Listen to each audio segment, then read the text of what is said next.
Anne of Avonlea by Lucy Maud Montgomery. Read and published by Audiobook Library. If you love audiobooks, make sure to subscribe, hit the bell, and give us a like if you're enjoying the content. Don't forget to drop a comment and let us know what you'd like to hear next. Chapter 1. An Irate Neighbor. A tall, slim girl, half past 16, with serious gray eyes and hair which her friends called auburn, had sat down on the broad red sandstone doorstep of a Prince Edward Island farmhouse one ripe afternoon in August, firmly resolved to construe so many lines of Virgil. But an August afternoon, with blue hazes scarfing the harvest slopes, little winds whispering elfishly in the poplars, and a dancing slender of red poppies outflaming against the dark coppice of young firs in a corner of the cherry orchard, was fitter for dreams than dead languages. The Virgil soon slipped unheeded to the ground, and Anne, her chin propped on her clasped hands, and her eyes on the splendid mass of fluffy clouds that were heaping up just over Mr. J. A. Harrison's house like a great white mountain, was far away in a delicious world where a certain schoolteacher was doing a wonderful work, shaping the destinies of future statesmen and inspiring youthful minds and hearts with high and lofty ambitions. To be sure, if you came down to harsh facts, which, it must be confessed, Anne seldom did until she had to, it did not seem likely that there was much promising material for celebrities in Avonlea school, but you could never tell what might happen if a teacher used her influence for good. Anne had certain rose-tinted ideals of what a teacher might accomplish if she only went the right way about it, and she was in the midst of a delightful scene 40 years hence with a famous personage. Just exactly what he was to be famous for was left in convenient haziness, but Anne thought it would be rather nice to have him a college president or a Canadian premier. Bowing low over her wrinkled hand and assuring her that it was she who had first kindled his ambition, and that all his success in life was due to the lessons she had instilled so long ago in Avonlea school. This pleasant vision was shattered by a most unpleasant interruption. A demure little Jersey cow came scuttling down the lane, and 5 seconds later Mr. Harrison arrived. If arrived be not too mild a term to describe the manner of his eruption into the yard. He bounced over the fence without waiting to open the gate, and angrily confronted astonished Anne, who had risen to her feet and stood looking at him in some bewilderment. Mr. Harrison was their new right-hand neighbor, and she had never met him before, although she had seen him once or twice. In early April, before Anne had come home from Queens, Mr. Robert Bell, whose farm adjoined the Cuthbert place on the west, had sold out and moved to Charlottetown. His farm had been bought by a certain Mr. J. A. Harrison, whose name and the fact that he was a New Brunswick man were all that was known about him. But before he had been a month in Avonlea, he had won the reputation of being an odd person. A crank, Mrs. Rachel Lynde said. Mrs. Rachel was an outspoken lady, as those of you who may have already made her acquaintance will remember. Mr. Harrison was certainly different from other people, and that is the essential characteristic of a crank, as everybody knows. In the first place, he kept house for himself and had publicly stated that he wanted no fools of women around his diggings. Feminine Avonlea took its revenge by the gruesome tales it related about his housekeeping and cooking. He had hired little John Henry Carter of White Sands, and John Henry started the stories. For one thing, there was never any stated time for meals in the Harrison establishment. Mr. Harrison got a bite when he felt hungry, and if John Henry were around at the time, he came in for a share, but if he were not, he had to wait until Mr. Harrison's next hungry spell. John Henry mournfully averred that he would have starved to death if it wasn't that he got home on Sundays and got a good filling up, and that his mother always gave him a basket of grub to take back with him on Monday mornings. As for washing dishes, Mr. Harrison never made any pretense of doing it unless a rainy Sunday came. Then he went to work and washed them all at once in the rainwater hogshead and left them to drain dry. Again, Mr. Harrison was close. When he was asked to subscribe to the Rev. Mr. Allen's salary, he said he'd wait and see how many dollars worth of good he got out of his preaching first. He didn't believe in buying a pig and a poke. and when Mrs. Lynde went to ask for a contribution to missions, and incidentally, to see the inside of the house. He told her there were more heathens among the old woman gossips in Avonlea than anywhere else he knew of, and he'd cheerfully contribute to a mission for Christianizing them if she'd undertake it. Mrs. Rachel got herself away and said it was a mercy poor Mrs. Robert Bell was safe in her grave, for it would have broken her heart to see the state of her house in which she used to take so much pride. Why she scrubbed the kitchen floor every second day, Mrs. Lynde told Marilla Cuthbert indignantly, and if you could see it now.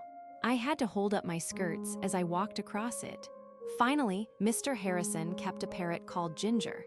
Nobody in Avonlea had ever kept a parrot before. Consequently, that proceeding was considered barely respectable. And such a parrot, if you took John Henry Carter's word for it, never was such an unholy bird. It swore terribly. Mrs. Carter would have taken John Henry away at once if she had been sure she could get another place for him. Besides, Ginger had bitten a piece right out of the back of John Henry's neck one day when he had stooped down too near the cage. Mrs. Carter showed everybody the mark when the luckless John Henry went home on Sundays. All these things flashed through Anne's mind as Mr. Harrison stood, quite speechless with wrath apparently, before her. In his most amiable mood, Mr. Harrison could not have been considered a handsome man. He was short and fat and bald, and now, with his round face purple with rage and his prominent blue eyes almost sticking out of his head, Anne thought he was really the ugliest person she had ever seen. All at once, Mr. Harrison found his voice. "I'm not going to put up with this," he spluttered. "Not a day longer, do you hear, miss? Bless my soul, this is the third time, miss. The third time. Patience has ceased to be a virtue, miss. I warned your aunt the last time not to let it occur again. And she's let it. Oh, she's done it. What does she mean by it? That is what I want to know. That is what I'm here about, miss. Will you explain what the trouble is?" asked Anne in her most dignified manner.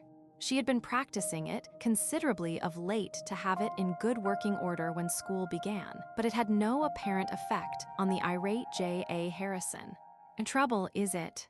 Bless my soul, trouble enough, I should think.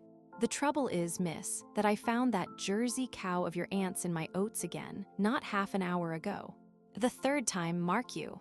I found her in last Tuesday, and I found her in yesterday. I came here and told your aunt not to let it occur again. She has let it occur again. Where's your aunt, miss? I just want to see her for a minute and give her a piece of my mind. A piece of J.A. Harrison's mind, miss. If you mean Miss Marilla Cuthbert, she is not my aunt, and she has gone down to East Grafton to see a distant relative of hers who is very ill," said Anne, with due increase of dignity at every word. "I am very sorry that my cow should have broken into your oats. She is my cow and not Miss Cuthbert's. Matthew gave her to me 3 years ago when she was a little calf, and he bought her from Mr. Bell. Sorry, miss. Sorry isn't going to help matters any. You'd better go and look at the havoc that animal has made in my oats. Trampled them from center to circumference, miss. I am very sorry," repeated Anne firmly, "but perhaps if you kept your fences in better repair, Dolly might not have broken in. It is your part of the line fence that separates your oatfield from our pasture. And I noticed the other day that it was not in very good condition." "My fence is all right," snapped Mr. Harrison, angrier than ever at this carrying of the war into the enemy's country. "The jail fence couldn't keep a demon of a cow like that out. And I can tell you, you red-headed snippet, that if the cow is yours, as you say, you'd be better employed in watching her out of other people's grain than in sitting round reading yellow-covered novels." With a scathing glance at the innocent tan-colored Virgil by Anne's feet. Something at that moment was red besides Anne's hair, which had always been a tender point with her. "I'd rather have red hair than none at all, except a little fringe round my ears," she flashed. The shot told, for Mr. Harrison was really very sensitive about his bald head. His anger choked him up again, and he could only glare speechlessly at Anne, who recovered her temper and followed up her advantage. "I can make allowance for you, Mr. Harrison, because I have an imagination. I can easily imagine how very trying it must be to find a cow in your oats, and I shall not cherish any hard feelings against you for the things you've said. I promise you that Dolly shall never break into your oats again. I give you my word of honor on that point." "Well, mind you she doesn't," muttered Mr. Harrison in a somewhat subdued tone, but he stamped off angrily enough, and Anne heard him growling to himself until he was out of earshot. Grievously disturbed in mind, Anne marched across the yard and shut the naughty Jersey up in the milking pen. She can't possibly get out of that unless she tears the fence down, she reflected. She looks pretty quiet now. I dare say she has sickened herself on those oats. I wish I sold her to Mr. Shearer when he wanted her last week, but I thought it was just as well to wait until we had the auction of the stock and let them all go together. I believe it is true about Mr. Harrison being a crank. Certainly, there's nothing of the kindred spirit about him. Anne had always a weather eye open for kindred spirits. Marilla Cuthbert was driving into the yard as Anne returned from the house, and the latter flew to get tea ready. They discussed the matter at the tea table. "I'll be glad when the auction is over," said Marilla. "It is too much responsibility having so much stock about the place and nobody but that unreliable Martin to look after them. He has never come back yet, and he promised that he would certainly be back last night if I'd give him the day off to go to his aunt's funeral. I don't know how many aunts he has got, I am sure. That's the fourth that's died since he hired here a year ago. I'll be more than thankful when the crop is in and Mr. Barry takes over the farm. We'll have to keep Dolly shut up in the pen till Martin comes, for she must be put in the back pasture, and the fences there have to be fixed. I declare it is a world of trouble, as Rachel says. Here's poor Mary Keith dying, and what is to become of those 2 children of hers is more than I know.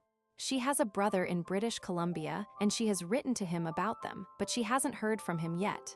What are the children like? How old are they? 6 past. They're twins. Oh, I've always been especially interested in twins ever since Mrs. Hammond had so many, said Anne eagerly. Are they pretty? Goodness, you couldn't tell. They were too dirty. Davy had been out making mud pies, and Dora went out to call him in. Davy pushed her head first into the biggest pie, and then, because she cried, he got into it himself and wallowed in it to show her it was nothing to cry about. Mary said Dora was really a very good child, but that Davy was full of mischief. He has never had any bringing up, you might say. His father died when he was a baby, and Mary has been sick almost ever since. I'm always sorry for children that have no bringing up, said Anne soberly. You know I hadn't any till you took me in hand. I hope their uncle will look after them. Just what relation is Mrs. Keith to you? A Mary. None in the world. It was her husband. He was our 3rd cousin. There's Mrs. Lynde coming through the yard. I thought she'd be up to hear about Mary. Don't tell her about Mr. Harrison and the cow, implored Anne.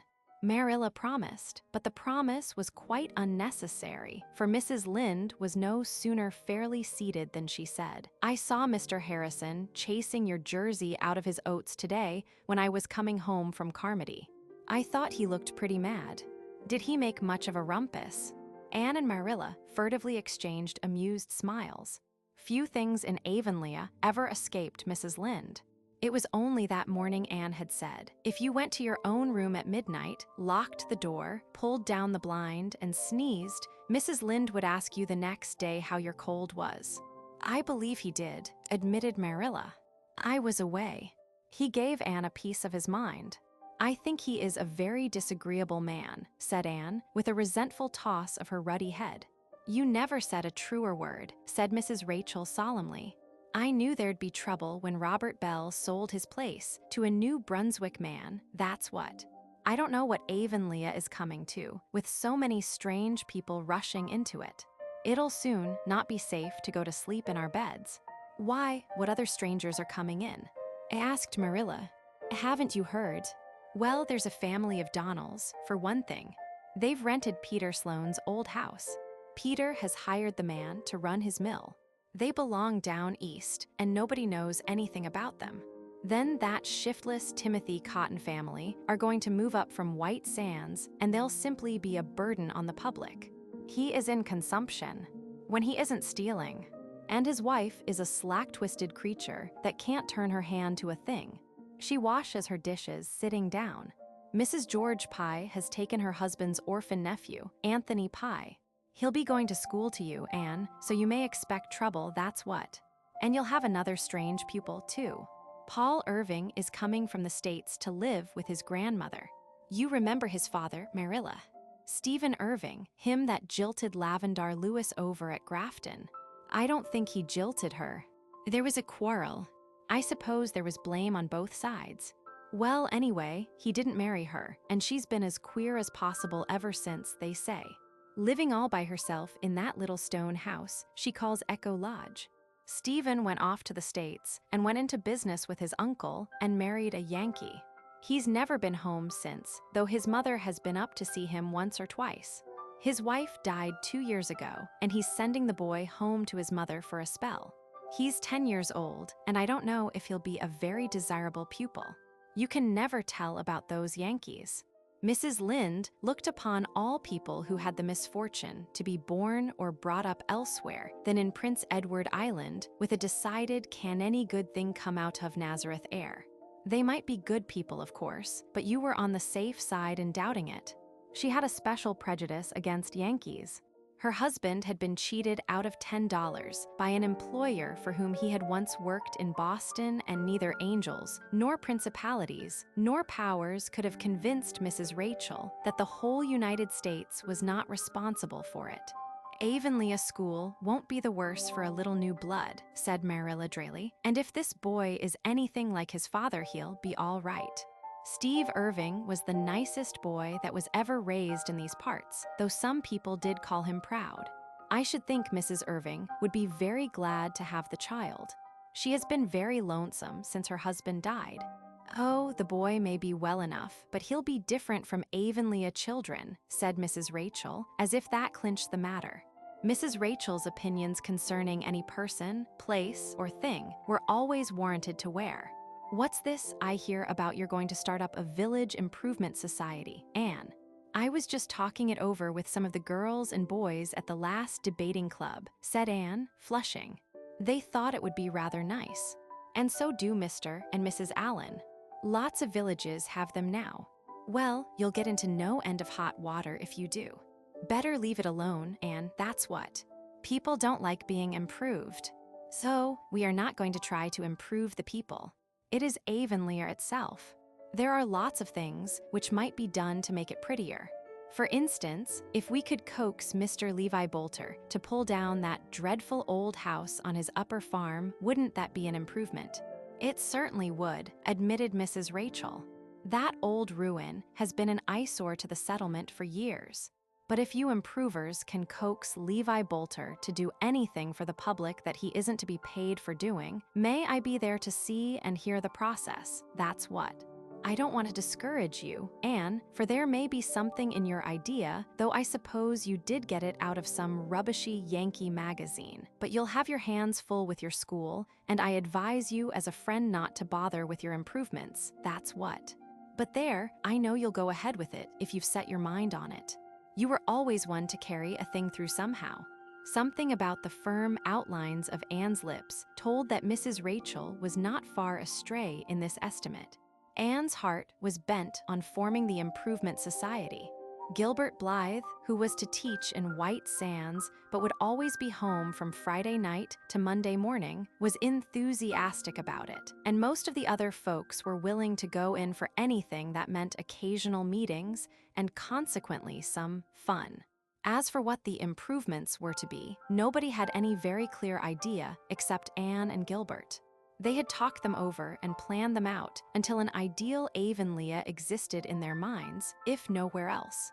Mrs. Rachel had still another item of news. They've given the Carmody School to a Priscilla Grant. Didn't you go to Queen S with a girl of that name, Anne? Yes, indeed. Priscilla to teach at Carmody. How perfectly lovely, exclaimed Anne, her gray eyes lighting up until they looked like evening stars, causing Mrs. Lynde to wonder anew if she would ever get it settled to her satisfaction whether Anne Shirley were really a pretty girl or not. Chapter 2. Selling in haste and repenting at leisure. Anne drove over to Carmody on a shopping expedition the next afternoon and took Diana Barry with her. Diana was, of course, a pledged member of the Improvement Society, and the two girls talked about little else all the way to Carmody and back.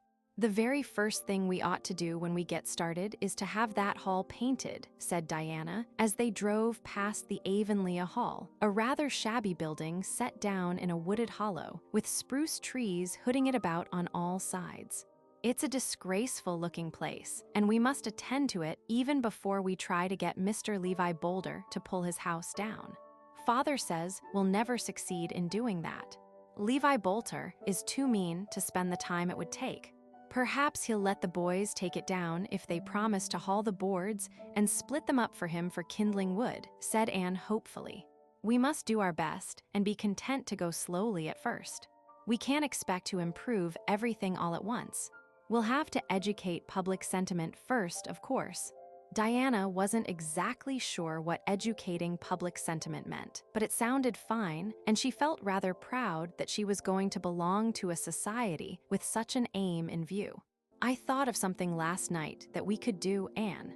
You know that three-cornered piece of ground where the roads from Carmody and Newbridge and White Sands meet?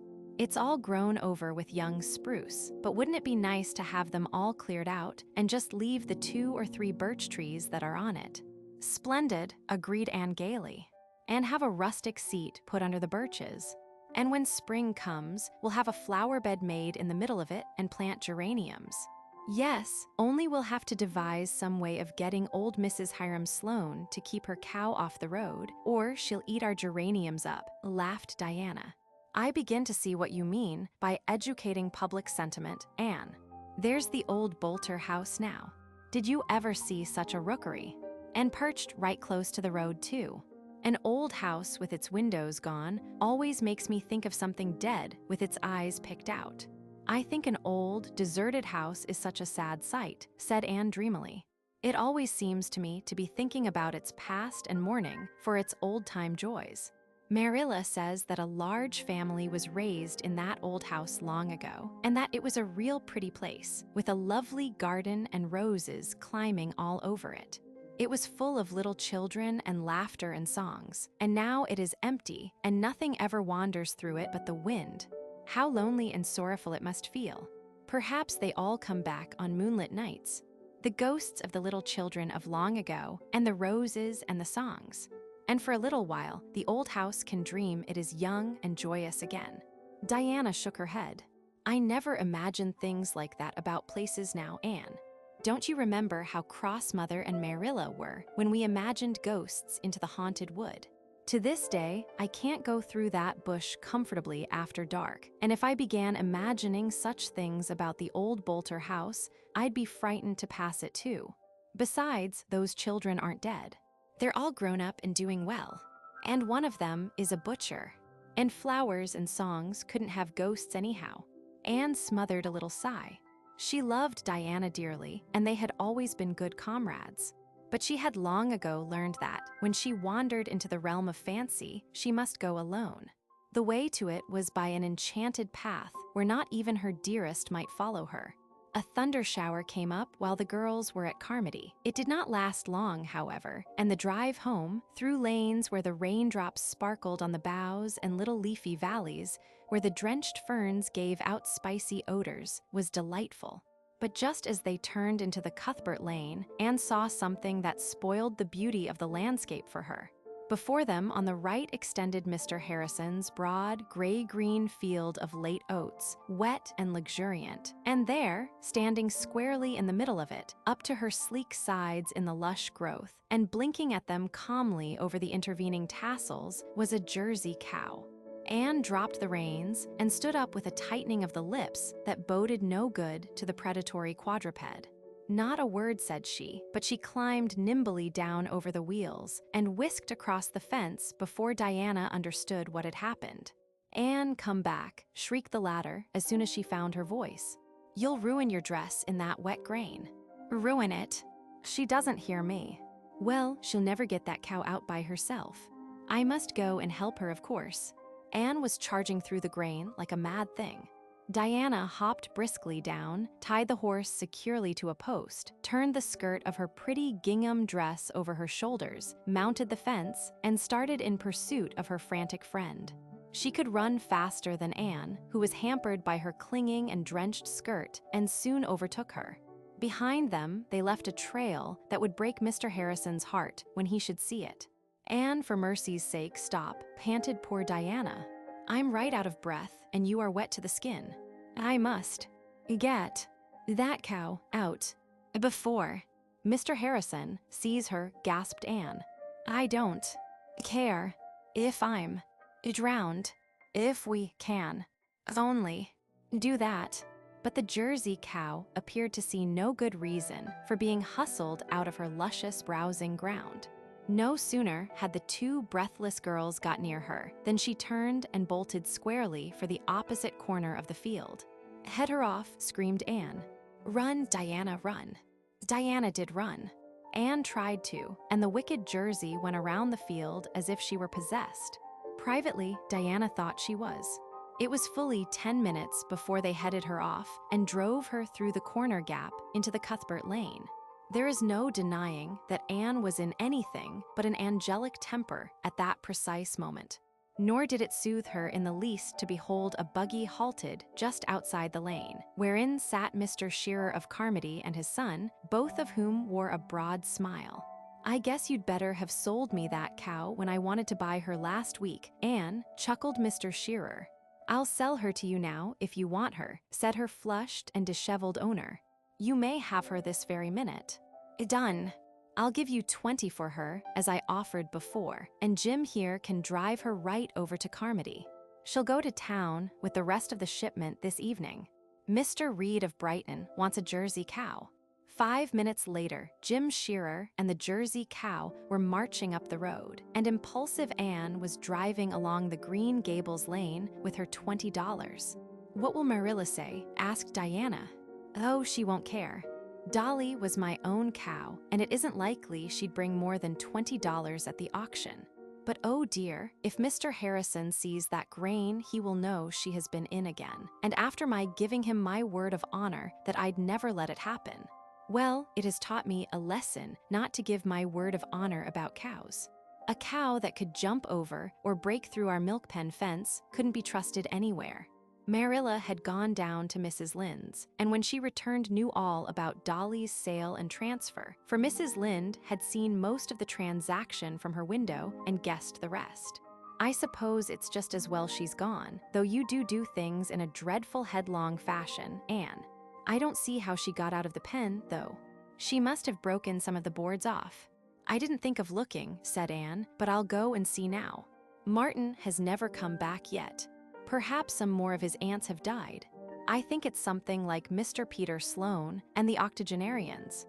The other evening, Mrs. Sloane was reading a newspaper, and she said to Mr. Sloane, "I see here that another octogenarian has just died." "What is an octogenarian, Peter?" And Mr. Sloane said he didn't know, but they must be very sickly creatures, for you never heard tell of them but they were dying. That's the way with Martin's aunts. "Martin's just like all the rest of those French," said Marilla in disgust. "You can't depend on them for a day." Marilla was looking over Anne's Carmody purchases when she heard a shrill shriek in the barnyard. A minute later, Anne dashed into the kitchen, wringing her hands. "Anne Shirley, what's the matter now?" "Oh, Marilla, whatever shall I do? This is terrible, and it's all my fault. Oh, will I ever learn to stop and reflect a little before doing reckless things? Mrs. Lynde always told me I would do something dreadful someday, and now I've done it. Anne, you are the most exasperating girl. What is it you've done?" "Sold Mr. Harrison's Jersey cow, the one he bought from Mr. Bell, to Mr. Shearer. Dolly is out in the milking pen this very minute. Anne Shirley, are you dreaming?" "I only wish I were. There's no dream about it, though it's very like a nightmare. And Mr. Harrison's cow is in Charlottetown by this time. Oh, Marilla, I thought I'd finished getting into scrapes, and here I am in the very worst one I ever was in my life. What can I do?" "Do? There's nothing to do, child, except go and see Mr. Harrison about it. We can offer him our Jersey in exchange if he doesn't want to take the money. She is just as good as his. I'm sure he'll be awfully cross and disagreeable about it, though, moaned Anne. I dare say he will. He seems to be an irritable sort of a man. I'll go and explain to him if you like. No, indeed, I'm not as mean as that, exclaimed Anne. This is all my fault, and I'm certainly not going to let you take my punishment. I'll go myself, and I'll go at once. The sooner it's over the better, for it will be terribly humiliating. Poor Anne got her hat and her $20 and was passing out when she happened to glance through the open pantry door. On the table reposed a nut cake which she had baked that morning. A particularly toothsome concoction, iced with pink icing and adorned with walnuts. Anne had intended it for Friday evening, when the youth of Avonlea were to meet at Green Gables to organize the Improvement Society. But what were they compared to the justly offended Mr. Harrison? Anne thought that cake ought to soften the heart of any man, especially one who had to do his own cooking, and she promptly popped it into a box. She would take it to Mr. Harrison as a peace offering. That is, if he gives me a chance to say anything at all, she thought ruefully, as she climbed the lane fence and started on a short cut across the fields, golden in the light of the dreamy August evening. I know now just how people feel who are being led to execution. Chapter 3. Mr. Harrison at Home. Mr. Harrison's house was an old-fashioned, low-eaved, whitewashed structure set against a thick spruce grove. Mr. Harrison himself was sitting on his vine-shaded veranda, in his shirt sleeves, enjoying his evening pipe. When he realized who was coming up the path, he sprang suddenly to his feet, bolted into the house, and shut the door. This was merely the uncomfortable result of his surprise, mingled with a good deal of shame over his outburst of temper the day before. But it nearly swept the remnant of her courage from Anne's heart. If he's so cross now, what will he be when he hears what I've done? She reflected miserably as she rapped at the door.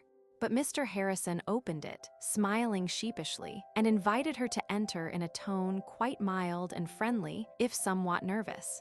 He had laid aside his pipe and donned his coat. He offered Anne a very dusty chair very politely, and her reception would have passed off pleasantly enough if it had not been for the telltale of a parrot who was peering through the bars of his cage with wicked golden eyes. No sooner had Anne seated herself than Ginger exclaimed, "Bless my soul, what's that red-headed snippet coming here for?" It would be hard to say whose face was the redder, Mr. Harrison's or Anne's. "Don't you mind that parrot," said Mr. Harrison, casting a furious glance at Ginger. He's always talking nonsense. I got him from my brother, who is a sailor. Sailors don't always use the choicest language, and parrots are very imitative birds." "So I should think," said poor Anne, the remembrance of her errand quelling her resentment. She couldn't afford to snub Mr. Harrison under the circumstances, that was certain. When you had just sold a man's Jersey cow offhand, without his knowledge or consent, you must not mind if his parrot repeated uncomplimentary things. Nevertheless, the red-headed snippet was not quite so meek as she might otherwise have been. "I've come to confess something to you, Mr. Harrison," she said resolutely. It's about that Jersey cow." "Bless my soul," exclaimed Mr. Harrison nervously. "Has she gone and broken into my oats again?" "Well, never mind. Never mind if she has. It's no difference." "None at all. I was too hasty yesterday, that's a fact." "Never mind if she has." "Oh, if it were only that," sighed Anne. "But it's 10 times worse." "I don't. Bless my soul, do you mean to say she's got into my wheat?" No, not the wheat. But then it's the cabbages.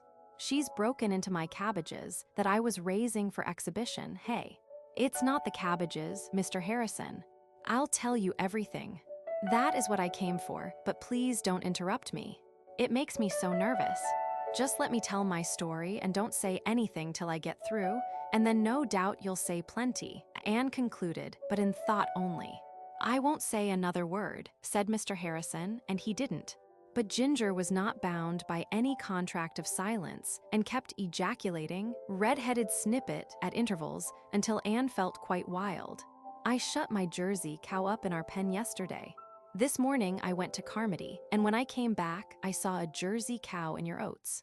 Diana and I chased her out, and you can't imagine what a hard time we had.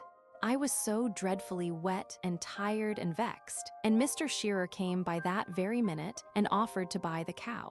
I sold her to him on the spot for $20. It was wrong of me. I should have waited and consulted Marilla, of course. But I'm dreadfully given to doing things without thinking. Everybody who knows me will tell you that. Mr. Shearer took the cow right away to ship her on the afternoon train. Red-headed Snippet quoted Ginger in a tone of profound contempt. At this point, Mr. Harrison arose and, with an expression that would have struck terror into any bird but a parrot, carried Ginger's cage into an adjoining room and shut the door.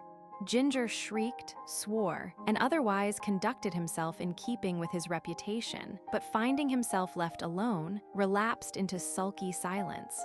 "Excuse me and go on," said Mr. Harrison, sitting down again.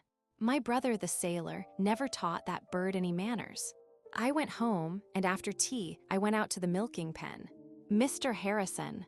Anne leaned forward, clasping her hands with her old childish gesture, while her big gray eyes gazed imploringly into Mr. Harrison's embarrassed face.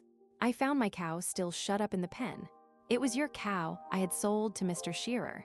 "Bless my soul," exclaimed Mr. Harrison, in blank amazement at this unlooked-for conclusion. "What a very extraordinary thing."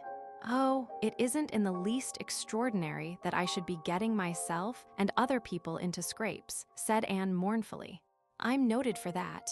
You might suppose I'd have grown out of it by this time. I'll be 17 next March. But it seems that I haven't. Mr. Harrison, is it too much to hope that you'll forgive me? I'm afraid it's too late to get your cow back, but here is the money for her.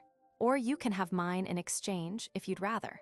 She's a very good cow, and I can't express how sorry I am for it all." "Tut, tut," said Mr. Harrison briskly. "Don't say another word about it, miss. It's of no consequence. No consequence whatever. Accidents will happen. I'm too hasty myself sometimes, miss. Far too hasty.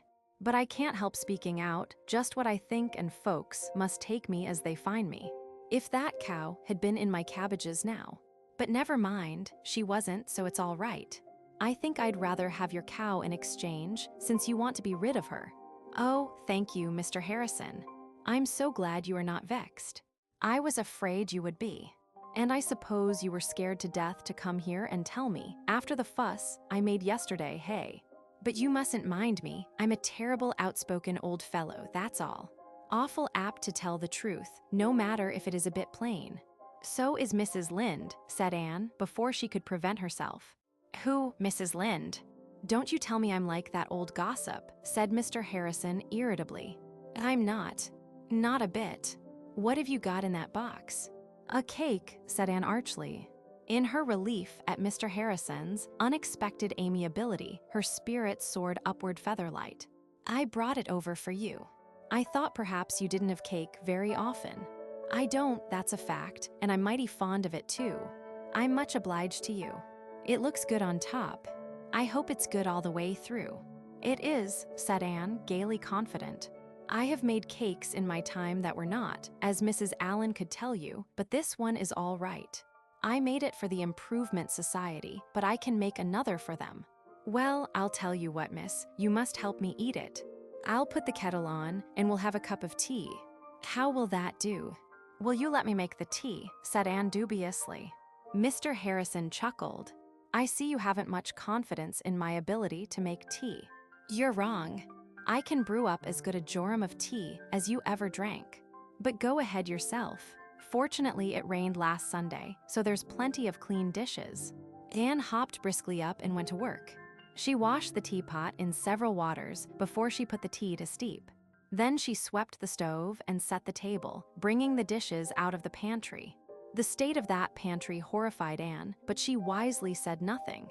Mr. Harrison told her where to find the bread and butter and a can of peaches. Anne adorned the table with a bouquet from the garden and shut her eyes to the stains on the tablecloth. Soon the tea was ready, and Anne found herself sitting opposite Mr. Harrison at his own table, pouring his tea for him and chatting freely to him about her school and friends and plans. She could hardly believe the evidence of her senses.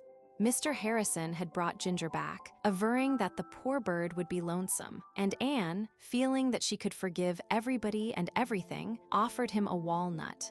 But Ginger's feelings had been grievously hurt, and he rejected all overtures of friendship. He sat moodily on his perch and ruffled his feathers up until he looked like a mere ball of green and gold. "Why do you call him Ginger?"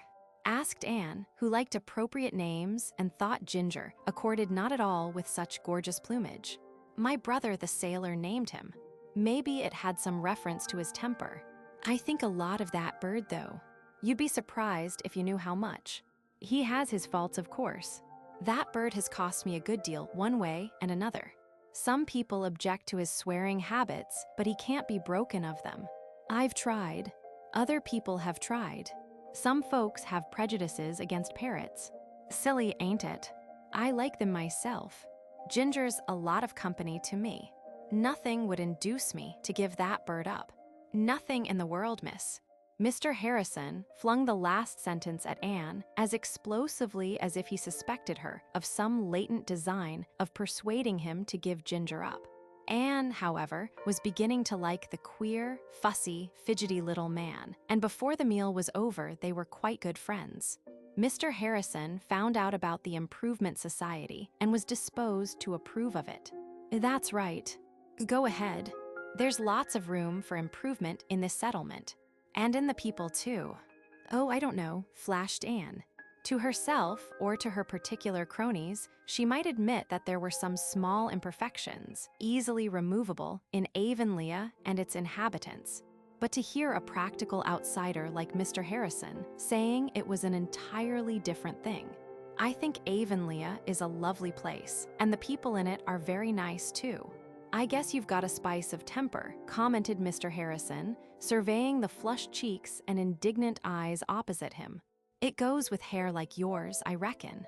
Avonlea is a pretty decent place, or I wouldn't have located here, but I suppose even you will admit that it has some faults." "I like it all the better for them," said loyal Anne. "I don't like places or people either that haven't any faults. I think a truly perfect person would be very uninteresting. Mrs. Milton White says she never met a perfect person, but she's heard enough about one. Her husband's first wife. Don't you think it must be very uncomfortable to be married to a man whose first wife was perfect?" "It would be more uncomfortable to be married to the perfect wife," declared Mr. Harrison with a sudden and inexplicable warmth. When tea was over, Anne insisted on washing the dishes, although Mr. Harrison assured her that there were enough in the house to do for weeks yet. She would dearly have loved to sweep the floor also, but no broom was visible, and she did not like to ask where it was for fear there wasn't one at all. "You might run across and talk to me once in a while," suggested Mr. Harrison when she was leaving. "'Tisn't far, and folks ought to be neighborly. I'm kind of interested in that society of yours. Seems to me there'll be some fun in it. Who are you going to tackle first?" "We are not going to meddle with people. It is only places we mean to improve," said Anne in a dignified tone. She rather suspected that Mr. Harrison was making fun of the project. When she had gone, Mr. Harrison watched her from the window. A lithe, girlish shape, tripping lightheartedly across the fields in the sunset afterglow. "I'm a crusty, lonesome, crabbed old chap," he said aloud, "but there's something about that little girl makes me feel young again. And it's such a pleasant sensation. I'd like to have it repeated once in a while." "Red-headed snippet," croaked Ginger mockingly. Mr. Harrison shook his fist at the parrot. "You ornery bird," he muttered. "I almost wish I'd wrung your neck when my brother the sailor brought you home. Will you never be done getting me into trouble?" Anne ran home blithely and recounted her adventures to Marilla, who had been not a little alarmed by her long absence and was on the point of starting out to look for her. "It's a pretty good world, after all, isn't it, Marilla?" concluded Anne happily. "Mrs. Lynde was complaining the other day that it wasn't much of a world. She said whenever you looked forward to anything pleasant, you were sure to be more or less disappointed. Perhaps that is true, but there is a good side to it too. The bad things don't always come up to your expectations either. They nearly always turn out ever so much better than you think. I looked forward to a dreadfully unpleasant experience when I went over to Mr. Harrison's tonight, and instead he was quite kind and I had almost a nice time. I think we're going to be real good friends if we make plenty of allowances for each other, and everything has turned out for the best. But all the same, Marilla, I shall certainly never again sell a cow before making sure to whom she belongs. And I do not like parrots. Chapter 4. Different Opinions. One evening at sunset, Jane Andrews, Gilbert Blythe, and Anne Shirley were lingering by a fence in the shadow of gently swaying spruce boughs, where a wood cut known as the Birch Path joined the main road. Jane had been up to spend the afternoon with Anne, who walked part of the way home with her. At the fence, they met Gilbert, and all three were now talking about the fateful morrow. For that morrow was the 1st of September, and the schools would open. Jane would go to Newbridge and Gilbert to White Sands. "You both have the advantage of me," sighed Anne. "You're going to teach children who don't know you, but I have to teach my own old schoolmates, and Mrs. Lynde says she's afraid they won't respect me as they would a stranger unless I'm very cross from the first. But I don't believe a teacher should be cross. Oh, it seems to me such a responsibility." "I guess we'll get on all right," said Jane comfortably. Jane was not troubled by any aspirations to be an influence for good. She meant to earn her salary fairly, please the trustees, and get her name on the school inspector's roll of honor. Further ambitions Jane had none. The main thing will be to keep order, and a teacher has to be a little cross to do that. If my pupils won't do as I tell them, I shall punish them. How? Give them a good whipping, of course. Oh, Jane, you wouldn't, cried Anne, shocked. Jane, you could.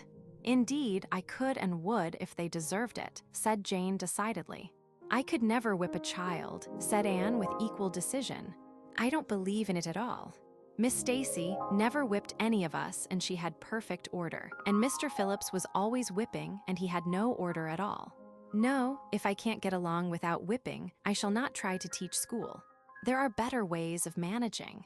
I shall try to win my pupils' affections, and then they will want to do what I tell them. But suppose they do, said practical Jane. I wouldn't whip them anyhow. I'm sure it wouldn't do any good. Oh, don't whip your pupils, Jane dear, no matter what they do. What do you think about it, Gilbert? Demanded Jane. Don't you think there are some children who really need a whipping now and then? Don't you think it's a cruel, barbarous thing to whip a child? Any child, exclaimed Anne, her face flushing with earnestness. Well, said Gilbert slowly, torn between his real convictions and his wish to measure up to Anne's ideal, there's something to be said on both sides. I don't believe in whipping children much. I think, as you say, Anne, that there are better ways of managing as a rule, and that corporal punishment should be a last resort. But on the other hand, as Jane says, I believe there is an occasional child who can't be influenced in any other way, and who, in short, needs a whipping and would be improved by it. Corporal punishment, as a last resort, is to be my rule. Gilbert, having tried to please both sides, succeeded, as is usual and eminently right, in pleasing neither. Jane tossed her head. I'll whip my pupils when they're naughty. It's the shortest and easiest way of convincing them. Anne gave Gilbert a disappointed glance. I shall never whip a child, she repeated firmly. I feel sure it isn't either right or necessary. Suppose a boy sauced you back when you told him to do something, said Jane. I'd keep him in after school and talk kindly and firmly to him, said Anne. There is some good in every person, if you can find it. It is a teacher's duty to find and develop it. That is what our school management professor at Queen's told us, you know. Do you suppose you could find any good in a child by whipping him? It's far more important to influence the children aright than it is even to teach them the 3 R's, Professor Rennie says. But the inspector examines them in the 3 R's, mind you, and he won't give you a good report if they don't come up to his standard, protested Jane. I'd rather have my pupils love me and look back to me in after years as a real helper than be on the roll of honor, asserted Anne decidedly. Wouldn't you punish children at all when they misbehaved? Asked Gilbert. Oh yes, I suppose I shall have to, although I know I'll hate to do it. But you can keep them in at recess, or stand them on the floor, or give them lines to write. "I suppose you won't punish the girls by making them sit with the boys," said Jane slyly. Gilbert and Anne looked at each other and smiled rather foolishly. Once upon a time, Anne had been made to sit with Gilbert for punishment, and sad and bitter had been the consequences thereof. "Well, time will tell which is the best way," said Jane philosophically as they parted. Anne went back to Green Gables by way of Birch Path, shadowy, rustling, fern-scented, through Violet Vale and past Willowmere, where dark and light kissed each other under the firs, and down through Lover's Lane, spots she and Diana had so named long ago. She walked slowly, enjoying the sweetness of wood and field and the starry summer twilight, and thinking soberly about the new duties she was to take up on the morrow. When she reached the yard at Green Gables, Mrs. Lynde's loud, decided tones floated out through the open kitchen window. "Mrs. Lynde has come up to give me good advice about tomorrow," thought Anne with a grimace, "but I don't believe I'll go in. Her advice is much like pepper, I think. Excellent in small quantities, but rather scorching in her doses. I'll run over and have a chat with Mr. Harrison instead." This was not the first time Anne had run over and chatted with Mr. Harrison since the notable affair of the Jersey cow. She had been there several evenings, and Mr. Harrison and she were very good friends, although there were times and seasons when Anne found the outspokenness on which he prided himself rather trying. Ginger still continued to regard her with suspicion and never failed to greet her sarcastically as red-headed snippet. Mr. Harrison had tried vainly to break him of the habit by jumping excitedly up whenever he saw Anne coming and exclaiming, "Bless my soul, here's that pretty little girl again," or something equally flattering. But Ginger saw through the scheme and scorned it. Anne was never to know how many compliments Mr. Harrison paid her behind her back. He certainly never paid her any to her face. "Well, I suppose you've been back in the woods laying in a supply of switches for tomorrow," was his greeting as Anne came up the veranda steps. "No, indeed," said Anne indignantly. She was an excellent target for teasing because she always took things so seriously. "I shall never have a switch in my school, Mr. Harrison. Of course, I shall have to have a pointer, but I shall use it for pointing only." "So you mean to strap them instead?" "Well, I don't know. But you're right. A switch stings more at the time, but the strap smarts longer. That's a fact. I shall not use anything of the sort. I'm not going to whip my pupils." "Bless my soul," exclaimed Mr. Harrison in genuine astonishment. "How do you lay out to keep order then?" "I shall govern by affection, Mr. Harrison." "It won't do," said Mr. Harrison. "Won't do at all, Anne. Spare the rod and spoil the child. When I went to school, the master whipped me regular every day because he said if I wasn't in mischief. Just then I was plotting it. Methods have changed since your school days, Mr. Harrison, but human nature hasn't. Mark my words, you'll never manage the young fry unless you keep a rod in pickle for them. The thing is impossible." "Well, I'm going to try my way first," said Anne, who had a fairly strong will of her own and was apt to cling very tenaciously to her theories. "You're pretty stubborn, I reckon," was Mr. Harrison's way of putting it. "Well, we'll see. Someday when you get riled up, and people with hair like yours are desperate apt to get riled, you'll forget all your pretty little notions and give some of them a whaling. You're too young to be teaching anyhow. Far too young and childish." Altogether, Anne went to bed that night in a rather pessimistic mood. She slept poorly and was so pale and tragic at breakfast next morning that Marilla was alarmed and insisted on making her take a cup of scorching ginger tea. Anne sipped it patiently, although she could not imagine what good ginger tea would do. Had it been some magic brew, potent to confer age and experience, Anne would have swallowed a quart of it without flinching. "Marilla, what if I failed?" "You'll hardly fail completely in one day, and there's plenty more days coming," said Marilla. "The trouble with you, Anne, is that you'll expect to teach those children everything and reform all their faults right off, and if you can't, you'll think you've failed." Chapter 5.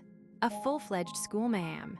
When Anne reached the school that morning, for the first time in her life, she had traversed the birch path deaf and blind to its beauties. All was quiet and still. The preceding teacher had trained the children to be in their places at her arrival, and when Anne entered the schoolroom, she was confronted by prim rows of shining morning faces and bright, inquisitive eyes. She hung up her hat and faced her pupils, hoping that she did not look as frightened and foolish as she felt, and that they would not perceive how she was trembling. She had sat up until nearly 12 the preceding night composing a speech she meant to make to her pupils upon opening the school. She had revised and improved it painstakingly, and then she had learned it off by heart. It was a very good speech and had some very fine ideas in it, especially about mutual help and earnest striving after knowledge. The only trouble was that she could not now remember a word of it. After what seemed to her a year, about 10 seconds in reality, she said faintly, "Take your testaments, please," and sank breathlessly into her chair under cover of the rustle and clatter of desk lids that followed. While the children read their verses, Anne marshaled her shaky wits into order and looked over the array of little pilgrims to the grown-up land. Most of them were, of course, quite well known to her. Her own classmates had passed out in the preceding year, but the rest had all gone to school with her, excepting the primer class and 10 newcomers to Avonlea. Anne secretly felt more interest in these 10 than in those whose possibilities were already fairly well mapped out to her.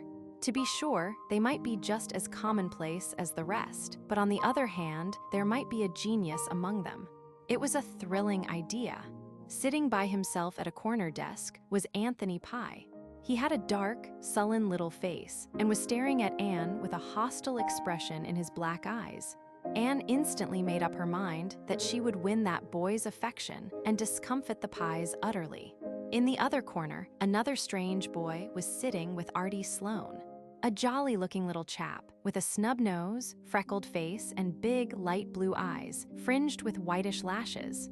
Probably the Donnell boy, and if resemblance went for anything, his sister was sitting across the aisle with Mary Bell. Anne wondered what sort of mother the child had to send her to school dressed as she was. She wore a faded pink silk dress, trimmed with a great deal of cotton lace, soiled white kid slippers, and silk stockings. Her sandy hair was tortured into innumerable kinky and unnatural curls, surmounted by a flamboyant bow of pink ribbon bigger than her head. Judging from her expression, she was very well satisfied with herself. A pale little thing, with smooth ripples of fine, silky, fawn-colored hair flowing over her shoulders, must, Anne thought, be Annetta Bell, whose parents had formerly lived in the Newbridge School District, but by reason of hauling their house 50 yards north of its old site were now in Avonlea. 3 pallid little girls crowded into one seat were certainly Cottons, and there was no doubt that the small beauty with the long brown curls and hazel eyes, who was casting coquettish looks at Jack Gills over the edge of her testament, was Prillie Rogerson, whose father had recently married a second wife and brought Prillie home from her grandmother, S. in Grafton. A tall, awkward girl in a back seat, who seemed to have too many feet and hands, Anne could not place at all, but later on discovered that her name was Barbara Shaw and that she had come to live with an Avonlea aunt. She was also to find that if Barbara ever managed to walk down the aisle without falling over her own or somebody else's feet, the Avonlea scholars wrote the unusual fact up on the porch wall to commemorate it. But when Anne's eyes met those of the boy at the front desk facing her own, a queer little thrill went over her, as if she had found her genius. She knew this must be Paul Irving, and that Mrs. Rachel Lynde had been right for once when she prophesied that he would be unlike the Avonlea children. More than that, Anne realized that he was unlike other children anywhere, and that there was a soul subtly akin to her own gazing at her out of the very dark blue eyes that were watching her so intently. She knew Paul was 10, but he looked no more than 8. He had the most beautiful little face she had ever seen in a child. Features of exquisite delicacy and refinement framed in a halo of chestnut curls. His mouth was delicious, being full without pouting, the crimson lips just softly touching and curving into finely finished little corners that narrowly escaped being dimpled.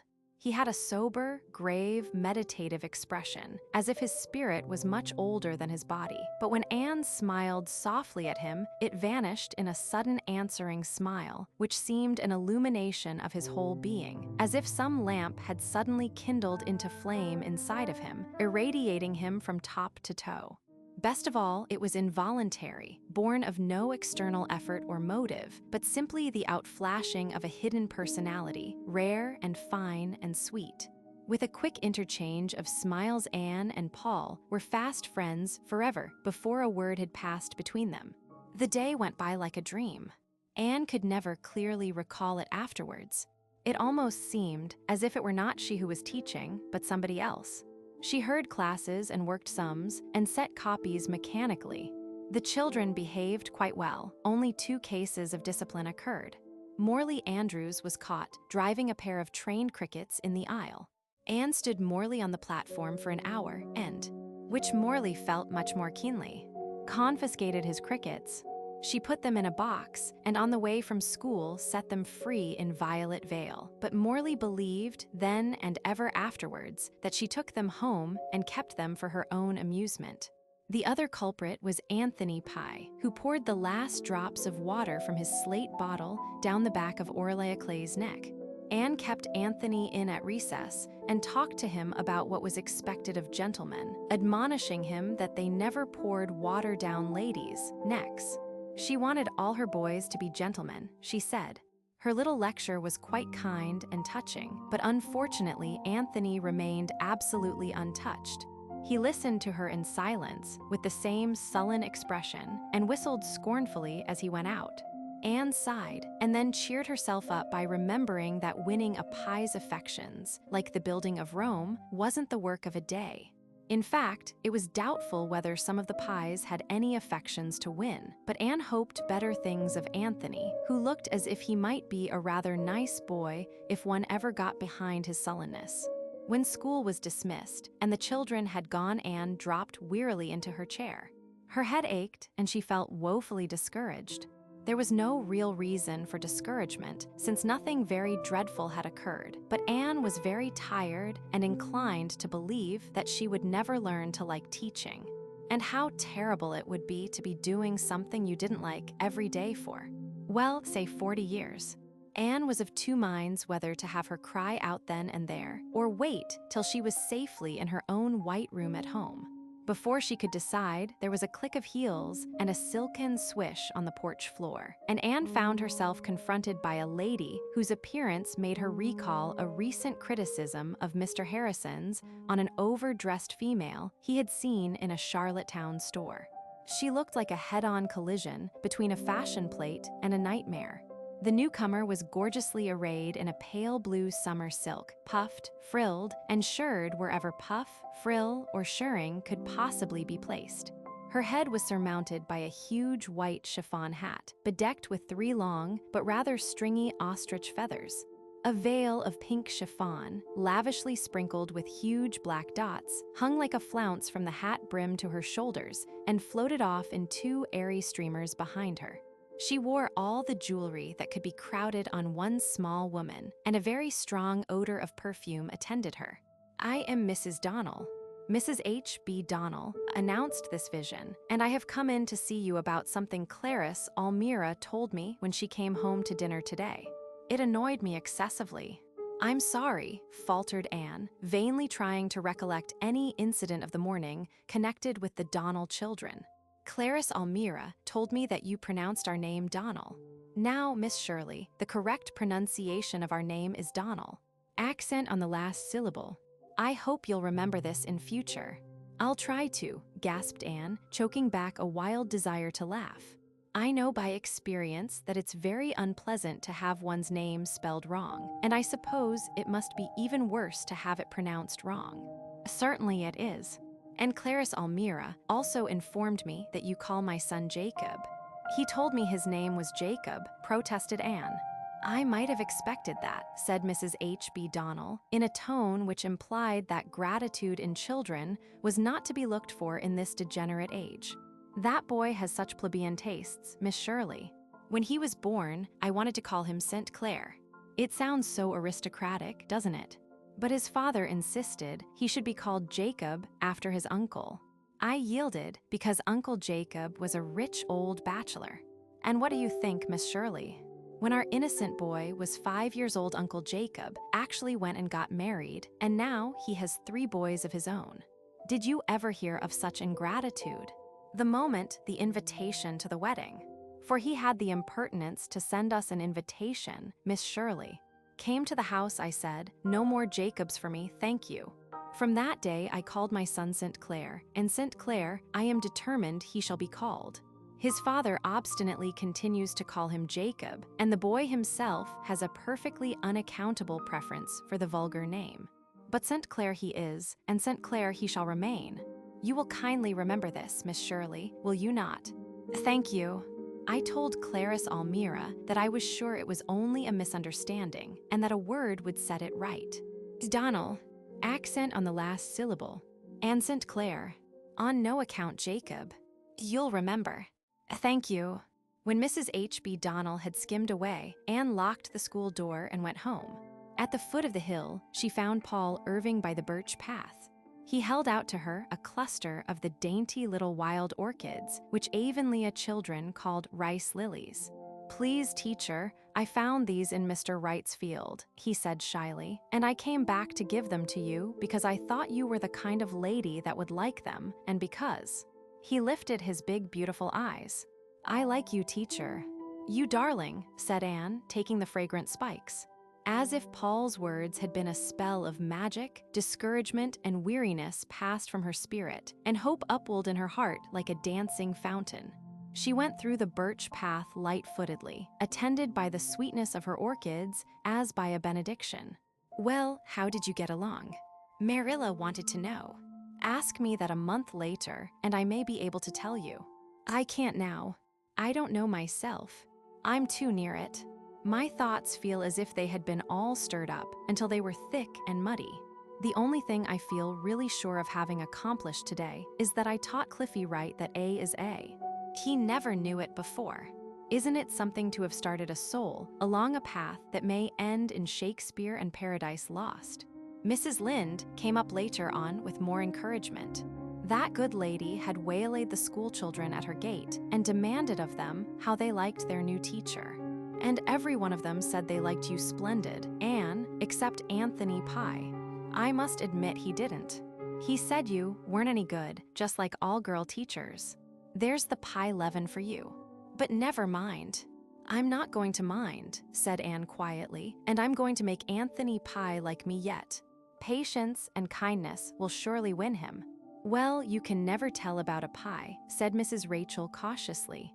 They go by contraries, like dreams, often as not. As for that Donal woman, she'll get no Donaling from me, I can assure you. The name is Donal, and always has been. The woman is crazy, that's what. She has a pug dog she calls Queenie, and it has its meals at the table along with the family, eating off a china plate. I'd be afraid of a judgment if I was her. Thomas says Donal himself is a sensible, hard-working man, but he hadn't much gumption when he picked out a wife, that's what. In Chapter 6, all sorts and conditions of men and women.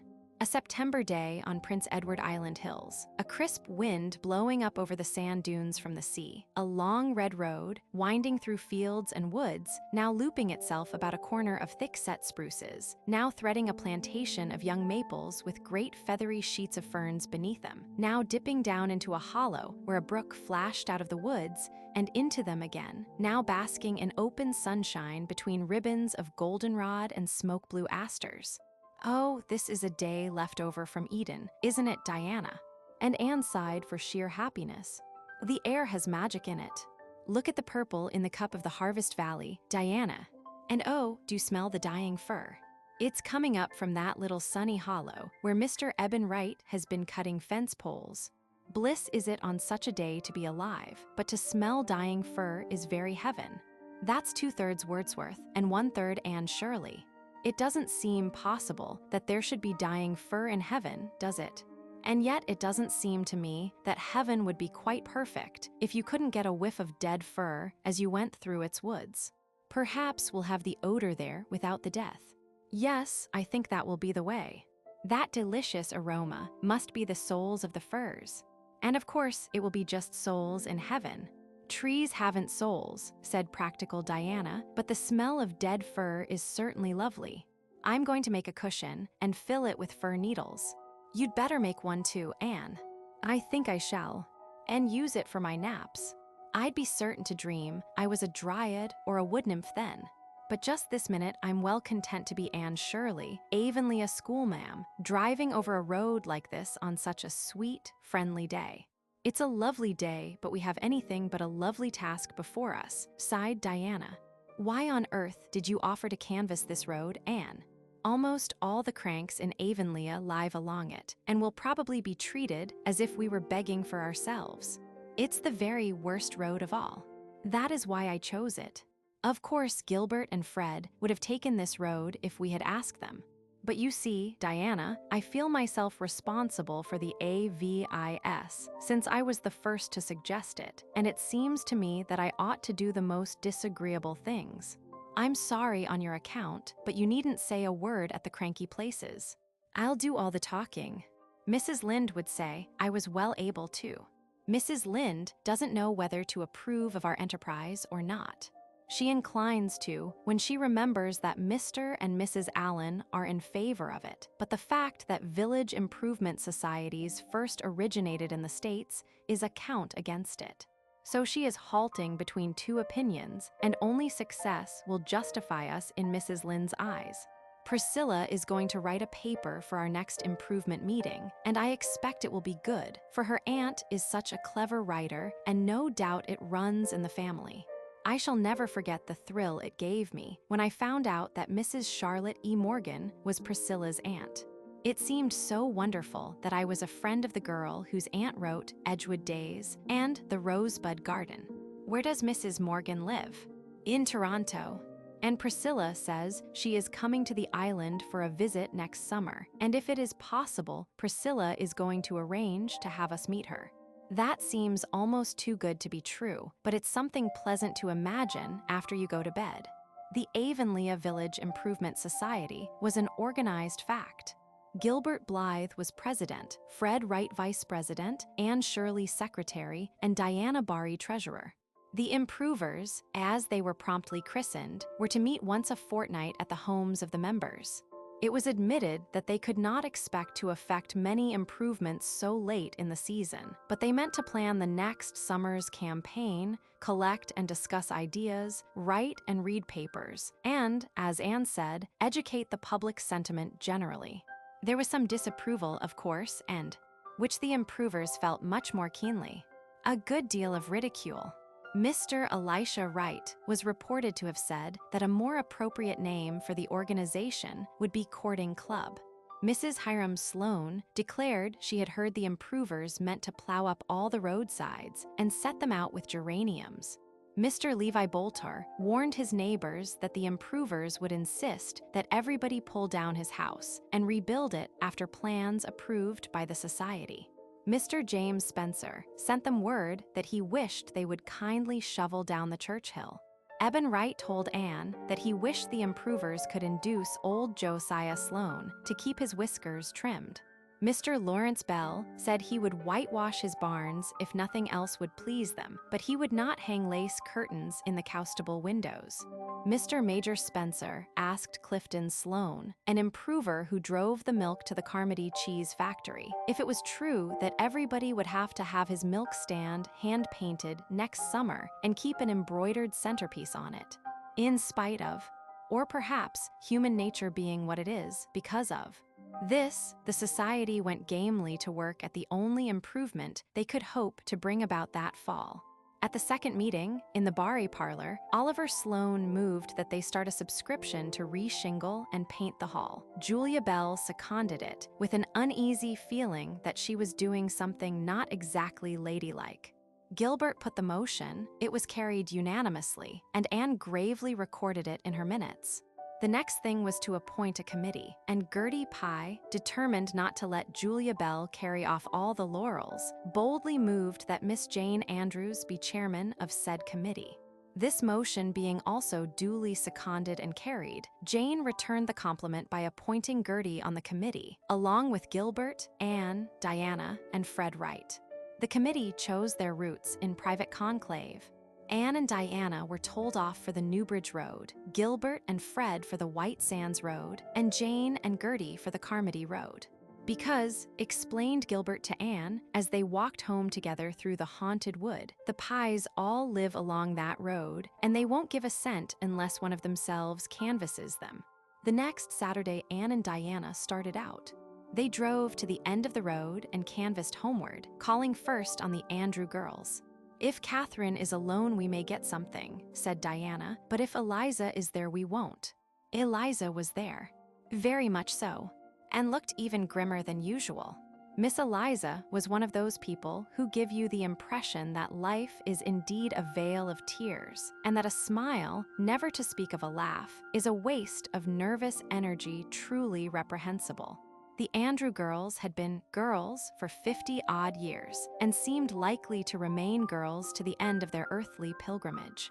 Catherine, it was said, had not entirely given up hope, but Eliza, who was born a pessimist, had never had any. They lived in a little brown house, built in a sunny corner, scooped out of Mark Andrews' beech woods. Eliza complained that it was terrible hot in summer, but Catherine was wont to say it was lovely and warm in winter. Eliza was sewing patchwork, not because it was needed, but simply as a protest against the frivolous lace Catherine was crocheting. Eliza listened with a frown and Catherine with a smile, as the girls explained their errand. To be sure, whenever Catherine caught Eliza's eye, she discarded the smile in guilty confusion, but it crept back the next moment. "If I had money to waste," said Eliza grimly, "I'd burn it up and have the fun of seeing a blaze maybe, but I wouldn't give it to that hall, not a cent. It's no benefit to the settlement. Just a place for young folks to meet and carry on when they's better be home in their beds." "Oh, Eliza, young folks must have some amusement," protested Catherine. "I don't see the necessity. We didn't gad about to halls and places when we were young, Catherine Andrews. This world is getting worse every day." "I think it's getting better," said Catherine firmly. "You think?" Miss Eliza's voice expressed the utmost contempt. "It doesn't signify what you think, Catherine Andrews. Vax is facts." "Well, I always like to look on the bright side, Eliza."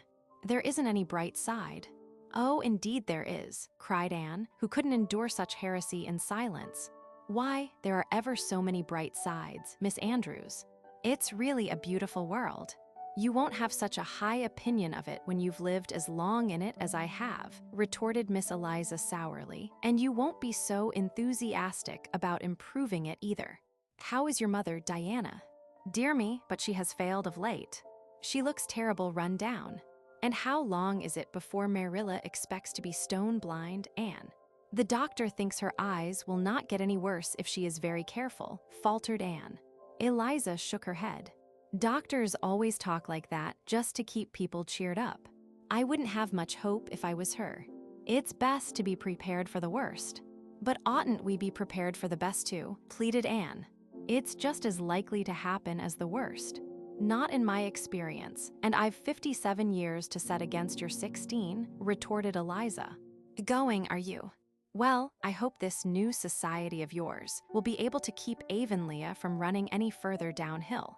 "But I haven't much hope of it." Anne and Diana got themselves thankfully out and drove away as fast as the fat pony could go. As they rounded the curve below the beechwood, a plump figure came speeding over Mr. Andrews' pasture, waving to them excitedly. It was Catherine Andrews, and she was so out of breath that she could hardly speak, but she thrust a couple of quarters into Anne's hand. "That's my contribution to painting the hall," she gasped.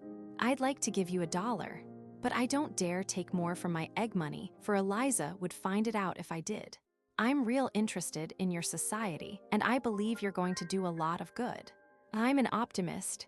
I have to be, living with Eliza. I must hurry back before she misses me.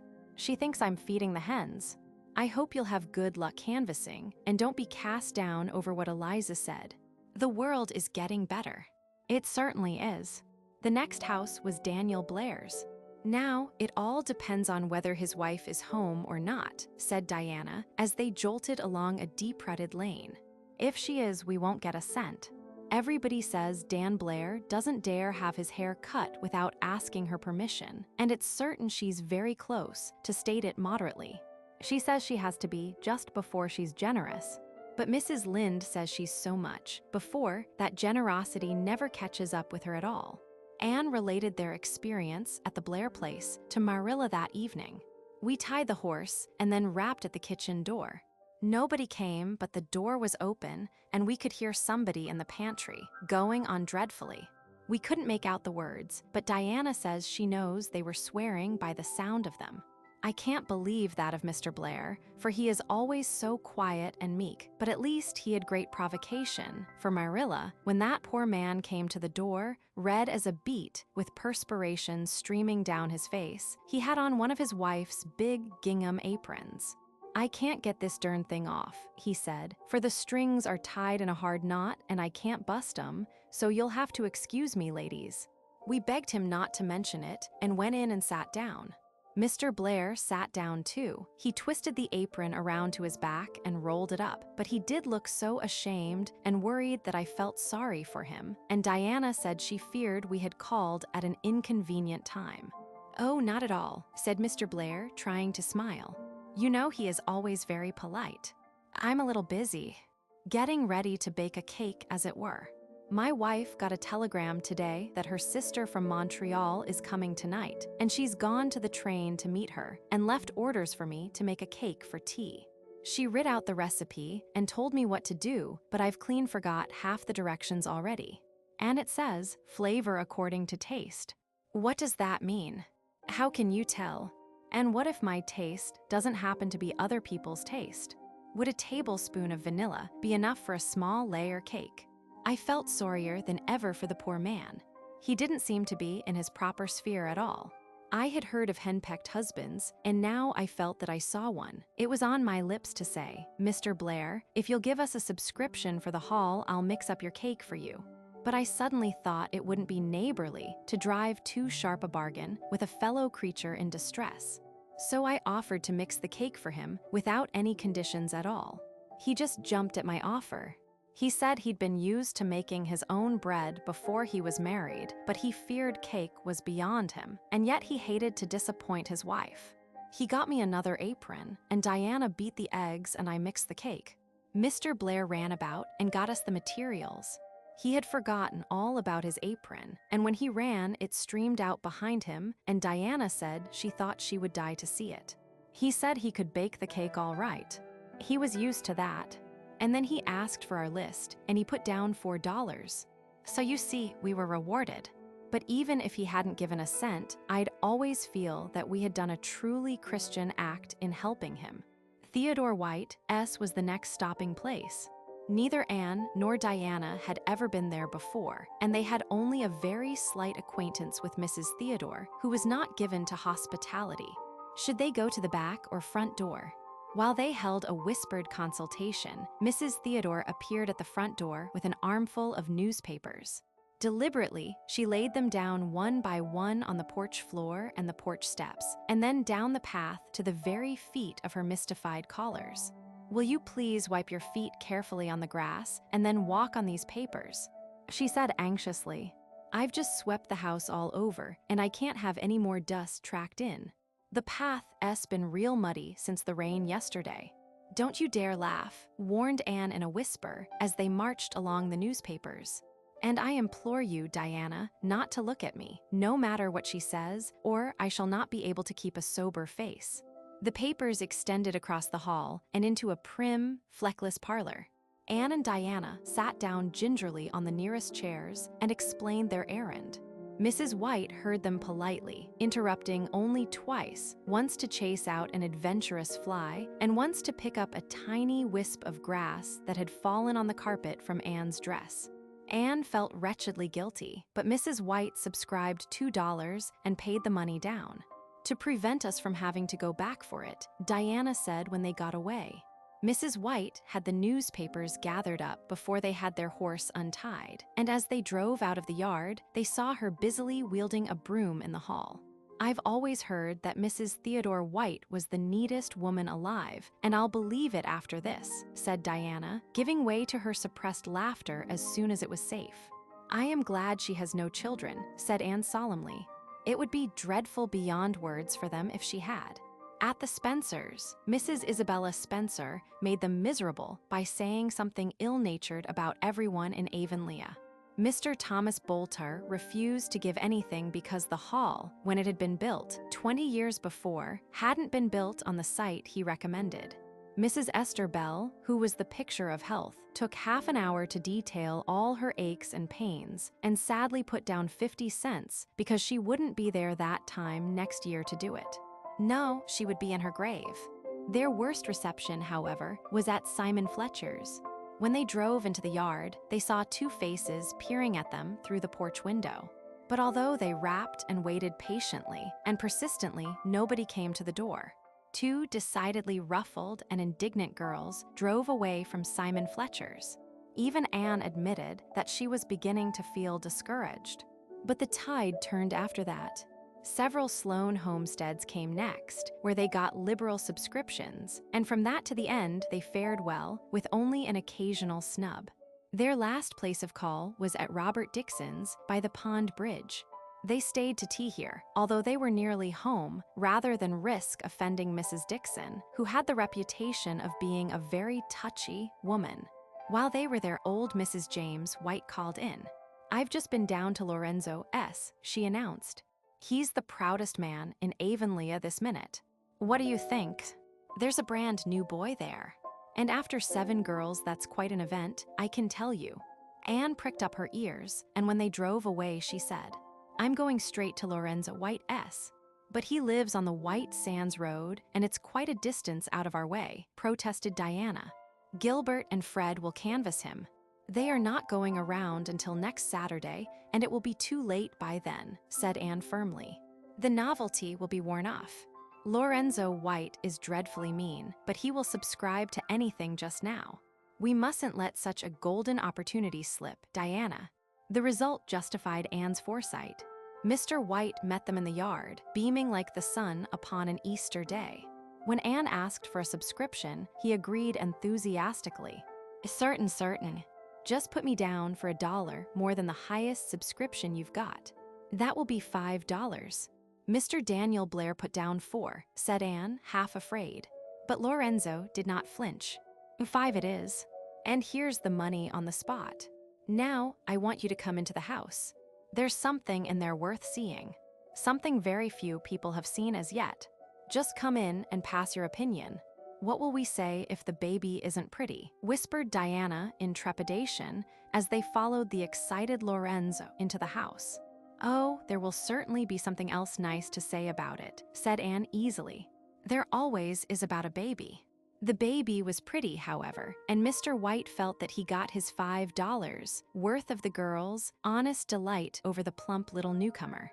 But that was the first, last, and only time that Lorenzo White ever subscribed to anything. Anne, tired as she was, made one more effort for the public wheel that night, slipping over the fields to interview Mr. Harrison, who was as usual smoking his pipe on the veranda with Ginger beside him. Strictly speaking, he was on the Carmody Road, but Jane and Gertie, who were not acquainted with him save by doubtful report, had nervously begged Anne to canvass him. Mr. Harrison, however, flatly refused to subscribe a cent, and all Anne's wiles were in vain. But I thought you approved of our society, Mr. Harrison, she mourned. So I do. But my approval doesn't go as deep as my pocket, Anne. A few more experiences, such as I have had today, would make me as much of a pessimist as Miss Eliza Andrews, Anne told her reflection in the east gable mirror at bedtime. Chapter 7. The Pointing of Duty. Anne leaned back in her chair one mild October evening and sighed. She was sitting at a table covered with textbooks and exercises, but the closely written sheets of paper before her had no apparent connection with studies or schoolwork. "What is the matter?" asked Gilbert, who had arrived at the open kitchen door just in time to hear the sigh. Anne colored and thrust her writing out of sight under some school compositions. Nothing very dreadful. I was just trying to write out some of my thoughts, as Professor Hamilton advised me, but I couldn't get them to please me. They seem so still and foolish directly, they're written down on white paper with black ink. Fancies are like shadows. You can't cage them, they're such wayward, dancing things. But perhaps I'll learn the secret someday if I keep on trying. I haven't a great many spare moments, you know. By the time I finish correcting school exercises and compositions, I don't always feel like writing any of my own. You are getting on splendidly in school, Anne. All the children like you, said Gilbert, sitting down on the stone step. No, not all. Anthony Pye doesn't and won't like me. What is worse, he doesn't respect me. No, he doesn't. He simply holds me in contempt, and I don't mind confessing to you that it worries me miserably. It isn't that he is so very bad. He is only rather mischievous, but no worse than some of the others. He seldom disobeys me, but he obeys with a scornful air of toleration, as if it wasn't worthwhile disputing the point, or he would. And it has a bad effect on the others. I've tried every way to win him, but I'm beginning to fear I never shall. I want to, for he's rather a cute little lad, if he is a Pye, and I could like him if he'd let me. Probably it's merely the effect of what he hears at home. Not altogether. Anthony is an independent little chap and makes up his own mind about things. He has always gone to men before, and he says girl teachers are no good. Well, we'll see what patience and kindness will do. I like overcoming difficulties, and teaching is really very interesting work. Paul Irving makes up for all that is lacking in the others. That child is a perfect darling, Gilbert, and a genius into the bargain. I'm persuaded the world will hear of him someday, concluded Anne in a tone of conviction. I like teaching too, said Gilbert. It's good training, for one thing.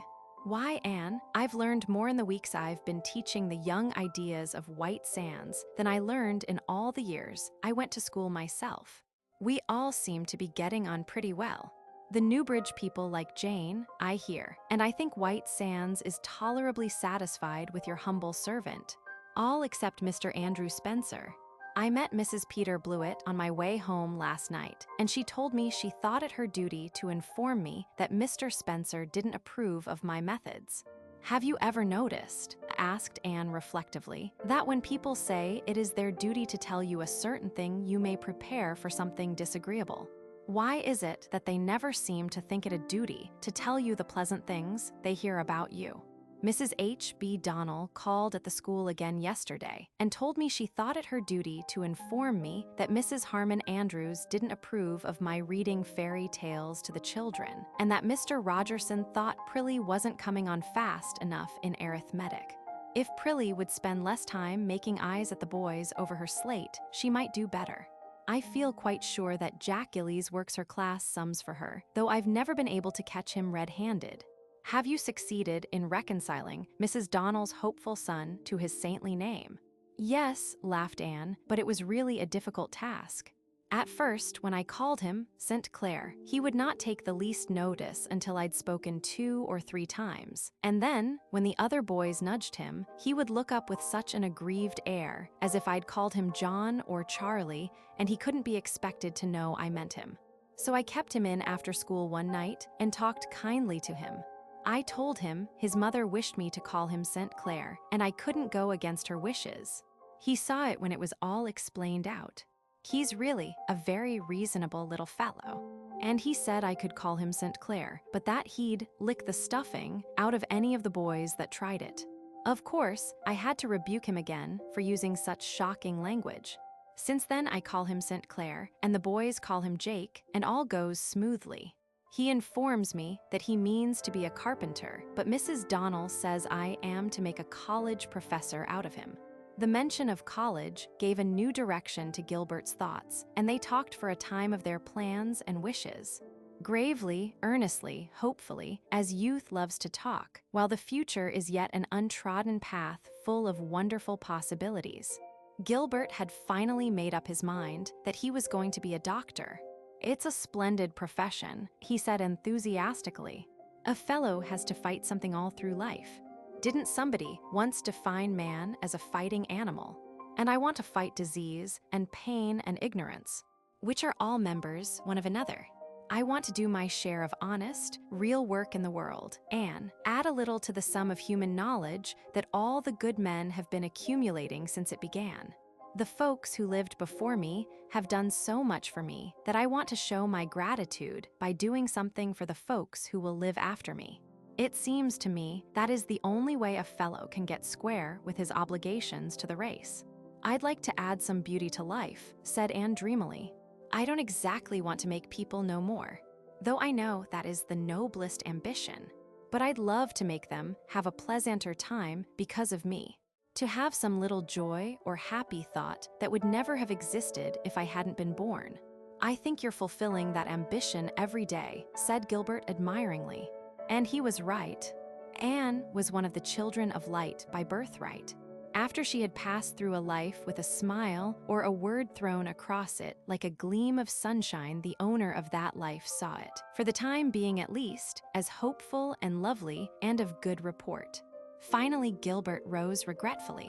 Well, I must run up to Macpherson's. Moody Spurgeon came home from Queen's today for Sunday, and he was to bring me out a book Professor Boyd is lending me. And I must get Marilla's tea. She went to see Mrs. Keith this evening, and she will soon be back. Anne had tea ready when Marilla came home. The fire was crackling cheerily. A vase of frost-bleached ferns and ruby-red maple leaves adorned the table, and delectable odors of ham and toast pervaded the air. But Marilla sank into her chair with a deep sigh. Are your eyes troubling you? Does your head ache? Queried Anne anxiously. No, I'm only tired and worried. It's about Mary and those children. Mary is worse. She can't last much longer. And as for the twins, I don't know what is to become of them. Hasn't their uncle been heard from? Yes, Mary had a letter from him. He's working in a lumber camp and shacking it, whatever that means. Anyway, he says he can't possibly take the children till the spring.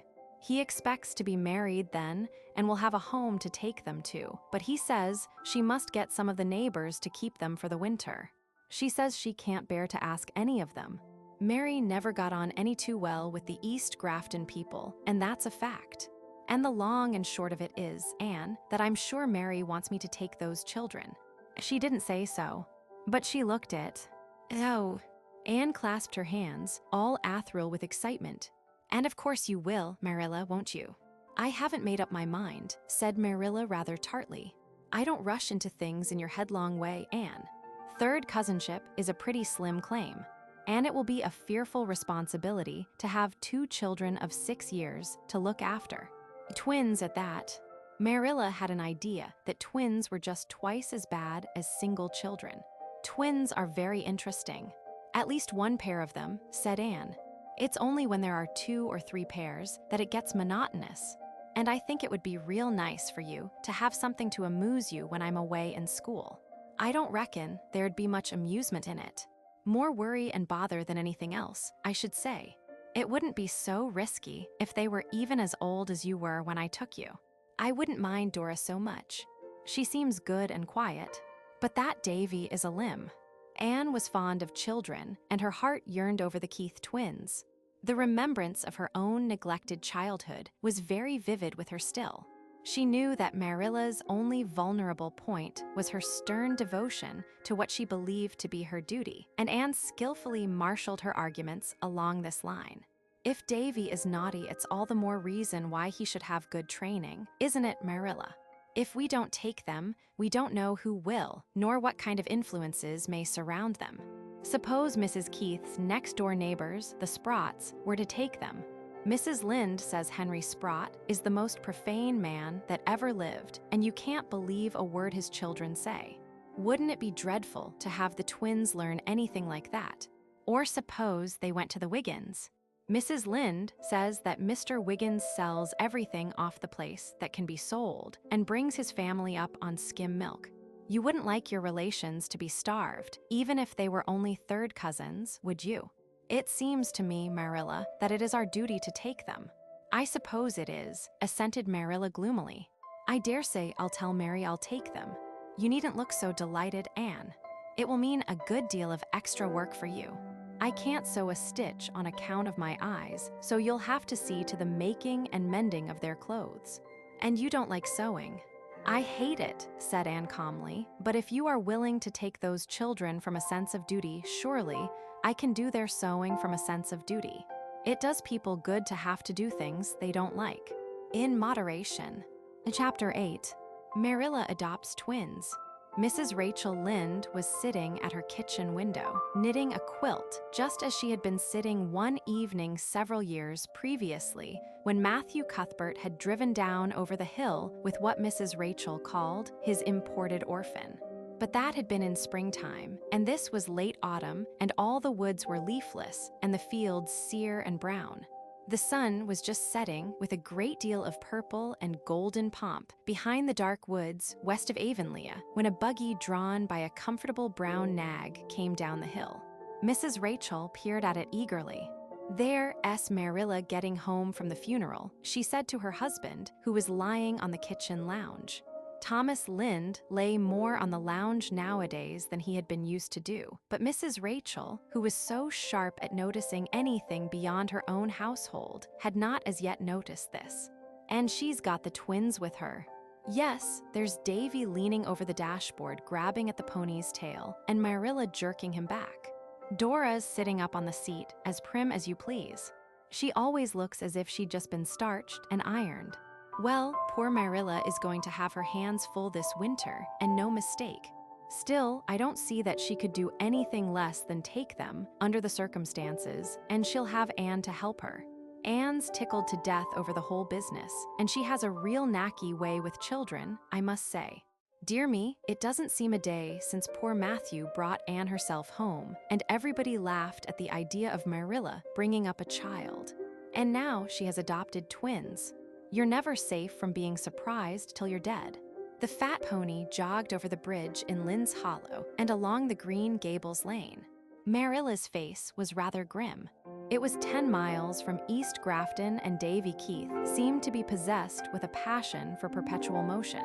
It was beyond Marilla's power to make him sit still, and she had been in an agony the whole way lest he fall over the back of the wagon and break his neck, or tumble over the dashboard under the pony's heels. In despair, she finally threatened to whip him soundly when she got him home, whereupon Davy climbed into her lap, regardless of the reins, flung his chubby arms about her neck, and gave her a bear-like hug. "I don't believe you mean it," he said, smacking her wrinkled cheek affectionately.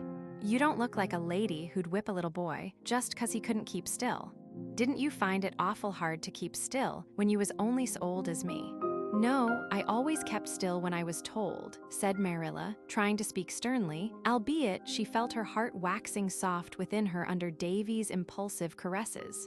"Well, I suppose that was 'cause you was a girl," said Davy, squirming back to his place after another hug. "You was a girl once, I suppose, though it's awful funny to think of it. Dora can sit still, but there ain't much fun in it. I don't think. Seems to me it must be slow to be a girl. Here, Dora, let me liven you up a bit." Davy's method of livening up was to grasp Dora's curls in his fingers and give them a tug. Dora shrieked and then cried. "How can you be such a naughty boy, and your poor mother just laid in her grave this very day?" demanded Marilla despairingly. "But she was glad to die," said Davy confidentially. "I know, 'cause she told me so. She was awful tired of being sick. We'd a long talk the night before she died. She told me you was going to take me and Dora for the winter, and I was to be a good boy. I'm going to be good, but can't you be good running round just as well as sitting still? And she said I was always to be kind to Dora and stand up for her, and I'm going to. Do you call pulling her hair being kind to her?" "Well, I ain't going to let anybody else pull it," said Davy, doubling up his fists and frowning. "They'd just better try it. I didn't hurt her much. She just cried 'cause she's a girl. I'm glad I'm a boy, but I'm sorry I'm a twin.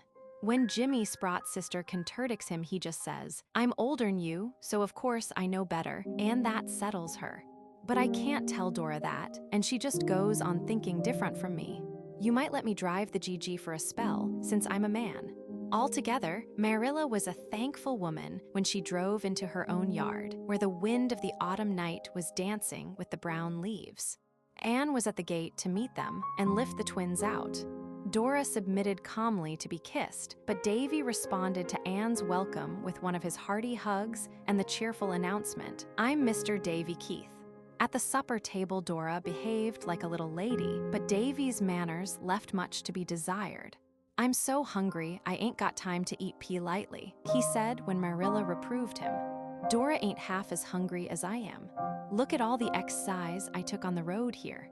That cake's awful nice and plummy. We haven't had any cake at home for ever and ever so long, 'cause Mother was too sick to make it, and Mrs. Sprott said it was as much as she could do to bake our bread for us. And Mrs. Wiggins never puts any plums in her cakes. Catch her. Can I have another piece?" Marilla would have refused, but Anne cut a generous second slice. However, she reminded Davy that he ought to say thank you for it. Davy merely grinned at her and took a huge bite. When he had finished the slice, he said, "If you'll give me another piece, I'll say thank you for it." "No, you have had plenty of cake," said Marilla in a tone which Anne knew and Davy was to learn to be final. Davy winked at Anne, and then, leaning over the table, snatched Dora's first piece of cake, from which she had just taken one dainty little bite, out of her very fingers and, opening his mouth to the fullest extent, crammed the whole slice in. Dora's lip trembled, and Marilla was speechless with horror. Anne promptly exclaimed, with her best schoolma'am air, "Oh, Davy, gentlemen don't do things like that." "I know they don't," said Davy as soon as he could speak, "but I ain't a gemplum." "But don't you want to be?" said shocked Anne. "Course I do. But you can't be a gemplum till you grow up." "Oh, indeed you can," Anne hastened to say, thinking she saw a chance to sow good seed betimes. "You can begin to be a gentleman when you are a little boy. And gentlemen never snatch things from ladies, or forget to say thank you, or pull anybody's hair. They don't have much fun, that's a fact," said Davy frankly. "I guess I'll wait till I'm grown up to be one." Marilla, with a resigned air, had cut another piece of cake for Dora. She did not feel able to cope with Davy just then. It had been a hard day for her, what with the funeral and the long drive. At that moment, she looked forward to the future with a pessimism that would have done credit to Eliza Andrews herself. The twins were not noticeably alike, although both were fair. Dora had long, sleek curls that never got out of order. Davy had a crop of fuzzy little yellow ringlets all over his round head. Dora's hazel eyes were gentle and mild. Davy's were as roguish and dancing as an elf's. Dora's nose was straight, Davy's a positive snub. Dora had a prunes and prisms mouth. Davy's was all smiles. And besides, he had a dimple in one cheek and none in the other, which gave him a dear, comical, lopsided look when he laughed. Mirth and mischief lurked in every corner of his little face. "They'd better go to bed," said Marilla, who thought it was the easiest way to dispose of them. "Dora will sleep with me, and you can put Davy in the west gable. You're not afraid to sleep alone, are you, Davy?" "No, but I ain't going to bed for ever so long yet," said Davy comfortably. "Oh, yes, you are." That was all the much-tried Marilla said, but something in her tone squelched even Davy. He trotted obediently upstairs with Anne. "When I'm grown up, the very first thing I'm going to do is stay up all night just to see what it would be like," he told her confidentially. In after years, Marilla never thought of that first week of the twins' sojourn at Green Gables without a shiver. Not that it really was so much worse than the weeks that followed it, but it seemed so by reason of its novelty. There was seldom a waking minute of any day when Davy was not in mischief or devising it, but his first notable exploit occurred 2 days after his arrival on Sunday morning. A fine, warm day, as hazy and mild as September. Anne dressed him for church, while Marilla attended to Dora. Davy at first objected strongly to having his face washed. "Marilla washed it yesterday, and Mrs. Wiggins scoured me with hard soap the day of the funeral. That's enough for 1 week. I don't see the good of being so awful clean. It's lots more comfortable being dirty." "Paul Irving washes his face every day of his own accord," said Anne astutely. Davy had been an inmate of Green Gables for little over 48 hours, but he already worshipped Anne and hated Paul Irving, whom he had heard Anne praising enthusiastically the day after his arrival. If Paul Irving washed his face every day, that settled it. He, Davy Keith, would do it too if it killed him. The same consideration induced him to submit meekly to the other details of his toilet, and he was really a handsome little lad when all was done. Anne felt an almost maternal pride in him as she led him into the old Cuthbert pew. Davy behaved quite well at first, being occupied in casting covert glances at all the small boys within view and wondering which was Paul Irving. The first two hymns and the scripture reading passed off uneventfully. Mr. Allen was praying when the sensation came. Loretta White was sitting in front of Davy, her head slightly bent and her fair hair hanging in two long braids, between which a tempting expanse of white neck showed, encased in a loose lace frill. Loretta was a fat, placid-looking child of 8 who had conducted herself irreproachably in church from the very first day her mother carried her there, an infant of 6 months. Davy thrust his hand into his pocket and produced a caterpillar, a furry, squirming caterpillar. Marilla saw and clutched at him, but she was too late. Davy dropped the caterpillar down Loretta's neck. Right into the middle of Mr. Allen's prayer burst a series of piercing shrieks. The minister stopped appalled and opened his eyes. Every head in the congregation flew up. Loretta White was dancing up and down in her pew, clutching frantically at the back of her dress. Ow, mommer. Ow, take it off. Ow, get it out. Ow, that bad boy put it down my neck. Ow, mommer, it's going further down. Ow. Mrs. White rose and with a set face carried the hysterical, writhing Loretta out of church. Her shrieks died away in the distance, and Mr. Allen proceeded with the service. But everybody felt that it was a failure that day. For the first time in her life, Marilla took no notice of the text, and Anne sat with scarlet cheeks of mortification. When they got home, Marilla put Davy to bed and made him stay there for the rest of the day. She would not give him any dinner, but allowed him a plain tea of bread and milk. Anne carried it to him and sat sorrowfully by him while he ate it with an unrepentant relish. But Anne's mournful eyes troubled him. I suppose, he said reflectively, that Paul Irving wouldn't have dropped a caterpillar down a girl's neck in church, would he? Indeed he wouldn't, said Anne sadly. Well, I'm kind of sorry I did it then, conceded Davy. But it was such a jolly big caterpillar. I picked him up on the church steps just as we went in. It seemed a pity to waste him. And say, wasn't it fun to hear that girl yell? Tuesday afternoon, the Aid Society met at Green Gables. Anne hurried home from school, for she knew that Marilla would need all the assistance she could give. Dora, neat and proper, in her nicely starched white dress and black sash, was sitting with the members of the Aid in the parlor, speaking demurely when spoken to, keeping silence when not, and in every way comporting herself as a model child. Davy, blissfully dirty, was making mud pies in the barnyard. I told him he might, said Marilla wearily. I thought it would keep him out of worse mischief. He can only get dirty at that. We'll have our teas over before we call him to his. Dora can have hers with us, but I would never dare to let Davy sit down at the table with all the aides here. When Anne went to call the aides to tea, she found that Dora was not in the parlor. Mrs. Jasper Bell said Davy had come to the front door and called her out. A hasty consultation with Marilla in the pantry resulted in a decision to let both children have their teas together later on. Tea was half over when the dining room was invaded by a forlorn figure. Marilla and Anne stared in dismay, the aides in amazement.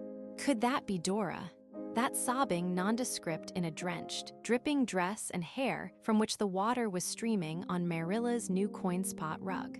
Dora, what has happened to you? Cried Anne, with a guilty glance at Mrs. Jasper Bell, whose family was said to be the only one in the world in which accidents never occurred.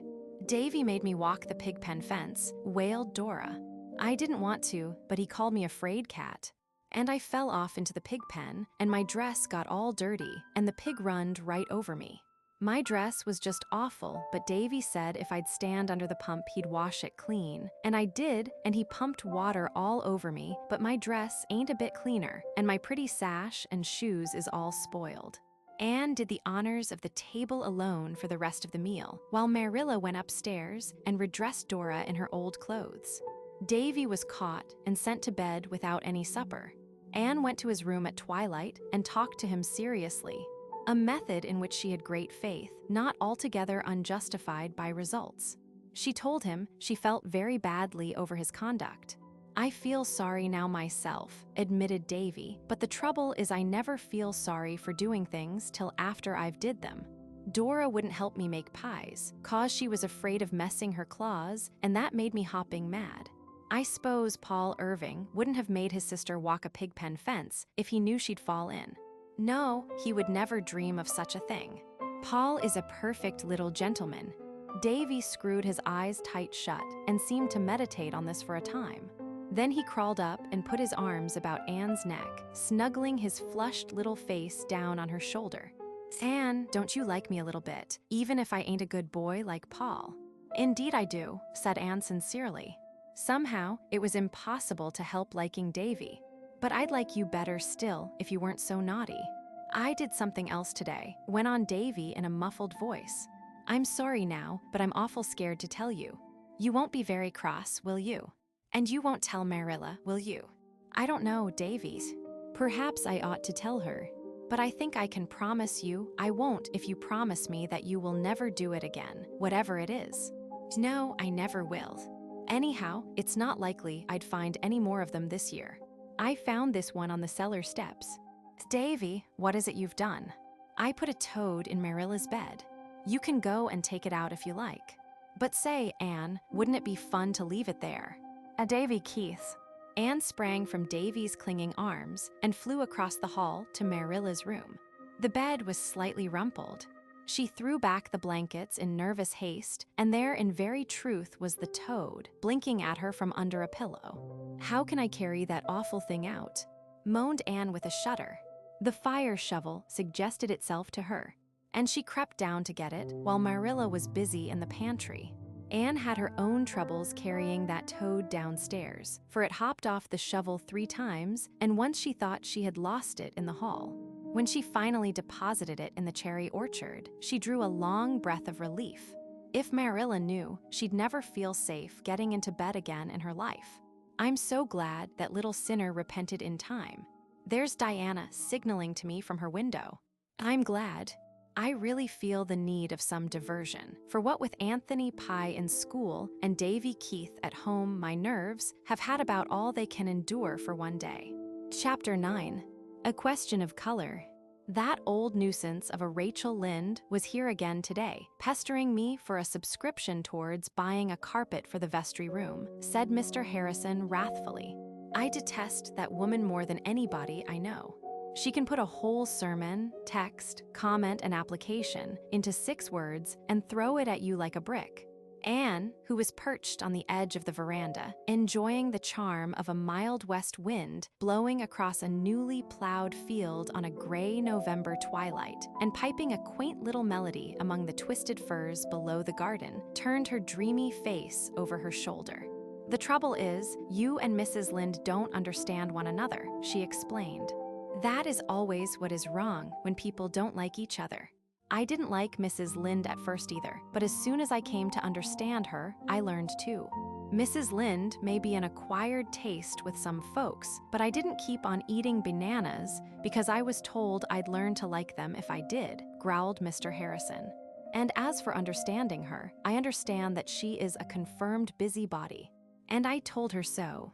"Oh, that must have hurt her feelings very much," said Anne reproachfully. "How could you say such a thing?" "I said some dreadful things to Mrs. Lynde long ago, but it was when I had lost my temper. I couldn't say them deliberately. It was the truth, and I believe in telling the truth to everybody." "But you don't tell the whole truth," objected Anne. "You only tell the disagreeable part of the truth. Now, you've told me a dozen times that my hair was red, but you've never once told me that I had a nice nose."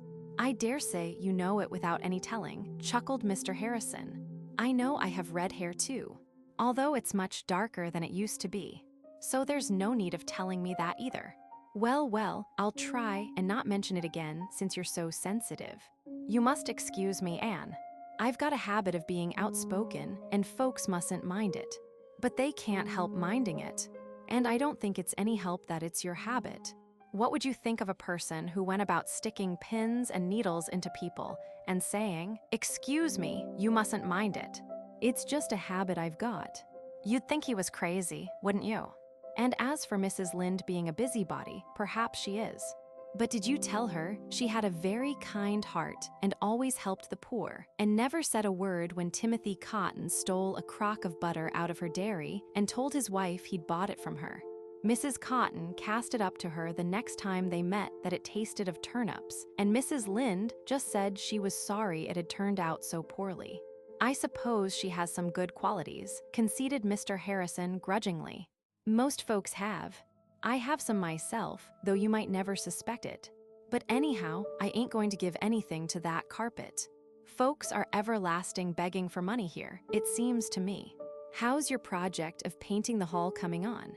Splendidly. We had a meeting of the AVIS last Friday night and found that we had plenty of money subscribed to paint the hall and shingle the roof too. Most people gave very liberally, Mr. Harrison. Anne was a sweet-souled lass, but she could instill some venom into innocent italics when occasion required. What color are you going to have it? We have decided on a very pretty green.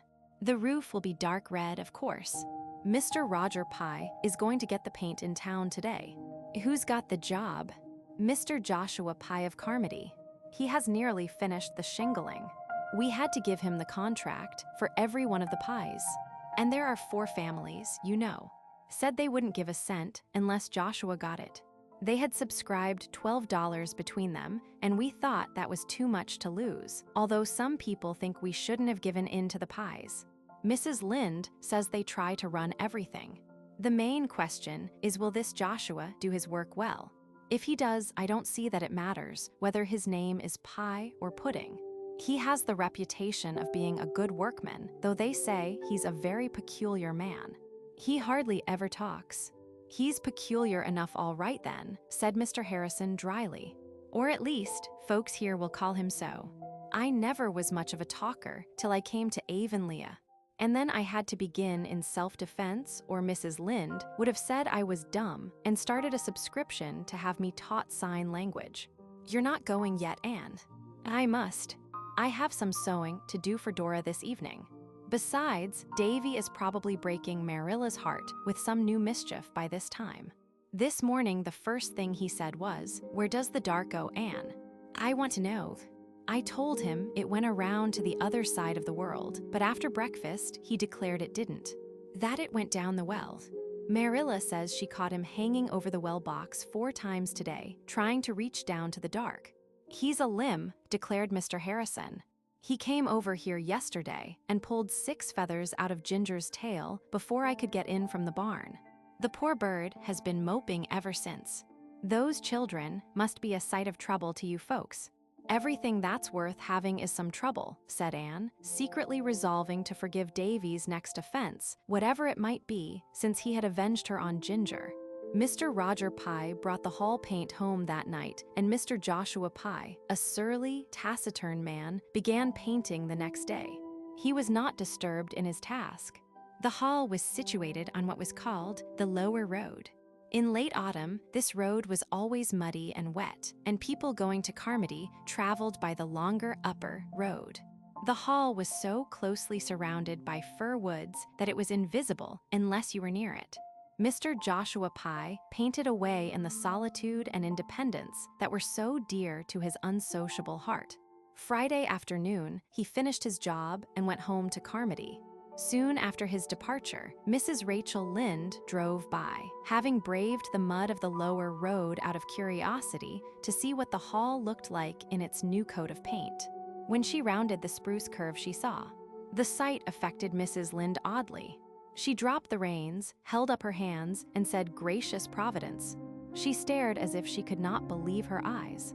Then she laughed almost hysterically. There must be some mistake. There must. I knew those pies would make a mess of things. Mrs. Lynde drove home, meeting several people on the road and stopping to tell them about the hall. The news flew like wildfire. Gilbert Blythe, poring over a textbook at home, heard it from his father's hired boy at sunset and rushed breathlessly to Green Gables, joined on the way by Fred Wright. They found Diana Barry, Jane Andrews, and Anne Shirley, despair personified, at the yard gate of Green Gables, under the big leafless willows. "It isn't true, surely, Anne," exclaimed Gilbert. "It is true," answered Anne, looking like the muse of tragedy.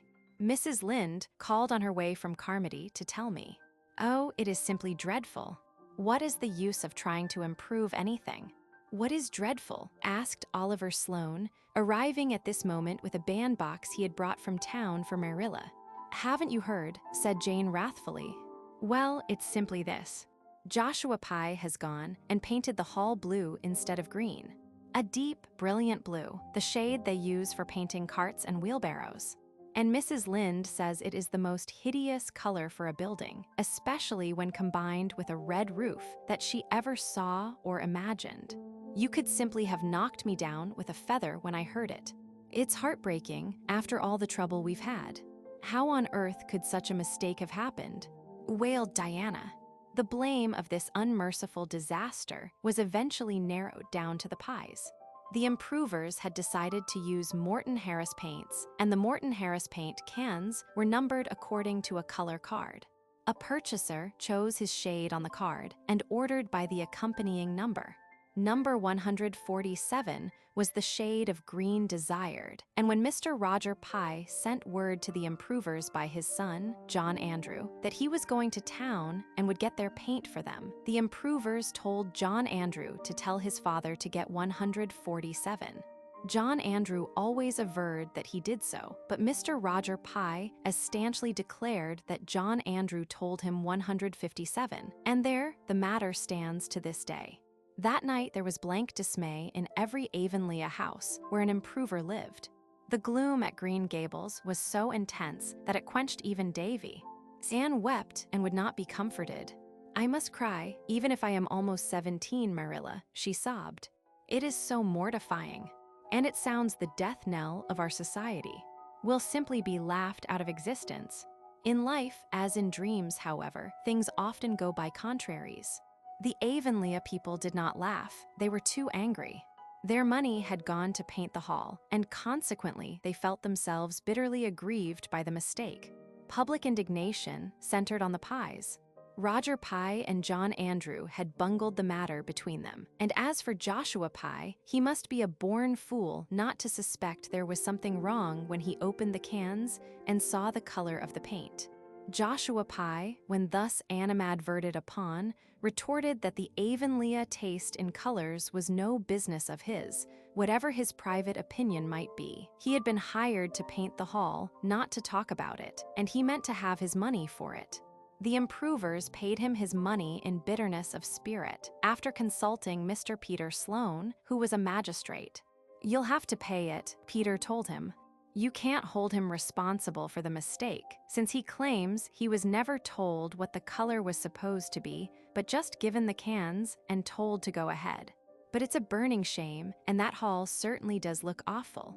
The luckless improvers expected that Avonlea would be more prejudiced than ever against them, but instead, public sympathy veered around in their favor. People thought the eager, enthusiastic little band, who had worked so hard for their object, had been badly used. Mrs. Lynde told them to keep on and show the Pyes that there really were people in the world who could do things without making a muddle of them. Mr. Major Spencer sent them word that he would clean out all the stumps along the road front of his farm and seed it down with grass at his own expense. And Mrs. Hiram Sloane called at the school one day and beckoned Anne mysteriously out into the porch to tell her that if the society wanted to make a geranium bed at the crossroads in the spring, they needn't be afraid of her cow, for she would see that the marauding animal was kept within safe bounds. Even Mr. Harrison chuckled, if he chuckled at all, in private, and was all sympathy outwardly. "Never mind, Anne. Most paints fade uglier every year, but that blue is as ugly as it can be to begin with, so it's bound to fade prettier. And the roof is shingled and painted all right.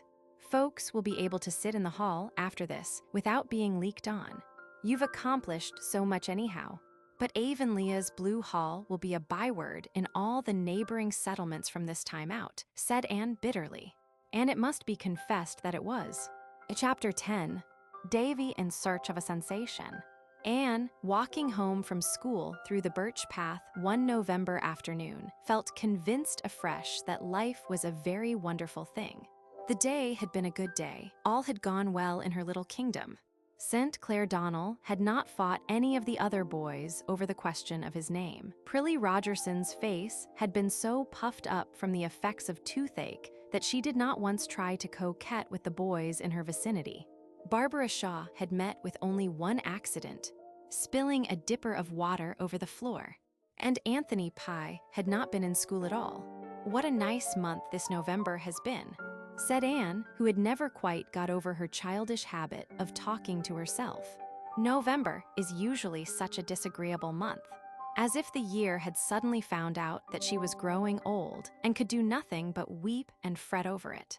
This year is growing old gracefully, just like a stately old lady who knows she can be charming even with gray hair and wrinkles.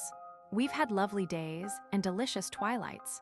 This last fortnight has been so peaceful, and even Davy has been almost well-behaved. I really think he is improving a great deal. How quiet the woods are today. Not a murmur except that soft wind purring in the treetops. It sounds like surf on a faraway shore. How dear the woods are. You beautiful trees. I love every one of you as a friend. Anne paused to throw her arm about a slim young birch and kiss its cream-white trunk. Diana, rounding a curve in the path, saw her and laughed. "Anne Shirley, you're only pretending to be grown up. I believe when you're alone you're as much a little girl as you ever were." "Well, one can't get over the habit of being a little girl all at once," said Anne gaily. "You see, I was little for 14 years, and I've only been grown-uppish for scarcely 3. I'm sure I shall always feel like a child in the woods.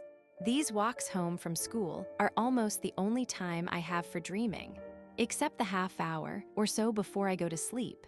I'm so busy with teaching and studying and helping Marilla with the twins that I haven't another moment for imagining things. You don't know what splendid adventures I have for a little while after I go to bed in the east gable every night. I always imagine I'm something very brilliant and triumphant and splendid. A great prima donna or a Red Cross nurse or a queen. Last night I was a queen. It's really splendid to imagine you are a queen. You have all the fun of it without any of the inconveniences, and you can stop being a queen whenever you want to, which you couldn't in real life. But here in the woods, I like best to imagine quite different things. I'm a dryad living in an old pine, or a little brown wood elf hiding under a crinkled leaf. That white birch you caught me kissing is a sister of mine. The only difference is she's a tree and I'm a girl, but that's no real difference. Where are you going, Diana? Down to the Dixons. I promised to help Alberta cut out her new dress. Can't you walk down in the evening, Anne, and come home with me? I might. Since Fred Wright is away in town, said Anne with a rather too innocent face. Diana blushed, tossed her head, and walked on. She did not look offended, however. Anne fully intended to go down to the Dixons that evening, but she did not. When she arrived at Green Gables, she found a state of affairs which banished every other thought from her mind. Marilla met her in the yard. A wild-eyed Marilla. "Anne, Dora is lost." Dora lost.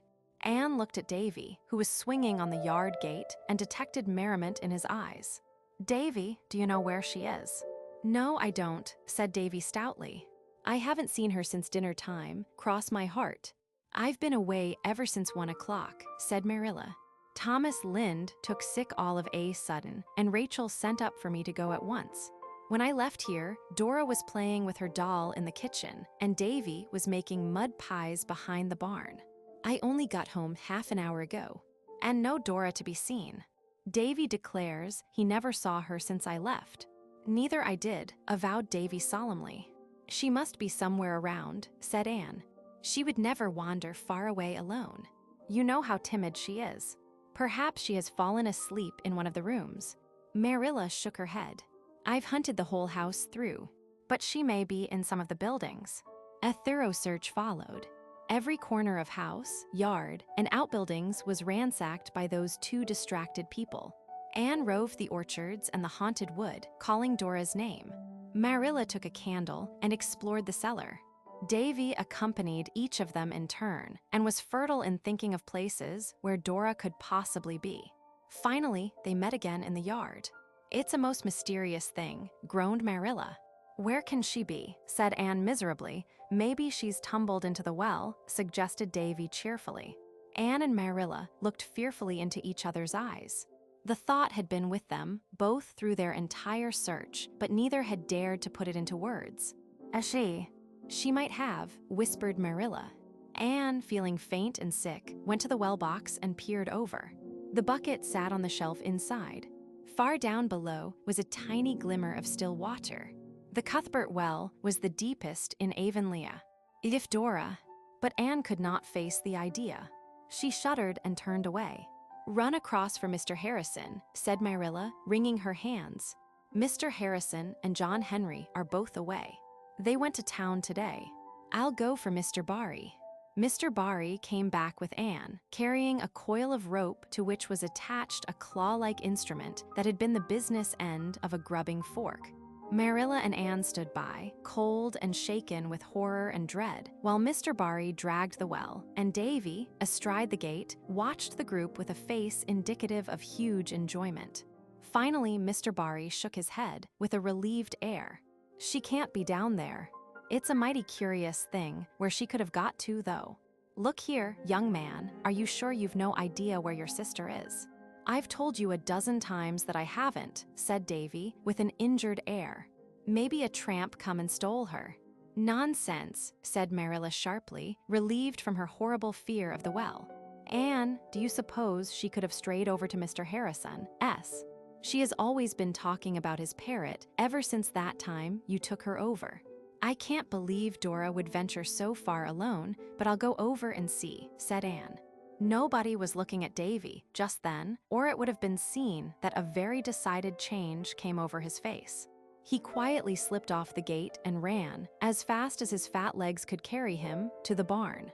Anne hastened across the fields to the Harrison establishment in no very hopeful frame of mind.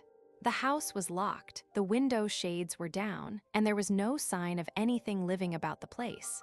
She stood on the veranda and called Dora loudly.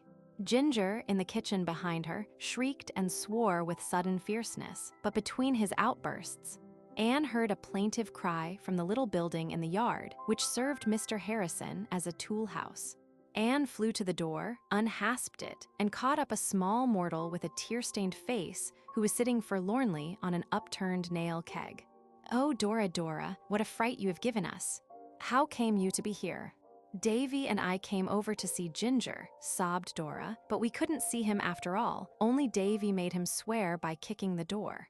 And then Davy brought me here and run out and shut the door, and I couldn't get out. I cried and cried, I was frightened, and oh, I'm so hungry and cold, and I thought you'd never come, Anne." Davy. But Anne could say no more. She carried Dora home with a heavy heart. Her joy at finding the child safe and sound was drowned out in the pain caused by Davy's behavior. The freak of shutting Dora up might easily have been pardoned. But Davy had told falsehoods, downright cold-blooded falsehoods about it. That was the ugly fact, and Anne could not shut her eyes to it. She could have sat down and cried with sheer disappointment. She had grown to love Davy dearly. How dearly she had not known until this minute. And it hurt her unbearably to discover that he was guilty of deliberate falsehood. Marilla listened to Anne's tale in a silence that boded no good Davy-ward. Mr. Barry laughed and advised that Davy be summarily dealt with. When he had gone home, Anne soothed and warmed the sobbing, shivering Dora, got her supper, and put her to bed. Then she returned to the kitchen, just as Marilla came grimly in, leading, or rather pulling, the reluctant, cobwebby Davy, whom she had just found hidden away in the darkest corner of the stable. She jerked him to the mat on the middle of the floor, and then went and sat down by the east window. Anne was sitting limply by the west window. Between them stood the culprit. His back was toward Marilla, and it was a meek, subdued, frightened back. But his face was toward Anne, and although it was a little shamefaced, there was a gleam of comradeship in Davy's eyes, as if he knew he had done wrong and was going to be punished for it, but could count on a laugh over it all with Anne later on.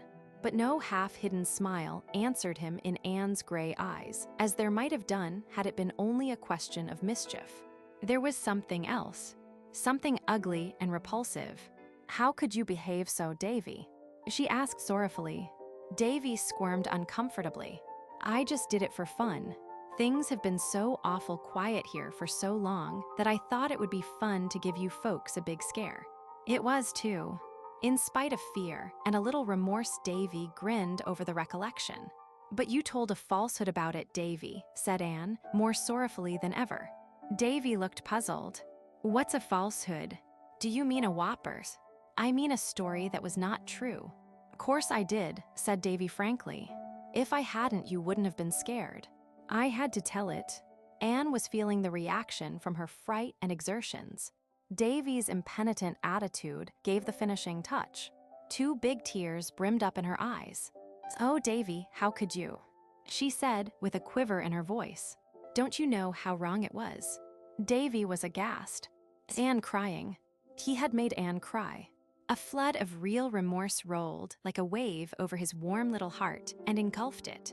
He rushed to Anne, hurled himself into her lap, flung his arms around her neck, and burst into tears. "I didn't know it was wrong to tell whoppers," he sobbed. "How did you expect me to know it was wrong? All Mr. Sprott's children told them regular every day and crossed their hearts too. I suppose Paul Irving never tells whoppers, and here I've been trying awful hard to be as good as him. But now, I suppose you'll never love me again. But I think you might have told me it was wrong. I'm awful sorry. I've made you cry, Anne, and I'll never tell a whopper again." Davy buried his face in Anne's shoulder and cried stormily. Anne, in a sudden glad flash of understanding, held him tight and looked over his curly thatch at Marilla. "He didn't know it was wrong to tell falsehoods, Marilla. I think we must forgive him for that part of it, this time, if he will promise never to say what isn't true again." "I never will, now that I know it's bad," asseverated Davy between sobs. "If you ever catch me telling a whopper again, you can." Davy groped mentally for a suitable penance. "You can skin me alive, Anne." "Don't say whopper, Davy, say falsehood," said the schoolma'am. "Why?" queried Davy, settling comfortably down and looking up with a tear-stained, investigating face. "Why ain't whopper as good as falsehood?" "I want to know." "It's just as big a word. It's slang, and it's wrong for little boys to use slang." "There's an awful lot of things it's wrong to do," said Davy with a sigh. "I never s'posed there was so many. I'm sorry it's wrong to tell whop. Falsehoods, 'cause it's awful handy, but since it is, I'm never going to tell any more." "What are you going to do to me for telling them this time?" "I want to know." Anne looked beseechingly at Marilla. "I don't want to be too hard on the child," said Marilla. "I dare say nobody ever did tell him it was wrong to tell lies, and those Sprott children were no fit companions for him. Poor Mary was too sick to train him properly, and I presume you couldn't expect a 6-year-old child to know things like that by instinct. I suppose we'll just have to assume he doesn't know anything right and begin at the beginning. But he'll have to be punished for shutting Dora up, and I can't think of any way except to send him to bed without his supper, and we've done that so often. Can't you suggest something else, Anne? I should think you ought to be able to, with that imagination you're always talking of. But punishments are so horrid, and I like to imagine only pleasant things," said Anne, cuddling Davy. "There are so many unpleasant things in the world already that there is no use in imagining any more." In the end, Davy was sent to bed, as usual, there to remain until noon next day. He evidently did some thinking, for when Anne went up to her room a little later, she heard him calling her name softly. Going in, she found him sitting up in bed, with his elbows on his knees and his chin propped on his hands. "Anne," he said solemnly, "is it wrong for everybody to tell whop?" "Falsehoods." "I want to know." "Yes, indeed." "Is it wrong for a grown-up person?" "Yes." "Then," said Davy decidedly, "Marilla is bad, for she tells them. And she's worse than me, for I didn't know it was wrong." "But she does." "Davy Keith, Marilla never told a story in her life," said Anne indignantly. "She did so. She told me last Tuesday that something dreadful would happen to me if I didn't say my prayers every night. And I haven't said them for over a week, just to see what would happen." And nothing has, concluded Davy in an aggrieved tone. Anne choked back a mad desire to laugh with the conviction that it would be fatal, and then earnestly set about saving Marilla's reputation. "Why, Davy Keith," she said solemnly, "something dreadful has happened to you this very day." Davy looked skeptical. "I suppose you mean being sent to bed without any supper," he said scornfully, "but that isn't dreadful. Course, I don't like it, but I've been sent to bed so much since I come here that I'm getting used to it. And you don't save anything by making me go without supper either, for I always eat twice as much for breakfast. I don't mean you're being sent to bed. I mean the fact that you told a falsehood today." And Davy. Anne leaned over the footboard of the bed and shook her finger impressively at the culprit.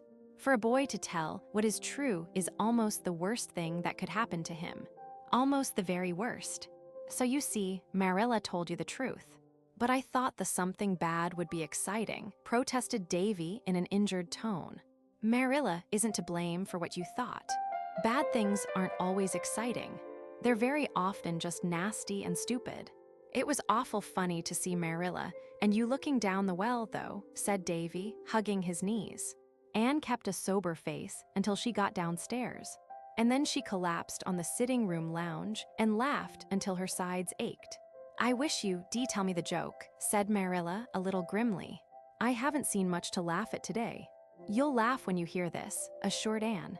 And Marilla did laugh, which showed how much her education had advanced since the adoption of Anne.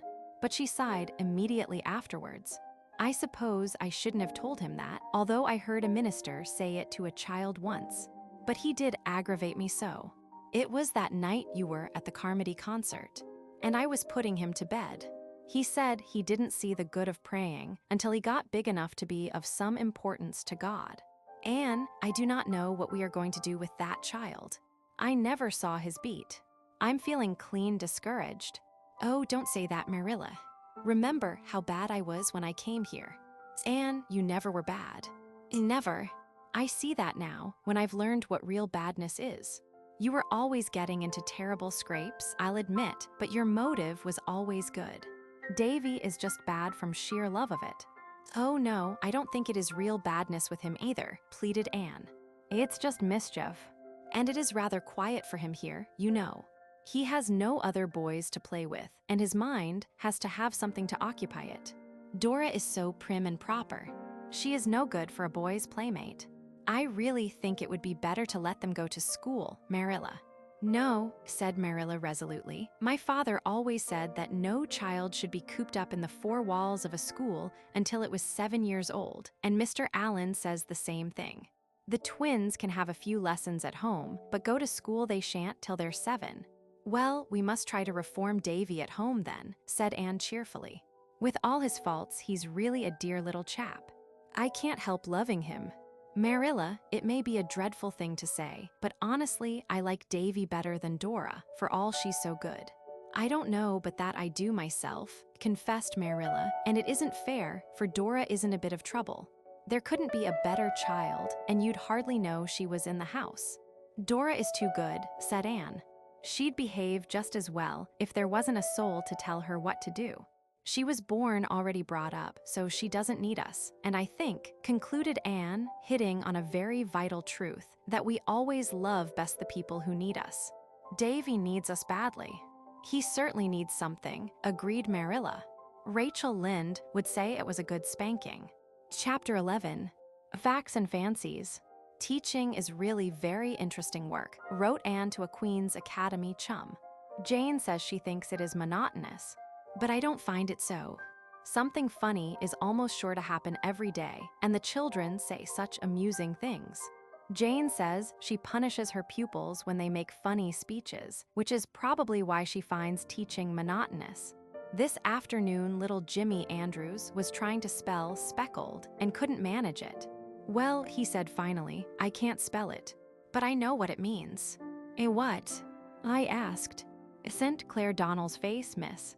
St. Clair is certainly very much freckled, although I try to prevent the others from commenting on it. For I was freckled once, and well do I remember it. But I don't think St. Clair minds. It was because Jimmy called him St. Clair that St. Clair pounded him on the way home from school. I heard of the pounding, but not officially, so I don't think I'll take any notice of it. Yesterday, I was trying to teach Lottie right to do addition. I said, if you had 3 candies in one hand and 2 in the other, how many would you have altogether? A mouthful, said Lottie. And in the nature study class, when I asked them to give me a good reason why toads shouldn't be killed, Benji Sloan gravely answered, because it would rain the next day. It's so hard not to laugh, Stella. I have to save up all my amusement until I get home, and Marilla says it makes her nervous to hear wild shrieks of mirth proceeding from the east gable without any apparent cause. She says a man in Grafton went insane once, and that was how it began. Did you know that Thomas à Becket was canonized as a snake? Rose Bell says he was. Also that William Tyndale wrote the New Testament. Claude White says a glacier is a man who puts in window frames. I think the most difficult thing in teaching, as well as the most interesting, is to get the children to tell you their real thoughts about things. One stormy day last week, I gathered them around me at dinner hour and tried to get them to talk to me just as if I were one of themselves. I asked them to tell me the things they most wanted. Some of the answers were commonplace enough. Dolls, ponies, and skates. Others were decidedly original. Hester Bolter wanted to wear her Sunday dress every day and eat in the sitting room. Hannah Bell wanted to be good without having to take any trouble about it. Marjorie White, aged 10, wanted to be a widow. Questioned why, she gravely said that if you weren't married, people called you an old maid, and if you were, your husband bossed you. But if you were a widow, there'd be no danger of either. The most remarkable wish was Sally Bell, S. She wanted a honeymoon. I asked her if she knew what it was, and she said she thought it was an extra nice kind of bicycle because her cousin in Montreal went on a honeymoon when he was married, and he had always had the very latest in bicycles. Another day, I asked them all to tell me the naughtiest thing they had ever done. I couldn't get the older ones to do so, but the 3rd class answered quite freely. Eliza Bell had set fire to her aunt's carded rolls. Asked if she meant to do it, she said, not altogether. She just tried a little end to see how it would burn, and the whole bundle blazed up in a jiffy. Emerson Gillies had spent 10 cents for candy when he should have put it in his missionary box. Annetta Bell's worst crime was eating some blueberries that grew in the graveyard. Willie White had slid down the sheephouse roof a lot of times with his Sunday trousers on. But I was punished for it because I had to wear patched pants to Sunday school all summer. And when you're punished for a thing, you don't have to repent of it, declared Willie. I wish you could see some of their compositions. So much do I wish it that I'll send you copies of some written recently. Last week, I told the 4th class I wanted them to write me letters about anything they pleased, adding by way of suggestion that they might tell me of some place they had visited or some interesting thing or person they had seen. They were to write the letters on real note paper, seal them in an envelope, and address them to me, all without any assistance from other people. Last Friday morning, I found a pile of letters on my desk, and that evening, I realized afresh that teaching has its pleasures as well as its pains. Those compositions would atone for much. Here is Ned Clay's address, spelling, and grammar as originally penned. Miss Teacher, she Arlay Green Gables. P.E. Island can birds. Dear teacher, I think I will write you a composition about birds. Birds is very useful animals. My cat catches birds. His name is William, but Pa calls him Tom. He is all striped, and he got one of his ears froze of last winter. Only for that he would be a good-looking cat. My Uncle has adopted a cat. It come to his house one day and wouldn't go away, and Uncle says it has forgot more than most people ever knowed. He lets it sleep on his rocking chair, and my aunt says he thinks more of it than he does of his children. That is not right. We ought to be kind to cats and give them new milk, but we ought not be better to them than to our children. This is all I can think of, so no more at present. From Edward Blake Clawy. St. Clair Donnell's is, as usual, short and to the point. St. Clair never wastes words. I do not think he chose his subject or added the postscript out of malice aforethought. It is just that he has not a great deal of tact or imagination. Dear Miss Shirley, you told us to describe something strange we have seen. I will describe the Avonlea Hall. It has 2 doors, an inside one and an outside one. It has 6 windows and a chimney. It has 2 ends and 2 sides. It is painted blue. That is what makes it strange.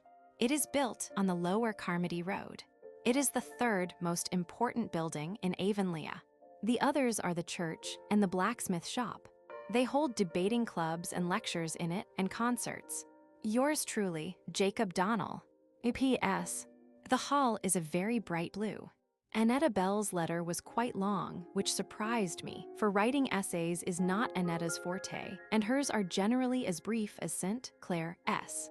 Annetta is a quiet little puss and a model of good behavior, but there isn't a shadow of originality in her. Here is her letter. Dearest teacher, I think I will write you a letter to tell you how much I love you. I love you with my whole heart and soul and mind. With all there is of me to love. And I want to serve you forever. It would be my highest privilege. That is why I try so hard to be good in school and learn my lessons. You are so beautiful, my teacher. Your voice is like music, and your eyes are like pansies when the dew is on them. You are like a tall, stately queen. Your hair is like rippling gold. Anthony Pye says it is red, but you needn't pay any attention to Anthony. I have only known you for a few months, but I cannot realize that there was ever a time when I did not know you. When you had not come into my life to bless and hallow it, I will always look back to this year as the most wonderful in my life because it brought you to me. Besides, it's the year we moved to Avonlea from Newbridge. My love for you has made my life very rich, and it has kept me from much of harm and evil. I owe this all to you, my sweetest teacher. I shall never forget how sweet you looked the last time I saw you in that black dress with flowers in your hair. I shall see you like that forever, even when we are both old and gray. You will always be young and fair to me, dearest teacher. I am thinking of you all the time. In the morning and at the noontide and at the twilight. I love you when you laugh and when you sigh, even when you look disdainful. I never saw you look cross, though Anthony Pye says you always look so. But I don't wonder you look cross at him, for he deserves it. I love you in every dress. You seem more adorable in each new dress than the last. Dearest teacher, good night. The sun has set and the stars are shining. Stars that are as bright and beautiful as your eyes. I kiss your hands and face, my sweet. May God watch over you and protect you from all harm. Your affectionate pupil, Annetta Bell. This extraordinary letter puzzled me not a little. I knew Annetta couldn't have composed it any more than she could fly. When I went to school the next day, I took her for a walk down to the brook at recess and asked her to tell me the truth about the letter. Annetta cried and fessed up freely. She said she had never written a letter and she didn't know how to or what to say, but there was a bundle of love letters in her mother's top bureau drawer, which had been written to her by an old beau. It wasn't father, sobbed Annetta. It was someone who was studying for a minister, and so he could write lovely letters, but Ma didn't marry him after all. She said she couldn't make out what he was driving at half the time. But I thought the letters were sweet, and that I'd just copy things out of them here and there to write you. I put teacher where he put lady, and I put in something of my own when I could think of it. And I changed some words. I put dress in place of mood. I didn't know just what a mood was, but I supposed it was something to wear. I didn't suppose you'd know the difference. I don't see how you found out it wasn't all mine. You must be awful clever, teacher. I told Annetta it was very wrong to copy another person's letter and pass it off as her own. But I'm afraid that all Annetta repented of was being found out. And I do love you, teacher, she sobbed. It was all true, even if the minister wrote it first. I do love you with all my heart. It's very difficult to scold anybody properly under such circumstances. Here is Barbara Shaw's letter. I can't reproduce the blots of the original. Dear teacher, you said we might write about a visit. I never visited but once. It was at my Aunt Mary's last winter. My Aunt Mary is a very particular woman and a great housekeeper. The first night I was there, we were at tea. I knocked over a jug and broke it. Aunt Mary said she had had that jug ever since she was married, and nobody had ever broken it before. When we got up, I stepped on her dress, and all the gathers tore out of the skirt. The next morning, when I got up, I hit the pitcher against the basin and cracked them both, and I upset a cup of tea on the tablecloth at breakfast. When I was helping Aunt Mary with the dinner dishes, I dropped a china plate and it smashed. That evening, I fell downstairs and sprained my ankle and had to stay in bed for a week. I heard Aunt Mary tell Uncle Joseph it was a mercy, or I'd have broken everything in the house. When I got better, it was time to go home. I don't like visiting very much. I like going to school better, especially since I came to Avonlea. Yours respectfully, Barbara Shaw. Willie White's began, "Respected Miss, I want to tell you about my very brave aunt. She lives in Ontario, and one day she went out to the barn and saw a dog in the yard. The dog had no business there, so she got a stick and whacked him hard and drove him into the barn and shut him up. Pretty soon, a man came looking for an imaginary lion. Query, did Willie mean a menagerie lion? That had run away from a circus. And it turned out that the dog was a lion, and my very brave aunt had druv him into the barn with a stick. It was a wonder she was not et up, but she was very brave. Emerson Gillies says if she thought it was a dog, she wasn't any braver than if it really was a dog. But Emerson is jealous because he hasn't got a brave aunt himself, nothing but uncles. I have kept the best for the last. You laugh at me because I think Paul is a genius, but I am sure his letter will convince you that he is a very uncommon child. Paul lives away down near the shore with his grandmother, and he has no playmates. No real playmates. You remember our school management professor told us that we must not have favorites among our pupils, but I can't help loving Paul Irving the best of all mine. I don't think it does any harm, though, for everybody loves Paul, even Mrs. Lind, who says she could never have believed she'd get so fond of a Yankee. The other boys in school like him too.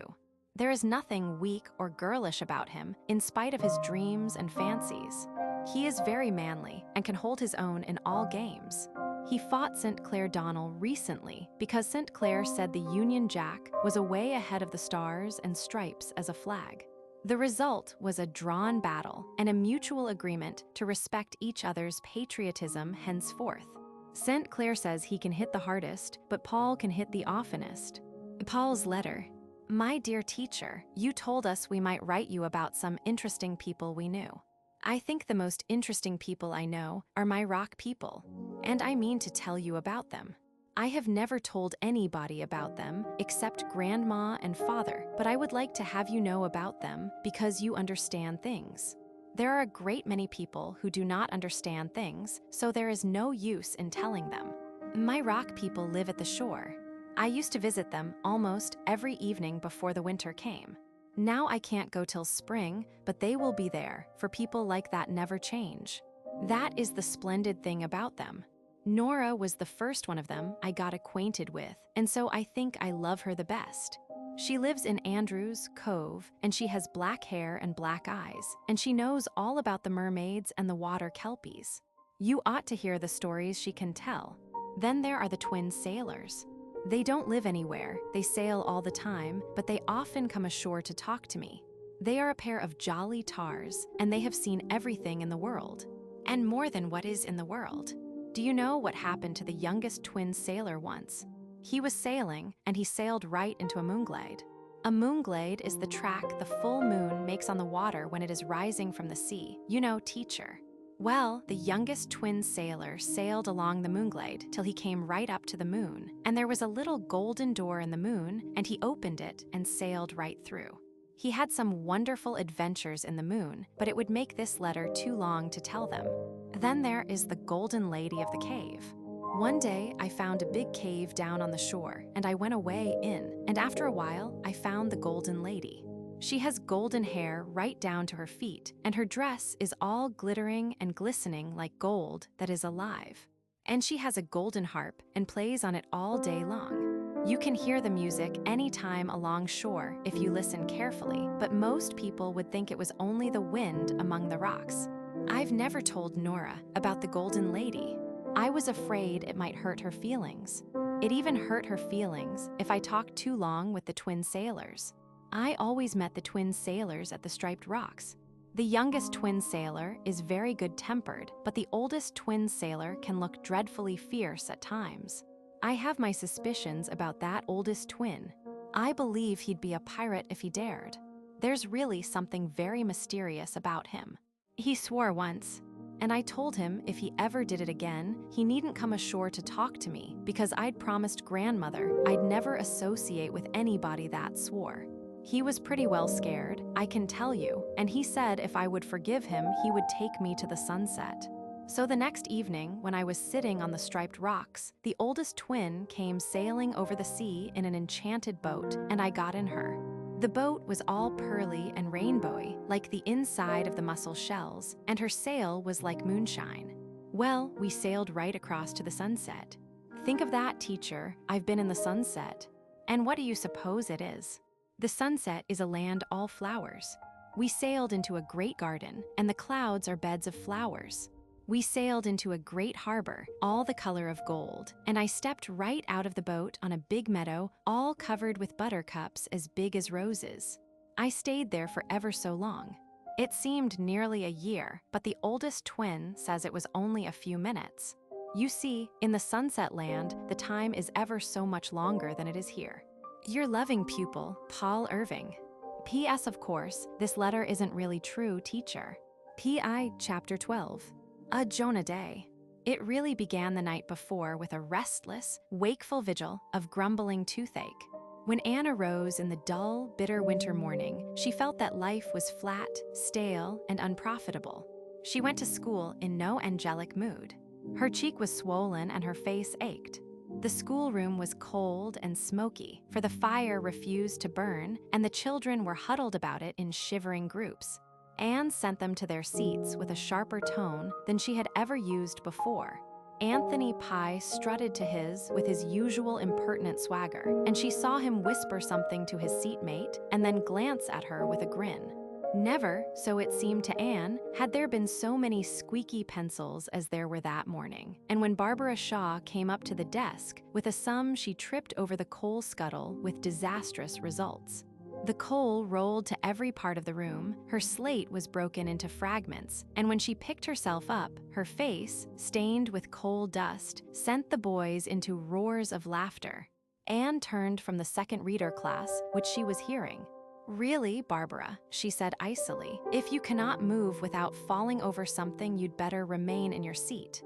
It is positively disgraceful for a girl of your age to be so awkward." Poor Barbara stumbled back to her desk, her tears combining with the coal dust to produce an effect truly grotesque. Never before had her beloved, sympathetic teacher spoken to her in such a tone or fashion, and Barbara was heartbroken. Anne herself felt a prick of conscience, but it only served to increase her mental irritation, and the second reader class remember that lesson yet, as well as the unmerciful infliction of arithmetic that followed. Just as Anne was snapping the sums out, St. Clair Donnell arrived breathlessly. "You are half an hour late, St. Clair," Anne reminded him frigidly. "Why is this?" "Please, miss, I had to help Ma make a pudding for dinner 'cause we're expecting company and Clarice Almira's sick," was St. Clair's answer, given in a perfectly respectful voice, but nevertheless provocative of great mirth among his mates. "Take your seat and work out the 6 problems on page 84 of your arithmetic for punishment," said Anne. St. Clair looked rather amazed at her tone, but he went meekly to his desk and took out his slate. Then he stealthily passed a small parcel to Joe Sloane across the aisle. Anne caught him in the act and jumped to a fatal conclusion about that parcel. Old Mrs. Hiram Sloane had lately taken to making and selling nut cakes by way of adding to her scanty income. The cakes were specially tempting to small boys, and for several weeks, Anne had had not a little trouble in regard to them. On their way to school, the boys would invest their spare cash at Mrs. Hiram's, bring the cakes along with them to school, and, if possible, eat them and treat their mates during school hours.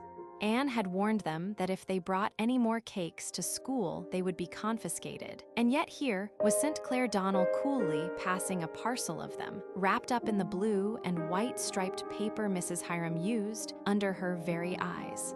"Joseph," said Anne quietly, "bring that parcel here."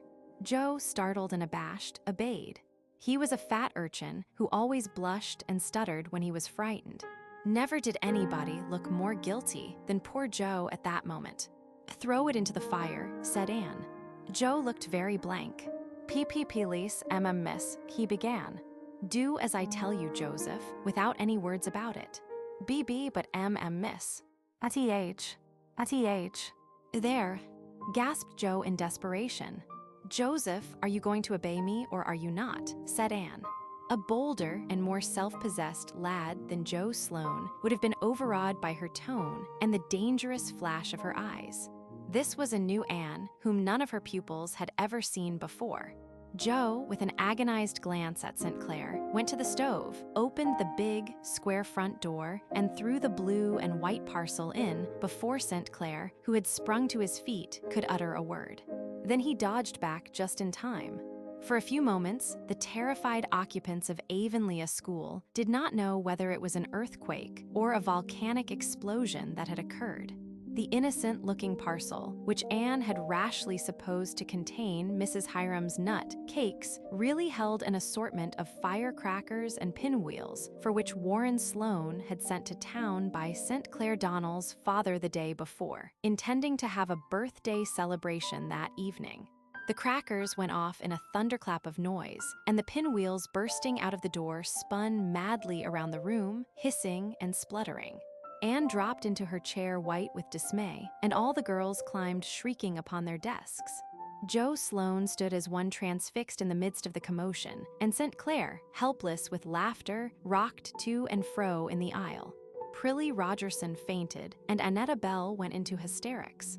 It seemed a long time, although it was really only a few minutes, before the last pinwheel subsided. Anne, recovering herself, sprang to open doors and windows and let out the gas and smoke which filled the room.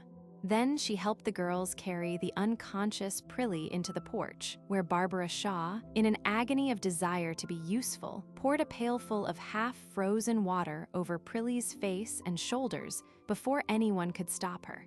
It was a full hour before quiet was restored, but it was a quiet that might be felt. Everybody realized that even the explosion had not cleared the teacher's mental atmosphere. Nobody, except Anthony Pye, dared whisper a word. Ned Clay accidentally squeaked his pencil while working a sum, caught Anne's eye, and wished the floor would open and swallow him up. The geography class were whisked through a continent with a speed that made them dizzy. The grammar class were parsed and analyzed within an inch of their lives. Chester Sloane, spelling odoriferous with 2 F's, was made to feel that he could never live down the disgrace of it, either in this world or that which is to come. Anne knew that she had made herself ridiculous and that the incident would be laughed over that night at a score of tea tables, but the knowledge only angered her further. In a calmer mood, she could have carried off the situation with a laugh, but now that was impossible, so she ignored it in icy disdain. When Anne returned to the school after dinner, all the children were as usual in their seats, and every face was bent studiously over a desk, except Anthony Pye S. He peered across his book at Anne, his black eyes sparkling with curiosity and mockery. Anne twitched open the drawer of her desk in search of chalk, and under her very hand, a lively mouse sprang out of the drawer, scampered over the desk, and leaped to the floor. Anne screamed and sprang back, as if it had been a snake, and Anthony Pye laughed aloud. Then a silence fell. A very creepy, uncomfortable silence. Annetta Bell was of 2 minds whether to go into hysterics again or not, especially as she didn't know just where the mouse had gone. But she decided not to. Who could take any comfort out of hysterics with a teacher so white-faced and so blazing-eyed standing before one? "Who put that mouse in my desk?" said Anne. Her voice was quite low, but it made a shiver go up and down Paul Irving's spine. Joe Sloane caught her eye, felt responsible from the crown of his head to the sole of his feet, but stuttered out wildly, "NN not me teacher, NN not me." Anne paid no attention to the wretched Joseph. She looked at Anthony Pye, and Anthony Pye looked back unabashed and unashamed. "Anthony, was it you?" "Yes, it was," said Anthony insolently. Anne took her pointer from her desk. It was a long, heavy hardwood pointer. "Come here, Anthony." It was far from being the most severe punishment Anthony Pye had ever undergone. Anne, even the stormy-souled Anne she was at that moment, could not have punished any child cruelly. But the pointer nipped keenly, and finally Anthony's bravado failed him. He winced and the tears came to his eyes. Anne, conscience-stricken, dropped the pointer and told Anthony to go to his seat. She sat down at her desk feeling ashamed, repentant, and bitterly mortified. Her quick anger was gone, and she would have given much to have been able to seek relief in tears. So all her boasts had come to this. She had actually whipped one of her pupils. How Jane would triumph, and how Mr. Harrison would chuckle. But worse than this, bitterest thought of all, she had lost her last chance of winning Anthony Pye. Never would he like her now. Anne, by what somebody has called a Herculaneum effort, kept back her tears until she got home that night. Then she shut herself in the east gable room and wept all her shame and remorse and disappointment into her pillows. Wept so long that Marilla grew alarmed, invaded the room, and insisted on knowing what the trouble was. "The trouble is, I've got things the matter with my conscience," sobbed Anne. "Oh, this has been such a Jonah day, Marilla. I'm so ashamed of myself. I lost my temper and whipped Anthony Pye." "I'm glad to hear it," said Marilla with decision. "It's what you should have done long ago." "Oh, no, Marilla. And I don't see how I can ever look those children in the face again. I feel that I have humiliated myself to the very dust. You don't know how cross and hateful and horrid I was. I can't forget the expression in Paul Irving's eyes. He looked so surprised and disappointed. Oh, Marilla, I have tried so hard to be patient and to win Anthony's liking. And now it has all gone for nothing." Marilla passed her hard, work-worn hand over the girl's glossy, tumbled hair with a wonderful tenderness. When Anne's sobs grew quieter, she said, very gently for her, "You take things too much to heart, Anne. We all make mistakes, but people forget them, and Jonah days come to everybody. As for Anthony Pye, why need you care if he does dislike you? He is the only one. I can't help it. I want everybody to love me, and it hurts me so when anybody doesn't. And Anthony never will now. Oh, I just made an idiot of myself today, Marilla. I'll tell you the whole story." Marilla listened to the whole story, and if she smiled at certain parts of it, Anne never knew. When the tale was ended, she said briskly, "Well, never mind. This day's done, and there's a new one coming tomorrow, with no mistakes in it yet, as you used to say yourself. Just come downstairs and have your supper. You'll see if a good cup of tea and those plum puffs I made today won't hearten you up." "Plum puffs won't minister to a mind diseased," said Anne disconsolately, but Marilla thought it a good sign that she had recovered sufficiently to adapt a quotation. The cheerful supper table, with the twins' bright faces and Marilla's matchless plum puffs, of which Davy ate 4, did hearten her up considerably after all. She had a good sleep that night and awakened in the morning to find herself and the world transformed. It had snowed softly and thickly all through the hours of darkness, and the beautiful whiteness, glittering in the frosty sunshine, looked like a mantle of charity cast over all the mistakes and humiliations of the past. "Every morn is a fresh beginning. Every morn is the world made new," sang Anne as she dressed. Owing to the snow, she had to go around by the road to school, and she thought it was certainly an impish coincidence that Anthony Pye should come plowing along just as she left the Green Gables lane.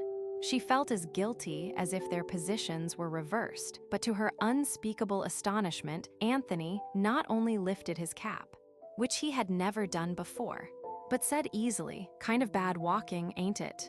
Can I take those books for you, teacher?" Anne surrendered her books and wondered if she could possibly be awake.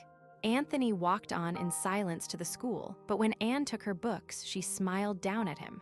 Not the stereotyped, kind smile she had so persistently assumed for his benefit, but a sudden outflashing of good comradeship. Anthony smiled.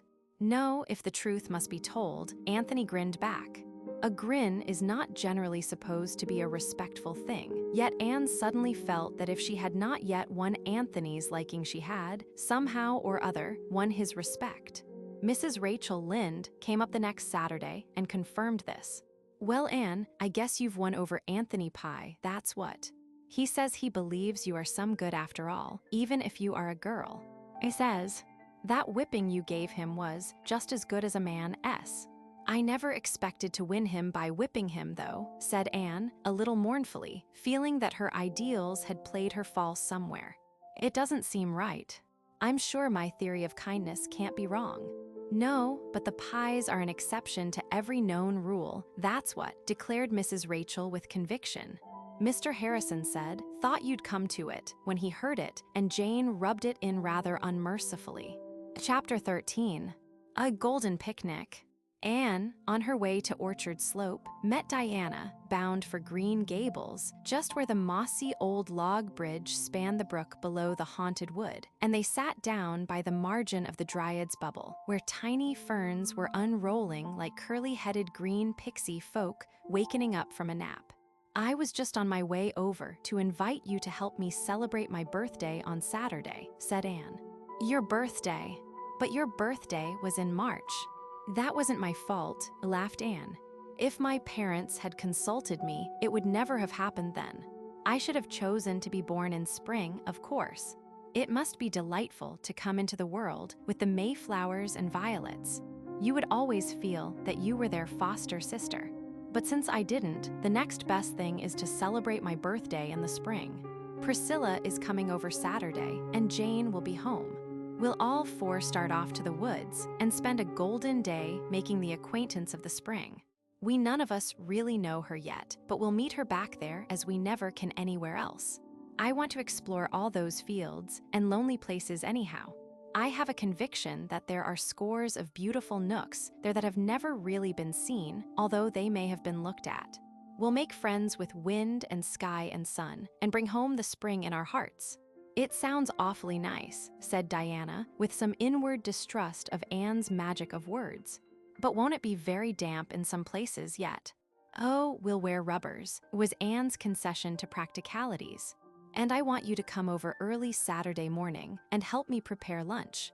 I'm going to have the daintiest things possible. Things that will match the spring, you understand. Little jelly tarts and ladyfingers, and drop cookies frosted with pink and yellow icing, and buttercup cake. And we must have sandwiches too, though they're not very poetical. Saturday proved an ideal day for a picnic. A day of breeze and blue, warm, sunny, with a little rollicking wind blowing across meadow and orchard. Over every sunlit upland and field was a delicate, flower-starred green. Mr. Harrison, harrowing at the back of his farm and feeling some of the spring witchwork even in his sober, middle-aged blood, saw 4 girls, basket-laden, tripping across the end of his field where it joined a fringing woodland of birch and fir. Their blithe voices and laughter echoed down to him. It's so easy to be happy on a day like this, isn't it? Anne was saying, with true Annish philosophy, let's try to make this a really golden day, girls, a day to which we can always look back with delight. We're to seek for beauty and refuse to see anything else. Begone, dull care. Jane, you are thinking of something that went wrong in school yesterday. How do you know? Gasped Jane, amazed. Oh, I know the expression. I've felt it often enough on my own face. But put it out of your mind, there's a dear. It will keep till Monday. Or if it doesn't so much the better. Oh, girls, girls, see that patch of violets? There's something for memory's picture gallery. When I'm 80 years old, if I ever am, I shall shut my eyes and see those violets just as I see them now. That's the first good gift our day has given us. If a kiss could be seen, I think it would look like a violet, said Priscilla. Anne glowed. I'm so glad you spoke that thought, Priscilla, instead of just thinking it and keeping it to yourself. This world would be a much more interesting place, although it is very interesting anyhow. If people spoke out their real thoughts, it would be too hot to hold some folks, quoted Jane sagely. I suppose it might be, but that would be their own faults for thinking nasty things. Anyhow, we can tell all our thoughts today because we are going to have nothing but beautiful thoughts. Everybody can say just what comes into her head. That is conversation. Here's a little path I never saw before. Let's explore it. The path was a winding one, so narrow that the girls walked in single file, and even then the fir boughs brushed their faces. Under the firs were velvety cushions of moss, and further on, where the trees were smaller and fewer, the ground was rich in a variety of green-growing things.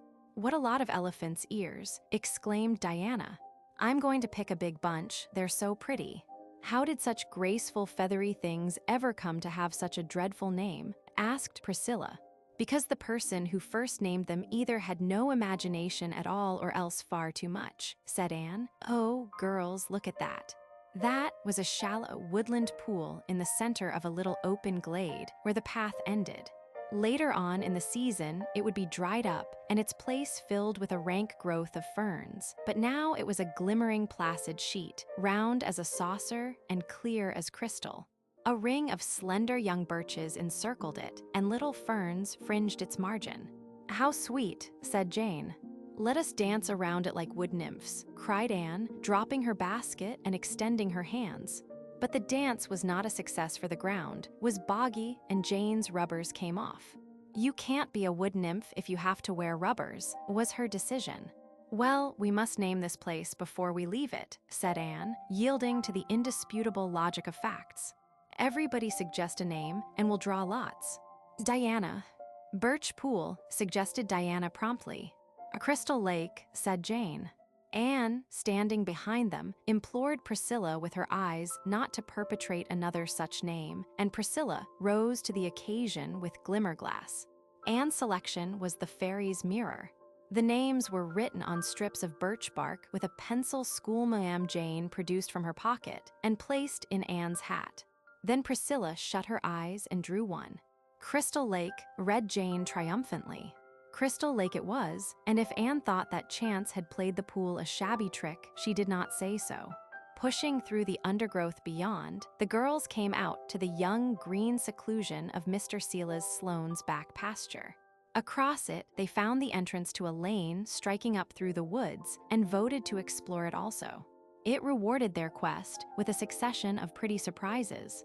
First, skirting Mr. Sloane's pasture, came an archway of wild cherry trees all in bloom. The girls swung their hats on their arms and wreathed their hair with the creamy, fluffy blossoms. Then the lane turned at right angles and plunged into a spruce wood so thick and dark that they walked in a gloom as of twilight, with not a glimpse of sky or sunlight to be seen. "This is where the bad wood elves dwell," whispered Anne. "They are impish and malicious, but they can't harm us, because they are not allowed to do evil in the spring. There was one peeping at us around that old twisted fir, and didn't you see a group of them on that big freckly toadstool we just passed? The good fairies always dwell in the sunshiny places." "I wish there really were fairies," said Jane. "Wouldn't it be nice to have 3 wishes granted you? Or even only one? What would you wish for, girls, if you could have a wish granted?" "I'd wish to be rich and beautiful and clever." "I'd wish to be tall and slender," said Diana. "I would wish to be famous," said Priscilla. Anne thought of her hair and then dismissed the thought as unworthy. "I'd wish it might be spring all the time and in everybody's heart and all our lives," she said. "But that," said Priscilla, "would be just wishing this world were like heaven. It's only like a part of heaven. In the other parts, there would be summer and autumn. Yes, and a bit of winter too. I think I want glittering snowy fields and white frosts in heaven sometimes. Don't you, Jane?" I don't know," said Jane uncomfortably. Jane was a good girl, a member of the church, who tried conscientiously to live up to her profession and believed everything she had been taught. But she never thought about heaven any more than she could help, for all that. "Minnie May asked me the other day if we would wear our best dresses every day in heaven," laughed Diana. "And didn't you tell her we would?" asked Anne. "Mercy, no. I told her we wouldn't be thinking of dresses at all there. So I think we will." "A little," said Anne earnestly. "There'll be plenty of time in all eternity for it, without neglecting more important things. I believe we'll all wear beautiful dresses. Or, I suppose raiment would be a more suitable way of speaking. I shall want to wear pink for a few centuries at first. It would take me that long to get tired of it, I feel sure. I do love pink. So, and I can never wear it in this world. Past the spruces, the lane dipped down into a sunny little open where a log bridge spanned a brook. And then came the glory of a sunlit beechwood where the air was like transparent golden wine, and the leaves fresh and green, and the wood floor a mosaic of tremulous sunshine. Then more wild cherries, and a little valley of lissom firs, and then a hill so steep that the girls lost their breath climbing it. But when they reached the top and came out into the open, the prettiest surprise of all awaited them. Beyond were the back fields of the farms that ran out to the upper Carmody Road. Just before them, hemmed in by beeches and firs but open to the south, was a little corner, and in it a garden. Or what had once been a garden. A tumble-down stone dike, overgrown with mosses and grass, surrounded it. Along the eastern side ran a row of garden cherry trees, white as a snowdrift. There were traces of old paths still, and a double line of rose bushes through the middle. But all the rest of the space was a sheet of yellow and white narcissi, in their airiest, most lavish, wind-swayed bloom above the lush green grasses. Oh, how perfectly lovely! 3 of the girls cried. Anne only gazed in eloquent silence. "How in the world does it happen that there ever was a garden back here?" said Priscilla in amazement. "It must be Hester Gray's garden," said Diana. "I've heard Mother speak of it, but I never saw it before, and I wouldn't have supposed that it could be in existence still." "You've heard the story, Anne?" "No, but the name seems familiar to me." "Oh, you've seen it in the graveyard. She is buried down there in the poplar corner. You know the little brown stone with the opening gates carved on it and sacred to the memory of Hester Gray, aged 22. Jordan Gray is buried right beside her, but there's no stone to him. It's a wonder Marilla never told you about it, Anne. To be sure, it happened 30 years ago and everybody has forgotten." "Well, if there's a story we must have it," said Anne. "Let's sit right down here among the narcissi and Diana will tell it." "Why, girls, there are hundreds of them. They've spread over everything. It looks as if the garden were carpeted with moonshine and sunshine combined. This is a discovery worth making. To think that I've lived within a mile of this place for 6 years and have never seen it before." "Now, Diana." "Long ago," began Diana, "this farm belonged to old Mr. David Gray. He didn't live on it. He lived where Silas Sloane lives now. He had one son, Jordan, and he went up to Boston one winter to work, and while he was there, he fell in love with a girl named Hester Murray. She was working in a store, and she hated it. She'd been brought up in the country, and she always wanted to get back. When Jordan asked her to marry him, she said she would if he'd take her away to some quiet spot where she'd see nothing but fields and trees. So he brought her to Avonlea. Mrs. Lynde said he was taking a fearful risk in marrying a Yankee, and it's certain that Hester was very delicate and a very poor housekeeper. But Mother says she was very pretty and sweet, and Jordan just worshipped the ground she walked on. Well, Mr. Gray gave Jordan this farm, and he built a little house back here, and Jordan and Hester lived in it for 4 years. She never went out much, and hardly anybody went to see her except Mother and Mrs. Lynde. Jordan made her this garden, and she was crazy about it and spent most of her time in it. She wasn't much of a housekeeper, but she had a knack with flowers. And then she got sick. Mother says she thinks she was in consumption before she ever came here. She never really laid up, but just grew weaker and weaker all the time. Jordan wouldn't have anybody to wait on her. He did it all himself, and Mother says he was as tender and gentle as a woman. Every day he'd wrap her in a shawl and carry her out to the garden, and she'd lie there on a bench quite happy. They say she used to make Jordan kneel down by her every night and morning and pray with her that she might die out in the garden when the time came. And her prayer was answered. One day, Jordan carried her out to the bench, and then he picked all the roses that were out and heaped them over her, and she just smiled up at him and closed her eyes. And that, concluded Diana softly, was the end. "Oh, what a dear story," sighed Anne, wiping away her tears. "What became of Jordan?" asked Priscilla. "He sold the farm after Hester died and went back to Boston. Mr. Jabez Sloane bought the farm and hauled the little house out to the road. Jordan died about 10 years after, and he was brought home and buried beside Hester. I can't understand how she could have wanted to live back here, away from everything, said Jane. Oh, I can easily understand that, said Anne thoughtfully. I wouldn't want it myself for a steady thing, because, although I love the fields and woods, I love people too. But I can understand it in Hester. She was tired to death of the noise of the big city, and the crowds of people always coming and going and caring nothing for her. She just wanted to escape from it all to some still, green, friendly place where she could rest. And she got just what she wanted, which is something very few people do, I believe. She had 4 beautiful years before she died. 4 years of perfect happiness, so I think she was to be envied more than pitied. And then to shut your eyes and fall asleep among roses, with the one you loved best on earth smiling down at you. Oh, I think it was beautiful. She set out those cherry trees over there, said Diana. She told Mother she'd never live to eat their fruit, but she wanted to think that something she had planted would go on living and helping to make the world beautiful after she was dead. I'm so glad we came this way, said Anne, the shining-eyed. This is my adopted birthday, you know, and this garden and its story is the birthday gift it has given me. Did your mother ever tell you what Hester Gray looked like, Diana? No, only just that she was pretty. I'm rather glad of that because I can imagine what she looked like without being hampered by facts.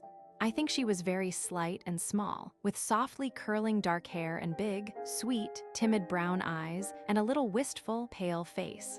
The girls left their baskets in Hester's garden and spent the rest of the afternoon rambling in the woods and fields surrounding it, discovering many pretty nooks and lanes. When they got hungry, they had lunch in the prettiest spot of all, on the steep bank of a gurgling brook where white birches shot up out of long feathery grasses. The girls sat down by the roots and did full justice to Anne's dainties, even the unpoetical sandwiches being greatly appreciated by hearty, unspoiled appetites sharpened by all the fresh air and exercise they had enjoyed. Anne had brought glasses and lemonade for her guests, but for her own part drank cold brook water from a cup fashioned out of birch bark. The cup leaked, and the water tasted of earth, as brook water is apt to do in spring, but Anne thought it more appropriate to the occasion than lemonade. Look, do you see that poem? She said suddenly, pointing. Where? Jane and Diana stared, as if expecting to see runic rhymes on the birch trees. There. Down in the brook. That old green, mossy log with the water flowing over it in those smooth ripples that look as if they'd been combed, and that single shaft of sunshine falling right athwart it, far down into the pool. Oh, it's the most beautiful poem I ever saw.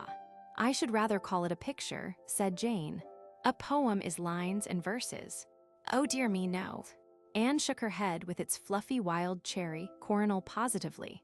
The lines and verses are only the outward garments of the poem and are no more really it than your ruffles and flounces are you, Jane. The real poem is the soul within them, and that beautiful bit is the soul of an unwritten poem. It is not every day one sees a soul, even of a poem.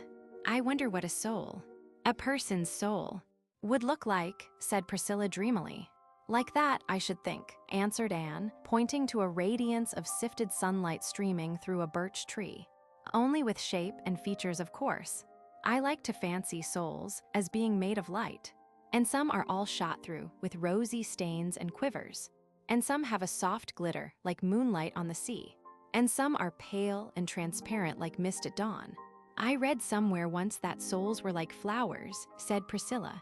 Then your soul is a golden narcissus, said Anne, and Diana's is like a red, red rose.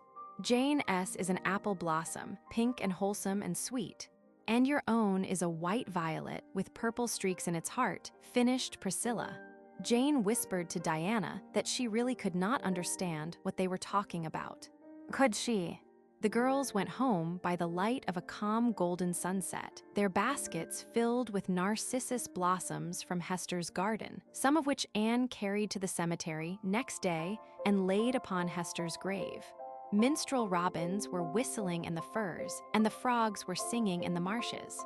All the basins among the hills were brimmed with topaz and emerald light. Well, we have had a lovely time after all, said Diana, as if she had hardly expected to have it when she set out. "It has been a truly golden day," said Priscilla. "I'm really awfully fond of the woods myself," said Jane. Anne said nothing. She was looking afar into the western sky and thinking of little Hester Gray. Chapter 14. A Danger Averted. Anne, walking home from the post office one Friday evening, was joined by Mrs. Lynde, who was as usual cumbered with all the cares of church and state. "I've just been down to Timothy Cotton's to see if I could get Alice Louise to help me for a few days," she said. "I had her last week, for though she's too slow to stop quick, she's better than nobody. But she's sick and can't come. Timothy's sitting there, too, coughing and complaining. He's been dying for 10 years, and he'll go on dying for 10 years more. That kind can't even die and have done with it. They can't stick to anything, even to being sick, long enough to finish it. They're a terrible, shiftless family, and what is to become of them I don't know, but perhaps Providence does." Mrs. Lynde sighed as if she rather doubted the extent of providential knowledge on the subject. "Marilla was in about her eyes again Tuesday, wasn't she? What did the specialist think of them?" she continued. "He was much pleased," said Anne brightly. "He says there is a great improvement in them, and he thinks the danger of her losing her sight completely is past. But he says she'll never be able to read much or do any fine handwork again. How are your preparations for your bazaar coming on?" The Ladies' Aid Society was preparing for a fair and supper, and Mrs. Lynde was the head and front of the enterprise. "Pretty well. And that reminds me. Mrs. Allen thinks it would be nice to fix up a booth like an old-time kitchen and serve a supper of baked beans, doughnuts, pie, and so on. We're collecting old-fashioned fixings everywhere. Mrs. Simon Fletcher is going to lend us her mother's braided rugs, and Mrs. Levi Bolter some old chairs, and Aunt Mary Shaw will lend us her cupboard with the glass doors. I suppose Marilla will let us have her brass candlesticks. And we want all the old dishes we can get. Mrs. Allen is specially set on having a real blue willow, ware platter if we can find one. But nobody seems to have one. Do you know where we could get one? Miss Josephine Barry has one. I'll write and ask her if she'll lend it for the occasion," said Anne. "Well, I wish you would. I guess we'll have the supper in about a fortnight's time. Uncle Abe Andrews is prophesying rain and storms for about that time, and that's a pretty sure sign we'll have fine weather." The said Uncle Abe, it may be mentioned, was at least like other prophets in that he had small honor in his own country. He was, in fact, considered in the light of a standing joke, for few of his weather predictions were ever fulfilled. Mr. Elisha Wright, who labored under the impression that he was a local wit, used to say that nobody in Avonlea ever thought of looking in the Charlottetown dailies for weather probabilities. No, they just asked Uncle Abe what it was going to be tomorrow and expected the opposite. Nothing daunted, Uncle Abe kept on prophesying. "We want to have the fair over before the election comes off," continued Mrs. Lynde, "for the candidates will be sure to come and spend lots of money. The Tories are bribing right and left, so they might as well be given a chance to spend their money honestly for once." Anne was a red-hot conservative, out of loyalty to Matthew's memory, but she said nothing. She knew better than to get Mrs. Lynde started on politics. She had a letter for Marilla, postmarked from a town in British Columbia. "It's probably from the children's uncle," she said excitedly when she got home. "Oh, Marilla, I wonder what he says about them." "The best plan might be to open it and see," said Marilla curtly. A close observer might have thought that she was excited also, but she would rather have died than show it. Anne tore open the letter and glanced over the somewhat untidy and poorly written contents.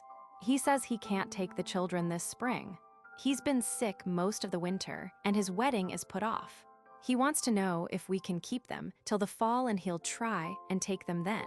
We will, of course, won't we, Marilla?" "I don't see that there is anything else for us to do," said Marilla rather grimly, although she felt a secret relief. "Anyhow, they're not so much trouble as they were. Or else we've got used to them. Davy has improved a great deal." "His manners are certainly much better," said Anne cautiously, as if she were not prepared to say as much for his morals. Anne had come home from school the previous evening to find Marilla away at an aid meeting, Dora asleep on the kitchen sofa, and Davy in the sitting room closet, blissfully absorbing the contents of a jar of Marilla's famous yellow plum preserves. Company jam, Davy called it, which he had been forbidden to touch. He looked very guilty when Anne pounced on him and whisked him out of the closet. Davy, Keith, do. You know that it is very wrong of you to be eating that jam when you were told never to meddle with anything in that closet. Yes, I knew it was wrong, admitted Davy uncomfortably, but plum jam is awful nice, Anne. I just peeped in, and it looked so good I thought I'd take just a weeny taste. I stuck my finger in. Anne groaned. Anne licked it clean. And it was so much gooder than I'd ever thought that I got a spoon and just sailed in.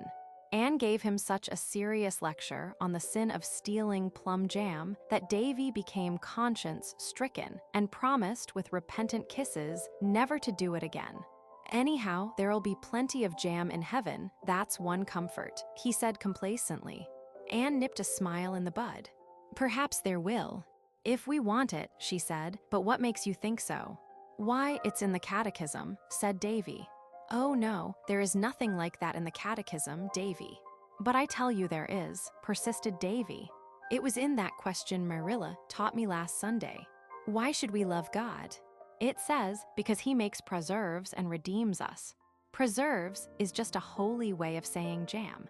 I must get a drink of water, said Anne hastily. When she came back, it cost her some time and trouble to explain to Davy that a certain comma in the said catechism question made a great deal of difference in the meaning. Well, I thought it was too good to be true, he said at last, with a sigh of disappointed conviction. And besides, I didn't see when he'd find time to make jam if it's one endless Sabbath day, as the hymn says. I don't believe I want to go to heaven. Won't there ever be any Saturdays in heaven, Anne? Yes, Saturdays, and every other kind of beautiful days. And every day in heaven will be more beautiful than the one before it, Davy, assured Anne, who was rather glad that Marilla was not by to be shocked. Marilla, it is needless to say, was bringing the twins up in the good old ways of theology and discouraged all fanciful speculations thereupon. Davy and Dora were taught a hymn, a catechism question, and 2 Bible verses every Sunday. Dora learned meekly and recited like a little machine, with perhaps as much understanding or interest as if she were one. Davy, on the contrary, had a lively curiosity and frequently asked questions which made Marilla tremble for his fate. Chester Sloane says we'll do nothing all the time in heaven but walk around in white dresses and play on harps, and he says he hopes he won't have to go till he's an old man, 'cause maybe he'll like it better then. And he thinks it will be horrid to wear dresses. And I think so too. Why can't angels wear trousers, Anne? Chester Sloane is interested in those things, 'cause they're going to make a minister of him. He's got to be a minister, 'cause his grandmother left the money to send him to college, and he can't have it unless he is a minister.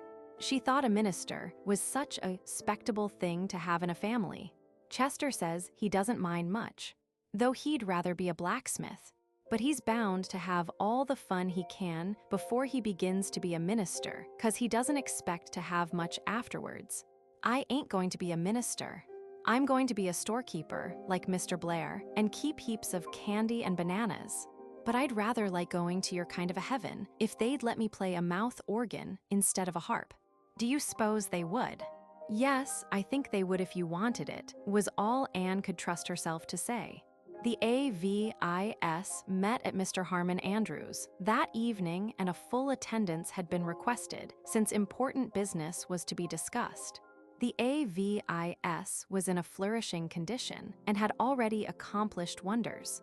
Early in the spring, Major Spencer had redeemed his promise and had stumped, graded, and seeded down all the road front of his farm. A dozen other men, some prompted by a determination not to let a Spencer get ahead of them, others goaded into action by improvers in their own households, had followed his example. The result was that there were long strips of smooth velvet turf where once had been unsightly undergrowth or brush. The farm fronts that had not been done looked so badly by contrast that their owners were secretly shamed into resolving to see what they could do another spring. The triangle of ground at the crossroads had also been cleared and seeded down, and Anne's bed of geraniums, unharmed by any marauding cow, was already set out in the center. Altogether, the improvers thought that they were getting on beautifully, even if Mr. Levi Bolter, tactfully approached by a carefully selected committee in regard to the old house on his upper farm, did bluntly tell them that he wasn't going to have it meddled with. At this especial meeting, they intended to draw up a petition to the school trustees, humbly praying that a fence be put around the school grounds, and a plan was also to be discussed for planting a few ornamental trees by the church if the funds of the society would permit of it.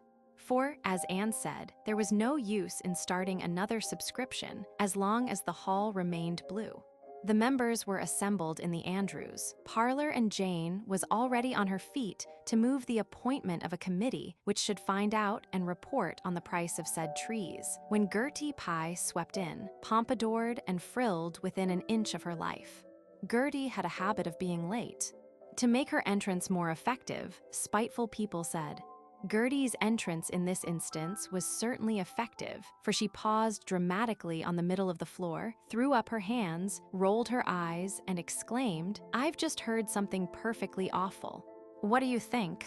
Mr. Judson Parker is going to rent all the road fence of his farm to a patent medicine company to paint advertisements on." For once in her life, Gertie Pye made all the sensation she desired. If she had thrown a bomb among the complacent improvers, she could hardly have made more. "It can't be true," said Anne blankly. "That's just what I said when I heard it first, do."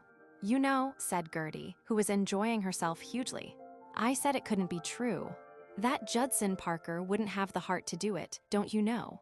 But Father met him this afternoon and asked him about it, and he said it was true. Just fancy. His farm is side on to the Newbridge Road, and how perfectly awful it will look to see advertisements of pills and plasters all along it. Do. You know." The improvers did know, all too well. Even the least imaginative among them could picture the grotesque effect of half a mile of board fence adorned with such advertisements. All thought of church and school grounds vanished before this new danger. Parliamentary rules and regulations were forgotten, and Anne, in despair, gave up trying to keep minutes at all. Everybody talked at once, and fearful was the hubbub. "Oh, let us keep calm," implored Anne, who was the most excited of them all, "and try to think of some way of preventing him." "I don't know how you're going to prevent him," exclaimed Jane bitterly. "Everybody knows what Judson Parker is. He'd do anything for money. He hasn't a spark of public spirit or any sense of the beautiful." The prospect looked rather unpromising. Judson Parker and his sister were the only Parkers in Avonlea, so that no leverage could be exerted by family connections. Martha Parker was a lady of all too certain age, who disapproved of young people in general and the improvers in particular. Judson was a jovial, smooth-spoken man, so uniformly good-natured and bland that it was surprising how few friends he had. Perhaps he had got the better in too many business transactions, which seldom makes for popularity.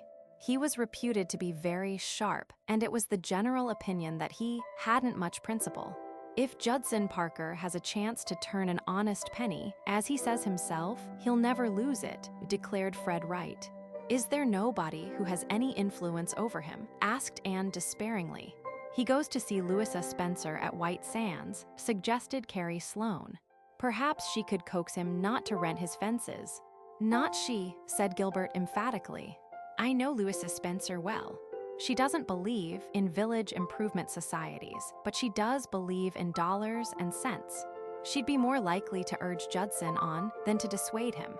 The only thing to do is to appoint a committee to wait on him and protest," said Julia Bell, "and you must send girls, for he'd hardly be civil to boys." "But I won't go, so nobody need nominate me." "Better send Anne alone," said Oliver Sloane. "She can talk Judson over if anybody can." Anne protested. She was willing to go and do the talking, but she must have others with her for moral support. Diana and Jane were therefore appointed to support her morally, and the improvers broke up, buzzing like angry bees with indignation. Anne was so worried that she didn't sleep until nearly morning, and then she dreamed that the trustees had put a fence around the school and painted "Try Purple Pills" all over it. The committee waited on Judson Parker the next afternoon. Anne pleaded eloquently against his nefarious design, and Jane and Diana supported her morally and valiantly. Judson was sleek, suave, flattering, paid them several compliments of the delicacy of sunflowers, felt real bad to refuse such charming young ladies. But business was business, couldn't afford to let sentiment stand in the way these hard times. "But I'll tell what I will do," he said, with a twinkle in his light, full eyes. "I'll tell the agent he must use only handsome, tasty colors, red and yellow and so on. I'll tell him he mustn't paint the ads blue on any account." The vanquished committee retired, thinking things not lawful to be uttered. "We have done all we can do, and must simply trust the rest to Providence," said Jane, with an unconscious imitation of Mrs. Lynde's tone and manner. "I wonder if Mr. Allen could do anything," reflected Diana. Anne shook her head. "No, it's no use to worry Mr. Allen, especially now when the baby's so sick. Judson would slip away from him as smoothly as from us, although he has taken to going to church quite regularly just now. That is simply because Louisa Spencer's father is an elder and very particular about such things. Judson Parker is the only man in Avonlea who would dream of renting his fences," said Jane indignantly. "Even Levi Bolter or Lorenzo White would never stoop to that, tight-fisted as they are. They would have too much respect for public opinion." Public opinion was certainly down on Judson Parker when the facts became known, but that did not help matters much.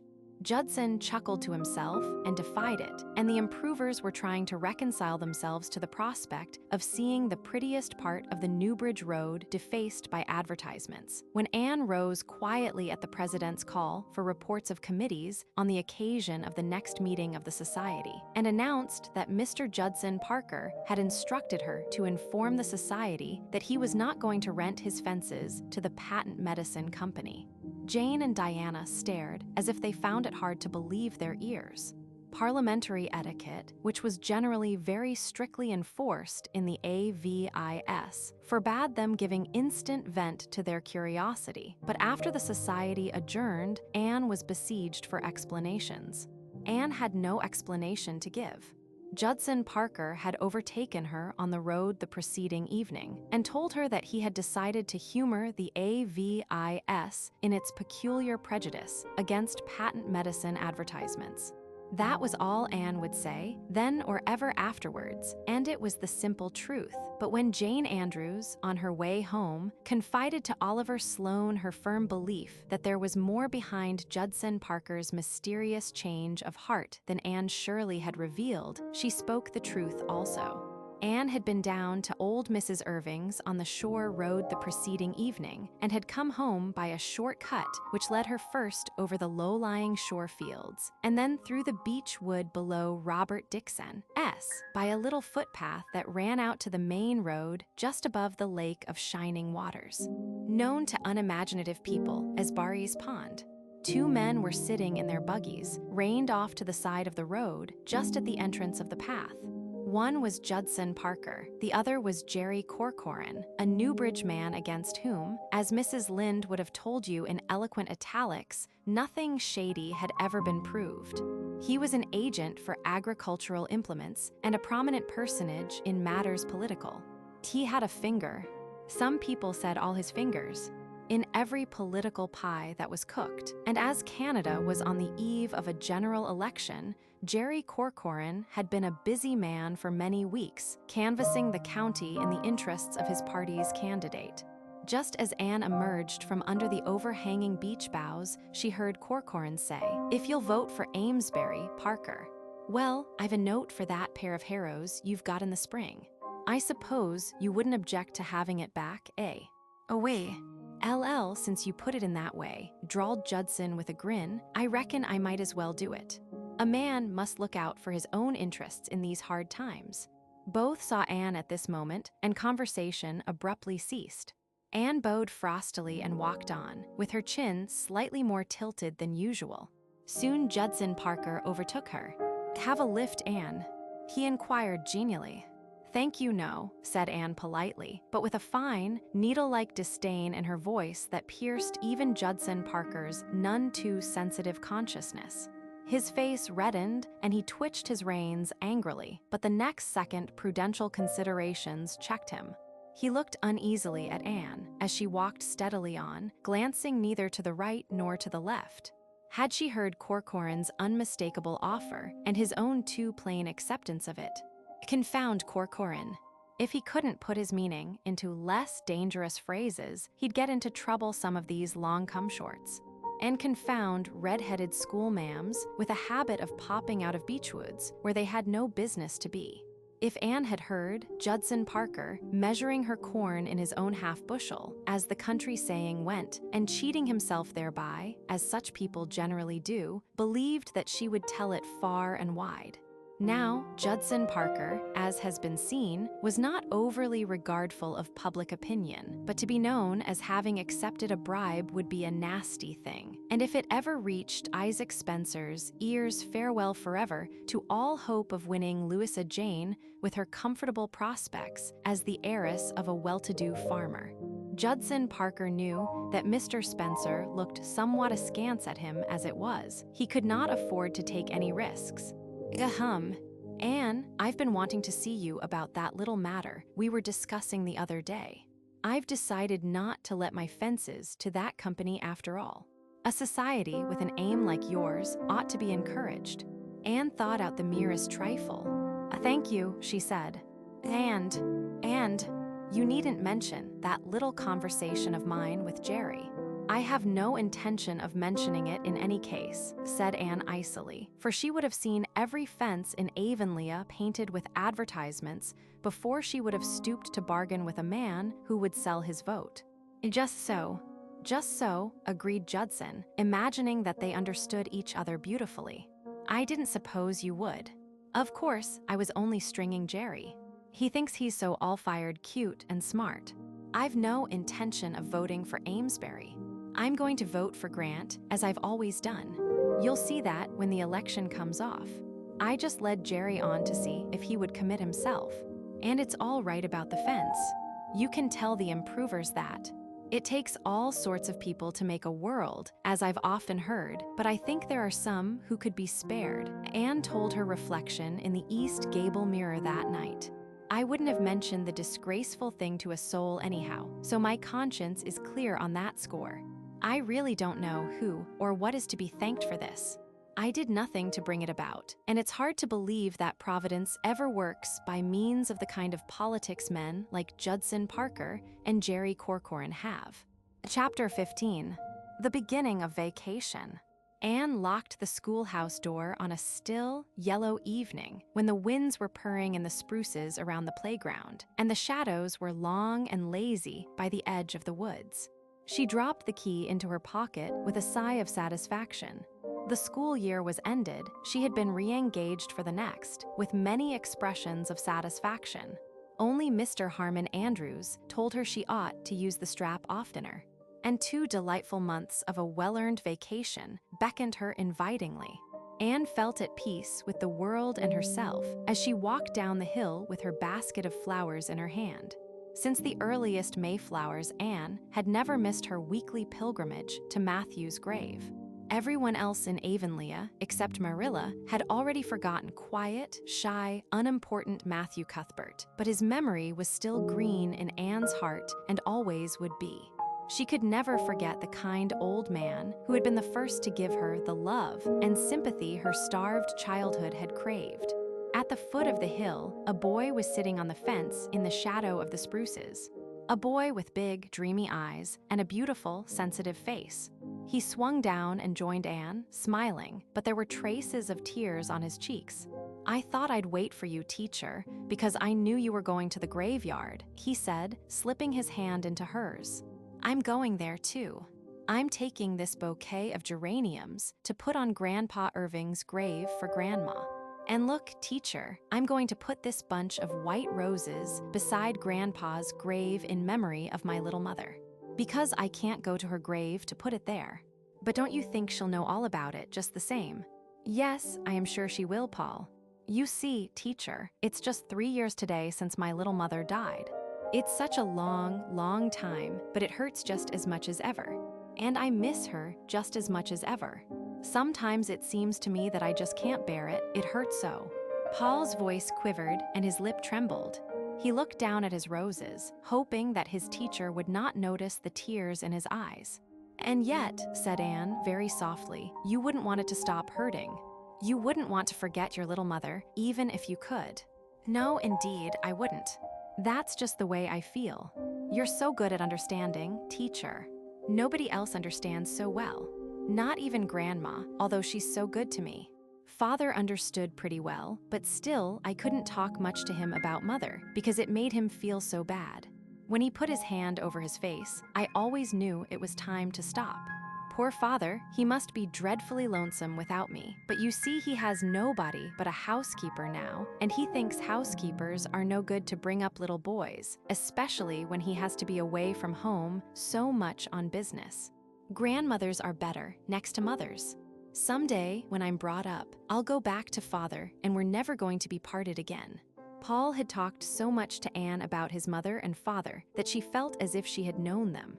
She thought his mother must have been very like what he was himself in temperament and disposition, and she had an idea that Stephen Irving was a rather reserved man with a deep and tender nature which he kept hidden scrupulously from the world. Father's not very easy to get acquainted with, Paul had said once. I never got really acquainted with him until after my little mother died. But he's splendid when you do get to know him. I love him the best in all the world, and Grandma Irving next, and then you, teacher. I'd love you next to Father if it was. My duty to love Grandma Irving best, because she's doing so much for me. You know, teacher. I wish she would leave the lamp in my room till I go to sleep, though. She takes it right out as soon as she tucks me up, because she says I mustn't be a coward. I'm not scared, but I'd rather have the light. My little mother used always to sit beside me and hold my hand till I went to sleep. I expect she spoiled me. Mothers do sometimes, you know. No, Anne did not know this, although she might imagine it. She thought sadly of her little mother, the mother who had thought her so perfectly beautiful and who had died so long ago and was buried beside her boyish husband in that unvisited grave far away. Anne could not remember her mother, and for this reason she almost envied Paul. My birthday is next week, said Paul, as they walked up the long red hill, basking in the June sunshine. And Father wrote me that he is sending me something that he thinks I'll like better than anything else he could send. I believe it has come already, for Grandma is keeping the bookcase drawer locked, and that is something new. And when I asked her why, she just looked mysterious and said little boys mustn't be too curious. It's very exciting to have a birthday, isn't it? I'll be 11. You'd never think it to look at me, would you? Grandma says I'm very small for my age, and that it's all because I don't eat enough porridge. I do my very best, but Grandma gives such generous platefuls. There's nothing mean about Grandma, I can tell you. Ever since you and I had that talk about praying going home from Sunday school that day, teacher, when you said we ought to pray about all our difficulties, I've prayed every night that God would give me enough grace to enable me to eat every bit of my porridge in the mornings. But I've never been able to do it yet, and whether it's because I have too little grace or too much porridge, I really can't decide. Grandma says Father was brought up on porridge, and it certainly did work well in his case, for you ought to see the shoulders he has. But sometimes, concluded Paul with a sigh and a meditative air, I really think porridge will be the death of me. Anne permitted herself a smile, since Paul was not looking at her. All Avonlea knew that old Mrs. Irving was bringing her grandson up in accordance with the good, old-fashioned methods of diet and morals. Let us hope not, dear, she said cheerfully. How are your rock people coming on? Does the oldest twin still continue to behave himself? He has to, said Paul emphatically. He knows I won't associate with him if he doesn't. He is really full of wickedness, I think. And has Nora found out about the Golden Lady yet? No, but I think she suspects. I'm almost sure she watched me the last time I went to the cave. I don't mind if she finds out. It is only for her sake. I don't want her to, so that her feelings won't be hurt. But if she is determined to have her feelings hurt, it can't be helped. If I were to go to the shore some night with you, do you think I could see your rock people too? Paul shook his head gravely. No, I don't think you could see my rock people. I'm the only person who can see them. But you could see rock people of your own. You're one of the kind that can. We're both that kind. You know, teacher, he added, squeezing her hand chummily. Isn't it splendid to be that kind, teacher? Splendid, Anne agreed, gray shining eyes looking down into blue shining ones. Anne and Paul both knew how fair the realm imagination opens to the view, and both knew the way to that happy land. There the rose of joy bloomed immortal by dale and stream. Clouds never darkened the sunny sky. Sweet bells never jangled out of tune, and kindred spirits abounded. The knowledge of that land's geography, east o' the sun, west o' the moon, is priceless lore not to be bought in any marketplace. It must be the gift of the good fairies at birth, and the years can never deface it or take it away. It is better to possess it, living in a garret, than to be the inhabitant of palaces without it. The Avonlea graveyard was as yet the grass-grown solitude it had always been. To be sure, the improvers had an eye on it, and Priscilla Grant had read a paper on cemeteries before the last meeting of the society. At some future time, the improvers meant to have the lichened, wayward old board fence replaced by a neat wire railing, the grass mown, and the leaning monuments straightened up. Anne put on Matthew's grave the flowers she had brought for it, and then went over to the little poplar-shaded corner where Hester Gray slept. Ever since the day of the spring picnic, Anne had put flowers on Hester's grave when she visited Matthew's. The evening before, she had made a pilgrimage back to the little deserted garden in the woods and brought therefrom some of Hester's own white roses. I thought you would like them better than any others, dear, she said softly. Anne was still sitting there when a shadow fell over the grass, and she looked up to see Mrs. Allen. They walked home together. Mrs. Allen's face was not the face of the girl bride whom the minister had brought to Avonlea 5 years before. It had lost some of its bloom and youthful curves, and there were fine, patient lines about eyes and mouth. A tiny grave in that very cemetery accounted for some of them, and some new ones had come during the recent illness, now happily over, of her little son. But Mrs. Allen's dimples were as sweet and sudden as ever, her eyes as clear and bright and true, and what her face lacked of girlish beauty was now more than atoned for in added tenderness and strength. I suppose you are looking forward to your vacation, Anne, she said as they left the graveyard. Anne nodded. Yes, I could roll the word as a sweet morsel under my tongue. I think the summer is going to be lovely. For one thing, Mrs. Morgan is coming to the island in July, and Priscilla is going to bring her up. I feel one of my old thrills at the mere thought. I hope you'll have a good time, Anne. You've worked very hard this past year, and you have succeeded. So, I don't know. I've come so far short in so many things. I haven't done what I meant to do when I began to teach last fall. I haven't lived up to my ideals. None of us ever do, said Mrs. Allen with a sigh. But then, Anne, you know what Lowell says, not failure but low aim is crime. We must have ideals and try to live up to them, even if we never quite succeed. Life would be a sorry business without them. With them, it's grand and great. Hold fast to your ideals, Anne. I shall try. But I have to let go most of my theories, said Anne, laughing a little. I had the most beautiful set of theories you ever knew when I started out as a schoolma'am, but every one of them has failed me at some pinch or another. Even the theory on corporal punishment teased Mrs. Allen. But Anne flushed. I shall never forgive myself for whipping Anthony. Nonsense, dear, he deserved it. And it agreed with him. You have had no trouble with him since, and he has come to think there's nobody like you. Your kindness won his love after the idea that a girl was no good was rooted out of his stubborn mind. He may have deserved it, but that is not the point. If I had calmly and deliberately decided to whip him because I thought it a just punishment for him, I would not feel over it as I do. But the truth is, Mrs. Allen, that I just flew into a temper and whipped him because of that. I wasn't thinking whether it was just or unjust. Even if he hadn't deserved it, I'd have done it just the same. That is what humiliates me. Well, we all make mistakes, dear, so just put it behind you. We should regret our mistakes and learn from them, but never carry them forward into the future with us. There goes Gilbert Blythe on his wheel. Home for his vacation too, I suppose. How are you and he getting on with your studies? Pretty well. We plan to finish the Virgil tonight. There are only 20 lines to do. Then we are not going to study any more until September. Do you think you will ever get to college? Oh, I don't know. Anne looked dreamily afar to the opal-tinted horizon. Marilla's eyes will never be much better than they are now, although we are so thankful to think that they will not get worse. And then there are the twins. Somehow, I don't believe their uncle will ever really send for them. Perhaps college may be around the bend in the road, but I haven't got to the bend yet. And I don't think much about it, lest I might grow discontented.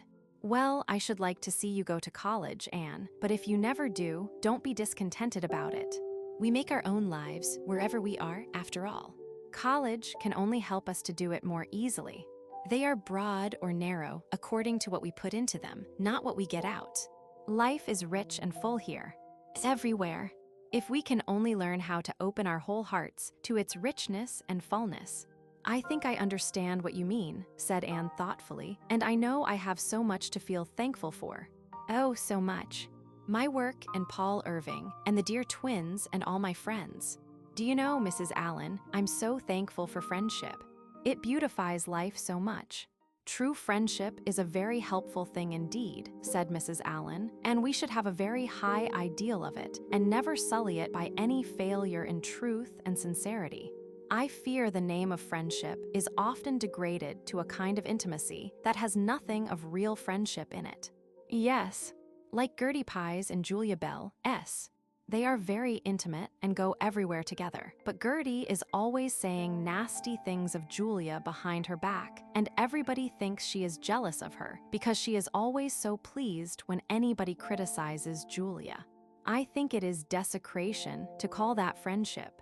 If we have friends, we should look only for the best in them and give them the best that is in us, don't you think? Then friendship would be the most beautiful thing in the world. Friendship is very beautiful, smiled Mrs. Allen, but someday.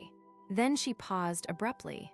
In the delicate, white-browed face beside her, with its candid eyes and mobile features, there was still far more of the child than of the woman.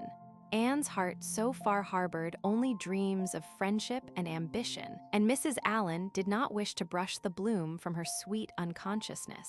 So she left her sentence for the future years to finish. Chapter 16. The substance of things hoped for. Anne, said Davy appealingly, scrambling up on the shiny, leather-covered sofa in the Green Gables kitchen, where Anne sat reading a letter. Anne, I'm awful hungry. You've no idea. I'll get you a piece of bread and butter in a minute, said Anne absently. Her letter evidently contained some exciting news, for her cheeks were as pink as the roses on the big bush outside, and her eyes were as starry as only Anne's eyes could be. But I ain't bread and butter hungry, said Davy in a disgusted tone. I'm plum cake hungry. Oh, laughed Anne, laying down her letter and putting her arm about Davy to give him a squeeze. That's a kind of hunger that can be endured very comfortably, Davy boy. You know it's one of Marilla's rules that you can't have anything but bread and butter between meals. Well, gimme a piece then. Please. Davy had been at last taught to say please, but he generally tacked it on as an afterthought. He looked with approval at the generous slice Anne presently brought to him. You always put such a nice lot of butter on it, Anne. Marilla spreads it pretty thin. It slips down a lot easier when there's plenty of butter. The slice slipped down with tolerable ease, judging from its rapid disappearance. Davy slid headfirst off the sofa, turned a double somersault on the rug, and then sat up and announced decidedly, Anne, I've made up my mind about heaven. I don't want to go there. Why not? Asked Anne gravely. 'Cause heaven is in Simon Fletcher's garret, and I don't like Simon Fletcher. Heaven in Simon Fletcher's garret? Gasped Anne, too amazed even to laugh. Davy Keith, whatever put such an extraordinary idea into your head? Milty Bolter says that's where it is. It was last Sunday in Sunday school. The lesson was about Elijah and Elisha, and I up and asked Miss Rogerson where heaven was. Miss Rogerson looked awful offended. She was cross anyhow, because when she'd asked us what Elijah left Elisha when he went to heaven, Milty Bolter said, his old claws, and us fellows all laughed before we thought. I wish you could think first and do things afterwards, 'cause then you wouldn't do them. But Milty didn't mean to be disrespectful. He just couldn't think of the name of the thing. Miss Rogerson said heaven was where God was, and I wasn't to ask questions like that. Milty nudged me and said in a whisper, heaven S in Uncle Simon's garret, and I'll esplain about it on the road home. So when we was coming home, he esplained. Milty's a great hand at esplaining things. Even if he don't know anything about a thing, he'll make up a lot of stuff. And so you get it esplained all the same. His mother is Mrs. Simon's sister, and he went with her to the funeral when his cousin, Jane Ellen, died. The minister said she'd gone to heaven, though Milty says she was lying right before them in the coffin. But he supposed they carried the coffin to the garret afterwards. Well, when Milty and his mother went upstairs, after it was all over to get her bonnet, he asked her where heaven was that Jane Ellen had gone to, and she pointed right to the ceiling and said, up there. Milty knew there wasn't anything but the garret over the ceiling, so that's how he found out. And he's been awful scared to go to his Uncle Simon's ever since.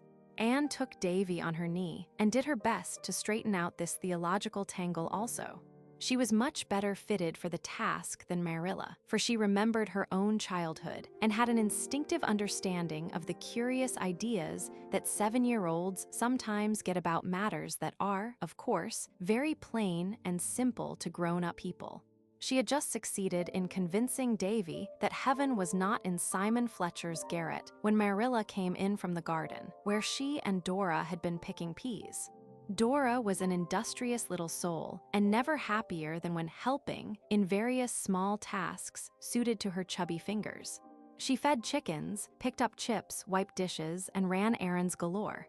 She was neat, faithful, and observant. She never had to be told how to do a thing twice, and never forgot any of her little duties. Davy, on the other hand, was rather heedless and forgetful, but he had the born knack of winning love, and even yet Anne and Marilla liked him the better. While Dora proudly shelled the peas and Davy made boats of the pods, with masts of matches and sails of paper, Anne told Marilla about the wonderful contents of her letter. So, Marilla, what do you think? I've had a letter from Priscilla, and she says that Mrs. Morgan is on the island, and that if it is fine Thursday, they are going to drive up to Avonlea and will reach here about 12. They will spend the afternoon with us and go to the hotel at White Sands in the evening, because some of Mrs. Morgan's American friends are staying there. So, Marilla, isn't it wonderful? I can hardly believe I'm not dreaming. I dare say Mrs. Morgan is a lot like other people, said Marilla dryly, although she did feel a trifle excited herself. Mrs. Morgan was a famous woman, and a visit from her was no commonplace occurrence. They'll be here to dinner then. Yes, and oh, Marilla, may I cook every bit of the dinner myself. I want to feel that I can do something for the author of The Rosebud Garden, if it is only to cook a dinner for her. You won't mind, will you? Goodness, I'm not so fond of stewing over a hot fire in July that it would vex me very much to have someone else do it. You're quite welcome to the job. Oh, thank you, said Anne, as if Marilla had just conferred a tremendous favor. I'll make out the menu this very night. You'd better not try to put on too much style, warned Marilla, a little alarmed by the high-flown sound of menu. You'll likely come to grief if you do. Oh, I'm not going to put on any style, if you mean trying to do or have things we don't usually have on festal occasions, assured Anne. That would be affectation, and although I know I haven't as much sense and steadiness as a girl of 17 and a schoolteacher ought to have, I'm not so silly as that. But I want to have everything as nice and dainty as possible. Davy boy, don't leave those pea pods on the back stairs. Someone might slip on them. I'll have a light soup to begin with. You know I can make lovely cream of onion soup, and then a couple of roast fowls. I'll have the 2 white roosters. I have real affection for those roosters, and they've been pets ever since the gray hen hatched out, just the two of them. Little balls of yellow down. But I know they would have to be sacrificed sometime, and surely there couldn't be a worthier occasion than this. But oh, Marilla, I cannot kill them. Not even for Mrs. Morgan's sake. I'll have to ask John Henry Carter to come over and do it for me. I'll do it, volunteered Davy, if Marilla'll hold them by the legs, 'cause I guess it'd take both my hands to manage the axe. It's awful jolly fun to see them hopping about after their heads are cut off. Then I'll have peas and beans and creamed potatoes and a lettuce salad. For vegetables, resumed Anne, and for dessert, lemon pie with whipped cream and coffee and cheese and lady fingers. I'll make the pies and lady fingers tomorrow and do up my white muslin dress. And I must tell Diana tonight, for she'll want to do up hers. Mrs. Morgan's heroines are nearly always dressed in white muslin, and Diana and I have always resolved that that was what we would wear if we ever met her. It will be such a delicate compliment, don't you think? Davy, dear, you mustn't poke pea pods into the cracks of the floor. I must ask Mr. and Mrs. Allen and Miss Stacy to dinner, too, for they're all very anxious to meet Mrs. Morgan. It's so fortunate she's coming while Miss Stacy is here. Davy, dear, don't sail the pea pods in the water bucket. Go out to the trough. Oh, I do hope it will be fine Thursday, and I think it will, for Uncle Abe said last night when he called at Mr. Harrison's that it was going to rain most of this week. That's a good sign, agreed Marilla. Anne ran across to Orchard Slope that evening to tell the news to Diana, who was also very much excited over it, and they discussed the matter in the hammock swung under the big willow in the Barry garden. So, Anne, mayn't I help you cook the dinner? Implored Diana. You know I can make splendid lettuce salad. Indeed you may, said Anne unselfishly. And I shall want you to help me decorate too. I mean to have the parlor simply a bower of blossoms. And the dining table is to be adorned with wild roses. Oh, I do hope everything will go smoothly. Mrs. Morgan's heroines never get into scrapes or are taken at a disadvantage, and they are always so self-possessed and such good housekeepers. They seem to be born good housekeepers. You remember that Gertrude in Edgewood Days kept house for her father when she was only 8 years old. When I was 8 years old, I hardly knew how to do a thing except bring up children. Mrs. Morgan must be an authority on girls when she has written so much about them, and I do want her to have a good opinion of us. I've imagined it all out a dozen different ways. What she'll look like, and what she'll say, and what I'll say. And I'm so anxious about my nose. There are 7 freckles on it, as you can see. They came at the AVIS picnic when I went around in the sun without my hat. I suppose it's ungrateful of me to worry over them when I should be thankful they're not spread all over my face as they once were, but I do wish they hadn't come. All Mrs. Morgan's heroines have such perfect complexions. I can't recall a freckled one among them. Yours are not very noticeable, comforted Diana. Try a little lemon juice on them tonight. The next day, Anne made her pies and lady fingers, did up her muslin dress, and swept and dusted every room in the house.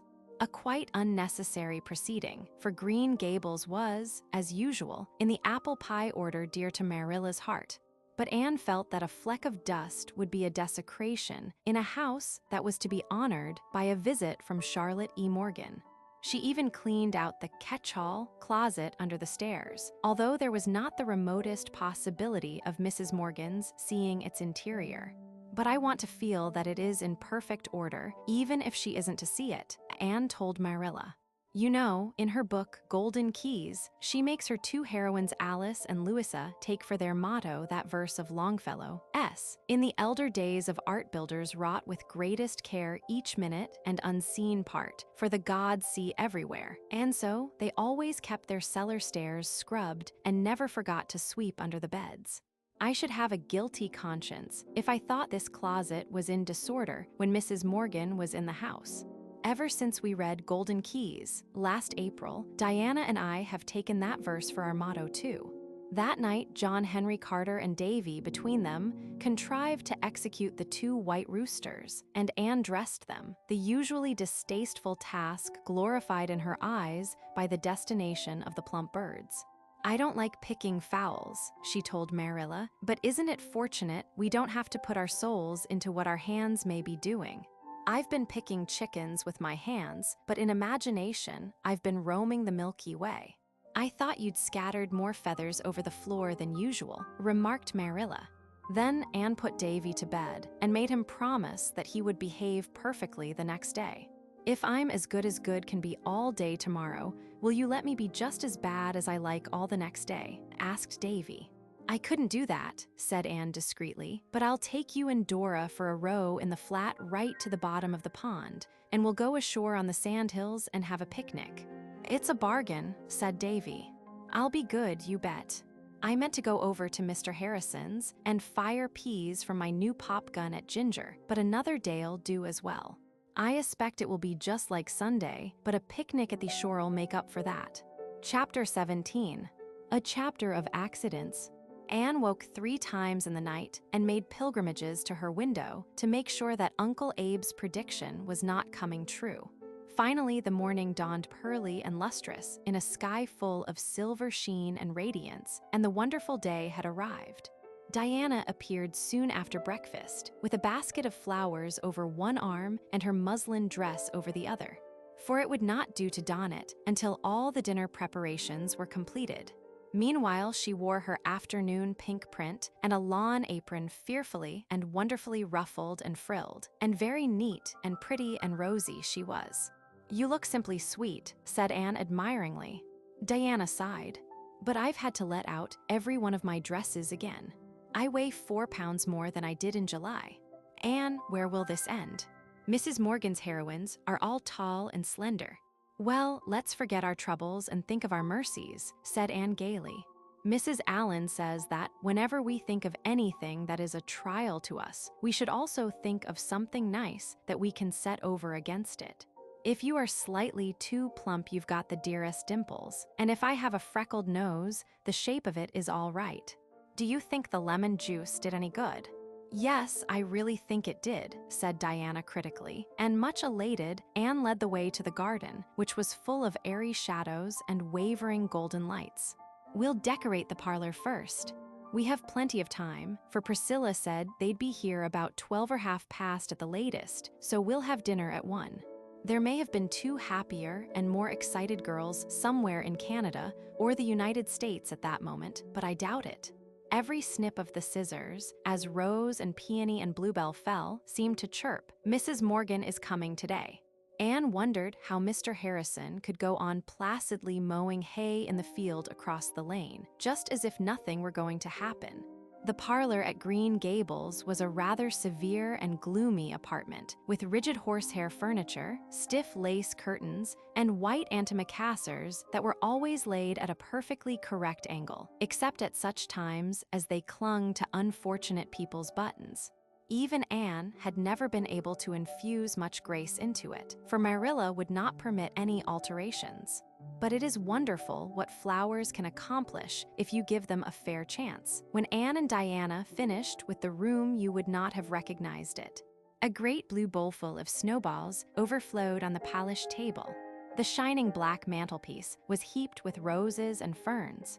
Every shelf of the whatnot held a sheaf of bluebells. The dark corners on either side of the grate were lighted up with jars full of glowing crimson peonies, and the grate itself was aflame with yellow poppies. All this splendor and color, mingled with the sunshine falling through the honeysuckle vines at the windows, in a leafy riot of dancing shadows over walls and floor, made of the usually dismal little room the veritable bower of Anne's imagination, and even extorted a tribute of admiration from Marilla, who came in to criticize and remained to praise. "Now we must set the table," said Anne, in the tone of a priestess about to perform some sacred rite in honor of a divinity. "We'll have a big vase full of wild roses in the center, and 1 single rose in front of everybody's plate, and a special bouquet of rosebuds only by Mrs. Morgan's, an allusion to the rosebud garden, you know." The table was set in the sitting room, with Marilla's finest linen and the best china, glass, and silver. You may be perfectly certain that every article placed on it was polished or scoured to the highest possible perfection of gloss and glitter. Then the girls tripped out to the kitchen, which was filled with appetizing odors emanating from the oven, where the chickens were already sizzling splendidly. Anne prepared the potatoes, and Diana got the peas and beans ready. Then, while Diana shut herself into the pantry to compound the lettuce salad, Anne, whose cheeks were already beginning to glow crimson, as much with excitement as from the heat of the fire, prepared the bread sauce for the chickens, minced her onions for the soup, and finally whipped the cream for her lemon pies. And what about Davy all this time? Was he redeeming his promise to be good? He was indeed. To be sure, he insisted on remaining in the kitchen, for his curiosity wanted to see all that went on. But as he sat quietly in a corner, busily engaged in untying the knots in a piece of herring net he had brought home from his last trip to the shore, nobody objected to this. At 11:30 the lettuce salad was made, the golden circles of the pies were heaped with whipped cream, and everything was sizzling and bubbling that ought to sizzle and bubble. "We'd better go and dress now," said Anne, "for they may be here by 12. We must have dinner at sharp 1, for the soup must be served as soon as it's done." Serious indeed were the toilet rites presently performed in the east gable. Anne peered anxiously at her nose and rejoiced to see that its freckles were not at all prominent, thanks either to the lemon juice or to the unusual flush on her cheeks. When they were ready, they looked quite as sweet and trim and girlish as ever did any of Mrs. Morgan's heroines. "I do hope I'll be able to say something once in a while and not sit like a mute," said Diana anxiously.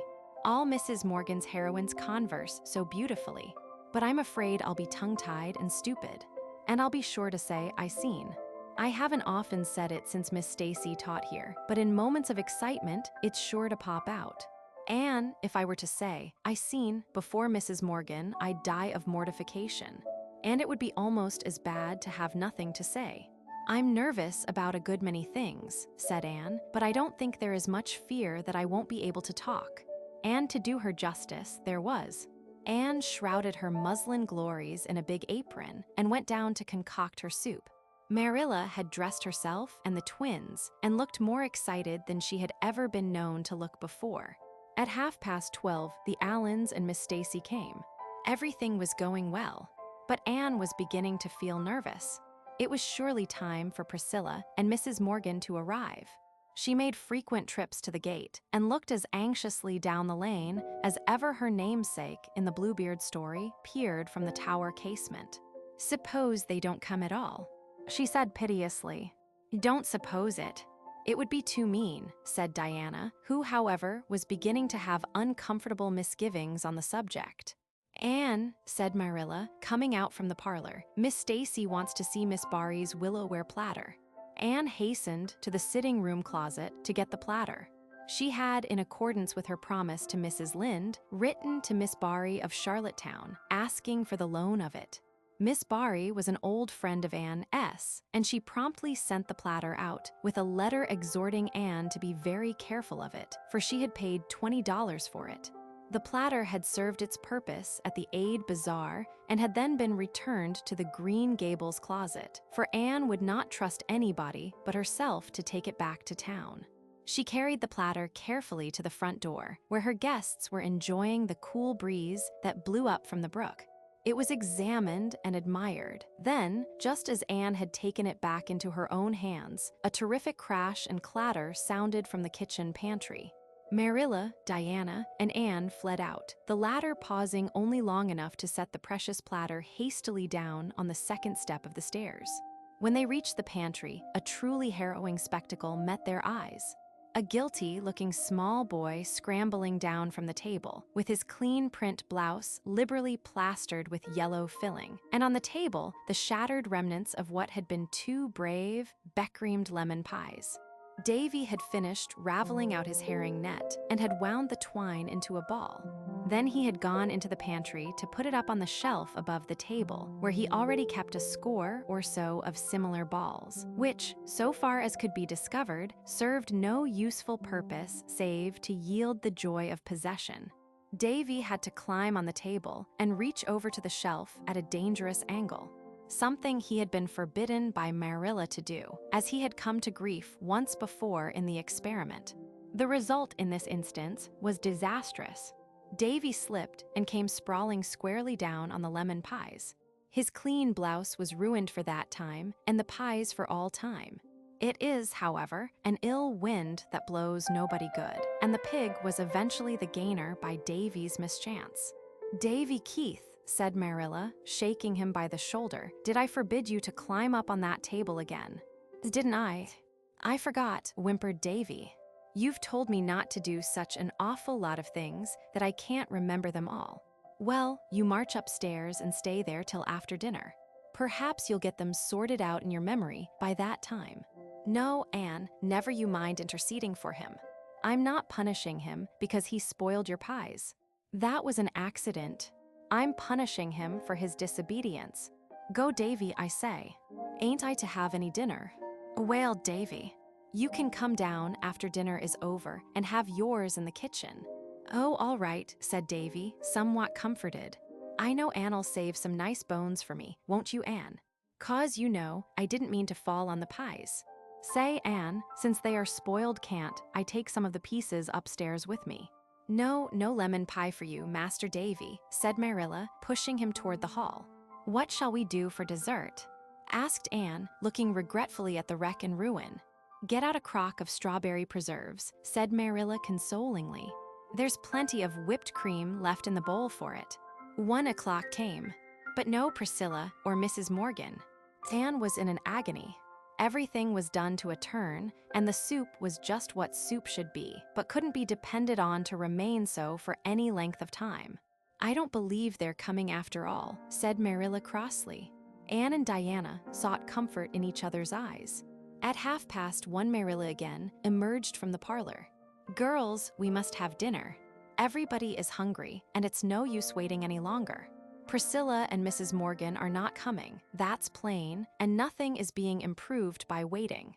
Anne and Diana set about lifting the dinner, with all the zest gone out of the performance. "I don't believe I'll be able to eat a mouthful," said Diana dolefully. "Nor I. But I hope everything will be nice for Miss Stacy, S. and Mr. and Mrs. Allen's sakes," said Anne listlessly. When Diana dished the peas, she tasted them, and a very peculiar expression crossed her face. "Anne, did you put sugar in these peas?" "Yes," said Anne, mashing the potatoes with the air of one expected to do her duty. "I put a spoonful of sugar in." "We always do." "Don't you like it?" "But I put a spoonful in too, when I set them on the stove," said Diana. Anne dropped her masher and tasted the peas also. Then she made a grimace. "How awful. I never dreamed you had put sugar in, because I knew your mother never does. I happened to think of it, for a wonder. I'm always forgetting it. So I popped a spoonful in.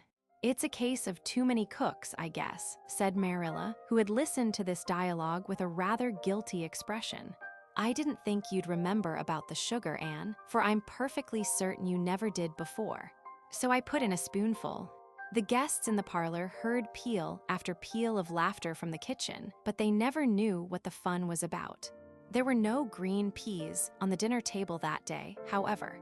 "Well," said Anne, sobering down again with a sigh of recollection, "we have the salad anyhow, and I don't think anything has happened to the beans. Let's carry the things in and get it over." It cannot be said that that dinner was a notable success socially. The Allens and Miss Stacy exerted themselves to save the situation, and Marilla's customary placidity was not noticeably ruffled. But Anne and Diana, between their disappointment and the reaction from their excitement of the forenoon, could neither talk nor eat. Anne tried heroically to bear her part in the conversation for the sake of her guests, but all the sparkle had been quenched in her for the time being, and, in spite of her love for the Allens and Miss Stacy, she couldn't help thinking how nice it would be when everybody had gone home and she could bury her weariness and disappointment in the pillows of the east gable. There is an old proverb that really seems at times to be inspired. "It never rains, but it pours." The measure of that day's tribulations was not yet full. Just as Mr. Allen had finished returning thanks, there arose a strange, ominous sound on the stairs, as of some hard, heavy object bounding from step to step, finishing up with a grand smash at the bottom. Everybody ran out into the hall. Anne gave a shriek of dismay. At the bottom of the stairs lay a big pink conch shell amid the fragments of what had been Miss Barry's platter. And at the top of the stairs knelt a terrified Davy, gazing down with wide-open eyes at the havoc. "Davy," said Marilla ominously, "did you throw that conch down on purpose?" "No, I never did," whimpered Davy. "I was just kneeling here, quiet as quiet, to watch you folks through the banisters, and my foot struck that old thing and pushed it off. And I'm awful hungry. And I do wish you'd lick a fellow and have done with it, instead of always sending him upstairs to miss all the fun." "Don't blame Davy," said Anne, gathering up the fragments with trembling fingers. "It was my fault. I set that platter there and forgot all about it. I am properly punished for my carelessness, but oh, what will Miss Barry say?" "Well, you know she only bought it, so it isn't the same as if it was an heirloom," said Diana, trying to console. The guests went away soon after, feeling that it was the most tactful thing to do, and Anne and Diana washed the dishes, talking less than they had ever been known to do before. Then Diana went home with a headache, and Anne went with another to the East Gable, where she stayed until Marilla came home from the post office at sunset with a letter from Priscilla written the day before. Mrs. Morgan had sprained her ankle so severely that she could not leave her room. "And oh, Anne dear," wrote Priscilla, "I'm so sorry, but I'm afraid we won't get up to Green Gables at all now, for by the time Auntie's ankle is well she will have to go back to Toronto. She has to be there by a certain date." "Well," sighed Anne, laying the letter down on the red sandstone step of the back porch, where she was sitting, while the twilight rained down out of a dappled sky, "I always thought it was too good to be true that Mrs. Morgan should really come. But there, that speech sounds as pessimistic as Miss Eliza Andrews, and I'm ashamed of making it. After all, it was not too good to be true. Things just as good and far better are coming true for me all the time. And I suppose the events of today have a funny side too. Perhaps when Diana and I are old and gray, we shall be able to laugh over them. But I feel that I can't expect to do it before then, for it has truly been a bitter disappointment. You'll probably have a good many more and worse disappointments than that before you get through life," said Marilla, who honestly thought she was making a comforting speech. "It seems to me, Anne, that you are never going to outgrow your fashion of setting your heart so on things and then crashing down into despair because you don't get them." "I know I'm too much inclined that way," agreed Anne ruefully. "When I think something nice is going to happen, I seem to fly right up on the wings of anticipation, and then the first thing I realize, I drop down to earth with a thud. But really, Marilla, the flying part is glorious as long as it lasts. It's like soaring through a sunset. I think it almost pays for the thud." "Well, maybe it does," admitted Marilla. "I'd rather walk calmly along and do without both flying and thud. But everybody has her own way of living. I used to think there was only one right way. But since I've had you and the twins to bring up, I don't feel so sure of it. What are you going to do about Miss Barry's platter? Pay her back the $20 she paid for it, I suppose. I'm so thankful it wasn't a cherished heirloom, because then no money could replace it. Maybe you could find one like it somewhere and buy it for her. I'm afraid not. Platters as old as that are very scarce. Mrs. Lynde couldn't find one anywhere for the supper. I only wish I could, for of course, Miss Barry would just as soon have one platter as another, if both were equally old and genuine. Marilla, look at that big star over Mr. Harrison's maple grove, with all that holy hush of silvery sky about it. It gives me a feeling that is like a prayer. After all, when one can see stars and skies like that, little disappointments and accidents can't matter so much, can they?" "Where's Davy?" said Marilla with an indifferent glance at the star. "In bed. I've promised to take him and Dora to the shore for a picnic tomorrow. Of course, the original agreement was that he must be good. But he tried to be good, and I hadn't the heart to disappoint him. You'll drown yourself or the twins rowing about the pond in that flat," grumbled Marilla. "I've lived here for 60 years, and I've never been on the pond yet." "Well, it's never too late to mend," said Anne roguishly. "Suppose you come with us tomorrow. We'll shut Green Gables up and spend the whole day at the shore, daffing the world aside." "No, thank you," said Marilla with indignant emphasis. I'd be a nice sight, wouldn't I, rowing down the pond in a flat. I think I hear Rachel pronouncing on it. There's Mr. Harrison driving away somewhere. Do you suppose there is any truth in the gossip that Mr. Harrison is going to see Isabella Andrews? No, I'm sure there is. He just called there one evening on business with Mr. Harmon Andrews, and Mrs. Lynde saw him and said she knew he was courting because he had a white collar on. I don't believe Mr. Harrison will ever marry. He seems to have a prejudice against marriage. Well, you can never tell about those old bachelors. And if he had a white collar on, I'd agree with Rachel that it looks suspicious, for I'm sure he never was seen with one before. I think he only put it on because he wanted to conclude a business deal with Harmon Andrews, said Anne. I've heard him say that's the only time a man needs to be particular about his appearance, because if he looks prosperous, the party of the second part won't be so likely to try to cheat him. I really feel sorry for Mr. Harrison. I don't believe he feels satisfied with his life. It must be very lonely to have no one to care about except a parrot, don't you think? But I notice Mr. Harrison doesn't like to be pitied. Nobody does, I imagine. There's Gilbert coming up the lane, said Marilla. If he wants you to go for a row on the pond, mind, you put on your coat and rubbers. There's a heavy dew tonight. Chapter 18. An Adventure on the Tory Road. Anne, said Davy, sitting up in bed and propping his chin on his hands. Anne, where is sleep? People go to sleep every night, and of course I know it's the place where I do the things I dream, but I want to know where it is and how I get there and back without knowing anything about it. And in my nightie too. Where is it? Anne was kneeling at the west gable window, watching the sunset sky that was like a great flower with petals of crocus and a heart of fiery yellow. She turned her head at Davy's question and answered dreamily, over the mountains of the moon, down the valley of the shadow. Paul Irving would have known the meaning of this, or made a meaning out of it for himself if he didn't, but practical Davy, who, as Anne often despairingly remarked, hadn't a particle of imagination, was only puzzled and disgusted. Anne, I believe you're just talking nonsense. Of course I was, dear boy. Don't you know that it is only very foolish folk who talk sense all the time? Well, I think you might give a sensible answer when I ask a sensible question, said Davy in an injured tone. Oh, you are too little to understand, said Anne.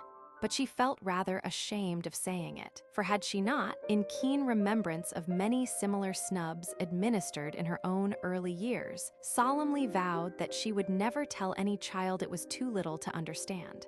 Yet here she was doing it. So wide sometimes is the gulf between theory and practice. Well, I'm doing my best to grow, said Davy, but it's a thing you can't hurry much. If Marilla wasn't so stingy with her jam, I believe I'd grow a lot faster. Marilla is not stingy, Davy, said Anne severely. It is very ungrateful of you to say such a thing. There's another word that means the same thing and sounds a lot better, but I don't just remember it, said Davy, frowning intently. I heard Marilla say she was it herself the other day. If you mean economical, it's a very different thing from being stingy. It is an excellent trait in a person if she is economical. If Marilla had been stingy, she wouldn't have taken you and Dora when your mother died. Would you have liked to live with Mrs. Wiggins? You just bet I would.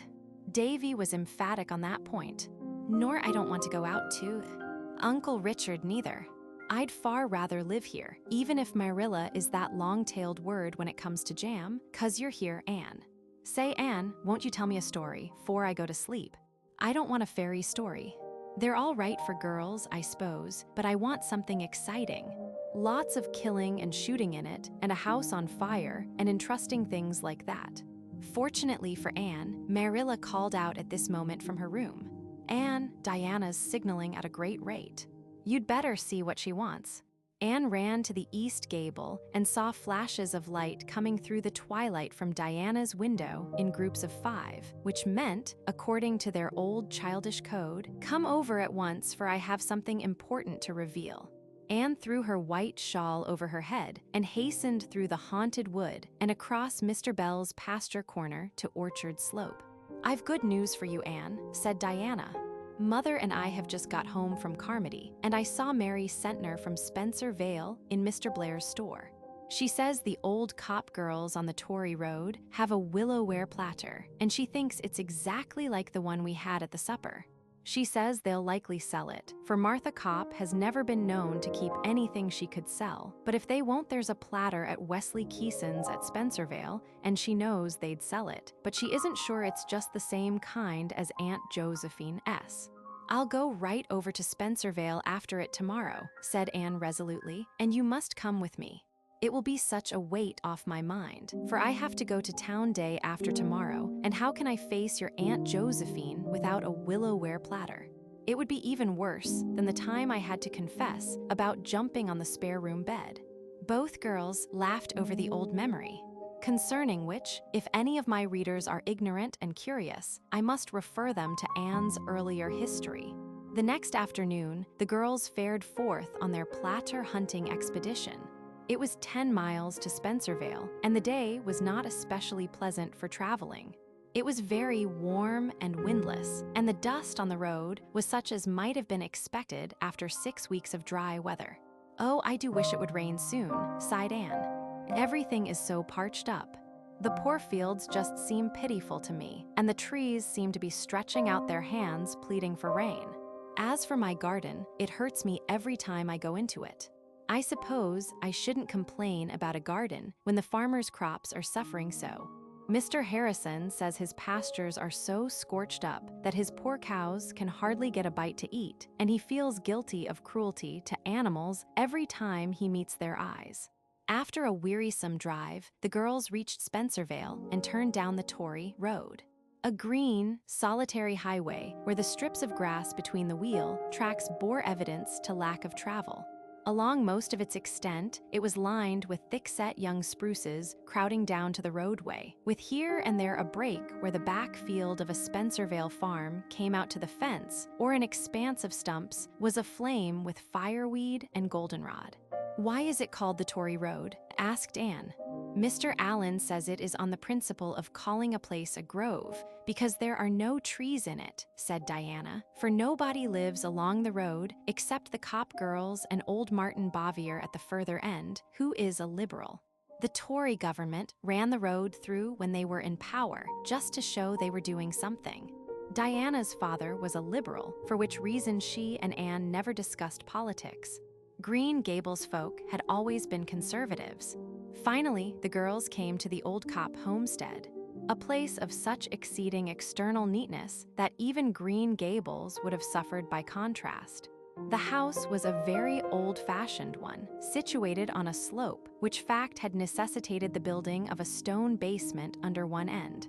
The house and outbuildings were all whitewashed to a condition of blinding perfection, and not a weed was visible in the prim kitchen garden surrounded by its white paling. "The shades are all down," said Diana ruefully. "I believe that nobody is home." This proved to be the case. The girls looked at each other in perplexity. "I don't know what to do," said Anne. "If I were sure the platter was the right kind, I would not mind waiting until they came home. But if it isn't, it may be too late to go to Wesley Keeson's afterward." Diana looked at a certain little square window over the basement.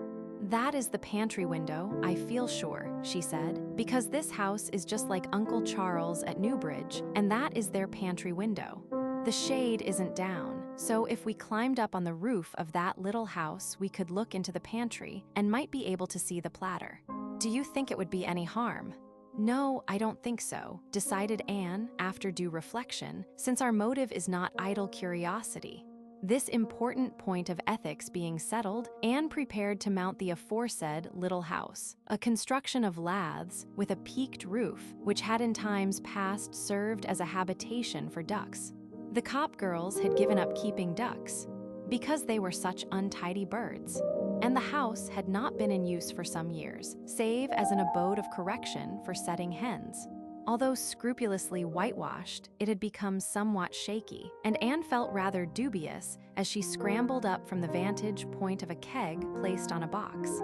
"I'm afraid it won't bear my weight," she said as she gingerly stepped on the roof. "Lean on the windowsill," advised Diana, and Anne accordingly leaned. Much to her delight, she saw, as she peered through the pane, a willow-ware platter, exactly such as she was in quest of, on the shelf in front of the window. So much she saw before the catastrophe came. In her joy, Anne forgot the precarious nature of her footing, incautiously ceased to lean on the windowsill, gave an impulsive little hop of pleasure. And the next moment, she had crashed through the roof up to her armpits, and there she hung, quite unable to extricate herself.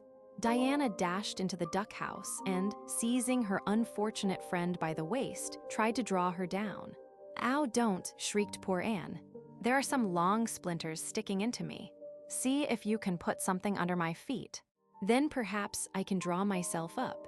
Diana hastily dragged in the previously mentioned keg, and Anne found that it was just sufficiently high to furnish a secure resting place for her feet. But she could not release herself. "Could I pull you out if I crawled up?" suggested Diana. Anne shook her head hopelessly. "No, the splinters hurt too badly. If you can find an axe, you might chop me out, though." "Oh dear, I do really begin to believe that I was born under an ill-omened star." Diana searched faithfully, but no axe was to be found. "I'll have to go for help," she said, returning to the prisoner. "No, indeed you won't," said Anne vehemently. "If you do, the story of this will get out everywhere, and I shall be ashamed to show my face. No, we must just wait until the cop girls come home and bind them to secrecy. They'll know where the axe is and get me out. I'm not uncomfortable as long as I keep perfectly still. Not uncomfortable in body, I mean. I wonder what the cop girls value this house at. I shall have to pay for the damage I've done, but I wouldn't mind that if I were only sure they would understand my motive in peeping in at their pantry window. My sole comfort is that the platter is just the kind I want, and if Miss Cop will only sell it to me, I shall be resigned to what has happened. What if the cop girls don't come home until after night? Or till tomorrow, suggested Diana. If they're not back by sunset, you'll have to go for other assistance, I suppose, said Anne reluctantly, but you mustn't go until you really have to. Oh dear, this is a dreadful predicament. I wouldn't mind my misfortunes so much if they were romantic, as Mrs. Morgan's heroines always are, but they are always just simply ridiculous. Fancy what the cop girls will think when they drive into their yard and see a girl's head and shoulders sticking out of the roof of one of their outhouses. Listen, is that a wagon? No, Diana, I believe it is thunder. Thunder it was, undoubtedly, and Diana, having made a hasty pilgrimage around the house, returned to announce that a very black cloud was rising rapidly in the northwest. I believe we're going to have a heavy thunder shower, she exclaimed in dismay. Oh, Anne, what will we do? We must prepare for it, said Anne tranquilly. A thunderstorm seemed a trifle in comparison with what had already happened. You'd better drive the horse and buggy into that open shed. Fortunately, my parasol is in the buggy. Here, take my hat with you. Marilla told me I was a goose to put on my best hat to come to the Tory Road, and she was right, as she always is. Diana untied the pony and drove into the shed, just as the first heavy drops of rain fell. There she sat and watched the resulting downpour, which was so thick and heavy that she could hardly see Anne through it, holding the parasol bravely over her bare head. There was not a great deal of thunder, but for the best part of an hour, the rain came merrily down. Occasionally, Anne slanted back her parasol and waved an encouraging hand to her friend, but conversation at that distance was quite out of the question. Finally, the rain ceased, the sun came out, and Diana ventured across the puddles of the yard. Did you get very wet? She asked anxiously. Oh no, returned Anne cheerfully. My head and shoulders are quite dry, and my skirt is only a little damp where the rain beat through the laths. Don't pity me, Diana, for I haven't minded it at all. I kept thinking how much good the rain will do and how glad my garden must be for it, and imagining what the flowers and buds would think when the drops began to fall. I imagined out a most interesting dialogue between the asters and the sweet peas and the wild canaries in the lilac bush and the guardian spirit of the garden. When I go home, I mean to write it down. I wish I had a pencil and paper to do it now, because I dare say I'll forget the best parts before I reach home. Diana the faithful had a pencil and discovered a sheet of wrapping paper in the box of the buggy. Anne folded up her dripping parasol, put on her hat, spread the wrapping paper on a shingle Diana handed up, and wrote out her garden idyll under conditions that could hardly be considered as favorable to literature. Nevertheless, the result was quite pretty, and Diana was enraptured when Anne read it to her. "Oh, Anne, it's sweet. Just sweet. Do send it to the Canadian woman." Anne shook her head. "Oh no, it wouldn't be suitable at all. There is no plot in it, you see. It's just a string of fancies. I like writing such things, but of course nothing of the sort would ever do for publication, for editors insist on plots, so Priscilla says. Oh, there's Miss Sarah Kopp now. Please, Diana, go and explain." Miss Sarah Kopp was a small person, garbed in shabby black, with a hat chosen less for vain adornment than for qualities that would wear well. She looked as amazed as might be expected on seeing the curious tableau in her yard, but when she heard Diana's explanation, she was all sympathy. She hurriedly unlocked the back door, produced the axe, and with a few skillful blows set Anne free. The latter, somewhat tired and stiff, ducked down into the interior of her prison and thankfully emerged into liberty once more. "Miss Kopp," she said earnestly, "I assure you I looked into your pantry window only to discover if you had a willow-ware platter. I didn't see anything else. I didn't look for anything else." "Bless you, that's all right," said Miss Sarah amiably. "You needn't worry, there's no harm done. Thank goodness, we Kopps keep our pantries presentable at all times and don't care who sees into them. As for that old duck house, I'm glad it's smashed, for maybe now Martha will agree to having it taken down.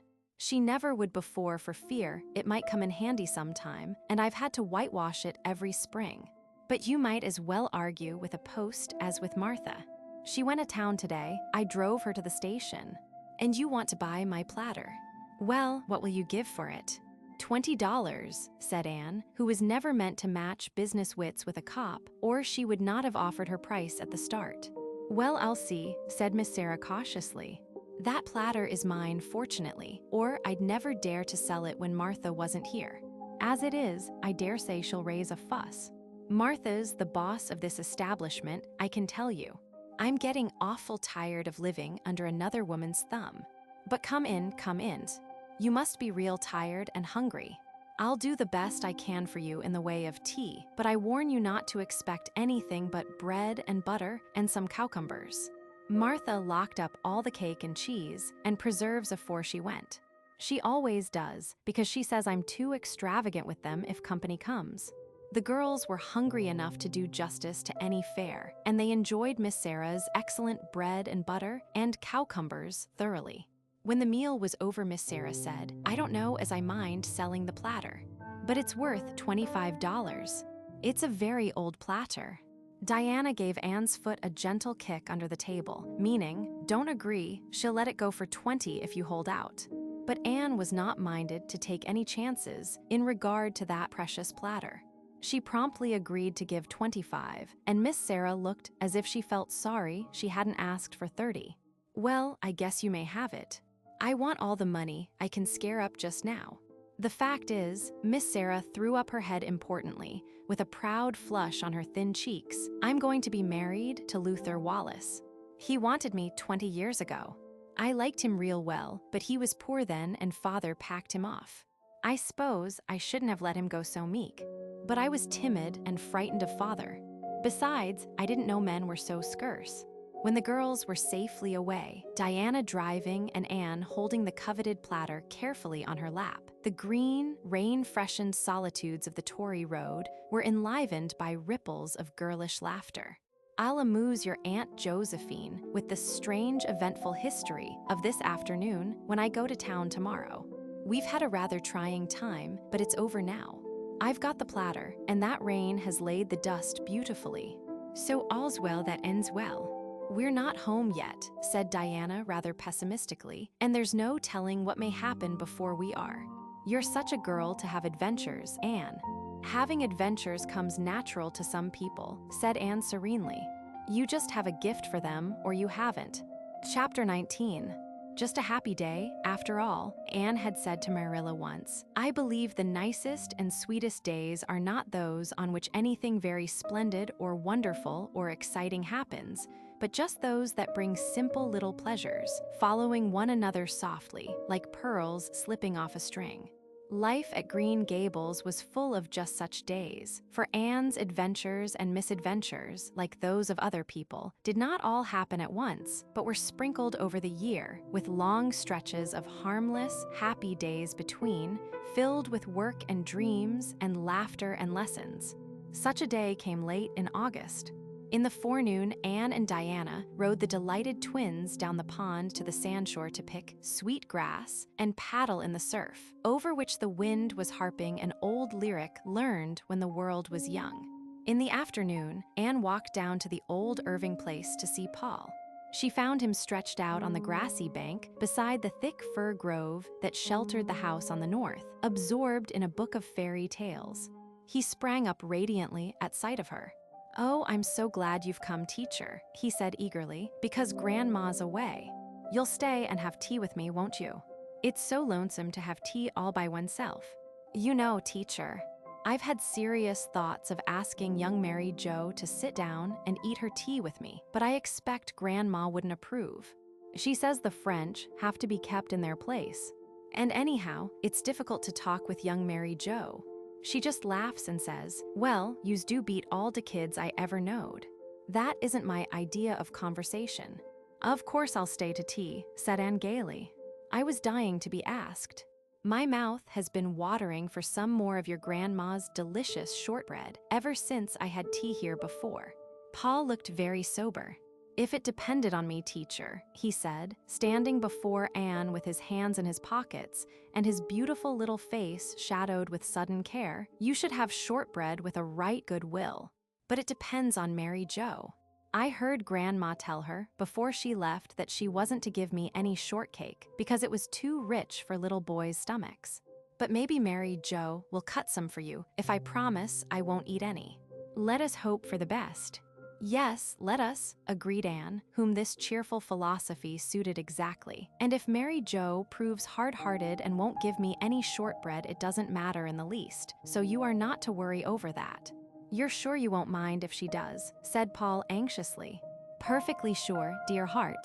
"Then I won't worry," said Paul, with a long breath of relief, "especially as I really think Mary Jo will listen to reason. She's not a naturally unreasonable person, but she has learned by experience that it doesn't do to disobey Grandma's orders. Grandma is an excellent woman, but people must do as she tells them. She was very much pleased with me this morning because I managed at last to eat all my plateful of porridge. It was a great effort, but I succeeded. Grandma says she thinks she'll make a man of me yet. But teacher, I want to ask you a very important question. You will answer it truthfully, won't you?" "I'll try," promised Anne. "Do you think I'm wrong in my upper story?" asked Paul, as if his very existence depended on her reply. "Goodness no, Paul," exclaimed Anne in amazement. "Certainly you're not. What put such an idea into your head?" "Mary Jo." "But she didn't know I heard her. Mrs. Peter Sloane's hired girl, Veronica, came to see Mary Jo last evening. And I heard them talking in the kitchen as I was going through the hall. I heard Mary Jo say, 'Dat Paul, he is de queer's leetle boy. He talks dat queer. I tink dere is something wrong in his upper story.' I couldn't sleep last night for ever so long, thinking of it and wondering if Mary Jo was right. I couldn't bear to ask Grandma about it somehow, but I made up my mind I'd ask you. I'm so glad you think I'm all right in my upper story." "Of course you are. Mary Jo is a silly, ignorant girl, and you are never to worry about anything she says," said Anne indignantly, secretly resolving to give Mrs. Irving a discreet hint as to the advisability of restraining Mary Jo's tongue. "Well, that's a weight off my mind," said Paul. "I'm perfectly happy now, teacher, thanks to you. It wouldn't be nice to have something wrong in your upper story, would it, teacher? I suppose the reason Mary Jo imagines I have is because I tell her what I think about things sometimes. It is a rather dangerous practice," admitted Anne, out of the depths of her own experience. "Well, by and by I'll tell you the thoughts I told Mary Jo, and you can see for yourself if there's anything queer in them," said Paul, "but I'll wait till it begins to get dark. That is the time I ache to tell people things, and when nobody else is handy, I just have to tell Mary Jo. But after this, I won't, if it makes her imagine I'm wrong in my upper story. I'll just ache and bear it. And if the ache gets too bad, you can come up to Green Gables and tell me your thoughts," suggested Anne, with all the gravity that endeared her to children who so dearly love to be taken seriously. "Yes, I will. But I hope Davy won't be there when I go because he makes faces at me. I don't mind very much because he is such a little boy and I am quite a big one, but still, it is not pleasant to have faces made at you. And Davy makes such terrible ones. Sometimes I am frightened he will never get his face straightened out again. He makes them at me in church when I ought to be thinking of sacred things. Dora likes me though, and I like her, but not so well as I did before she told Minnie May Barry that she meant to marry me when I grew up. I may marry somebody when I grow up, but I'm far too young to be thinking of it yet, don't you think, teacher?" "Rather young," agreed teacher. "Speaking of marrying reminds me of another thing that has been troubling me of late," continued Paul. "Mrs. Lynde was down here one day last week having tea with Grandma, and Grandma made me show her my little mother's picture. The one Father sent me for my birthday present. I didn't exactly want to show it to Mrs. Lynde. Mrs. Lynde is a good, kind woman, but she isn't the sort of person you want to show your mother's picture to. You know, teacher. But of course, I obeyed Grandma. Mrs. Lynde said she was very pretty, but kind of actressy looking, and must have been an awful lot younger than Father.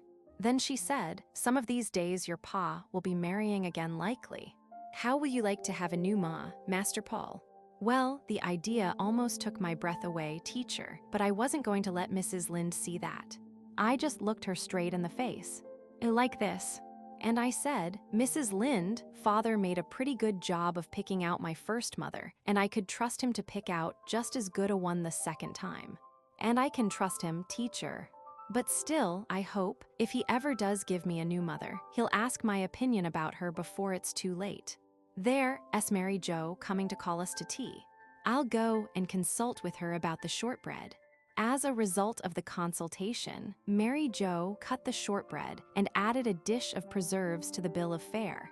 Anne poured the tea and she and Paul had a very merry meal in the dim old sitting room whose windows were open to the Gulf breezes, and they talked so much nonsense that Mary Jo was quite scandalized and told Veronica the next evening that "de school mies" was as queer as Paul. After tea, Paul took Anne up to his room to show her his mother's picture, which had been the mysterious birthday present kept by Mrs. Irving in the bookcase. Paul's little low-ceilinged room was a soft whirl of ruddy light from the sun that was setting over the sea and swinging shadows from the fir trees that grew close to the square, deep-set window. From out this soft glow and glamour shone a sweet, girlish face with tender mother eyes that was hanging on the wall at the foot of the bed. "That's my little mother," said Paul with loving pride. "I got Grandma to hang it there, where I'd see it as soon as I opened my eyes in the morning. I never mind not having the light when I go to bed now, because it just seems as if my little mother was right here with me. Father knew just what I would like for a birthday present, although he never asked me. Isn't it wonderful how much fathers do know? Your mother was very lovely, Paul, and you look a little like her. But her eyes and hair are darker than yours." "My eyes are the same color as Father S," said Paul, flying about the room to heap all available cushions on the window seat, "but Father's hair is gray. He has lots of it, but it is gray. You see, Father is nearly 50. That's ripe old age, isn't it? But it's only outside he's old. Inside, he's just as young as anybody.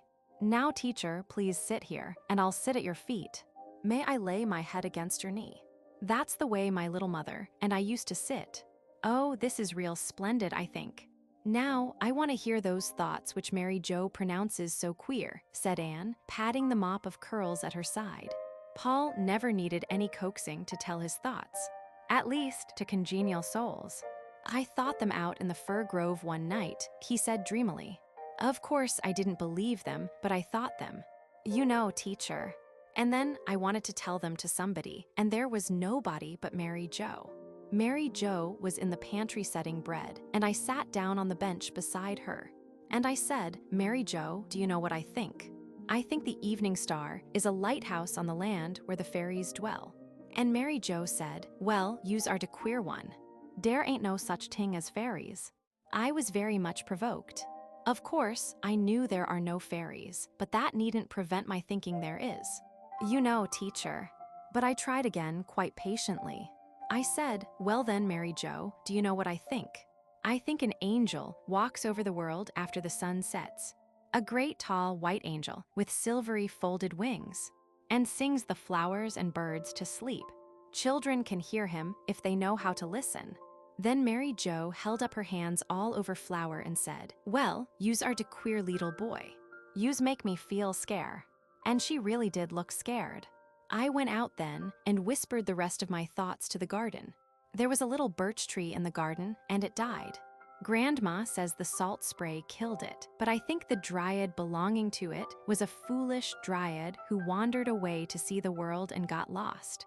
And the little tree was so lonely it died of a broken heart. And when the poor, foolish little dryad gets tired of the world and comes back to her tree, her heart will break," said Anne. "Yes, but if dryads are foolish, they must take the consequences, just as if they were real people," said Paul gravely. "Do you know what I think about the new moon, teacher? I think it is a little golden boat full of dreams. And when it tips on a cloud, some of them spill out and fall into your sleep." "Exactly, teacher." "Oh, you do know." "And I think the violets are little snips of the sky that fell down when the angels cut out holes for the stars to shine through. And the buttercups are made out of old sunshine, and I think the sweet peas will be butterflies when they go to heaven." Now, teacher, do you see anything so very queer about those thoughts? "No, laddie dear, they are not queer at all. They are strange and beautiful thoughts for a little boy to think, and so people who couldn't think anything of the sort themselves, if they tried for 100 years, think them queer. But keep on thinking them, Paul. Someday you are going to be a poet, I believe." When Anne reached home, she found a very different type of boyhood waiting to be put to bed. Davy was sulky, and when Anne had undressed him, he bounced into bed and buried his face in the pillow. "Davy, you have forgotten to say your prayers," said Anne rebukingly. "No, I didn't forget," said Davy defiantly, "but I ain't going to say my prayers anymore. I'm going to give up trying to be good, 'cause no matter how good I am, you'd like Paul Irving better. So I might as well be bad and have the fun of it." "I don't like Paul Irving better," said Anne seriously. "I like you just as well, only in a different way." "But I want you to like me the same way," pouted Davy. "You can't like different people the same way. You don't like Dora and me the same way, do you?" Davy sat up and reflected. "Number 00, he admitted at last. "I like Dora because she's my sister. But I like you because you're you. And I like Paul because he is Paul, and Davy because he is Davy," said Anne gaily. "Well, I kind of wish I'd said my prayers then," said Davy, convinced by this logic. "But it's too much bother getting out now to say them. I'll say them twice over in the morning, Anne. Won't that do as well?" No, Anne was positive it would not do as well. So Davy scrambled out and knelt down at her knee. When he had finished his devotions, he leaned back on his little, bare, brown heels and looked up at her. "Anne, I'm gooder than I used to be." "Yes, indeed you are, Davy," said Anne, who never hesitated to give credit where credit was due. "I know I'm gooder," said Davy confidently, "and I'll tell you how I know it. Today Marilla gave me 2 pieces of bread and jam, one for me and one for Dora. One was a good deal bigger than the other, and Marilla didn't say which was mine. But I give the biggest piece to Dora. That was good of me, wasn't it?" "Very good and very manly, Davy." "Of course," admitted Davy, "Dora wasn't very hungry, and she only ate half her slice. And then she give the rest to me. But I didn't know she was going to do that when I give it to her, so I was good, Anne." In the twilight, Anne sauntered down to the Dryad's Bubble and saw Gilbert Blythe coming down through the dusky haunted wood. She had a sudden realization that Gilbert was a schoolboy no longer. And how manly he looked, the tall, frank-faced fellow, with the clear, straightforward eyes and the broad shoulders. Anne thought Gilbert was a very handsome lad, even though he didn't look at all like her ideal man. She and Diana had long ago decided what kind of a man they admired, and their tastes seemed exactly similar. He must be very tall and distinguished-looking, with melancholy, inscrutable eyes and a melting, sympathetic voice. There was nothing either melancholy or inscrutable in Gilbert's physiognomy, but of course that didn't matter in friendship. Gilbert stretched himself out on the ferns beside the bubble and looked approvingly at Anne. If Gilbert had been asked to describe his ideal woman, the description would have answered point for point to Anne, even to those 7 tiny freckles whose obnoxious presence still continued to vex her soul. Gilbert was as yet little more than a boy, but a boy has his dreams as have others, and in Gilbert's future there was always a girl with big, limpid gray eyes and a face as fine and delicate as a flower. He had made up his mind, also, that his future must be worthy of its goddess. Even in quiet Avonlea, there were temptations to be met and faced. White Sands youth were a rather fast set, and Gilbert was popular wherever he went. But he meant to keep himself worthy of Anne's friendship and perhaps some distant day her love, and he watched over word and thought and deed as jealously as if her clear eyes were to pass in judgment on it. She held over him the unconscious influence that every girl, whose ideals are high and pure, wields over her friends, an influence which would endure as long as she was faithful to those ideals, and which she would as certainly lose if she were ever false to them. In Gilbert's eyes, Anne's greatest charm was the fact that she never stooped to the petty practices of so many of the Avonlea girls, the small jealousies, the little deceits and rivalries, the palpable bids for favor. Anne held herself apart from all this, not consciously or of design, but simply because anything of the sort was utterly foreign to her transparent, impulsive nature, crystal clear in its motives and aspirations. But Gilbert did not attempt to put his thoughts into words, for he had already too good reason to know that Anne would mercilessly and frostily nip all attempts at sentiment in the bud, or laugh at him, which was 10 times worse. "You look like a real dryad under that birch tree," he said teasingly. "I love birch trees," said Anne, laying her cheek against the creamy satin of the slim bowl, with one of the pretty, caressing gestures that came so natural to her.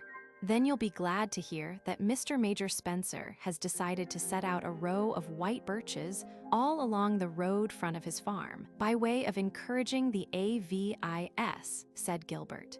"He was talking to me about it today. Major Spencer is the most progressive and public-spirited man in Avonlea, and Mr. William Bell is going to set out a spruce hedge along his road front and up his lane. Our society is getting on splendidly, Anne. It is past the experimental stage and is an accepted fact. The older folks are beginning to take an interest in it, and the White Sands people are talking of starting one too. Even Elisha Wright has come around since that day the Americans from the hotel had the picnic at the shore. They praised our roadsides so highly and said they were so much prettier than in any other part of the island. And when, in due time, the other farmers follow Mr. Spencer's good example and plant ornamental trees and hedges along their road fronts, Avonlea will be the prettiest settlement in the province.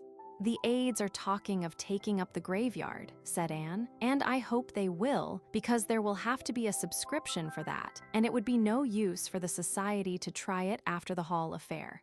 But the aides would never have stirred in the matter if the society hadn't put it into their thoughts unofficially. Those trees we planted on the church grounds are flourishing, and the trustees have promised me that they will fence in the school grounds next year. If they do, I'll have an Arbor Day, and every scholar shall plant a tree, and we'll have a garden in the corner by the road. We've succeeded in almost all our plans so far, except in getting the old Bolter house removed, said Gilbert, and I've given that up in despair. Levi won't have it taken down just to vex us. There's a contrary streak in all the Bolters, and it's strongly developed in him. Julia Bell wants to send another committee to him, but I think the better way will just be to leave him severely alone, said Anne sagely. And trust to Providence, as Mrs. Lynde says, smiled Gilbert. Certainly no more committees. They only aggravate him. Julia Bell thinks you can do anything if you only have a committee to attempt it. Next spring, Anne, we must start an agitation for nice lawns and grounds. We'll sow good seed betimes this winter. I've a treatise here on lawns and lawn making, and I'm going to prepare a paper on the subject soon. Well, I suppose our vacation is almost over. School opens Monday. Has Ruby Gillies got the Carmody school? Yes, Priscilla wrote that she had taken her own home school, so the Carmody trustees gave it to Ruby. I'm sorry Priscilla is not coming back, but since she can't, I'm glad Ruby has got the school. She will be home for Saturdays, and it will seem like old times to have her and Jane and Diana and myself all together again. Marilla, just home from Mrs. Lynde's, was sitting on the back porch step when Anne returned to the house. Rachel and I have decided to have our cruise to town tomorrow, she said. Mr. Lynde is feeling better this week, and Rachel wants to go before he has another sick spell. I intend to get up extra early tomorrow morning, for I've ever so much to do, said Anne virtuously. For one thing, I'm going to shift the feathers from my old bed tick to the new one. I ought to have done it long ago, but I've just kept putting it off. It's such a detestable task. It's a very bad habit to put off disagreeable things, and I never mean to again, or else I can't comfortably tell my pupils not to do it. That would be inconsistent. Then I want to make a cake for Mr. Harrison and finish my paper on gardens for the AVIS, and write Stella, and wash and starch my muslin dress, and make Dora's new apron. You won't get half done, said Marilla pessimistically. I never yet planned to do a lot of things, but something happened to prevent me. Chapter 20. The way it often happens. Anne rose betimes the next morning and blithely greeted the fresh day, when the banners of the sunrise were shaken triumphantly across the pearly skies. Green Gables lay in a pool of sunshine, flecked with the dancing shadows of poplar and willow. Beyond the land was Mr. Harrison's wheat field, a great wind-rippled expanse of pale gold.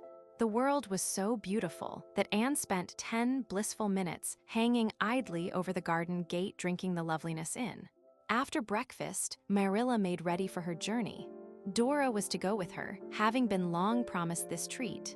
Now, Davy, you try to be a good boy and don't bother Anne, she straightly charged him. If you are good, I'll bring you a striped candy cane from town. For alas, Marilla had stooped to the evil habit of bribing people to be good. I won't be bad on purpose, but esposen I'm bad accidentally. Davy wanted to know. You'll have to guard against accidents, admonished Marilla. Anne, if Mr. Shearer comes today, get a nice roast and some steak. If he doesn't, you'll have to kill a fowl for dinner tomorrow. Anne nodded.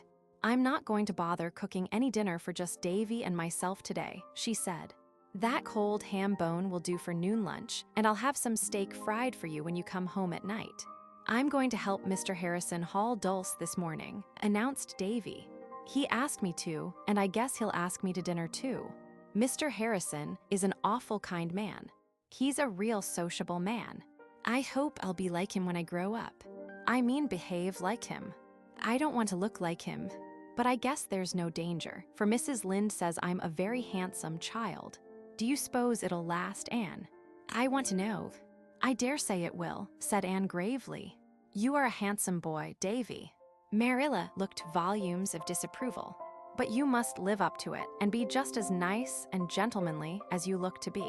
And you told Minnie May Barry the other day, when you found her crying 'cause someone said she was ugly, that if she was nice and kind and loving people wouldn't mind her looks, said Davy discontentedly. Seems to me you can't get out of being good in this world for some reason or another. You just have to behave. Don't you want to be good? Asked Marilla, who had learned a great deal but had not yet learned the futility of asking such questions. Yes, I want to be good but not too good, said Davy cautiously. You don't have to be very good to be a Sunday school superintendent. Mr. Bell's that, and he's a real bad man. Indeed he's not, said Marilla indignantly. He is. He says he is himself, asseverated Davy. He said it when he prayed in Sunday school last Sunday. He said he was a vile worm and a miserable sinner and guilty of the blackest iniquity. What did he do that was so bad, Marilla? Did he kill anybody? Or steal the collection cents? I want to know. Fortunately, Mrs. Lynde came driving up the lane at this moment, and Marilla made off, feeling that she had escaped from the snare of the fowler, and wishing devoutly that Mr. Bell were not quite so highly figurative in his public petitions, especially in the hearing of small boys who were always wanting to know. Anne, left alone in her glory, worked with a will. The floor was swept, the beds made, the hens fed, the muslin dress washed and hung out on the line. Then Anne prepared for the transfer of feathers. She mounted to the garret and donned the first old dress that came to hand, a navy blue cashmere she had worn at 14. It was decidedly on the short side and as skimpy as the notable wincey Anne had worn upon the occasion of her debut at Green Gables, but at least it would not be materially injured by down and feathers. Anne completed her toilet by tying a big red and white spotted handkerchief that had belonged to Matthew over her head, and thus accoutred, betook herself to the kitchen chamber, whither Marilla, before her departure, had helped her carry the feather bed. A cracked mirror hung by the chamber window, and in an unlucky moment Anne looked into it. There were those 7 freckles on her nose, more rampant than ever, or so it seemed in the glare of light from the unshaded window. "Oh, I forgot to rub that lotion on last night," she thought. "I'd better run down to the pantry and do it now." Anne had already suffered many things trying to remove those freckles. On one occasion, the entire skin had peeled off her nose, but the freckles remained. A few days previously, she had found a recipe for a freckle lotion in a magazine, and as the ingredients were within her reach, she straightway compounded it, much to the disgust of Marilla, who thought that if Providence had placed freckles on your nose, it was your bounden duty to leave them there. Anne scurried down to the pantry, which, always dim from the big willow growing close to the window, was now almost dark by reason of the shade drawn to exclude flies. Anne caught the bottle containing the lotion from the shelf and copiously anointed her nose therewith by means of a little sponge sacred to the purpose. This important duty done, she returned to her work. Anyone who has ever shifted feathers from one tick to another will not need to be told that, when Anne finished, she was a sight to behold. Her dress was white with down and fluff, and her front hair, escaping from under the handkerchief, was adorned with a veritable halo of feathers. At this auspicious moment, a knock sounded at the kitchen door. That must be Mr. Shearer, thought Anne. I'm in a dreadful mess, but I'll have to run down as I am, for he's always in a hurry. Down flew Anne to the kitchen door. If ever a charitable floor did open to swallow up a miserable, befeathered damsel, the Green Gables porch floor should promptly have engulfed Anne at that moment. On the doorstep were standing Priscilla Grant, golden and fair in silk attire, a short, stout, gray-haired lady in a tweed suit, and another lady, tall, stately, wonderfully gowned, with a beautiful, high-bred face and large, black-lashed violet eyes, whom Anne instinctively felt, as she would have said in her earlier days, to be Mrs. Charlotte E. Morgan. In the dismay of the moment, one thought stood out from the confusion of Anne's mind, and she grasped at it as at the proverbial straw. All Mrs. Morgan's heroines were noted for rising to the occasion. No matter what their troubles were, they invariably rose to the occasion and showed their superiority over all ills of time, space, and quantity. Anne therefore felt it was her duty to rise to the occasion, and she did it so perfectly that Priscilla afterward declared she never admired Anne Shirley more than at that moment. No matter what her outraged feelings were, she did not show them. She greeted Priscilla and was introduced to her companions as calmly and composedly as if she had been arrayed in purple and fine linen. To be sure, it was somewhat of a shock to find that the lady she had instinctively felt to be Mrs. Morgan was not Mrs. Morgan at all, but an unknown Mrs. Pendexter, while the stout little gray-haired woman was Mrs. Morgan. But in the greater shock, the lesser lost its power. Anne ushered her guests to the spare room and thence into the parlor, where she left them while she hastened out to help Priscilla unharness her horse. "It's dreadful to come upon you so unexpectedly as this," apologized Priscilla, "but I did not know till last night that we were coming.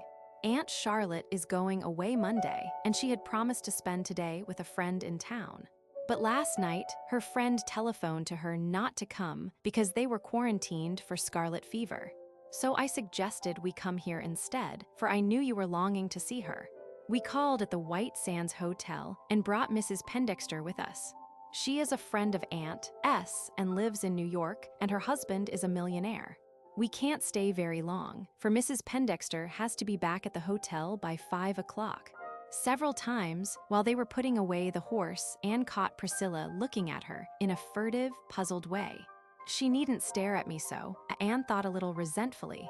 If she doesn't know what it is to change a feather bed, she might imagine it. When Priscilla had gone to the parlor, and before Anne could escape upstairs, Diana walked into the kitchen. Anne caught her astonished friend by the arm. "Diana Barry, who do you suppose is in that parlor at this very moment?" "Mrs. Charlotte E. Morgan, and a New York millionaire's wife. And here I am like this. And not a thing in the house for dinner, but a cold ham bone, Diana." By this time, Anne had become aware that Diana was staring at her in precisely the same bewildered fashion as Priscilla had done. It was really too much. "Oh, Diana, don't look at me so," she implored. "You, at least, must know that the neatest person in the world couldn't empty feathers from one tick into another and remain neat in the process." It isn't the feathers," hesitated Diana. It's your nose, Anne." "My nose. Oh, Diana, surely nothing has gone wrong with it." Anne rushed to the little looking glass over the sink. One glance revealed the fatal truth. Her nose was a brilliant scarlet. Anne sat down on the sofa, her dauntless spirit subdued at last. "What is the matter with it?" asked Diana, curiosity overcoming delicacy. "I thought I was rubbing my freckle lotion on it, but I must have used that red dye Marilla has for marking the pattern on her rugs," was the despairing response. "What shall I do?" "Wash it off," said Diana practically. "Perhaps it won't wash off. First I dye my hair, then I dye my nose. Marilla cut my hair off when I dyed it, but that remedy would hardly be practicable in this case. Well, this is another punishment for vanity. And I suppose I deserve it, though there's not much comfort in that. It is really almost enough to make one believe in ill luck, though Mrs. Lynde says there is no such thing because everything is foreordained." Fortunately, the dye washed off easily, and Anne, somewhat consoled, betook herself to the east gable while Diana ran home. Presently Anne came down again, clothed and in her right mind. The muslin dress she had fondly hoped to wear was bobbing merrily about on the line outside, so she was forced to content herself with her black lawn. She had the fire on and the tea steeping when Diana returned. The latter wore her muslin, at least, and carried a covered platter in her hand. "Mother sent you this," she said, lifting the cover and displaying a nicely carved and jointed chicken to Anne's grateful eyes. The chicken was supplemented by light new bread, excellent butter and cheese, Marilla's fruit cake, and a dish of preserved plums, floating in their golden syrup as in congealed summer sunshine. There was a big bowlful of pink-canned white asters also, by way of decoration, yet the spread seemed very meager beside the elaborate one formerly prepared for Mrs. Morgan. Anne's hungry guests, however, did not seem to think anything was lacking, and they ate the simple viands with apparent enjoyment. But after the first few moments, Anne thought no more of what was or was not on her bill of fare. Mrs. Morgan's appearance might be somewhat disappointing, as even her loyal worshippers had been forced to admit to each other, but she proved to be a delightful conversationalist. She had traveled extensively and was an excellent storyteller. She had seen much of men and women and crystallized her experiences into witty little sentences and epigrams, which made her hearers feel as if they were listening to one of the people in clever books. But under all her sparkle, there was a strongly felt undercurrent of true, womanly sympathy and kind-heartedness, which won affection as easily as her brilliancy won admiration. Nor did she monopolize the conversation. She could draw others out as skillfully and fully as she could talk herself, and Anne and Diana found themselves chattering freely to her. Mrs. Pendexter said little. She merely smiled with her lovely eyes and lips, and ate chicken and fruit cake and preserves with such exquisite grace that she conveyed the impression of dining on ambrosia and honeydew. But then, as Anne said to Diana later on, anybody so divinely beautiful as Mrs. Pendexter didn't need to talk. It was enough for her just to look. After dinner, they all had a walk through Lover's Lane and Violet Vale and the Birch Path, then back through the haunted wood to the Dryad's Bubble, where they sat down and talked for a delightful last half hour. Mrs. Morgan wanted to know how the haunted wood came by its name, and laughed until she cried when she heard the story and Anne's dramatic account of a certain memorable walk through it at the witching hour of twilight. "It has indeed been a feast of reason and flow of soul, hasn't it?" said Anne, when her guests had gone and she and Diana were alone again. "I don't know which I enjoyed more, listening to Mrs. Morgan or gazing at Mrs. Pendexter. I believe we had a nicer time than if we'd known they were coming and been cumbered with much serving. You must stay to tea with me, Diana, and we'll talk it all over. Priscilla says Mrs. Pendexter's husband's sister is married to an English earl, and yet she took a second helping of the plum preserves," said Diana, as if the two facts were somehow incompatible. "I dare say even the English earl himself wouldn't have turned up his aristocratic nose at Marilla's plum preserves," said Anne proudly. Anne did not mention the misfortune which had befallen her nose when she related the day's history to Marilla that evening. But she took the bottle of freckle lotion and emptied it out of the window. "I shall never try any beautifying messes again," she said, darkly resolute. "They may do for careful, deliberate people, but for anyone so hopelessly given over to making mistakes, as I seem to be, it's tempting fate to meddle with them." Chapter 21. Sweet Miss Lavendar. School opened and Anne returned to her work, with fewer theories but considerably more experience. She had several new pupils, 6- and 7-year-olds just venturing, round-eyed, into a world of wonder. Among them were Davy and Dora. Davy sat with Milty Boulter, who had been going to school for a year and was therefore quite a man of the world. Dora had made a compact at Sunday school the previous Sunday to sit with Lily Sloane, but Lily Sloane not coming the first day, she was temporarily assigned to Mirabel Cotton, who was 10 years old and therefore, in Dora's eyes, one of the big girls. "I think school is great fun," Davy told Marilla when he got home that night. "You said I'd find it hard to sit still. And I did. You mostly do tell the truth, I notice, but you can wriggle your legs about under the desk, and that helps a lot. It's splendid to have so many boys to play with. I sit with Milty Boulter, and he's fine. He's longer than me, but I'm wider. It's nicer to sit in the back seats, but you can't sit there till your legs grow long enough to touch the floor." Milty drawed a picture of Anne on his slate, and it was awful ugly, and I told him if he made pictures of Anne like that I'd lick him at recess. I thought first I'd draw one of him and put horns and a tail on it, but I was afraid it would hurt his feelings, and Anne says you should never hurt anyone's feelings.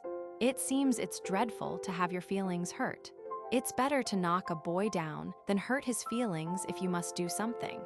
Milty said he wasn't scared of me, but he'd just as soon call it somebody else to oblige me, so he rubbed out Anne's name and printed Barbara Shaw's under it.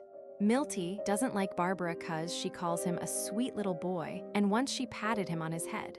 Dora said primly that she liked school, but she was very quiet, even for her, and when at twilight Marilla bade her go upstairs to bed, she hesitated and began to cry. I'm frightened," she sobbed. I don't want to go upstairs alone in the dark." "What notion have you got into your head now?" demanded Marilla. "I'm sure you've gone to bed alone all summer and never been frightened before."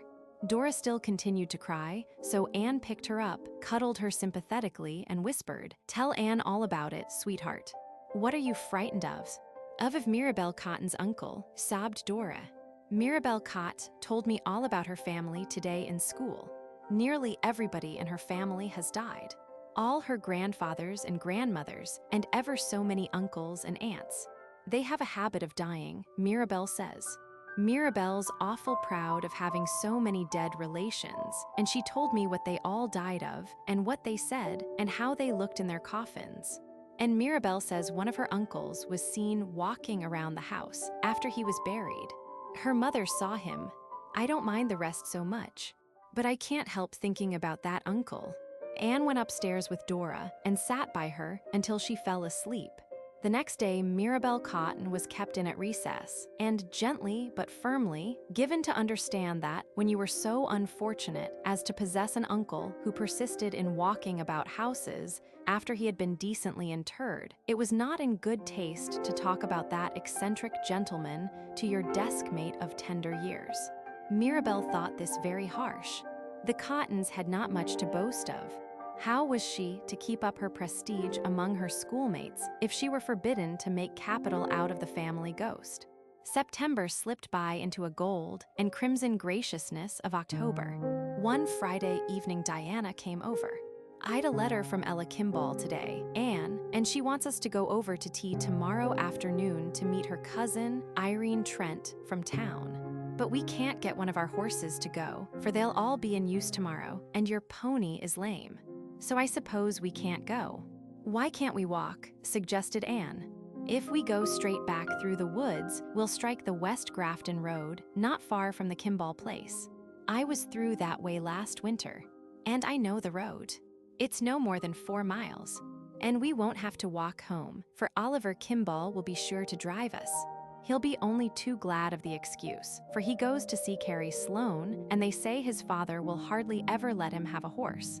It was accordingly arranged that they should walk, and the following afternoon they set out, going by way of Lover's Lane to the back of the Cuthbert farm, where they found a road leading into the heart of acres of glimmering beech and maple woods, which were all in a wondrous glow of flame and gold, lying in a great purple stillness and peace. "It's as if the year were kneeling to pray in a vast cathedral full of mellow stained light, isn't it?" said Anne dreamily. "It doesn't seem right to hurry through it, does it? It seems irreverent, like running in a church." "We must hurry, though," said Diana, glancing at her watch. "We've left ourselves little enough time as it is." "Well, I'll walk fast, but don't ask me to talk," said Anne, quickening her pace. "I just want to drink the day's loveliness in. I feel as if she were holding it out to my lips like a cup of airy wine, and I'll take a sip at every step." Perhaps it was because she was so absorbed in drinking it in that Anne took the left turning when they came to a fork in the road. She should have taken the right, but ever afterward, she counted it the most fortunate mistake of her life. They came out finally to a lonely, grassy road, with nothing in sight along it but ranks of spruce saplings. "Why, where are we?" exclaimed Diana in bewilderment. "This isn't the West Grafton Road." "No, it's the Base Line Road in Middle Grafton," said Anne, rather shamefacedly. "I must have taken the wrong turning at the fork. I don't know where we are exactly, but we must be all of 3 miles from Kimball's still." "Then we can't get there by 5, for it's 4:30 now," said Diana, with a despairing look at her watch. "We'll arrive after they have had their tea, and they'll have all the bother of getting ours over again." "We'd better turn back and go home," suggested Anne humbly. But Diana, after consideration, vetoed this. "No, we may as well go and spend the evening, since we have come this far." A few yards further on, the girls came to a place where the road forked again. "Which of these do we take?" asked Diana dubiously. Anne shook her head. "I don't know, and we can't afford to make any more mistakes. Here is a gate and a lane leading right into the wood. There must be a house at the other side. Let us go down and inquire." "What a romantic old lane this is," said Diana, as they walked along its twists and turns. It ran under patriarchal old firs whose branches met above, creating a perpetual gloom in which nothing except moss could grow. On either hand were brown wood floors, crossed here and there by fallen lances of sunlight. All was very still and remote, as if the world and the cares of the world were far away. "I feel as if we were walking through an enchanted forest," said Anne in a hushed tone. "Do you suppose we'll ever find our way back to the real world again, Diana? We shall presently come to a palace with a spellbound princess in it, I think." Around the next turn, they came in sight, not indeed of a palace, but of a little house almost as surprising as a palace would have been in this province of conventional wooden farmhouses, all as much alike in general characteristics as if they had grown from the same seed. Anne stopped short in rapture, and Diana exclaimed, "Oh, I know where we are now. That is the little stone house where Miss Lavendar Lewis lives. Echo Lodge, she calls it, I think. I've often heard of it, but I've never seen it before. Isn't it a romantic spot? It's the sweetest, prettiest place I ever saw or imagined, said Anne delightedly. It looks like a bit out of a storybook or a dream. The house was a low-eaved structure built of undressed blocks of Red Island sandstone, with a little peaked roof out of which peered 2 dormer windows, with quaint wooden hoods over them and 2 great chimneys. The whole house was covered with a luxuriant growth of ivy, finding easy foothold on the rough stonework, and turned by autumn frosts to most beautiful bronze and wine-red tints. Before the house was an oblong garden, into which the lane gate, where the girls were standing, opened.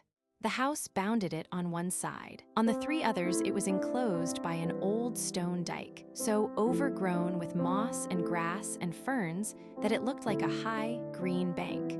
On the right and left, the tall, dark spruces spread their palm-like branches over it, but below it was a little meadow, green with clover aftermath, sloping down to the blue loop of the Grafton River. No other house or clearing was in sight. Nothing but hills and valleys covered with feathery young firs.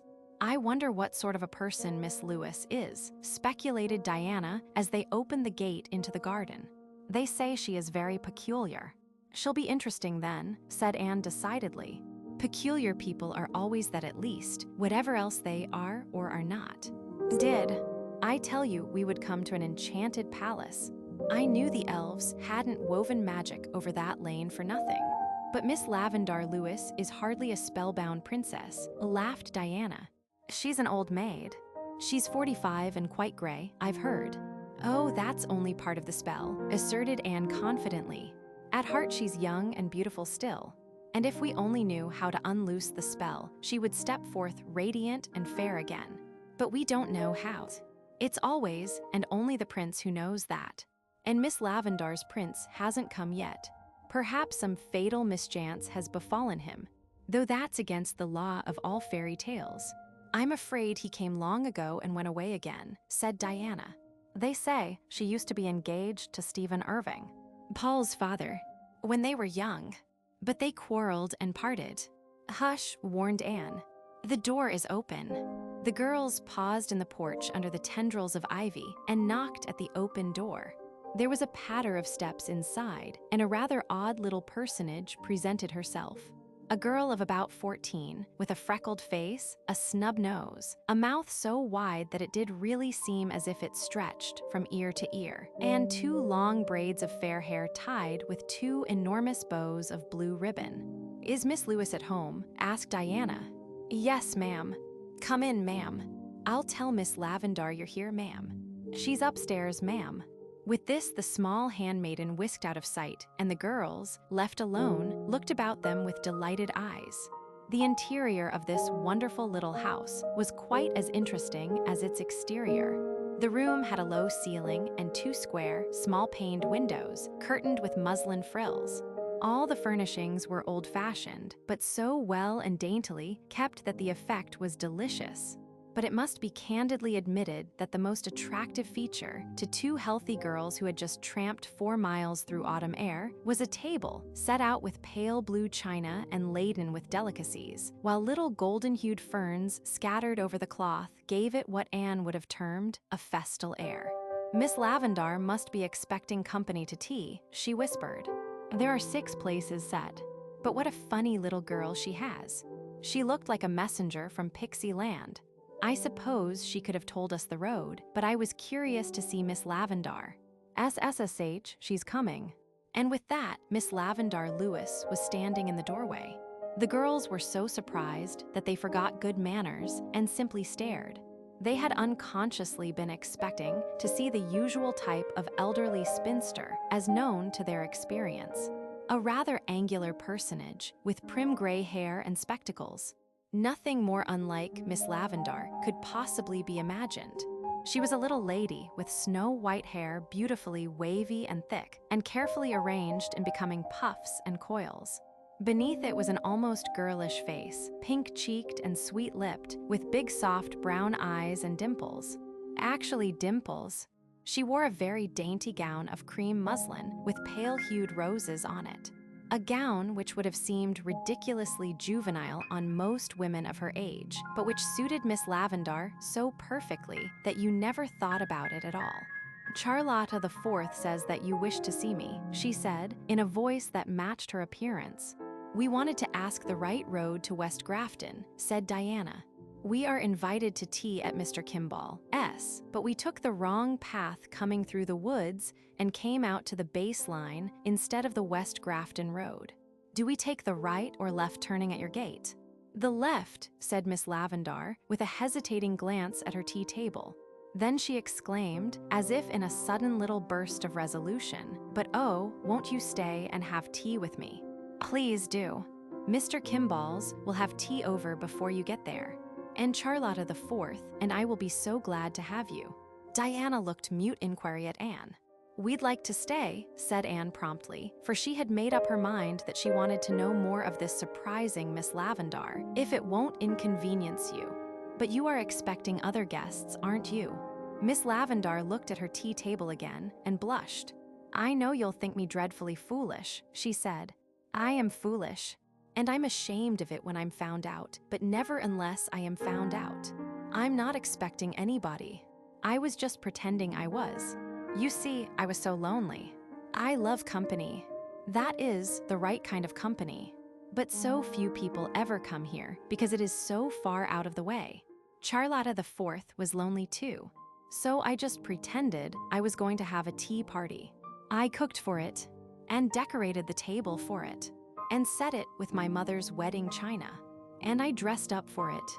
Diana secretly thought Miss Lavendar quite as peculiar as report had pictured her. The idea of a woman of 45 playing at having a tea party, just as if she were a little girl. But Anne of the Shining Eyes exclaimed joyfully, oh, do you imagine things too? That too revealed a kindred spirit to Miss Lavendar. Yes, I do, she confessed boldly. Of course it's silly in anybody as old as I am. But what is the use of being an independent old maid if you can't be silly when you want to, and when it doesn't hurt anybody? A person must have some compensations. I don't believe I could live at times if I didn't pretend things.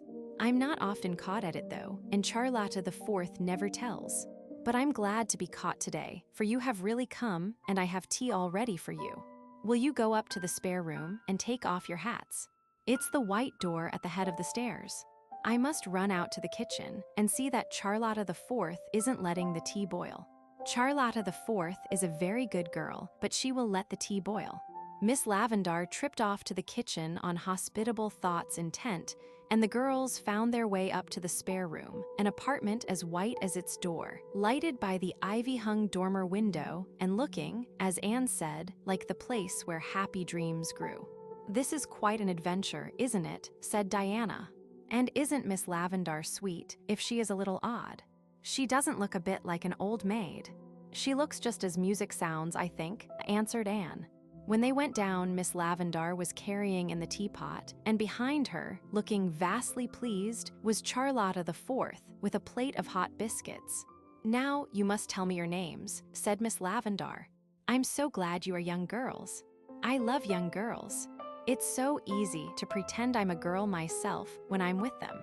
I do hate, with a little grimace, to believe I'm old. Now who are you? Just for convenience sake.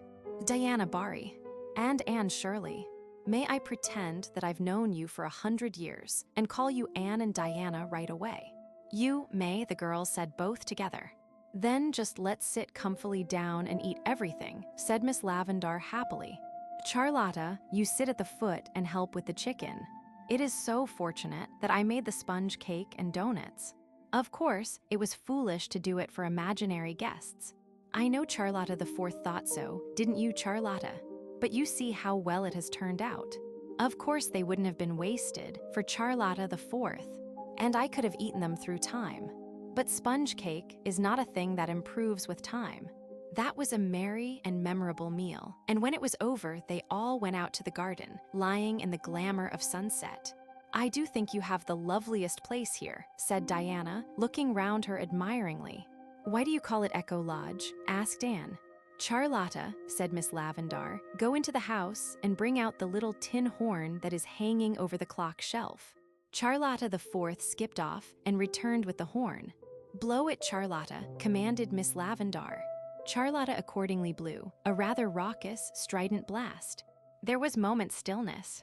And then from the woods over the river came a multitude of fairy echoes, sweet, elusive, silvery, as if all the horns of Elfland were blowing against the sunset. Anne and Diana exclaimed in delight. "Now laugh, Charlotta, laugh loudly." Charlotta, who would probably have obeyed if Miss Lavendar had told her to stand on her head, climbed upon the stone bench and laughed loud and heartily. Back came the echoes, as if a host of pixie people were mimicking her laughter in the purple woodlands and along the fir-fringed points. "People always admire my echoes very much," said Miss Lavendar, as if the echoes were her personal property. "I love them myself. They are very good company." With a little pretending. "On calm evenings, Charlotta the Fourth and I often sit out here and amuse ourselves with them. Charlotta, take back the horn and hang it carefully in its place." "Why do you call her Charlotta the Fourth?" asked Diana, who was bursting with curiosity on this point. "Just to keep her from getting mixed up with other Charlottas in my thoughts," said Miss Lavendar seriously. "They all look so much alike, there's no telling them apart. Her name isn't really Charlotta at all." "It is. Let me see. What is it?" "I think it's Leonora." "Yes, it is Leonora. You see, it is this way. When Mother died 10 years ago, I couldn't stay here alone, and I couldn't afford to pay the wages of a grown-up girl. So I got little Charlotta Bowman to come and stay with me for board and clothes. Her name really was Charlotta. She was Charlotta the First. She was just 13. She stayed with me till she was 16, and then she went away to Boston because she could do better there. Her sister came to stay with me then. Her name was Julietta. Mrs. Bowman had a weakness for fancy names, I think, but she looked so like Charlotta that I kept calling her that all the time, and she didn't mind. So I just gave up trying to remember her right name. She was Charlotta the Second, and when she went away, Evelina came, and she was Charlotta the Third. Now I have Charlotta the Fourth, but when she is 16, she's 14 now. She will want to go to Boston too, and what I shall do then, I really do not know. Charlotta the Fourth is the last of the Bowman girls, and the best. The other Charlottas always let me see that they thought it silly of me to pretend things, but Charlotta the Fourth never does, no matter what she may really think. I don't care what people think about me if they don't let me see it." "Well," said Diana, looking regretfully at the setting sun, "I suppose we must go if we want to get to Mr. Kimball's before dark. We've had a lovely time, Miss Lewis. Won't you come again to see me?" pleaded Miss Lavendar. Tall Anne put her arm about the little lady. "Indeed we shall," she promised. "Now that we have discovered you, we'll wear out our welcome coming to see you. Yes, we must go. We must tear ourselves away, as Paul Irving says every time he comes to Green Gables." "Paul Irving?" There was a subtle change in Miss Lavendar's voice. "Who is he? I didn't think there was anybody of that name in Avonlea." Anne felt vexed at her own heedlessness. She had forgotten about Miss Lavendar's old romance when Paul's name slipped out. "He is a little pupil of mine," she explained slowly. "He came from Boston last year to live with his grandmother, Mrs. Irving of the Shore Road." "Is he Stephen Irving's son?" Miss Lavendar asked, bending over her namesake border so that her face was hidden. "Yes. I'm going to give you girls a bunch of lavendar apiece," said Miss Lavendar brightly, as if she had not heard the answer to her question. "It's very sweet, don't you think? Mother always loved it. She planted these borders long ago. Father named me Lavendar because he was so fond of it. The very first time he saw Mother was when he visited her home in East Grafton with her brother. He fell in love with her at first sight, and they put him in the spare room bed to sleep, and the sheets were scented with lavendar, and he lay awake all night and thought of her. He always loved the scent of lavendar after that, and that was why he gave me the name. Don't forget to come back soon, girls dear. We'll be looking for you, Charlotta the Fourth and I." She opened the gate under the firs for them to pass through. She looked suddenly old and tired. The glow and radiance had faded from her face. Her parting smile was as sweet with ineradicable youth as ever. But when the girls looked back from the first curve in the lane, they saw her sitting on the old stone bench under the silver poplar in the middle of the garden, with her head leaning wearily on her hand. "She does look lonely," said Diana softly. "We must come often to see her. I think her parents gave her the only right and fitting name that could possibly be given her," said Anne. "If they had been so blind as to name her Elizabeth or Nellie or Muriel, she must have been called Lavendar just the same, I think. It's so suggestive of sweetness and old-fashioned graces and silk attire. Now my name just smacks of bread and butter, patchwork and chores." "Oh, I don't think so," said Diana.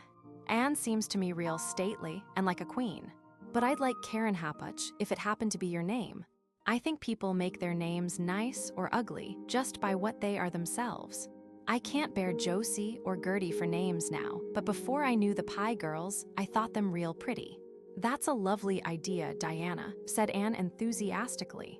"Living so that you beautify your name, even if it wasn't beautiful to begin with. Making it stand in people's thoughts for something so lovely and pleasant that they never think of it by itself." "Thank you, Diana."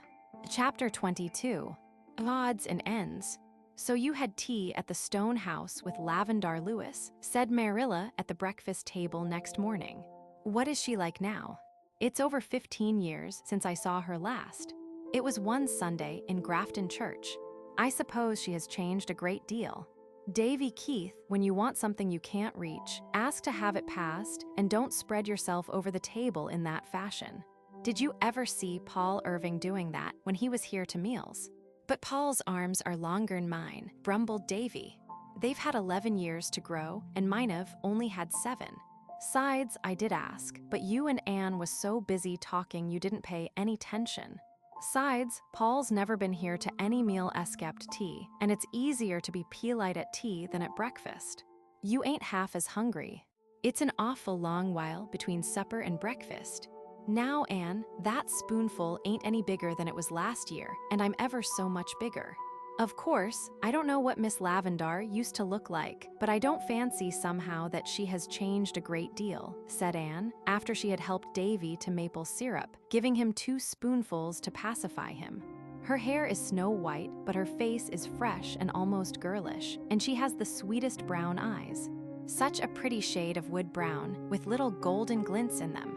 And her voice makes you think of white satin and tinkling water and fairy bells all mixed up together. She was reckoned a great beauty when she was a girl," said Marilla. "I never knew her very well, but I liked her as far as I did know her. Some folks thought her peculiar even then. Davy, if ever I catch you at such a trick again, you'll be made to wait for your meals till everyone else is done, like the French." Most conversations between Anne and Marilla in the presence of the twins were punctuated by these rebukes Davy Ward. In this instance, Davy, sad to relate, not being able to scoop up the last drops of his syrup with his spoon, had solved the difficulty by lifting his plate in both hands and applying his small pink tongue to it. Anne looked at him with such horrified eyes that the little sinner turned red and said, half shamefacedly, half defiantly, "There ain't any wasted that way." "People who are different from other people are always called peculiar," said Anne.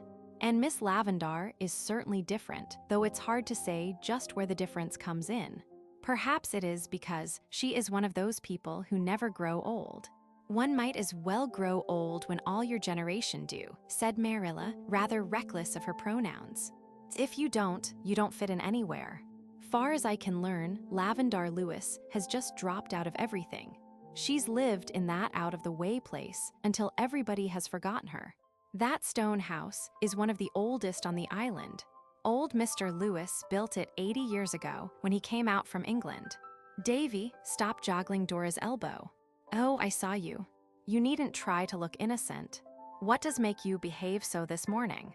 "Maybe I got out of the wrong side of the bed," suggested Davy. "Milty Boulter says if you do, that things are bound to go wrong with you all day. His grandmother told him. But which is the right side? And what are you to do when your bed's against the wall?" "I want to know."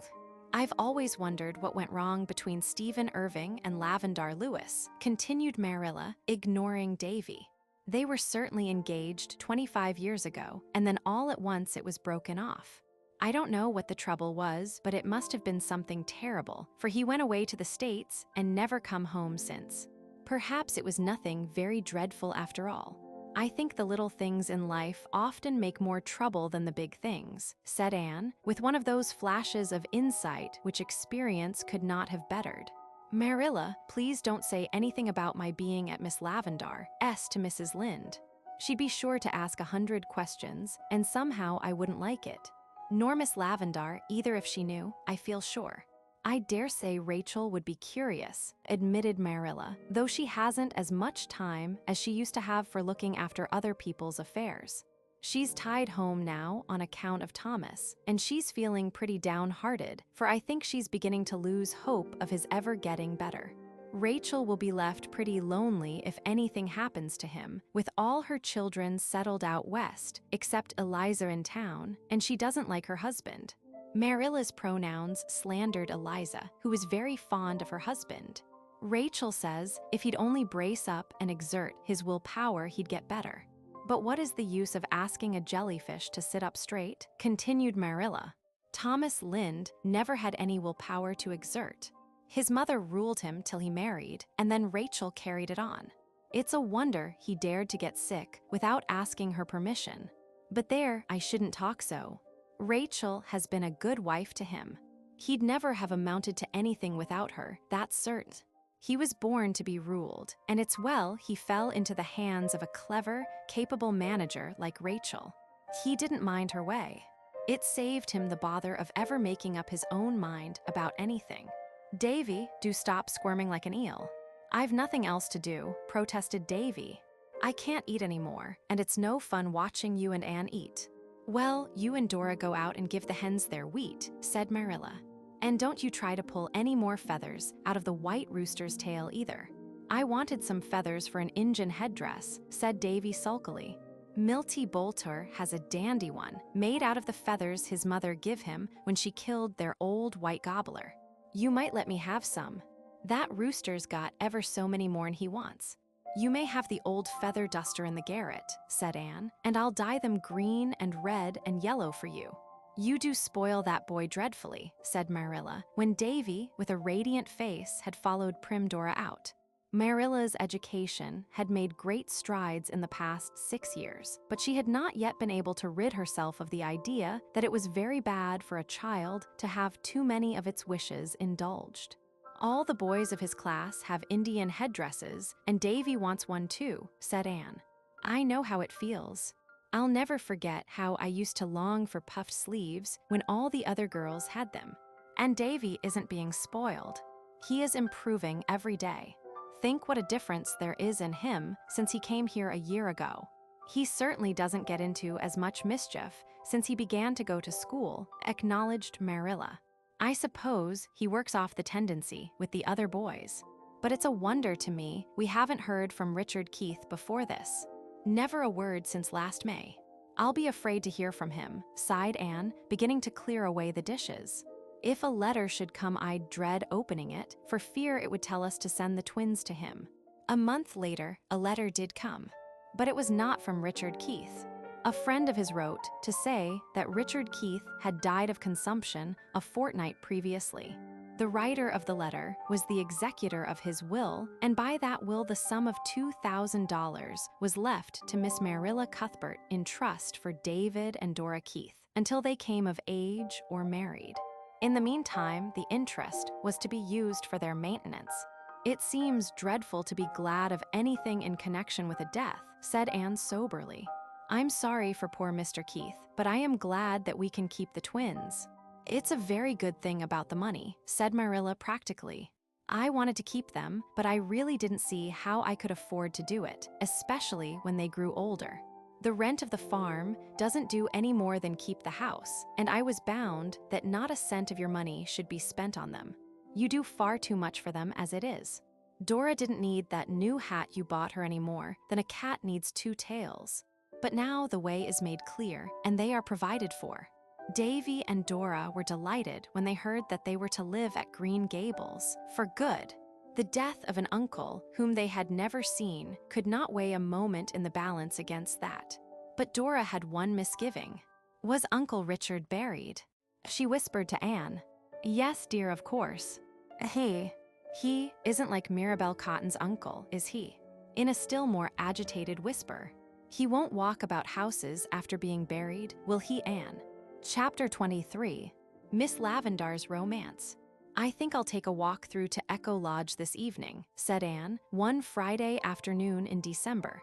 It looks like snow, said Marilla dubiously. I'll be there before the snow comes, and I mean to stay all night. Diana can't go because she has company, and I'm sure Miss Lavendar will be looking for me tonight. It's a whole fortnight since I was there.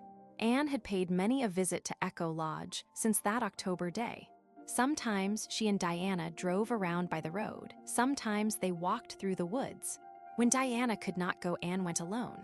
Between her and Miss Lavendar had sprung up one of those fervent, helpful friendships possible only between a woman who has kept the freshness of youth in her heart and soul, and a girl whose imagination and intuition supplied the place of experience.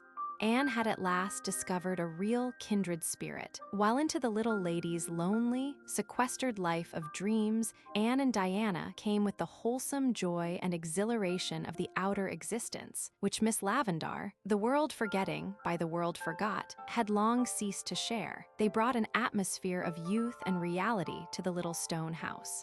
Charlotta the Fourth always greeted them with her very widest smile, and Charlotta's smiles were fearfully wide, loving them for the sake of her adored mistress, as well as for their own. Never had there been such high jinks held in the little stone house as were held there that beautiful, late-lingering autumn, when November seemed October over again, and even December aped the sunshine and hazes of summer. But on this particular day, it seemed as if December had remembered that it was time for winter and had turned suddenly dull and brooding, with a windless hush predictive of coming snow.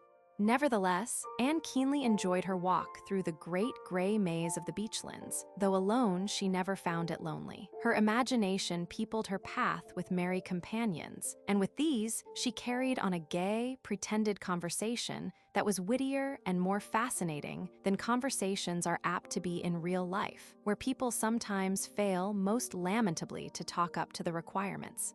In a make-believe assembly of choice spirits, everybody says just the thing you want her to say, and so gives you the chance to say just what you want to say.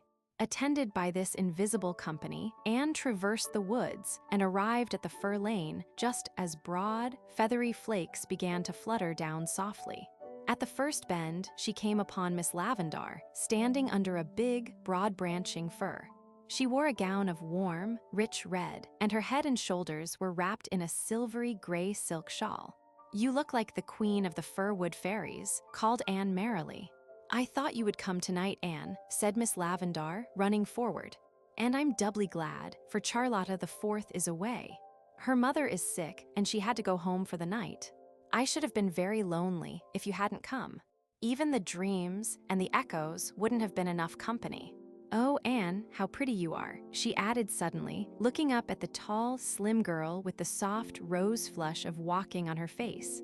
How pretty and how young. It's so delightful to be 17, isn't it? I do envy you, concluded Miss Lavendar candidly. But you are only 17 at heart, smiled Anne. No, I'm old. Or rather middle-aged, which is far worse, sighed Miss Lavendar. Sometimes I can pretend I'm not, but at other times I realize it. And I can't reconcile myself to it, as most women seem to. I'm just as rebellious as I was when I discovered my first gray hair. Now, Anne, don't look as if you were trying to understand. 17 can't understand. I'm going to pretend right away that I am 17 too, and I can do it now that you're here. You always bring youth in your hand like a gift. We're going to have a jolly evening. Tea first. What do you want for tea? We'll have whatever you like. Do think of something nice and indigestible. There were sounds of riot and mirth in the little stone house that night. What with cooking and feasting, and making candy and laughing and pretending, it is quite true that Miss Lavendar and Anne comported themselves in a fashion entirely unsuited to the dignity of a spinster of 45 and a sedate schoolma'am. Then, when they were tired, they sat down on the rug before the grate in the parlor, lighted only by the soft fire shine and perfumed deliciously by Miss Lavendar's open rose jar on the mantel. The wind had risen and was sighing and wailing around the eaves, and the snow was thudding softly against the windows, as if 100 storm sprites were tapping for entrance. "I'm so glad you're here, Anne," said Miss Lavendar, nibbling at her candy. "If you were, I should be blue. Very blue. Almost navy blue. Dreams and make-believes are all very well in the daytime and the sunshine, but when dark and storm come they fail to satisfy. One wants real things then. But you don't know this. 17 never knows it. At 17, dreams do satisfy, because you think the realities are waiting for you further on. When I was 17, Anne, I didn't think 45 would find me a white-haired little old maid with nothing but dreams to fill my life." "But you aren't an old maid," said Anne, smiling into Miss Lavendar's wistful wood-brown eyes. "Old maids are born. They don't become. Some are born old maids, some achieve old maidenhood, and some have old maidenhood thrust upon them," parodied Miss Lavendar whimsically. "You are one of those who have achieved it then," laughed Anne, "and you've done it so beautifully that if every old maid were like you, they would come into the fashion, I think."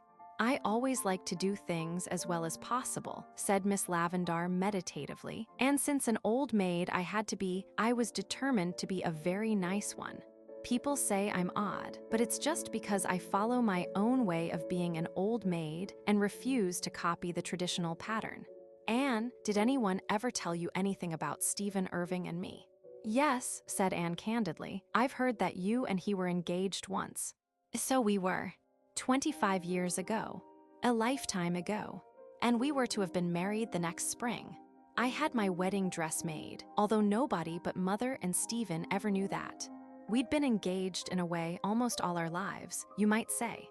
When Stephen was a little boy, his mother would bring him here when she came to see my mother, and the second time he ever came. He was 9, and I was 6. He told me out in the garden that he had pretty well made up his mind to marry me when he grew up. I remember that I said, 'Thank you,' and when he was gone, I told Mother very gravely that there was a great weight off my mind, because I wasn't frightened anymore about having to be an old maid." How poor Mother laughed. "And what went wrong?" asked Anne breathlessly. "We had just a stupid, silly, commonplace quarrel. So commonplace that, if you'll believe me, I don't even remember just how it began. I hardly know who was the more to blame for it. Stephen did really begin it, but I suppose I provoked him by some foolishness of mine. He had a rival or two, you see. I was vain and coquettish and liked to tease him a little. He was a very high-strung, sensitive fellow. Well, we parted in a temper on both sides, but I thought it would all come right, and it would have if Stephen hadn't come back too soon. Anne, my dear, I'm sorry to say." Miss Lavendar dropped her voice as if she were about to confess a predilection for murdering people, "that I am a dreadfully sulky person. Oh, you needn't smile. It's only too true. I do sulk, and Stephen came back before I had finished sulking. I wouldn't listen to him, and I wouldn't forgive him, and so he went away for good. He was too proud to come again. And then I sulked because he didn't come. I might have sent for him perhaps, but I couldn't humble myself to do that. I was just as proud as he was. Pride and sulkiness make a very bad combination, Anne. But I could never care for anybody else. And I didn't want to. I knew I would rather be an old maid for 1,000 years than marry anybody who wasn't Stephen Irving. Well, it all seems like a dream now, of course. How sympathetic you look, Anne, as sympathetic as only 17 can look. But don't overdo it. I'm really a very happy, contented little person in spite of my broken heart. My heart did break, if ever a heart did, when I realized that Stephen Irving was not coming back. But Anne, a broken heart in real life isn't half as dreadful as it is in books. It's a good deal like a bad tooth, though you won't think that a very romantic simile. It takes spells of aching and gives you a sleepless night now and then. But between times, it lets you enjoy life and dreams and echoes and peanut candy as if there were nothing the matter with it. And now you're looking disappointed. You don't think I'm half as interesting a person as you did 5 minutes ago when you believed I was always the prey of a tragic memory bravely hidden beneath external smiles. That's the worst, or the best, of real life, Anne. It won't let you be miserable. It keeps on trying to make you comfortable and succeeding, even when you're determined to be unhappy and romantic. Isn't this candy scrumptious? I've eaten far more than is good for me already, but I'm going to keep recklessly on. After a little silence, Miss Lavendar said abruptly, "It gave me a shock to hear about Stephen's son that first day you were here, Anne. I've never been able to mention him to you since, but I've wanted to know all about him. What sort of a boy is he?" "He is the dearest, sweetest child I ever knew, Miss Lavendar. And he pretends things too, just as you and I do." "I'd like to see him," said Miss Lavendar softly, as if talking to herself. "I wonder if he looks anything like the little dream boy who lives here with me." "My little dream boy. If you would like to see Paul, I'll bring him through with me sometime," said Anne. "I would like it, but not too soon. I want to get used to the thought. There might be more pain than pleasure in it. If he looked too much like Stephen, or if he didn't look enough like him. In a month's time you may bring him." Accordingly, a month later Anne and Paul walked through the woods to the stone house and met Miss Lavendar in the lane. She had not been expecting them just then, and she turned very pale. "So this is Stephen's boy," she said in a low tone, taking Paul's hand and looking at him as he stood, beautiful and boyish, in his smart little fur coat and cap.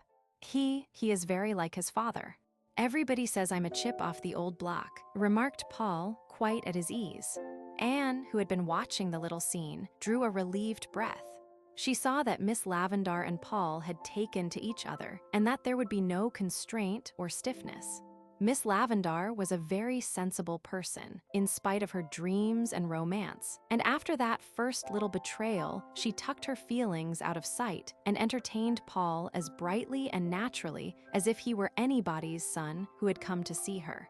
They all had a jolly afternoon together, and such a feast of fat things by way of supper as would have made old Mrs. Irving hold up her hands in horror, believing that Paul's digestion would be ruined forever.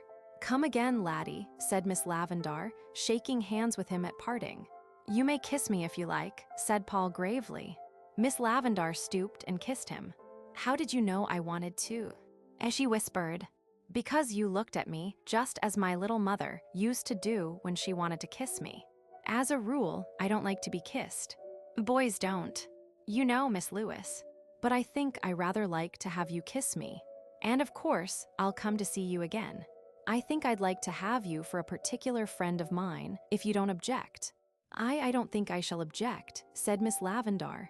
She turned and went in very quickly, but a moment later she was waving a gay and smiling goodbye to them from the window.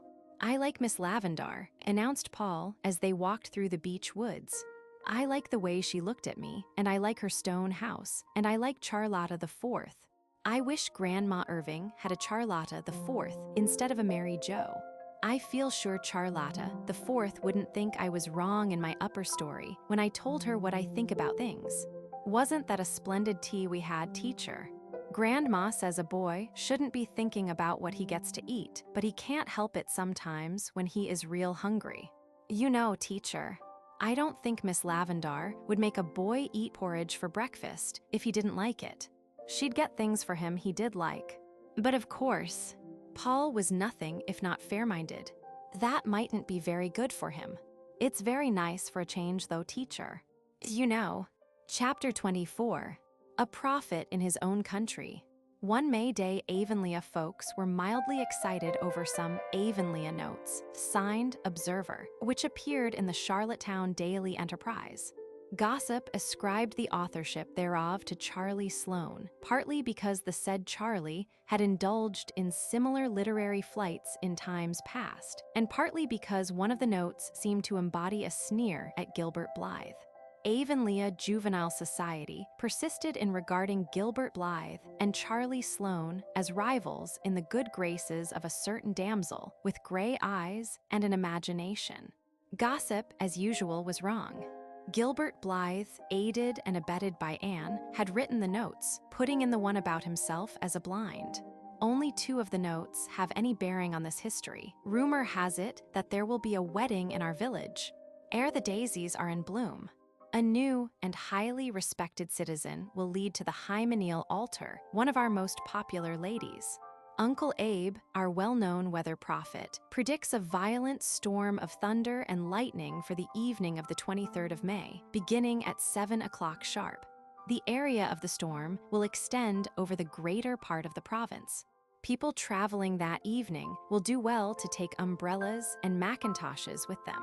Uncle Abe really has predicted a storm for some time this spring, said Gilbert. But do you suppose Mr. Harrison really does go to see Isabella Andrews?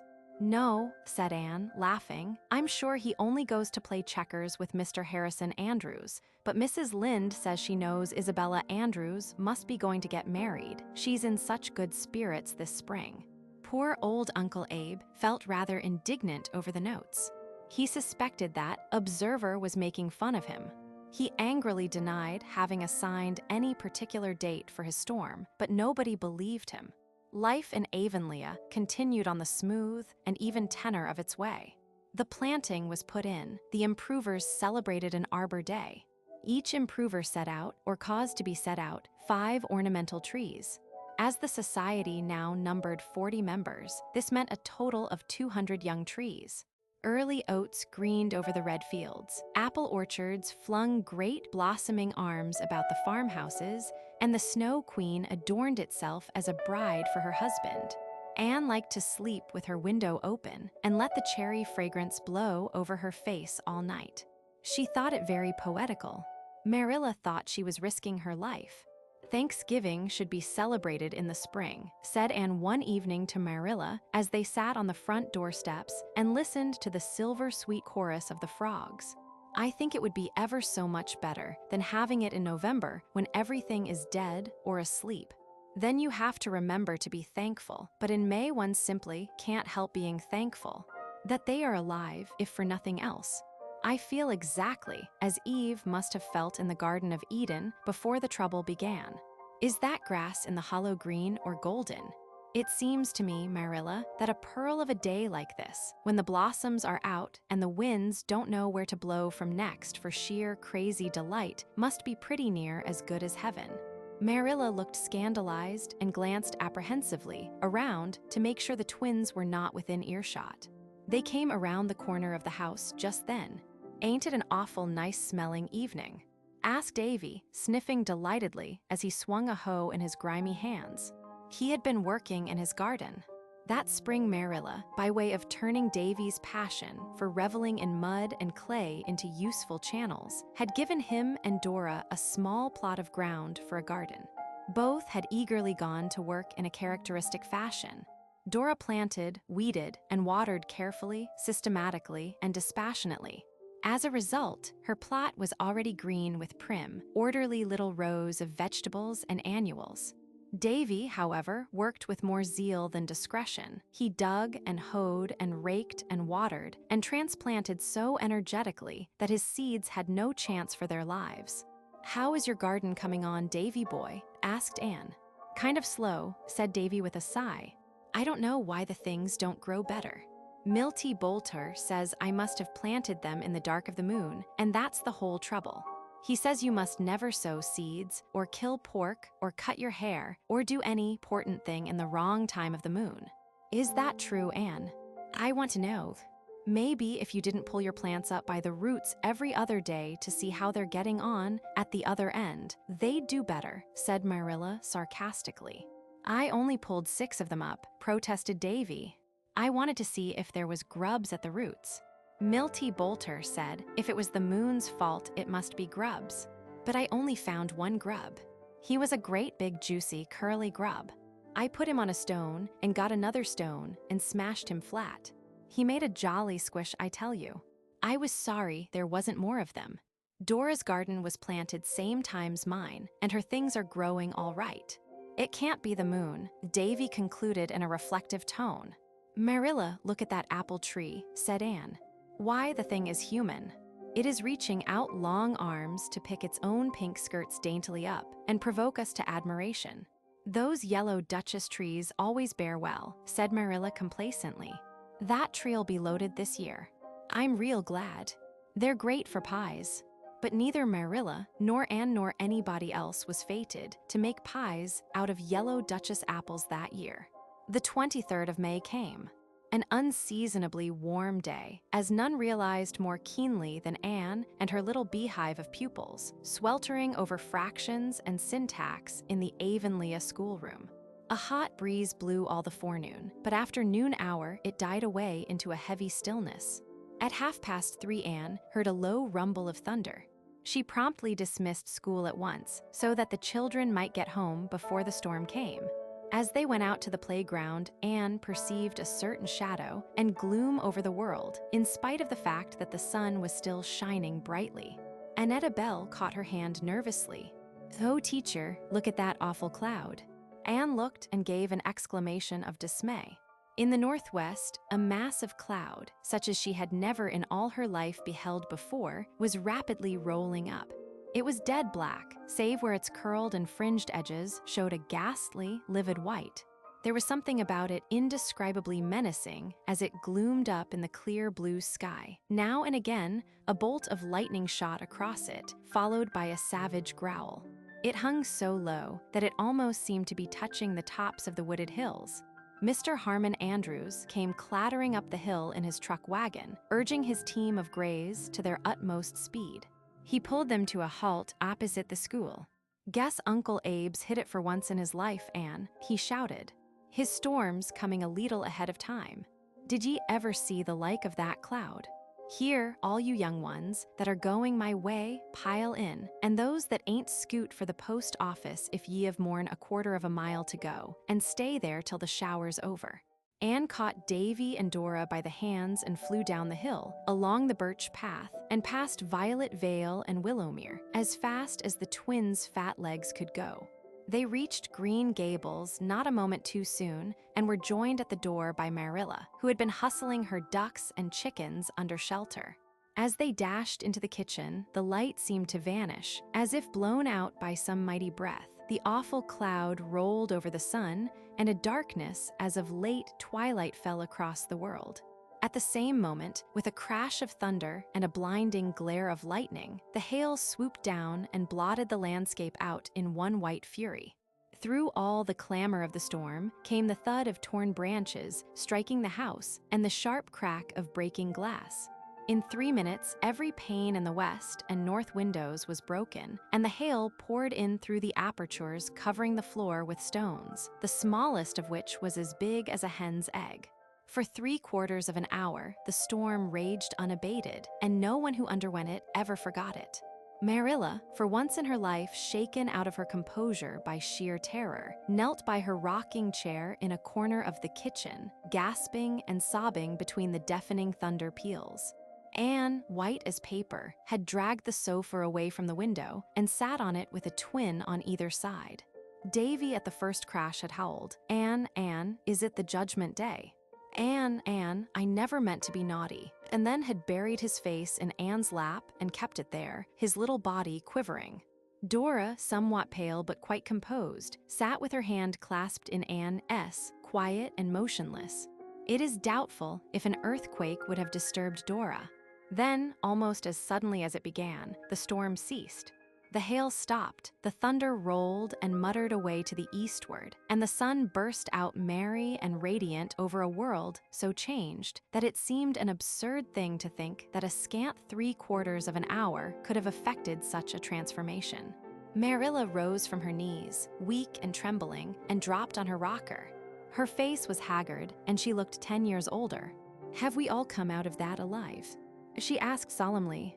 "You bet we have," piped Davy cheerfully, quite his own man again. "I wasn't a bit scared either. Only just at the first. It come on a fellow so sudden. I made up my mind quick as a wink that I wouldn't fight Teddy Sloan Monday as I'd promised, but now maybe I will. Say, Dora, was you scared? Yes, I was a little scared, said Dora primly, but I held tight to Anne's hand and said my prayers over and over again. Well, I'd have said my prayers too if I'd have thought of it, said Davy, but, he added triumphantly, you see I came through just as safe as you for all I didn't say them. Anne got Marilla a glassful of her potent currant wine. How potent it was, Anne, in her earlier days, had had all too good reason to know. And then they went to the door to look out on the strange scene. Far and wide was a white carpet, knee-deep, of hailstones. Drifts of them were heaped up under the eaves and on the steps. When, 3 or 4 days later, those hailstones melted, the havoc they had wrought was plainly seen, for every green growing thing in the field or garden was cut off. Not only was every blossom stripped from the apple trees, but great boughs and branches were wrenched away. And out of the 200 trees set out by the improvers, by far the greater number were snapped off or torn to shreds. Can it possibly be the same world it was an hour ago? Asked Anne dazedly. It must have taken longer than that to play such havoc. The like of this has never been known in Prince Edward Island, said Marilla, never. I remember when I was a girl there was a bad storm, but it was nothing to this. We'll hear of terrible destruction, you may be sure. I do hope none of the children were caught out in it, murmured Anne anxiously.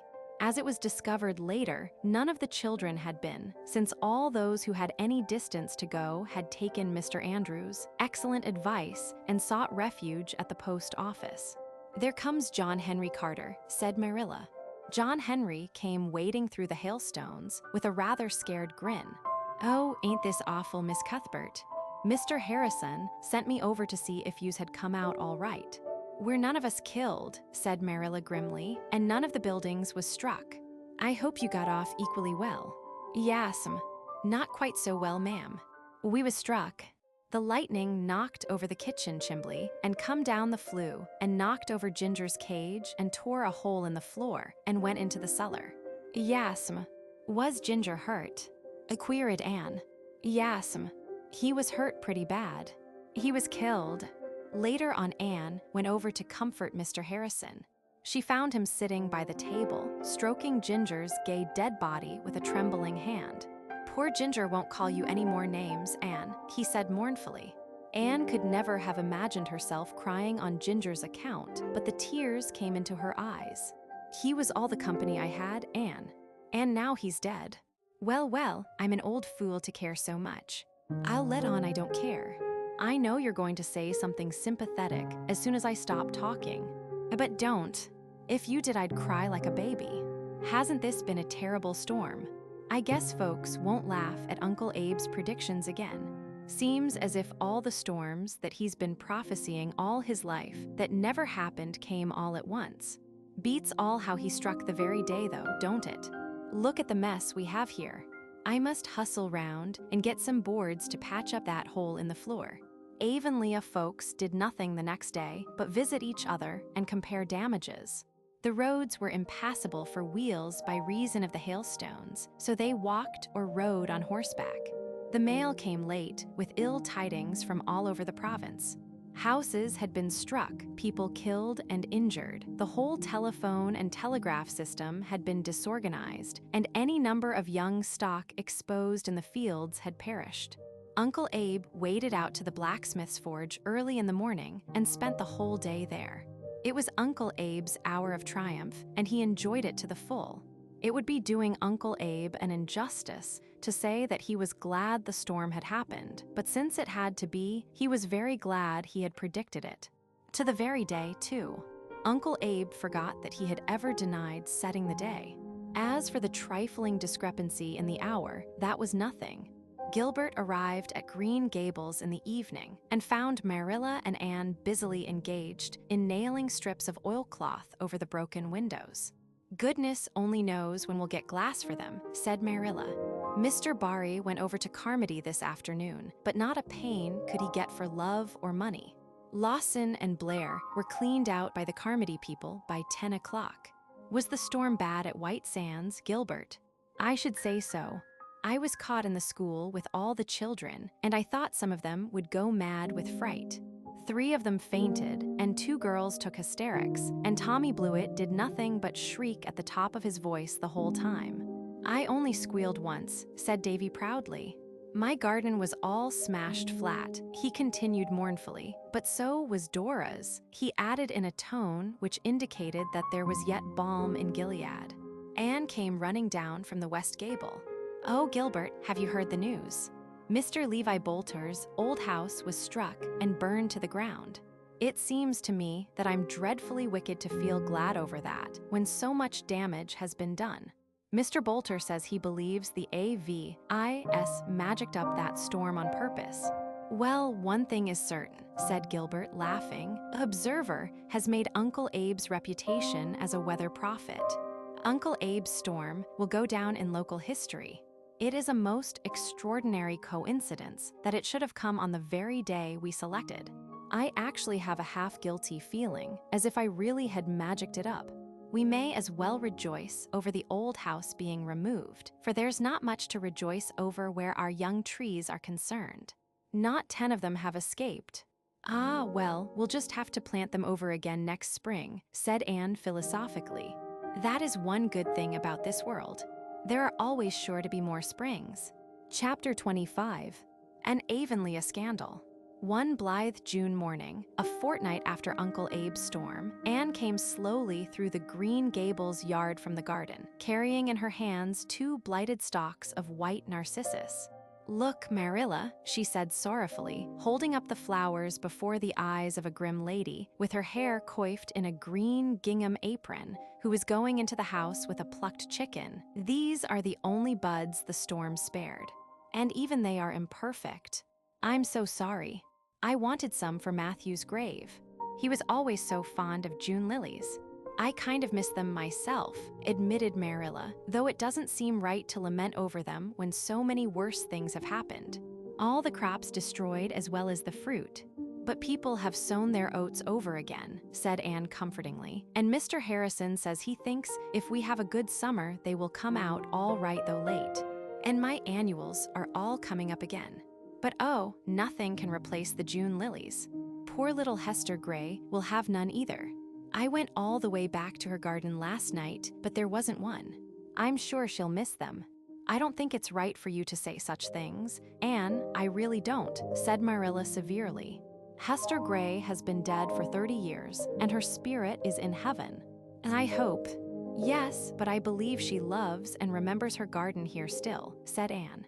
"I'm sure no matter how long I'd lived in heaven, I'd like to look down and see somebody putting flowers on my grave. If I had had a garden here like Hester Gray's, it would take me more than 30 years, even in heaven, to forget being homesick for it by spells." "Well, don't let the twins hear you talking like that," was Marilla's feeble protest as she carried her chicken into the house. Anne pinned her narcissi on her hair and went to the lane gate, where she stood for a while sunning herself in the June brightness before going in to attend to her Saturday morning duties. The world was growing lovely again. Old Mother Nature was doing her best to remove the traces of the storm, and though she was not to succeed fully for many a moon, she was really accomplishing wonders. "I wish I could just be idle all day today," Anne told a bluebird who was singing and swinging on a willow bough. "But a schoolma'am who is also helping to bring up twins can't indulge in laziness, Birdie. How sweet you are singing, little bird. You are just putting the feelings of my heart into song ever so much better than I could myself. Why, who is coming?" An express wagon was jolting up the lane, with 2 people on the front seat and a big trunk behind. When it drew near, Anne recognized the driver as the son of the station agent at Bright River, but his companion was a stranger. A scrap of a woman who sprang nimbly down at the gate almost before the horse came to a standstill. She was a very pretty little person, evidently nearer 50 than 40, but with rosy cheeks, sparkling black eyes, and shining black hair, surmounted by a wonderful beflowered and beplumed bonnet. In spite of having driven 8 miles over a dusty road, she was as neat as if she had just stepped out of the proverbial bandbox. "Is this where Mr. James A. Harrison lives?" she inquired briskly. "No, Mr. Harrison lives over there," said Anne, quite lost in astonishment. "Well, I did think this place seemed too tidy. Much too tidy for James A. to be living here, unless he has greatly changed since I knew him," chirped the little lady.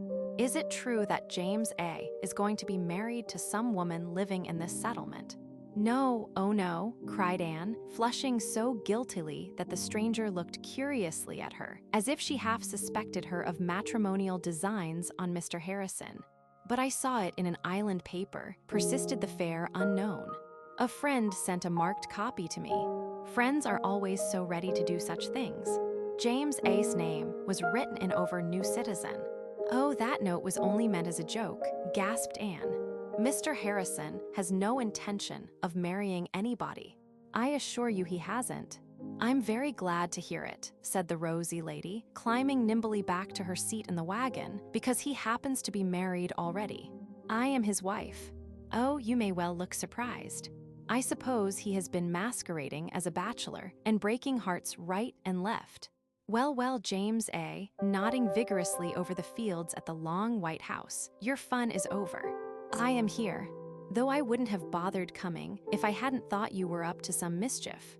I suppose," turning to Anne, "that parrot of his is as profane as ever." "His parrot is dead." "I think," gasped poor Anne, who couldn't have felt sure of her own name at that precise moment. "Dead? Everything will be all right then," cried the rosy lady jubilantly. "I can manage James A. if that bird is out of the way." With which cryptic utterance, she went joyfully on her way, and Anne flew to the kitchen door to meet Marilla. "Anne, who was that woman?" "Marilla," said Anne solemnly, but with dancing eyes, "do I look as if I were crazy?" "Not more so than usual," said Marilla, with no thought of being sarcastic. "Well then, do you think I am awake?" "Anne, what nonsense has got into you? Who was that woman, I say?" "Marilla, if I'm not crazy and not asleep, she can't be such stuff as dreams are made of. She must be real. Anyway, I'm sure I couldn't have imagined such a bonnet. She says she is Mr. Harrison's wife, Marilla." Marilla stared in her turn. "His wife? Anne Shirley. Then what has he been passing himself off as an unmarried man for?" "I don't suppose he did, really," said Anne, trying to be just. "He never said he wasn't married. People simply took it for granted." "Oh, Marilla, what will Mrs. Lynde say to this?" They found out what Mrs. Lynde had to say when she came up that evening. Mrs. Lynde wasn't surprised. Mrs. Lynde had always expected something of the sort. Mrs. Lynde had always known there was something about Mr. Harrison. To think of his deserting his wife. She said indignantly, "It's like something you'd read of in the States, but who would expect such a thing to happen right here in Avonlea?" "But we don't know that he deserted her," protested Anne, determined to believe her friend innocent till he was proved guilty. "We don't know the rights of it at all." "Well, we soon will. I'm going straight over there," said Mrs. Lynde, who had never learned that there was such a word as delicacy in the dictionary. "I'm not supposed to know anything about her arrival, and Mr. Harrison was to bring some medicine for Thomas from Carmody today, so that will be a good excuse. I'll find out the whole story and come in and tell you on the way back." Mrs. Lynde rushed in where Anne had feared to tread. Nothing would have induced the latter to go over to the Harrison place, but she had her natural and proper share of curiosity, and she felt secretly glad that Mrs. Lynde was going to solve the mystery. She and Marilla waited expectantly for that good lady's return, but waited in vain. Mrs. Lynde did not revisit Green Gables that night. Davy, arriving home at 9 o'clock from the Bolter place, explained why. "I met Mrs. Lynde and some strange woman in the hollow," he said, and gracious, how they were talking both at once. "Mrs. Lynde said to tell you she was sorry it was too late to call tonight. Anne, I'm awful hungry. We had tea at Milty, at 4, and I think Mrs. Bolter is real mean. She didn't give us any preserves or cake, and even the bread was scarce. Davy, when you go visiting, you must never criticize anything you are given to eat," said Anne solemnly. "It is very bad manners." "All right. I'll only think it," said Davy cheerfully. "Do give a fellow some supper, Anne." Anne looked at Marilla, who followed her into the pantry and shut the door cautiously. You can give him some jam on his bread. I know what tea at Levi Bolter's is apt to be. Davy took his slice of bread and jam with a sigh. It's a kind of disappointing world after all, he remarked. Milty has a cat that takes fits. She's took a fit regular, every day for 3 weeks. Milty says it's awful fun to watch her.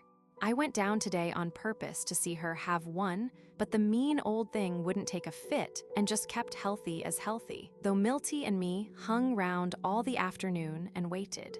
But never mind. Davy brightened up as the insidious comfort of the plum jam stole into his soul. Maybe I'll see her in one sometime yet. It doesn't seem likely she'd stop having them all at once when she's been so in the habit of it, does it? This jam is awful nice. Davy had no sorrows that plum jam could not cure. Sunday proved so rainy that there was no stirring abroad, but by Monday, everybody had heard some version of the Harrison story. The school buzzed with it and Davy came home, full of information. Marilla, Mr. Harrison has a new wife. Well, not exactly new, but they've stopped being married for quite a spell, Milty says.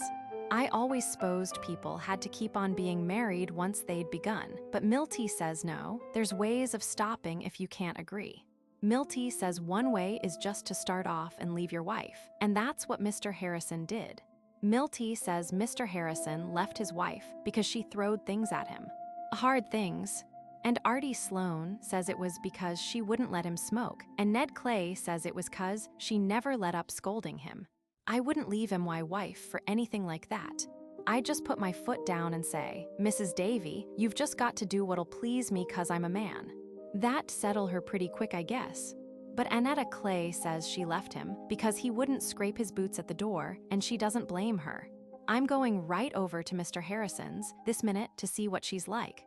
Davy soon returned, somewhat cast down. Mrs. Harrison was away. She's gone to Carmody with Mrs. Rachel Lynde to get new paper for the parlor. And Mr. Harrison said to tell Anne to go over and see him 'cause he wants to have a talk with her. And say the floor is scrubbed and Mr. Harrison is shaved, though there wasn't any preaching yesterday. The Harrison kitchen wore a very unfamiliar look to Anne. The floor was indeed scrubbed to a wonderful pitch of purity, and so was every article of furniture in the room. The stove was polished until she could see her face in it. The walls were whitewashed, and the window panes sparkled in the sunlight. By the table sat Mr. Harrison in his working clothes, which on Friday had been noted for sundry rents and tatters, but which were now neatly patched and brushed. He was sprucely shaved, and what little hair he had was carefully trimmed. Sit down, Anne, sit down, said Mr. Harrison in a tone, but 2 degrees removed from that which Avonlea people used at funerals. Emily's gone over to Carmody with Rachel Lynde. She's struck up a lifelong friendship already with Rachel Lynde. Beats all how contrary women are. Well, Anne, my easy times are over. All over. It's neatness and tidiness for me for the rest of my natural life, I suppose. Mr. Harrison did his best to speak dolefully, but an irrepressible twinkle in his eye betrayed him. Mr. Harrison, you are glad your wife is come back, cried Anne, shaking her finger at him. You needn't pretend you're not, because I can see it plainly. Mr. Harrison relaxed into a sheepish smile. Well, I'm getting used to it, he conceded. I can't say I was sorry to see Emily. A man really needs some protection in a community like this, where he can't play a game of checkers with a neighbor without being accused of wanting to marry that neighbor's sister and having it put in the paper. Nobody would have supposed you went to see Isabella Andrews if you hadn't pretended to be unmarried, said Anne severely. I didn't pretend I was. If anybody'd have asked me if I was married, I'd have said I was. But they just took it for granted. I wasn't anxious to talk about the matter. I was feeling too sore over it. It would have been nuts for Mrs. Rachel Lynde if she had known my wife had left me, wouldn't it now? But some people say that you left her. She started it, Anne, she started it.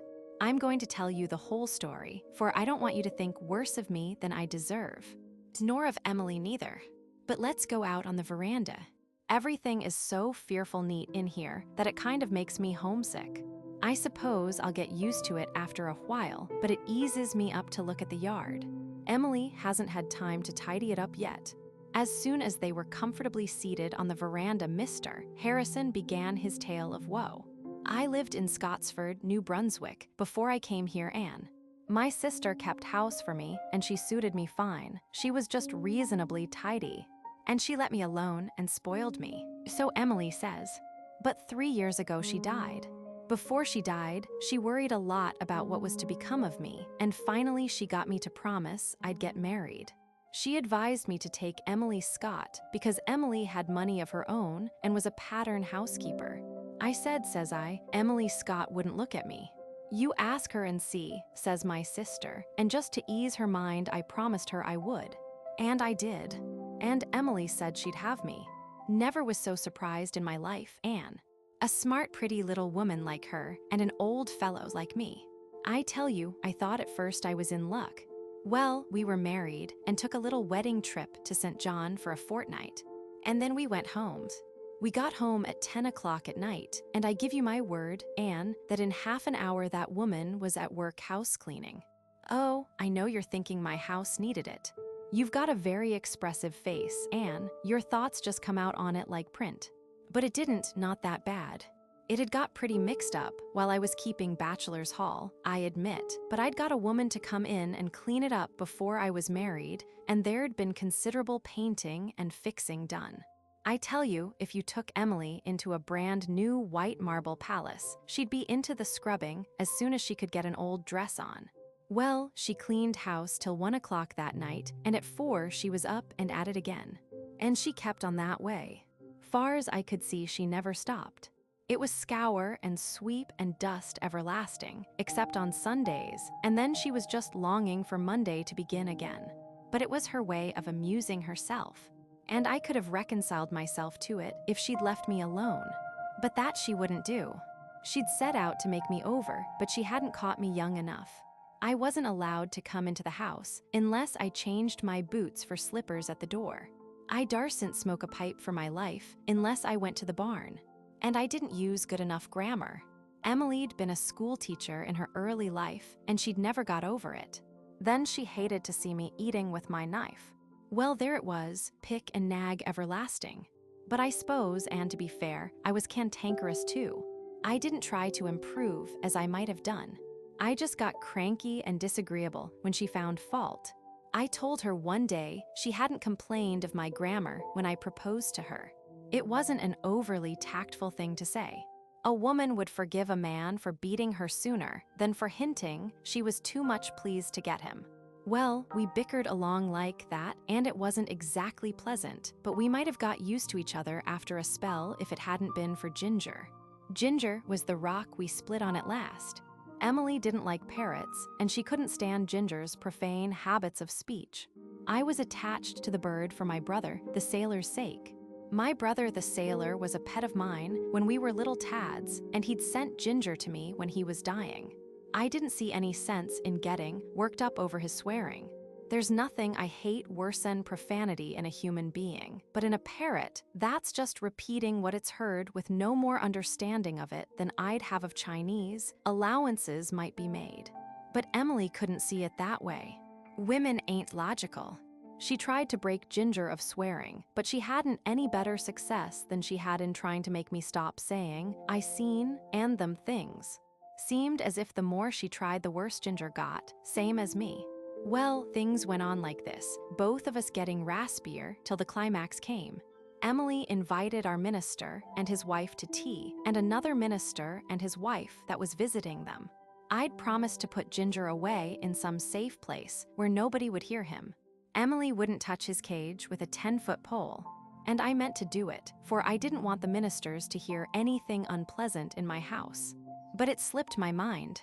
Emily was worrying me so much about clean collars and grammar that it wasn't any wonder. And I never thought of that poor parrot till we sat down to tea. Just as minister number 1 was in the very middle of saying grace, Ginger, who was on the veranda outside the dining room window, lifted up his voice. The gobbler had come into view in the yard, and the sight of a gobbler always had an unwholesome effect on Ginger. He surpassed himself that time. You can smile, Anne, and I don't deny I've chuckled some over it since myself, but at the time, I felt almost as much mortified as Emily. I went out and carried Ginger to the barn. I can't say I enjoyed the meal. I knew by the look of Emily that there was trouble brewing for Ginger and James A. When the folks went away, I started for the cow pasture, and on the way I did some thinking. I felt sorry for Emily and kind of fancied I hadn't been so thoughtful of her as I might, and besides, I wondered if the ministers would think that Ginger had learned his vocabulary from me. The long and short of it was, I decided that Ginger would have to be mercifully disposed of, and when I drove the cows home, I went in to tell Emily so. But there was no Emily, and there was a letter on the table, just according to the rule in storybooks. Emily writ that I'd have to choose between her and Ginger. She'd gone back to her own house, and there she would stay till I went and told her I'd got rid of that parrot. I was all riled up, Anne, and I said she might stay till doomsday if she waited for that, and I stuck to it. I packed up her belongings and sent them after her. It made an awful lot of talk. Scotsford was pretty near, as bad as Avonlea for gossip, and everybody sympathized with Emily. It kept me all cross and cantankerous, and I saw I'd have to get out or I'd never have any peace. I concluded I'd come to the island. I'd been here when I was a boy, and I liked it, but Emily had always said she wouldn't live in a place where folks were scared to walk out after dark for fear they'd fall off the edge. So, just to be contrary, I moved over here. And that's all there is to it. I hadn't ever heard a word from or about Emily till I come home from the backfield Saturday and found her scrubbing the floor, but with the first decent dinner I'd had since she left me all ready on the table. She told me to eat it first, and then we'd talk, by which I concluded that Emily had learned some lessons about getting along with a man. So she's here, and she's going to stay. Seeing that Ginger's dead and the island's some bigger than she thought. There's Mrs. Lynde and her now. No, don't go, Anne. Stay and get acquainted with Emily. She took quite a notion to you Saturday. Wanted to know who that handsome, red-haired girl was at the next house. Mrs. Harrison welcomed Anne radiantly and insisted on her staying to tea. James A. has been telling me all about you and how kind you've been, making cakes and things for him, she said. I want to get acquainted with all my new neighbors just as soon as possible. Mrs. Lynde is a lovely woman, isn't she? So friendly. When Anne went home in the sweet June dusk, Mrs. Harrison went with her across the fields where the fireflies were lighting their starry lamps. I suppose, said Mrs. Harrison confidentially, that James A. has told you our story. Yes. Then I needn't tell it, for James A. is a just man, and he would tell the truth. The blame was far from being all on his side. I can see that now.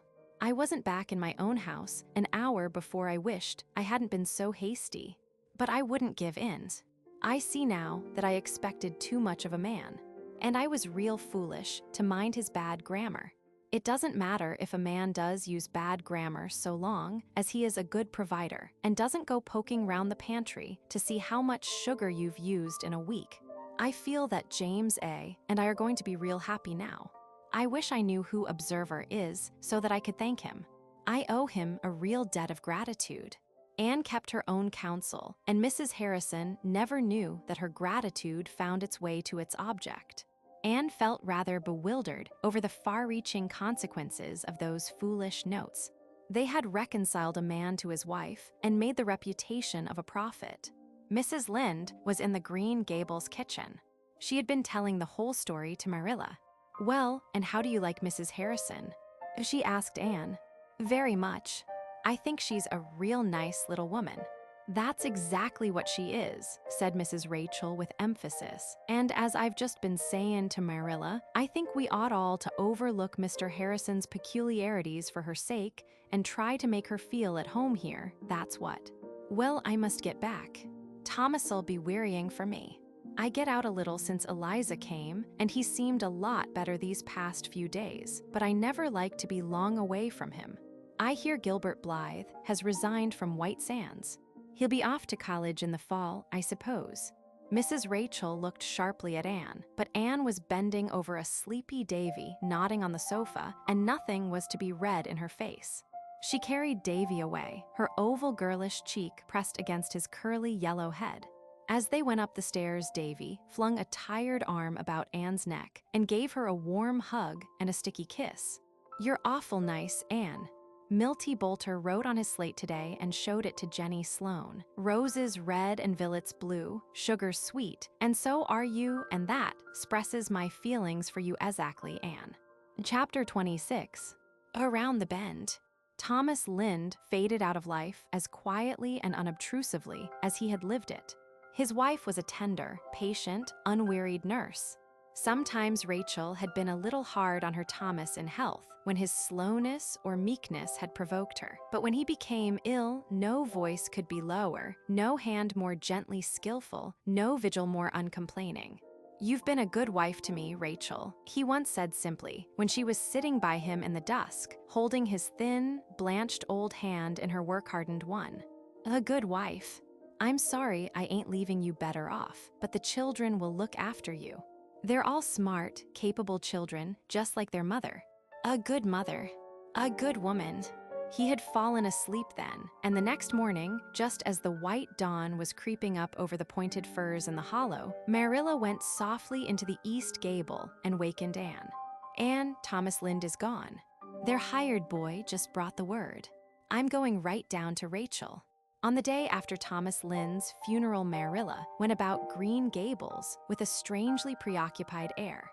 Occasionally, she looked at Anne, seemed on the point of saying something, then shook her head and buttoned up her mouth. After tea, she went down to see Mrs. Rachel, and when she returned, she went to the east gable, where Anne was correcting school exercises. "How is Mrs. Lynde tonight?" asked the latter. "She's feeling calmer and more composed," answered Marilla, sitting down on Anne's bed. A proceeding which betokened some unusual mental excitement, for in Marilla's code of household ethics, to sit on a bed after it was made up was an unpardonable offense. "But she's very lonely. Eliza had to go home today. Her son is. Well, and she felt she couldn't stay any longer. When I've finished these exercises, I'll run down and chat a while with Mrs. Lynde," said Anne. "I had intended to study some Latin composition tonight, but it can wait." "I suppose Gilbert Blythe is going to college in the fall," said Marilla jerkily. "How would you like to go too, Anne?" Anne looked up in astonishment. "I would like it, of course, Marilla. But it isn't possible." "I guess it can be made possible. I've always felt that you should go. I've never felt easy to think you were giving it all up on my account. But Marilla, I've never been sorry for a moment that I stayed home. I've been so happy. Oh, these past 2 years have just been delightful. Oh yes, I know you've been contented enough. But that isn't the question exactly. You ought to go on with your education. You've saved enough to put you through 1 year at Redmond, and the money the stock brought in will do for another year. And there's scholarships and things you might win." "Yes, but I can't go, Marilla. Your eyes are better, of course, but I can't leave you alone with the twins. They need so much looking after. I won't be alone with them. That's what I meant to discuss with you. I had a long talk with Rachel tonight.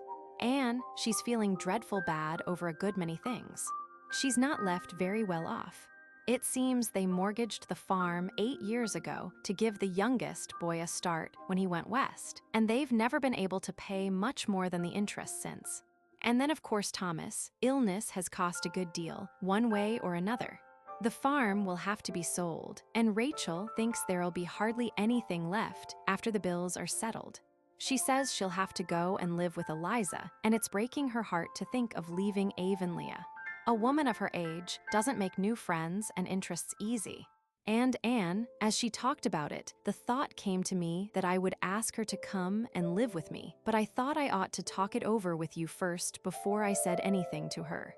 If I had Rachel living with me, you could go to college. How do you feel about it?" "I feel as if somebody had handed me the moon, and I didn't know exactly what to do with it," said Anne dazedly. "But as for asking Mrs. Lynde to come here, that is for you to decide, Marilla. Do you think? Are you sure? You would like it? Mrs. Lynde is a good woman and a kind neighbor, but she's got her faults, you mean to say?" Well, she has, of course, but I think I'd rather put up with far worse faults than see Rachel go away from Avonlea. I'd miss her terrible. She's the only close friend I've got here, and I'd be lost without her. We've been neighbors for 45 years, and we've never had a quarrel. Though we came rather near it, that time you flew at Mrs. Rachel for calling you homely and red-haired. Do you remember, Anne? I should think I do, said Anne ruefully. People don't forget things like that. How I hated poor Mrs. Rachel at that moment. And then that apology you made her. Well, you were a handful, in all conscience, Anne. I did feel so puzzled and bewildered how to manage you. Matthew understood you better. Matthew understood everything, said Anne softly, as she always spoke of him. Well, I think it could be managed, so that Rachel and I wouldn't clash at all. It always seemed to me that the reason two women can't get along in one house is that they try to share the same kitchen and get in each other's way. Now, if Rachel came here, she could have the north gable for her bedroom and the spare room for a kitchen as well as not, for we don't really need a spare room at all. She could put her stove there and what furniture she wanted to keep and be real comfortable and independent. She'll have enough to live on, of course. Her children'll see to that. So all I'd be giving her would be house room. Yes, Anne, far as I'm concerned, I'd like it. Then ask her, said Anne promptly. I'd be very sorry myself to see Mrs. Rachel go away. And if she comes, continued Marilla, you can go to college as well as not. She'll be company for me, and she'll do for the twins what I can't do, so there's no reason in the world why you shouldn't go. Anne had a long meditation at her window that night. Joy and regret struggled together in her heart.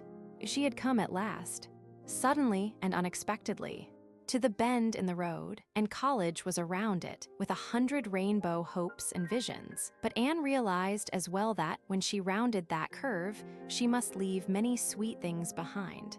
All the little simple duties and interests which had grown so dear to her in the last 2 years, and which she had glorified into beauty and delight by the enthusiasm she had put into them.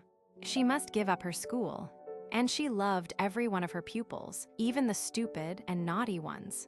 The mere thought of Paul Irving made her wonder if Redmond were such a name to conjure with after all. I've put out a lot of little roots these 2 years, Anne told the moon, and when I'm pulled up they're going to hurt a great deal. But it's best to go, I think, and as Marilla says, there's no good reason why I shouldn't.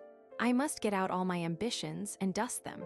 Anne sent in her resignation the next day, and Mrs. Rachel, after a heart-to-heart talk with Marilla, gratefully accepted the offer of a home at Green Gables. She elected to remain in her own house for the summer, however. The farm was not to be sold until the fall, and there were many arrangements to be made. I certainly never thought of living as far off the road as Green Gables, sighed Mrs. Rachel to herself. But really, Green Gables doesn't seem as out of the world as it used to do. Anne has lots of company, and the twins make it real lively. And anyhow, I'd rather live at the bottom of a well than leave Avonlea. These two decisions being noised abroad speedily ousted the arrival of Mrs. Harrison in popular gossip. Sage heads were shaken over Marilla Cuthbert's rash step in asking Mrs. Rachel to live with her. People opined that they wouldn't get on together. They were both too fond of their own way, and many doleful predictions were made, none of which disturbed the parties in question at all. They had come to a clear and distinct understanding of the respective duties and rights of their new arrangements, and meant to abide by them. I won't meddle with you nor you with me, Mrs. Rachel had said decidedly, and as for the twins, I'll be glad to do all I can for them, but I won't undertake to answer Davy's questions, that's what. I'm not an encyclopedia, neither am I a Philadelphia lawyer.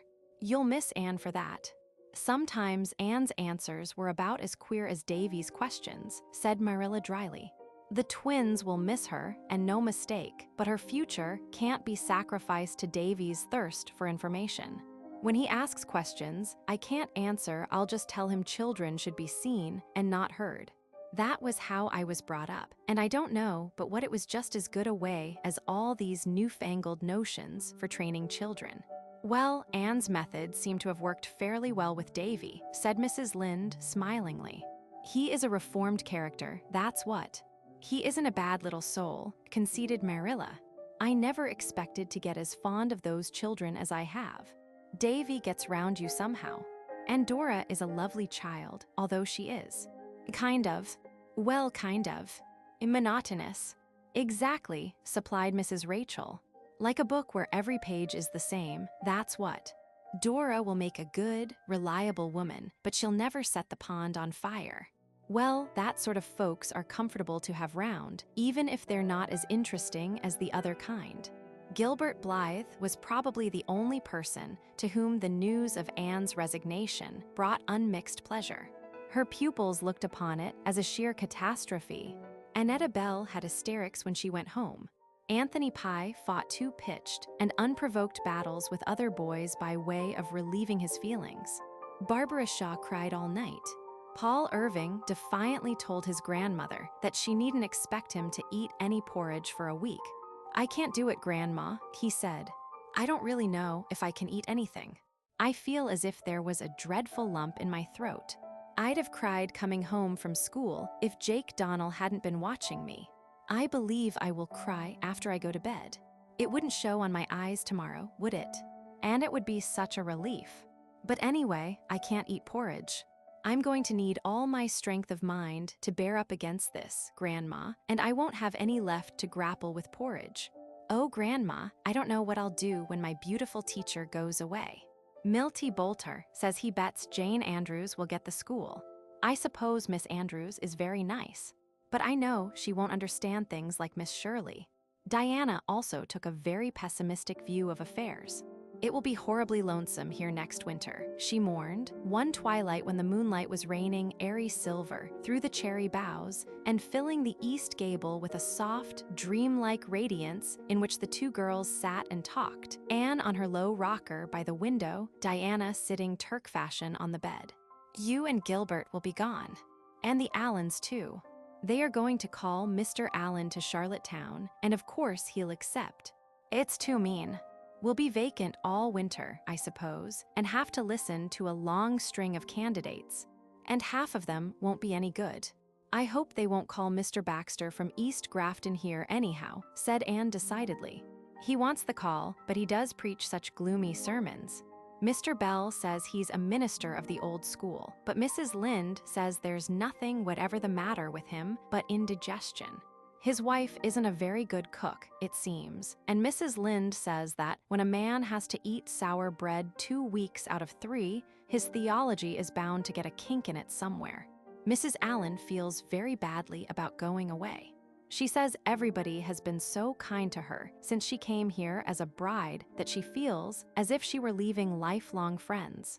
And then there's the baby's grave, you know. She says she doesn't see how she can go away and leave that. It was such a little mite of a thing, and only 3 months old, and she says she is afraid it will miss its mother, although she knows better and wouldn't say so to Mr. Allen for anything. She says she has slipped through the birch grove back of the manse nearly every night to the graveyard and sung a little lullaby to it. She told me all about it last evening when I was up putting some of those early wild roses on Matthew's grave. I promised her that as long as I was in Avonlea, I would put flowers on the baby's grave, and when I was away, I felt sure that I would do it, supplied Diana heartily. Of course I will. And I'll put them on Matthew's grave too, for your sake, Anne. Oh, thank you. I meant to ask you to if you would. And on little Hester Gray, S2. Please don't forget hers. Do you know, I've thought and dreamed so much about little Hester Gray that she has become strangely real to me. I think of her back there in her little garden in that cool, still, green corner, and I have a fancy that if I could steal back there some spring evening, just at the magic time, twixt light and dark, and tiptoe so softly up the beech hill that my footsteps could not frighten her, I would find the garden just as it used to be, all sweet with June lilies and early roses, with the tiny house beyond it all hung with vines. And we would sit down on the old bench and talk a little and dream a little, or just be beautifully silent together. And then the moon would rise, and I would look around me. And there would be no Hester Gray, and no little vine-hung house, and no roses. Only an old waste garden starred with June lilies amid the grasses, and the wind sighing, oh, so sorrowfully in the cherry trees. and I would not know whether it had been real or if I had just imagined it all. Diana crawled up and got her back against the headboard of the bed. When your companion of twilight hour said such spooky things, it was just as well not to be able to fancy there was anything behind you. I'm afraid the Improvement Society will go down when you and Gilbert are both gone, she remarked dolefully. Not a bit of fear of it, said Anne briskly, coming back from dreamland to the affairs of practical life. It is too firmly established for that, especially since the older people are becoming so enthusiastic about it. Look what they are doing this summer for their lawns and lanes. Besides, I'll be watching for hints at Redmond, and I'll write a paper for it next winter and send it over. Don't take such a gloomy view of things, Diana. And don't grudge me my little hour of gladness and jubilation now. Later on, when I have to go away, I'll feel anything but glad. It's all right for you to be glad. You're going to college, and you'll have a jolly time and make heaps of lovely new friends. I hope I shall make new friends, said Anne thoughtfully. The possibilities of making new friends help to make life very fascinating. But no matter how many friends I make, they'll never be as dear to me as the old ones. Especially a certain girl with black eyes and dimples. Can you guess who she is, Diana? But there'll be so many clever girls at Redmond, sighed Diana, and I'm only a stupid little country girl who says I seen sometimes. Though I really know better when I stop to think. Well, of course these past 2 years have really been too pleasant to last. I know somebody who is glad you are going to Redmond anyhow. Anne, I'm going to ask you a question. A serious question. Don't be vexed and do answer seriously. Do you care anything for Gilbert? Ever so much as a friend and not a bit in the way you mean, said Anne calmly and decidedly. She also thought she was speaking sincerely. Diana sighed. She wished somehow that Anne had answered differently. Don't you mean ever to be married, Anne? Perhaps. Someday. When I meet the right one, said Anne, smiling dreamily up at the moonlight. But how can you be sure when you do meet the right one? Persisted Diana. Oh, I should know him. Something would tell me. You know what my ideal is, Diana. But people's ideals change sometimes. And mine won't. And I couldn't care for any man who didn't fulfill it. What if you never meet him? Then I shall die an old maid, was the cheerful response. I dare say it isn't the hardest death by any means. Oh, I suppose the dying would be easy enough. It's the living an old maid I shouldn't like, said Diana, with no intention of being humorous. Although I wouldn't mind being an old maid very much if I could be one like Miss Lavendar. But I never could be. When I'm 45, I'll be horribly fat. And while there might be some romance about a thin old maid, there couldn't possibly be any about a fat one. Oh, mind you, Nelson Atkins proposed to Ruby Gillies 3 weeks ago. Ruby told me all about it. She says she never had any intention of taking him because anyone who married him will have to go in with the old folks. But Ruby says that he made such a perfectly beautiful and romantic proposal that it simply swept her off her feet. But she didn't want to do anything rash, so she asked for a week to consider. And 2 days later, she was at a meeting of the sewing circle at his mother's. And there was a book called The Complete Guide to Etiquette lying on the parlor table. Ruby said she simply couldn't describe her feelings when in a section of it headed, The Deportment of Courtship and Marriage, she found the very proposal Nelson had made, word for word. She went home and wrote him a perfectly scathing refusal, and she says his father and mother have taken turns watching him ever since for fear he'll drown himself in the river. But Ruby says they needn't be afraid, for in the Deportment of Courtship and Marriage, it told how a rejected lover should behave, and there's nothing about drowning in that. And she says Wilbur Blair is literally pining away for her. But she's perfectly helpless in the matter. Anne made an impatient movement. I hate to say it. It seems so disloyal. But well, I don't like Ruby Gillies now. I liked her when we went to school and Queens together. Though not so well as you and Jane, of course. But this last year at Carmody, she seems so different. So, I know, nodded Diana. It's the Gillies coming out in her. She can't help it. Mrs. Lynde says that if ever a Gillies girl thought about anything but the boys, she never showed it in her walk and conversation. She talks about nothing but boys and what compliments they pay her and how crazy they all are about her at Carmody. And the strange thing is, they are too. Diana admitted this somewhat resentfully. Last night when I saw her in Mr. Blair's store, she whispered to me that she'd just made a new mash. I wouldn't ask her who it was because I knew she was dying to be asked. Well, it's what Ruby always wanted, I suppose. You remember even when she was little, she always said she meant to have dozens of beaux when she grew up and have the very gayest time she could before she settled down. She's so different from Jane, isn't she? Jane is such a nice, sensible, ladylike girl. Dear old Jane is a jewel, agreed Anne, but, she added, leaning forward to bestow a tender pat on the plump, dimpled little hand hanging over her pillow, there's nobody like my own Diana after all. Do you remember that evening we first met, Diana, and swore eternal friendship in your garden? We've kept that oath, or I think. We've never had a quarrel, nor even a coolness. I shall never forget the thrill that went over me the day you told me you loved me. I had had such a lonely, starved heart all through my childhood. I'm just beginning to realize how starved and lonely it really was. Nobody cared anything for me or wanted to be bothered with me. I should have been miserable if it hadn't been for that strange little dream life of mine, wherein I imagined all the friends and love I craved. But when I came to Green Gables, everything was changed. And then I met you. You don't know what your friendship meant to me. I want to thank you here and now, dear, for the warm and true affection you've always given me. And always, always will, sobbed Diana. I shall never love anybody, any girl, half as well as I love you. And if I ever do marry and have a little girl of my own, I'm going to name her Anne. Chapter 27. An afternoon at the stone house. Where are you going, all dressed up, Anne? Davy wanted to know. You look bully in that dress. Anne had come down to dinner in a new dress of pale green muslin, the first color she had worn since Matthew's death. It became her perfectly, bringing out all the delicate, flower-like tints of her face and the gloss and burnish of her hair. Davy, how many times have I told you that you mustn't use that word, she rebuked. I'm going to Echo Lodge. Take me with you, entreated Davy. I would if I were driving. But I'm going to walk, and it's too far for your 8-year-old legs.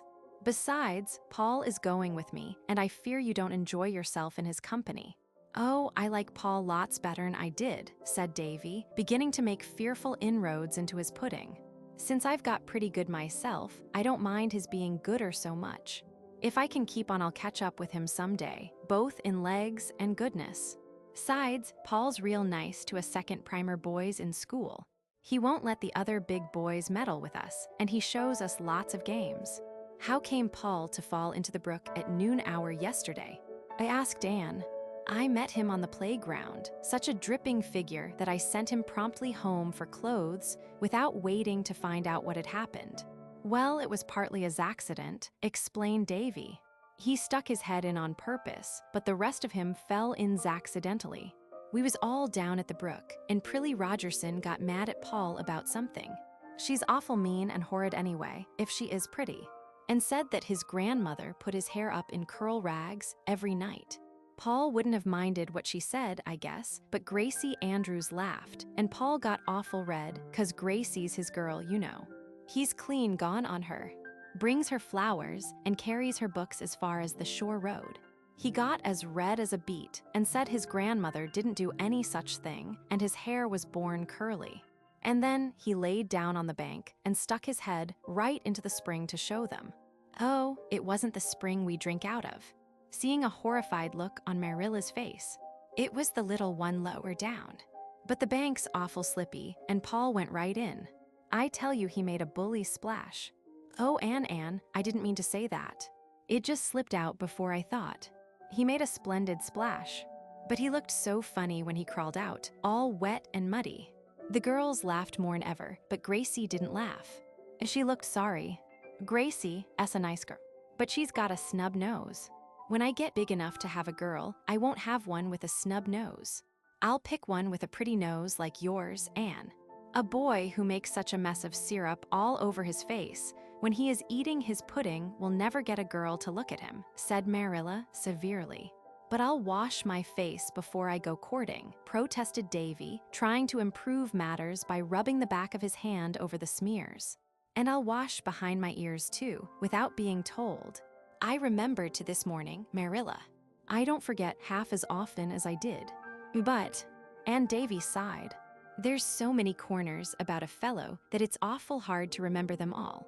Well, if I can't go to Miss Lavendar's, I'll go over and see Mrs. Harrison. Mrs. Harrison's an awful nice woman, I tell you. She keeps a jar of cookies in her pantry a purpose for little boys, and she always gives me the scrapings out of a pan she's mixed up a plum cake in. A good many plums stick to the sides, you see. Mr. Harrison was always a nice man, but he's twice as nice since he got married over again. I guess getting married makes folks nicer. Why don't you get married, Marilla? I want to know. Marilla's state of single blessedness had never been a sore point with her, so she answered amiably, with an exchange of significant looks with Anne, that she supposed it was because nobody would have her. "But maybe you never asked anybody to have you," protested Davy. "Oh, Davy," said Dora primly, shocked into speaking without being spoken to, "it's the men that have to do the asking." "I don't know why they have to do it always," grumbled Davy. "Seems to me everything's put on the men in this world. Can I have some more pudding, Marilla?" "You've had as much as was good for you," said Marilla, but she gave him a moderate second helping. "I wish people could live on pudding." "Why can't they, Marilla?" "I want to know." "Because they'd soon get tired of it. I'd like to try that for myself," said skeptical Davy. "But I guess it's better to have pudding only on fish and company days than none at all. They never have any at Milty Boulter's. Milty says when company comes, his mother gives them cheese and cuts it herself. One little bit apiece and one over for manners. If Milty Boulter talks like that about his mother, at least you needn't repeat it," said Marilla severely.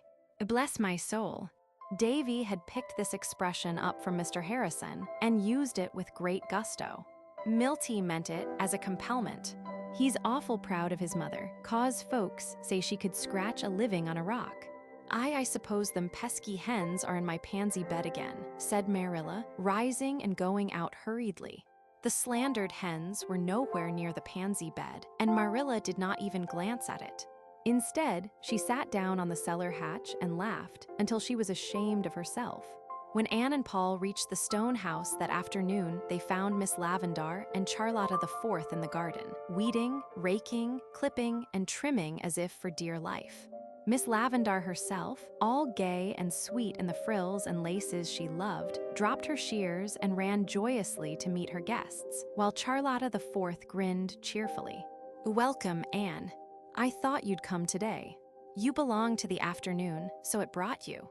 Things that belong together are sure to come together. What a lot of trouble that would save some people if they only knew it. But they don't. And so they waste beautiful energy, moving heaven and earth to bring things together that don't belong. And you, Paul, why, you've grown. You're half a head taller than when you were here before." "Yes, I've begun to grow like pigweed in the night, as Mrs. Lynde says," said Paul, in frank delight over the fact. "Grandma says it's the porridge taking effect at last. Perhaps it is. Goodness knows." Paul sighed deeply. "I've eaten enough to make anyone grow. I do hope, now that I've begun, I'll keep on till I'm as tall as father. He is 6 feet, you know, Miss Lavendar." Yes, Miss Lavendar did know. The flush on her pretty cheeks deepened a little. She took Paul's hand on one side and Anne's on the other and walked to the house in silence. "Is it a good day for the echoes, Miss Lavendar?" queried Paul anxiously. The day of his first visit had been too windy for echoes, and Paul had been much disappointed. "Yes, just the best kind of a day," answered Miss Lavendar, rousing herself from her reverie. "But first, we are all going to have something to eat. I know you two folks didn't walk all the way back here through those beechwoods without getting hungry, and Charlotta the Fourth and I can eat any hour of the day. We have such obliging appetites, so we'll just make a raid on the pantry. Fortunately, it's lovely and full. I had a presentiment that I was going to have company today, and Charlotta the Fourth, and I prepared. I think you are one of the people who always have nice things in their pantry," declared Paul. "Grandma's like that too. but she doesn't approve of snacks between meals. I wonder," he added meditatively, "if I ought to eat them away from home when I know she doesn't approve." "Oh, I don't think she would disapprove after you have had a long walk." "That makes a difference," said Miss Lavendar, exchanging amused glances with Anne over Paul's brown curls. "I suppose that snacks are extremely unwholesome. That is why we have them so often at Echo Lodge. Away, Charlotta the Fourth and I live in defiance of every known law of diet. We eat all sorts of indigestible things whenever we happen to think of it, by day or night, and we flourish like green bay trees. We are always intending to reform. When we read any article in a paper warning us against something we like, we cut it out and pin it up on the kitchen wall so that we'll remember it. But we never can somehow, until after we've gone and eaten that very thing. Nothing has ever killed us yet, but Charlotta the Fourth has been known to have bad dreams after we had eaten donuts and mince pie and fruit cake before we went to bed. Grandma lets me have a glass of milk and a slice of bread and butter before I go to bed, and on Sunday nights she puts jam on the bread," said Paul. "So I'm always glad when it's Sunday night, for more reasons than one. Sunday is a very long day on the shore road. Grandma says it's all too short for her, and that father never found Sundays tiresome when he was a little boy. It wouldn't seem so long if I could talk to my rock people, but I never do that because Grandma doesn't approve of it on Sundays. I think a good deal, but I'm afraid my thoughts are worldly. Grandma says we should never think anything but religious thoughts on Sundays. But teacher here said once that every really beautiful thought was religious, no matter what it was about or what day we thought it on. But I feel sure Grandma thinks that sermons and Sunday school lessons are the only things you can think truly religious thoughts about. And when it comes to a difference of opinion between Grandma and teacher, I don't know what to do. In my heart," Paul laid his hand on his breast and raised very serious blue eyes to Miss Lavendar's immediately sympathetic face. "I agree with teacher. But then, you see, Grandma has brought father up her way and made a brilliant success of him, and teacher has never brought anybody up yet, though she's helping with Davy and Dora. But you can't tell how they'll turn out till they are grown up. So sometimes I feel as if it might be safer to go by Grandma's opinions." "I think it would," agreed Anne solemnly. "Anyway, I dare say that if your Grandma and I both got down to what we really do mean, under our different ways of expressing it, we'd find out we both meant much the same thing. You'd better go by her way of expressing it, since it's been the result of experience. We'll have to wait until we see how the twins do turn out before we can be sure that my way is equally good." After lunch, they went back to the garden, where Paul made the acquaintance of the echoes, to his wonder and delight, while Anne and Miss Lavendar sat on the stone bench under the poplar and talked.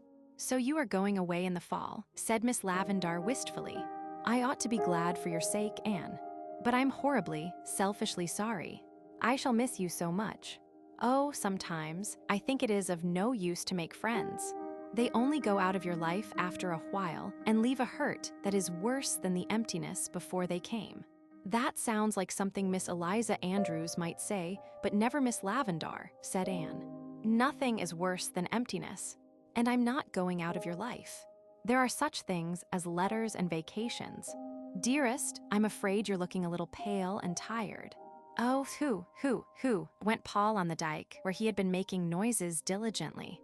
Not all of them melodious in the making, but all coming back transmuted into the very gold and silver of sound by the fairy alchemists over the river. Miss Lavendar made an impatient movement with her pretty hands. "I'm just tired of everything, even of the echoes. There is nothing in my life but echoes. Echoes of lost hopes and dreams and joys. They're beautiful and mocking. Oh, Anne, it's horrid of me to talk like this when I have company. It's just that I'm getting old, and it doesn't agree with me. I know I'll be fearfully cranky by the time I'm 60, but perhaps all I need is a course of blue pills." At this moment, Charlotta the Fourth, who had disappeared after lunch, returned and announced that the northeast corner of Mr. John Kimball's pasture was red with early strawberries, and wouldn't Miss Shirley like to go and pick some?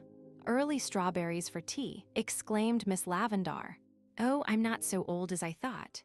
And I don't need a single blue pill. Girls, when you come back with your strawberries, we'll have tea out here under the silver poplar. I'll have it all ready for you with homegrown cream. Anne and Charlotta, the fourth, accordingly betook themselves back to Mr. Kimball's pasture, a green remote place where the air was as soft as velvet and fragrant as a bed of violets and golden as amber. Oh, isn't it sweet and fresh back here? Breathed Anne. I just feel as if I were drinking in the sunshine. Yes, ma'am, so do I. That's just exactly how I feel too, ma'am, agreed Charlotta the Fourth, who would have said precisely the same thing if Anne had remarked that she felt like a pelican of the wilderness. Always after Anne had visited Echo Lodge, Charlotta the Fourth mounted to her little room over the kitchen and tried before her looking glass to speak and look and move like Anne. Charlotta could never flatter herself that she quite succeeded, but practice makes perfect, as Charlotta had learned at school, and she fondly hoped that in time she might catch the trick of that dainty uplift of chin, that quick, starry outflashing of eyes, that fashion of walking as if you were a bough swaying in the wind. It seemed so easy when you watched Anne. Charlotta the Fourth admired Anne wholeheartedly. It was not that she thought her so very handsome.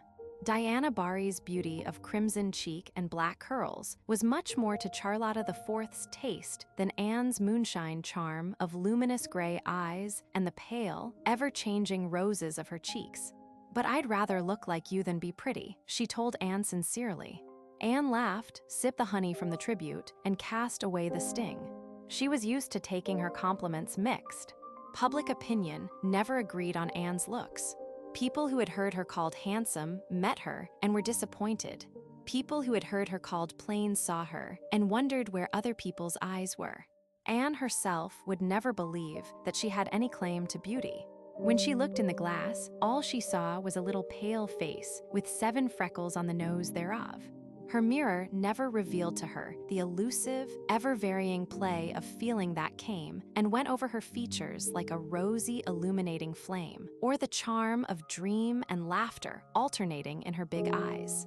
While Anne was not beautiful in any strictly defined sense of the word, she possessed a certain evasive charm and distinction of appearance that left beholders with a pleasurable sense of satisfaction in that softly rounded girlhood of hers, with all its strongly felt potentialities. Those who knew Anne best felt, without realizing that they felt it, that her greatest attraction was the aura of possibility surrounding her. The power of future development that was in her. She seemed to walk in an atmosphere of things about to happen. As they picked, Charlotta the Fourth confided to Anne her fears regarding Miss Lavendar. The warm-hearted little handmaiden was honestly worried over her adored mistress' condition. Miss Lavendar is well, Miss Shirley, ma'am. I'm sure she isn't, though she never complains. She hasn't seemed like herself this long while, ma'am. Not since that day you and Paul were here together before. I feel sure she caught cold that night, ma'am. After you and him had gone, she went out and walked in the garden for long after dark with nothing but a little shawl on her. There was a lot of snow on the walks, and I feel sure she got a chill, ma'am. Ever since then, I've noticed her acting tired and lonesome like. She don't seem to take an interest in anything, ma'am. She never pretends company's coming, nor fixes up for it, nor nothing, ma'am. It's only when you come, she seems to chirk up a bit. And the worst sign of all, Miss Shirley, ma'am. Charlotta the Fourth lowered her voice, as if she were about to tell some exceedingly weird and awful symptom indeed, is that she never gets cross now when I breaks things. Why, Miss Shirley, ma'am, yesterday I bruck her green and yaller bowl that's always stood on the bookcase. Her grandmother brought it out from England, and Miss Lavendar was awful choice of it. I was dusting it just as careful, Miss Shirley, ma'am, and it slipped out, so fashion, afore I could grab holt of it, and bruck into about 40 million pieces. I tell you I was sorry and scared. I thought Miss Lavendar would scold me awful, ma'am, and I'd rather she had than take it the way she did. She just come in and hardly looked at it and said, "It's no matter, Charlotta. Take up the pieces and throw them away." Just like that, Miss Shirley, ma'am. Take up the pieces and throw them away, as if it wasn't her grandmother's bowl from England. Oh, she is. Well, and I feel awful bad about it. She's got nobody to look after her but me. Charlotta the Fourth's eyes brimmed up with tears. Anne patted the little brown paw, holding the cracked pink cup sympathetically. I think Miss Lavendar needs a change, Charlotta. She stays here alone too much. Can't we induce her to go away for a little trip? Charlotta shook her head, with its rampant bows, disconsolately. I don't think so, Miss Shirley, ma'am. Miss Lavendar hates visiting. She's only got 3 relations she ever visits, and she says she just goes to see them as a family duty. Last time, when she come home, she said she wasn't going to visit for family duty no more. I've come home in love with loneliness, Charlotta, she says to me, and I never want to stray from my own vine and fig tree again. My relations try so hard to make an old lady of me, and it has a bad effect on me. Just like that, Miss Shirley, ma'am. It has a very bad effect on me. So I don't think it would do any good to coax her to go visiting. We must see what can be done, said Anne decidedly, as she put the last possible berry in her pink cup. Just as soon as I have my vacation, I'll come through and spend a whole week with you.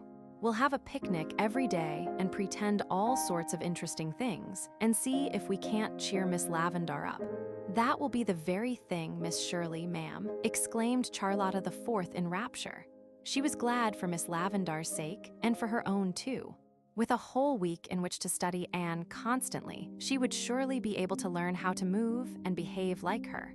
When the girls got back to Echo Lodge, they found that Miss Lavendar and Paul had carried the little square table out of the kitchen to the garden and had everything ready for tea. Nothing ever tasted so delicious as those strawberries and cream, eaten under a great blue sky all curdled over with fluffy little white clouds, and in the long shadows of the wood with its lispings and its murmurings. After tea, Anne helped Charlotta wash the dishes in the kitchen, while Miss Lavendar sat on the stone bench with Paul and heard all about his rock people.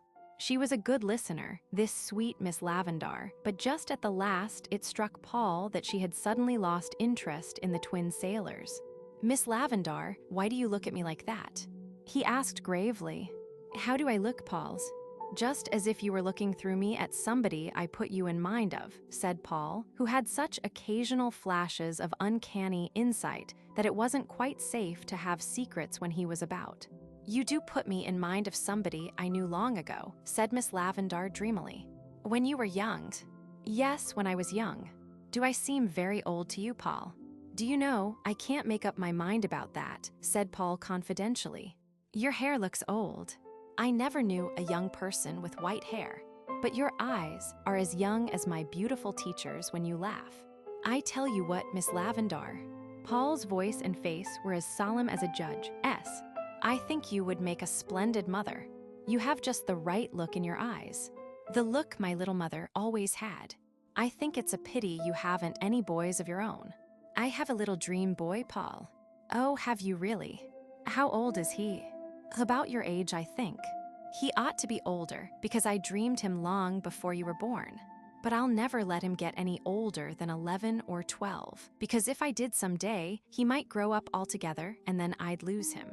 I know, nodded Paul. That's the beauty of dream people. They stay any age you want them. You and my beautiful teacher and me myself are the only folks in the world that I know of that have dream people. Isn't it funny and nice we should all know each other? But I guess that kind of people always find each other out.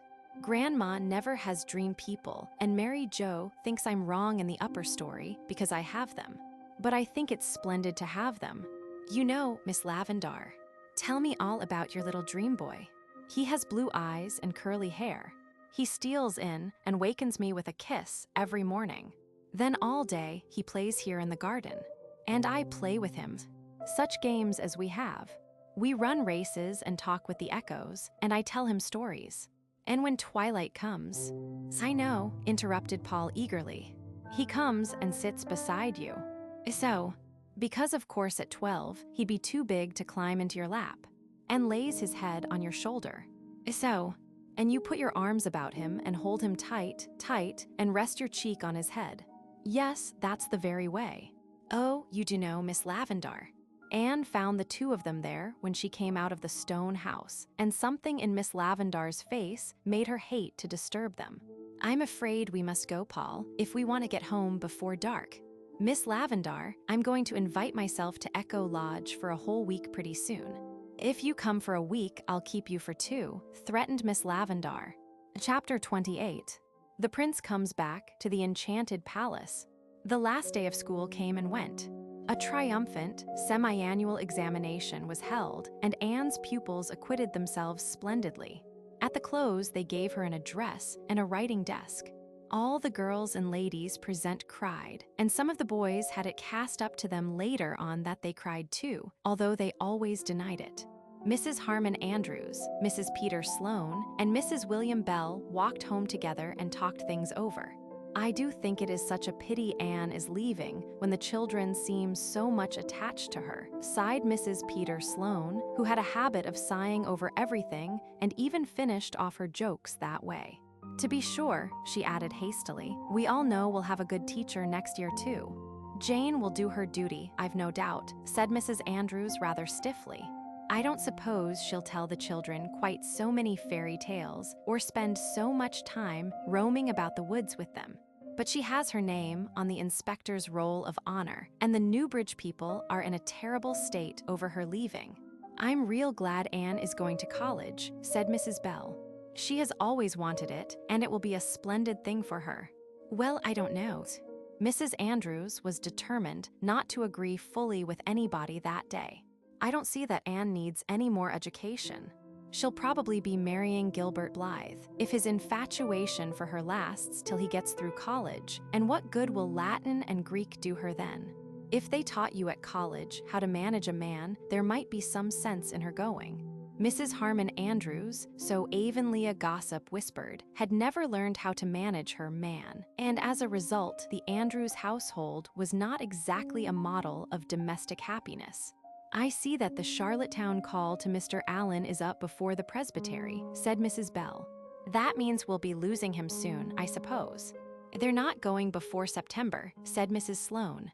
"It will be a great loss to the community. Though I always did think that Mrs. Allen dressed rather too gay for a minister's wife. But we are none of us perfect. Did you notice how neat and snug Mr. Harrison looked today? I never saw such a changed man. He goes to church every Sunday and has subscribed to the salary. Hasn't that Paul Irving grown to be a big boy?" said Mrs. Andrews. "He was such a mite for his age when he came here. I declare I hardly knew him today. He's getting to look a lot like his father." "He's a smart boy," said Mrs. Bell. "He's smart enough, but—" Mrs. Andrews lowered her voice. "I believe he tells queer stories.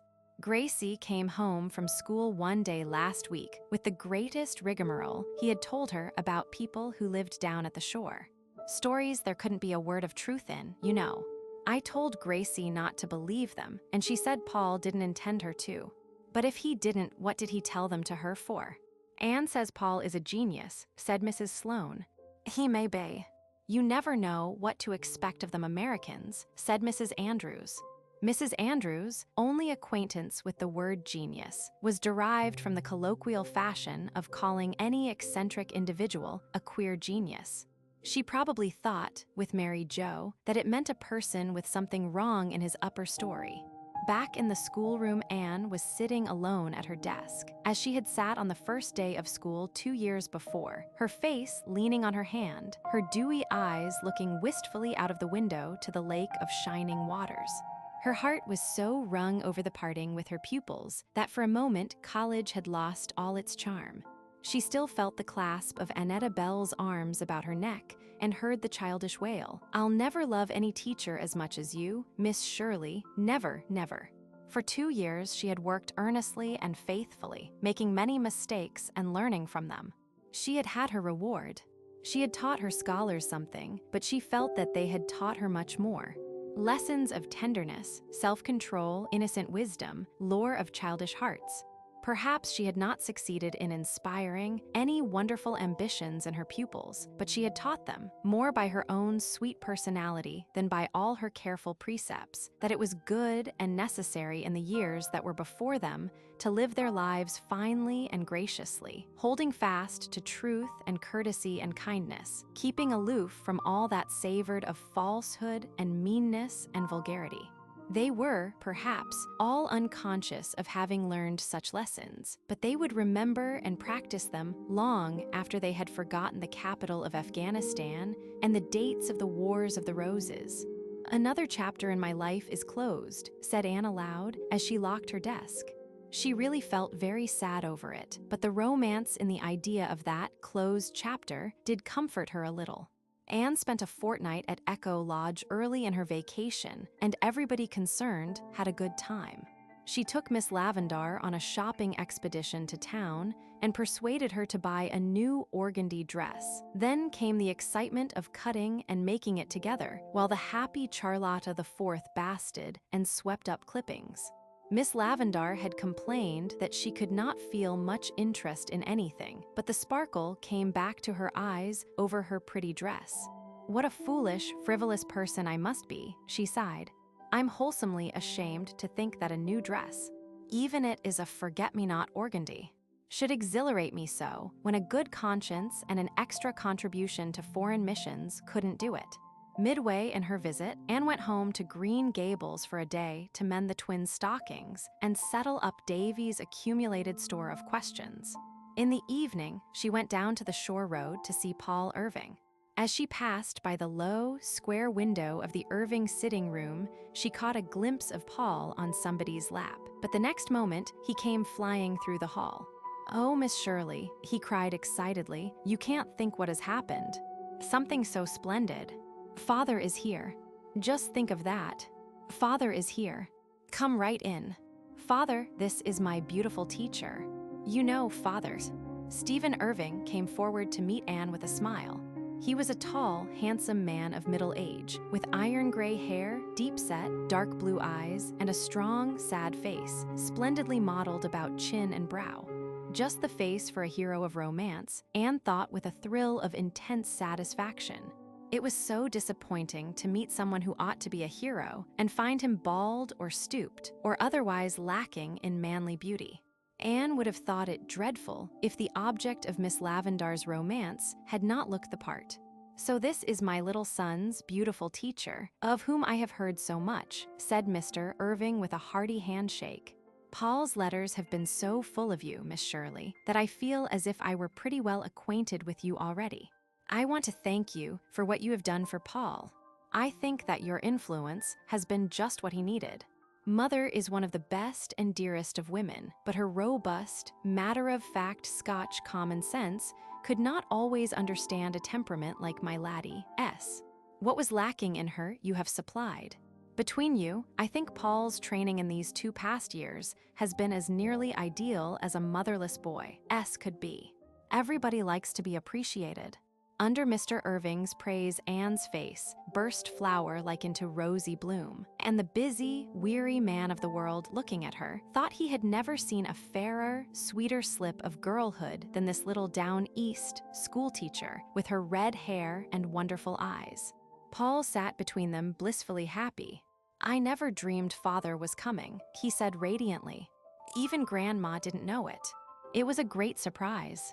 As a general thing," Paul shook his brown curls gravely, "I don't like to be surprised. You lose all the fun of expecting things when you're surprised. But in a case like this, it is all right. Father came last night after I had gone to bed. And after Grandma and Mary Jo had stopped being surprised, he and Grandma came upstairs to look at me, not meaning to wake me up till morning. But I woke right up and saw Father. I tell you, I just sprang at him. With a hug like a bear, S, said Mr. Irving, putting his arms around Paul's shoulder smilingly. I hardly knew my boy. He had grown so big and brown and sturdy. I don't know which was the most pleased to see Father, Grandma, or I, continued Paul. Grandma's been in kitchen all day, making the things Father likes to eat.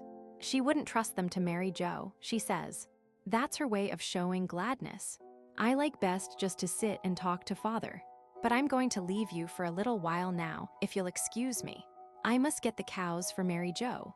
That is one of my daily duties." When Paul had scampered away to do his daily duty, Mr. Irving talked to Anne of various matters.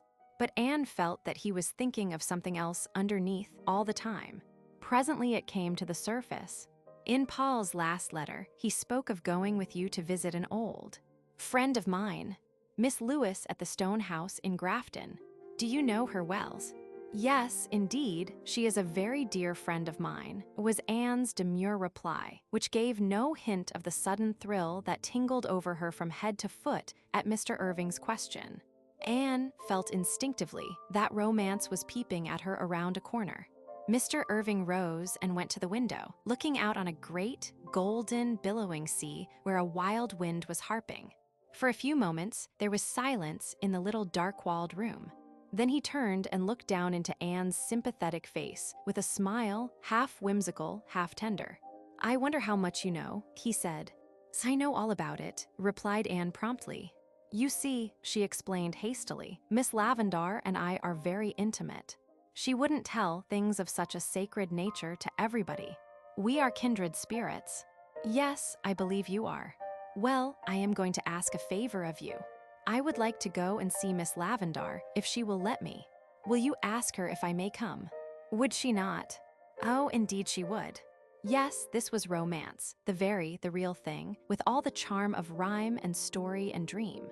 It was a little belated, perhaps, like a rose blooming in October which should have bloomed in June, but nonetheless a rose, all sweetness and fragrance, with the gleam of gold in its heart. Never did Anne's feet bear her on a more willing errand than on that walk through the beechwoods to Grafton the next morning. She found Miss Lavendar in the garden. Anne was fearfully excited. Her hands grew cold and her voice trembled. "Miss Lavendar, I have something to tell you. Something very important. Can you guess what it is?" Anne never supposed that Miss Lavendar could guess, but Miss Lavendar's face grew very pale, and Miss Lavendar said in a quiet, still voice, from which all the color and sparkle that Miss Lavendar's voice usually suggested had faded, "Stephen Irving is home." "How did you know?" "Who told you?" cried Anne disappointedly, vexed that her great revelation had been anticipated. "Nobody. I knew that must be it, just from the way you spoke." "He wants to come and see you," said Anne. "May I send him word that he may?" "Yes, of course," fluttered Miss Lavendar. "There is no reason why he shouldn't. He is only coming as any old friend might." Anne had her own opinion about that as she hastened into the house to write a note at Miss Lavendar's desk. "Oh, it's delightful to be living in a storybook," she thought gaily. "It will come out all right, of course. It must. And Paul will have a mother after his own heart, and everybody will be happy. But Mr. Irving will take Miss Lavendar away. And dear knows what will happen to the little stone house. And so there are two sides to it, as there seems to be to everything in this world." The important note was written, and Anne herself carried it to the Grafton post office, where she waylaid the mail carrier and asked him to leave it at the Avonlea office. "It's so very important," Anne assured him anxiously. The mail carrier was a rather grumpy old personage who did not at all look the part of a messenger of Cupid, and Anne was none too certain that his memory was to be trusted. But he said he would do his best to remember, and she had to be contented with that. Charlotta the Fourth felt that some mystery pervaded the stone house that afternoon, a mystery from which she was excluded. Miss Lavendar roamed about the garden in a distracted fashion. Anne, too, seemed possessed by a demon of unrest, and walked to and fro and went up and down. Charlotta the Fourth endured it till patience ceased to be a virtue. Then she confronted Anne on the occasion of that romantic young person's third aimless peregrination through the kitchen. "Please, Miss Shirley, ma'am," said Charlotta the Fourth, with an indignant toss of her very blue bows. "It's plain to be seen you and Miss Lavendar have got a secret. And I think, begging your pardon if I'm too forward, Miss Shirley, ma'am, that it's real mean not to tell me when we've all been such chums." "Oh, Charlotta dear, I'd have told you all about it if it were my secret. But it's Miss Lavendar, you see. However, I'll tell you this much. And if nothing comes of it, you must never breathe a word about it to a living soul. You see, Prince Charming is coming tonight. He came long ago, but in a foolish moment went away and wandered afar and forgot the secret of the magic pathway to the enchanted castle, where the princess was weeping her faithful heart out for him. But at last, he remembered it again, and the princess is waiting still, because nobody but her own dear prince could carry her off. "Oh, Miss Shirley, ma'am, what is that in prose?" gasped the mystified Charlotta. Anne laughed. "In prose, an old friend of Miss Lavendar's is coming to see her tonight." "Do you mean an old beau of hers?" demanded the literal Charlotta. "That is probably what I do mean." "In prose," answered Anne gravely. "It is Paul's father, Stephen Irving, and goodness knows what will come of it, but let us hope for the best, Charlotta." "I hope that he'll marry Miss Lavendar," was Charlotta's unequivocal response. "Some women's intended from the start to be old maids, and I'm afraid I'm one of them, Miss Shirley, ma'am, because I've awful little patience with the men. But Miss Lavendar never was. And I've been awful worried, thinking what on earth she'd do when I got so big I'd have to go to Boston. There ain't any more girls in our family, and dear knows what she'd do if she got some stranger that might laugh at her pretendings and leave things lying round out of their place, and not be willing to be called Charlotta the Fifth. She might get someone who wouldn't be as unlucky as me in breaking dishes, but she'd never get anyone who'd love her better." And the faithful little handmaiden dashed to the oven door with a sniff. They went through the form of having tea as usual that night at Echo Lodge, but nobody really ate anything. After tea, Miss Lavendar went to her room and put on her new forget-me-not organdy, while Anne did her hair for her. Both were dreadfully excited, but Miss Lavendar pretended to be very calm and indifferent. "I must really mend that rent in the curtain tomorrow," she said anxiously, inspecting it as if it were the only thing of any importance just then. "Those curtains have not worn as well as they should, considering the price I paid. Dear me, Charlotta has forgotten to dust the stair railing again. I really must speak to her about it." Anne was sitting on the porch steps when Stephen Irving came down the lane and across the garden. "This is the one place where time stands still," he said, looking around him with delighted eyes. "There is nothing changed about this house or garden since I was here 25 years ago. It makes me feel young again." "You know time always does stand still in an enchanted palace," said Anne seriously. "It is only when the prince comes that things begin to happen." Mr. Irving smiled a little sadly into her uplifted face, all astar with its youth and promise. "Sometimes the prince comes too late," he said. He did not ask Anne to translate her remark into prose. Like all kindred spirits, he understood. "Oh no, not if he is the real prince coming to the true princess," said Anne, shaking her red head decidedly as she opened the parlor door. When he had gone in, she shut it tightly behind him and turned to confront Charlotta the Fourth, who was in the hall, all nods and becks and wreathed smiles. "Oh, Miss Shirley, ma'am," she breathed. "I peeked from the kitchen window. And he's awful handsome, and just the right age for Miss Lavendar. And oh, Miss Shirley, ma'am, do you think it would be much harm to listen at the door?" "It would be dreadful, Charlotta," said Anne firmly, "so just you come away with me out of the reach of temptation." "I can't do anything, and it's awful to hang round just waiting," sighed Charlotta. "What if he don't propose after all, Miss Shirley, ma'am? You can never be sure of them men. My older sister, Charlotta the First, thought she was engaged to one once. But it turned out he had a different opinion, and she says she'll never trust one of them again. And I heard of another case where a man thought he wanted one girl awful bad when it was really her sister he wanted all the time. When a man don't know his own mind, Miss Shirley, ma'am, how's a poor woman going to be sure of it?" "We'll go to the kitchen and clean the silver spoons," said Anne. "That's a task which won't require much thinking, fortunately, for I couldn't think tonight. And it will pass the time." It passed an hour. Then, just as Anne laid down the last shining spoon, they heard the front door shut. Both sought comfort fearfully in each other's eyes. "Oh, Miss Shirley, ma'am," gasped Charlotta, "if he's going away this early, there's nothing into it and never will be." They flew to the window. Mr. Irving had no intention of going away. He and Miss Lavendar were strolling slowly down the middle path to the stone bench. "Oh, Miss Shirley, ma'am, he's got his arm around her waist," whispered Charlotta the Fourth delightedly. He must have proposed to her, or she'd never allow it. Anne caught Charlotta the Fourth by her own plump waist and danced her around the kitchen until they were both out of breath. "Oh, Charlotta," she cried gaily, "I'm neither a prophetess nor the daughter of a prophetess, but I'm going to make a prediction. There'll be a wedding in this old stone house before the maple leaves are red.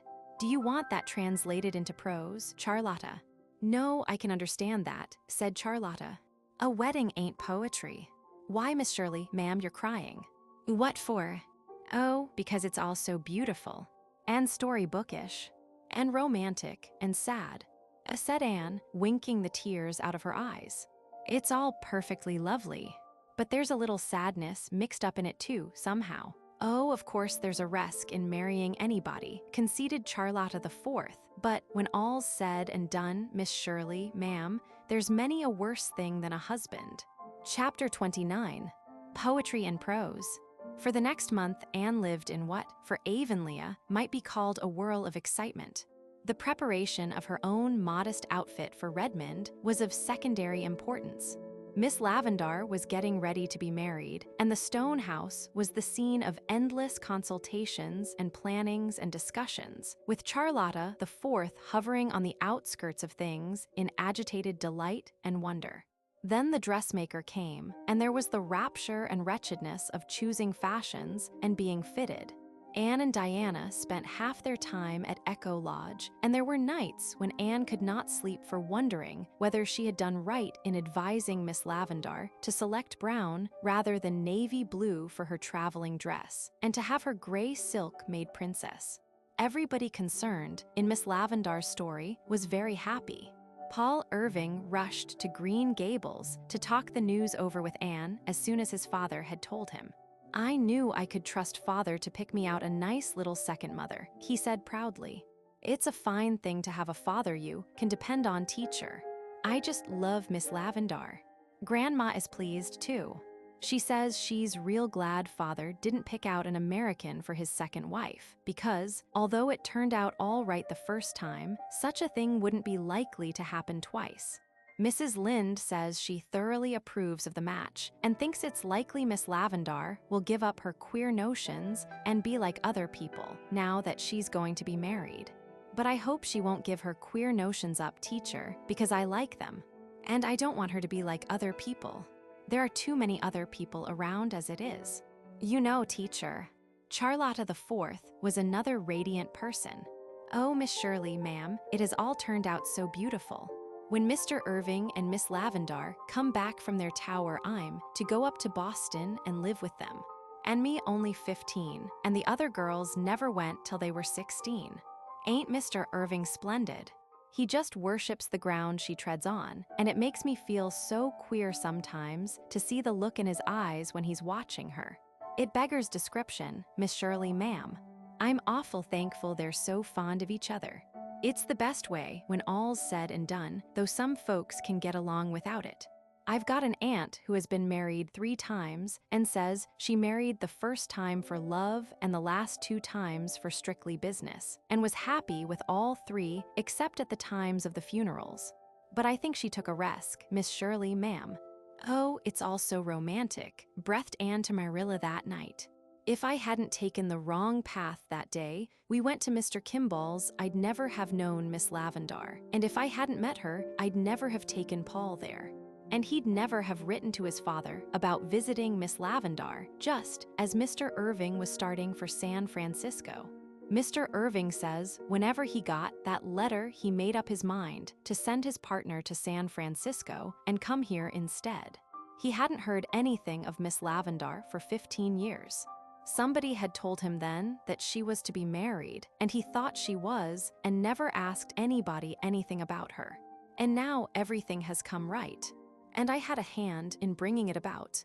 Perhaps, as Mrs. Lynde says, everything is foreordained and it was bound to happen anyway. But even so, it's nice to think one was an instrument used by predestination. Yes, indeed, it's very romantic." "I can't see that it's so terribly romantic at all," said Marilla rather crisply. Marilla thought Anne was too worked up about it and had plenty to do with getting ready for college without traipsing to Echo Lodge 2 days out of 3 helping Miss Lavendar. In the first place, 2 young fools quarrel and turn sulky. Then Steve Irving goes to the States and after a spell gets married up there and is perfectly happy from all accounts. Then his wife dies, and after a decent interval, he thinks he'll come home and see if his first fancy'll have him. Meanwhile, she's been living single, probably because nobody nice enough came along to want her, and they meet and agree to be married after all. Now, where is the romance in all that? Oh, there isn't any, when you put it that way, gasped Anne, rather as if somebody had thrown cold water over her. I suppose that's how it looks in prose. But it's very different if you look at it through poetry. And I think it's nicer. Anne recovered herself and her eyes shone and her cheeks flushed. To look at it through poetry. Marilla glanced at the radiant young face and refrained from further sarcastic comments. Perhaps some realization came to her that after all it was better to have, like Anne, the vision and the faculty divine. That gift which the world cannot bestow or take away, of looking at life through some transfiguring or revealing medium whereby everything seemed apparelled in celestial light, wearing a glory and a freshness not visible to those who, like herself and Charlotta IV, looked at things only through prose. When's the wedding to be? She asked after a pause. The last Wednesday in August. They are to be married in the garden under the honeysuckle trellis. The very spot where Mr. Irving proposed to her 25 years ago. Marilla, that is romantic, even in prose. There's to be nobody there except Mrs. Irving and Paul and Gilbert and Diana and I, and Miss Lavendar's cousins. And they will leave on the 6 o'clock train for a trip to the Pacific coast. When they come back in the fall, Paul and Charlotta IV are to go up to Boston to live with them. But Echo Lodge is to be left just as it is. Only, of course, they'll sell the hens and cow and board up the windows. And every summer they're coming down to live in it. I'm so glad. It would have hurt me dreadfully next winter at Redmond to think of that dear stone house all stripped and deserted, with empty rooms. Or far worse still, with other people living in it. But I can think of it now, just as I've always seen it, waiting happily for the summer to bring life and laughter back to it again. There was more romance in the world than that which had fallen to the share of the middle-aged lovers of the stone house. Anne stumbled suddenly on it one evening when she went over to Orchard Slope by the woodcut and came out into the Barry garden. Diana Barry and Fred Wright were standing together under the big willow. Diana was leaning against the gray trunk, her lashes cast down on very crimson cheeks. One hand was held by Fred, who stood with his face bent toward her, stammering something in low, earnest tones.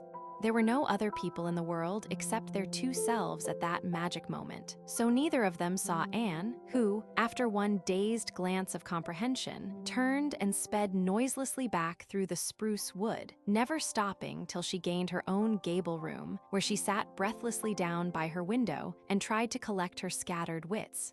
Diana and Fred are in love with each other, she gasped. Oh, it does seem so.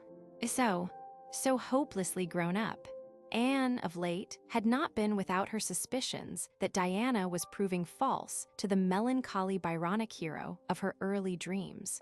But as things seen are mightier than things heard, or suspected, the realization that it was actually so came to her with almost the shock of perfect surprise.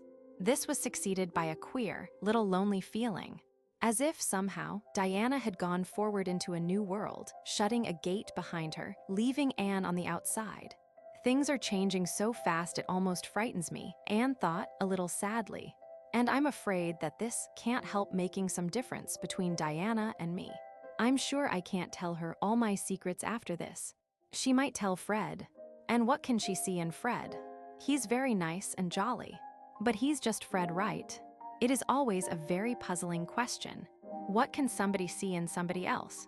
But how fortunate after all that it is so, for if everybody saw alike, well, in that case, as the old Indian said, everybody would want my squaw. It was plain that Diana did see something in Fred Wright, however Anne's eyes might be holden. Diana came to Green Gables the next evening, a pensive, shy young lady, and told Anne the whole story in the dusky seclusion of the east gable. Both girls cried and kissed and laughed. "I'm so happy," said Diana, "but it does seem ridiculous to think of me being engaged." "What is it really like to be engaged?" asked Anne curiously. "Well, that all depends on who you're engaged to," answered Diana, with that maddening air of superior wisdom always assumed by those who are engaged over those who are not. "It's perfectly lovely to be engaged to Fred, but I think it would be simply horrid to be engaged to anyone else. There's not much comfort for the rest of us in that, seeing that there is only one Fred," laughed Anne. "Oh, Anne, you don't understand," said Diana in vexation. "I didn't mean that. It's so hard to explain." "Never mind, you'll understand sometime, when your own turn comes." "Bless you, dearest of Dianas, I understand now. What is an imagination, for if not to enable you to peep at life through other people's eyes? You must be my bridesmaid, you know, Anne. Promise me that, wherever you may be when I'm married. I'll come from the ends of the earth if necessary," promised Anne solemnly. "Of course, it won't be for ever so long yet," said Diana, blushing. 3 years at the very least. For I'm only 18, and Mother says no daughter of hers shall be married before she's 21. Besides, Fred's father is going to buy the Abraham Fletcher farm for him, and he says he's got to have it 2/3 paid for before he'll give it to him in his own name. But 3 years isn't any too much time to get ready for housekeeping, for I haven't a speck of fancy work made yet. But I'm going to begin crocheting doilies tomorrow. Myra Gillies had 37 doilies when she was married, and I'm determined I shall have as many as she had. I suppose it would be perfectly impossible to keep house with only 36 doilies, conceded Anne with a solemn face but dancing eyes. Diana looked hurt. "I didn't think you'd make fun of me, Anne," she said reproachfully. "Dearest, I wasn't making fun of you," cried Anne repentantly. "I was only teasing you a bit. I think you'll make the sweetest little housekeeper in the world. And I think it's perfectly lovely of you to be planning already for your home o' dreams." Anne had no sooner uttered the phrase, "home o' dreams," than it captivated her fancy, and she immediately began the erection of one of her own. It was, of course, tenanted by an ideal master, dark, proud, and melancholy. But oddly enough, Gilbert Blythe persisted in hanging about too, helping her arrange pictures, lay out gardens, and accomplish sundry other tasks which a proud and melancholy hero evidently considered beneath his dignity. Anne tried to banish Gilbert's image from her castle in Spain, but somehow he went on being there. So Anne, being in a hurry, gave up the attempt and pursued her aerial architecture with such success that her home o' dreams was built and furnished before Diana spoke again. "I suppose, Anne, you must think it's funny. I should like Fred so well when he's so different from the kind of man I've always said I would marry. The tall, slender kind. But somehow, I wouldn't want Fred to be tall and slender. Because, don't you see, he wouldn't be Fred then. Of course," added Diana rather dolefully, "we will be a dreadfully pudgy couple. But after all, that's better than one of us being short and fat, and the other tall and lean, like Morgan Sloane and his wife.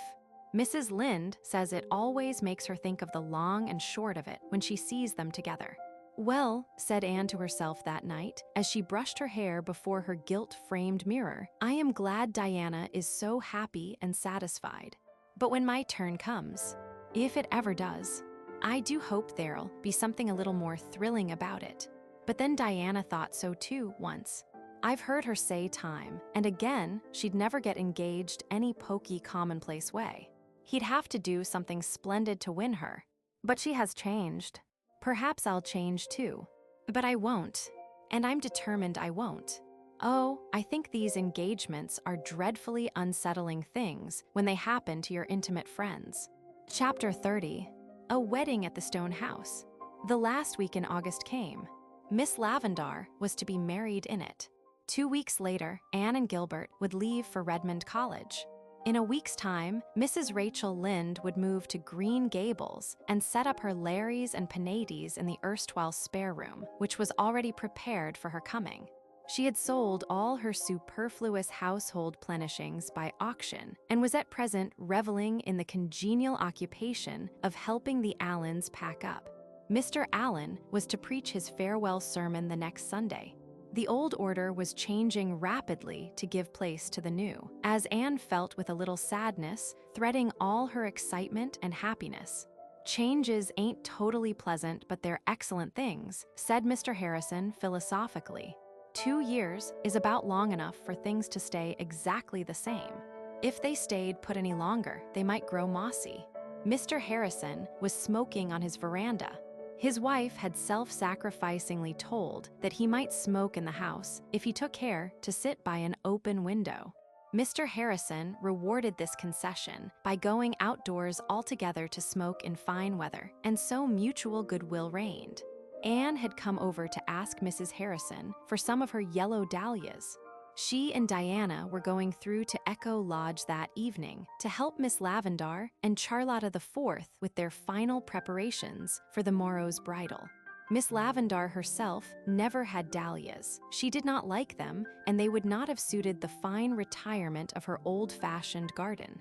But flowers of any kind were rather scarce in Avonlea and the neighboring districts that summer, thanks to Uncle Abe's storm. And Anne and Diana thought that a certain old cream-colored stone jug, usually kept sacred to doughnuts, brimmed over with yellow dahlias, would be just the thing to set in a dim angle of the stone house stairs, against the dark background of red hall paper. "I suppose you'll be starting off for college in a fortnight's time," continued Mr. Harrison. "Well, we're going to miss you an awful lot, Emily and me. To be sure, Mrs. Lynde'll be over there in your place. There ain't nobody, but a substitute can be found for them." The irony of Mr. Harrison's tone is quite untransferable to paper. In spite of his wife's intimacy with Mrs. Lynde, the best that could be said of the relationship between her and Mr. Harrison, even under the new regime, was that they preserved an armed neutrality. "Yes, I'm going," said Anne. "I'm very glad with my head, and very sorry with my heart. I suppose you'll be scooping up all the honors that are lying round loose at Redmond." "I may try for 1 or 2 of them," confessed Anne, "but I don't care so much for things like that as I did 2 years ago. What I want to get out of my college course is some knowledge of the best way of living life and doing the most and best with it. I want to learn to understand and help other people and myself." Mr. Harrison nodded. "That's the idea exactly. That's what college ought to be for, instead of for turning out a lot of BAs, so chock full of book learning and vanity that there ain't room for anything else. You're all right. College won't be able to do you much harm, I reckon." Diana and Anne drove over to Echo Lodge after tea, taking with them all the flowery spoil that several predatory expeditions in their own and their neighbors' gardens had yielded. They found the stone house agog with excitement. Charlotta IV was flying around with such vim and briskness that her blue bows seemed really to possess the power of being everywhere at once. Like the helmet of Navarre, Charlotta's blue bows waved ever in the thickest of the fray. "Praise be to goodness you've come," she said devoutly, "for there's heaps of things to do. And the frosting on that cake won't harden. And there's all the silver to be rubbed up yet. And the horsehair trunk to be packed. And the roosters for the chicken salad are running out their bay at the henhouse yet, crowing, 'Miss Shirley, ma'am.' And Miss Lavendar ain't to be trusted to do a thing. I was thankful when Mr. Irving came a few minutes ago and took her off for a walk in the woods. Courting's all right in its place, Miss Shirley, ma'am, but if you try to mix it up with cooking and scouring, everything's spoiled. That's my opinion, Miss Shirley, ma'am." Anne and Diana worked so heartily that by 10 o'clock even Charlotta IV was satisfied. She braided her hair in innumerable plaits and took her weary little bones off to bed. "But I'm sure I shan't sleep a blessed wink, Miss Shirley, ma'am, for fear that something'll go wrong at the last minute. The cream won't whip, or Mr. Irving'll have a stroke and not be able to come. He isn't in the habit of having strokes, is he?" asked Diana, the dimpled corners of her mouth twitching. To Diana, Charlotta IV was, if not exactly a thing of beauty, certainly a joy forever. "They're not things that go by habit," said Charlotta IV with dignity. "They just happen. And there you are. Anybody can have a stroke. You don't have to learn how. Mr. Irving looks a lot like an uncle of mine that had one once just as he was sitting down to dinner one day. But maybe everything'll go all right. In this world, you've just got to hope for the best and prepare for the worst and take whatever God sends. The only thing I'm worried about is that it won't be fine tomorrow, said Diana. Uncle Abe predicted rain for the middle of the week, and ever since the big storm, I can't help believing there's a good deal in what Uncle Abe says. Anne, who knew better than Diana just how much Uncle Abe had to do with the storm, was not much disturbed by this. She slept the sleep of the just and weary, and was roused at an unearthly hour by Charlotta the Fourth. "Oh, Miss Shirley, ma'am, it's awful to call you so early," came wailing through the keyhole, "but there's so much to do yet. And oh, Miss Shirley, ma'am, I'm skeered it's going to rain. And I wish you'd get up and tell me you think it ain't." Anne flew to the window, hoping against hope that Charlotta the Fourth was saying this merely by way of rousing her effectually. But alas, the morning did look unpropitious. Below the window, Miss Lavendar's garden, which should have been a glory of pale virgin sunshine, lay dim and windless, and the sky over the firs was dark with moody clouds. "Isn't it too mean?" said Diana. "We must hope for the best," said Anne determinedly. "If it only doesn't actually rain, a cool, pearly gray day like this would really be nicer than hot sunshine." "But it will rain," mourned Charlotta, creeping into the room, a figure of fun with her many braids wound about her head, the ends, tied up with white thread, sticking out in all directions. "It'll hold off till the last minute, and then poor cats and dogs. And all the folks will get sopping, and track mud all over the house. And they won't be able to be married under the honeysuckle. And it's awful unlucky for no sun to shine on a bride. Say what you will, Miss Shirley, ma'am. I knew things were going too well to last." Charlotta the Fourth seemed certainly to have borrowed a leaf out of Miss Eliza Andrews' book. It did not rain, though it kept on looking as if it meant to. By noon, the rooms were decorated, the table beautifully laid, and upstairs was waiting a bride, adorned for her husband. "You do look sweet," said Anne rapturously. "Lovely," echoed Diana. "Everything's ready, Miss Shirley, ma'am, and nothing dreadful has happened yet," was Charlotta's cheerful statement as she betook herself to her little back room to dress. Out came all the braids. The resultant rampant crinkliness was plaited into 2 tails and tied, not with 2 bows alone, but with 4 of brand new ribbon, brightly blue. The 2 upper bows rather gave the impression of overgrown wings sprouting from Charlotta's neck, somewhat after the fashion of Raphael's cherubs. But Charlotta the Fourth thought them very beautiful, and after she had rustled into a white dress, so stiffly starched that it could stand alone, she surveyed herself in her glass with great satisfaction.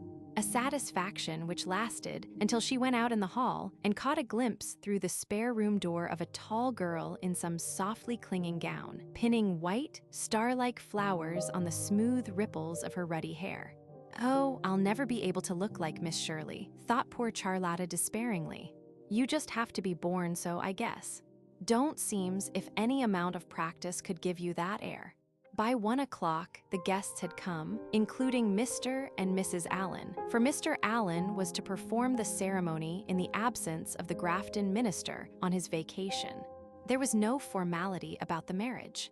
Miss Lavendar came down the stairs to meet her bridegroom at the foot, and as he took her hand, she lifted her big brown eyes to his with a look that made Charlotta the Fourth, who intercepted it, feel queerer than ever. They went out to the honeysuckle arbor, where Mr. Allen was awaiting them. The guests grouped themselves as they pleased. Anne and Diana stood by the old stone bench, with Charlotta the Fourth between them, desperately clutching their hands in her cold, tremulous little paws. Mr. Allen opened his blue book, and the ceremony proceeded. Just as Miss Lavendar and Stephen Irving were pronounced man and wife, a very beautiful and symbolic thing happened.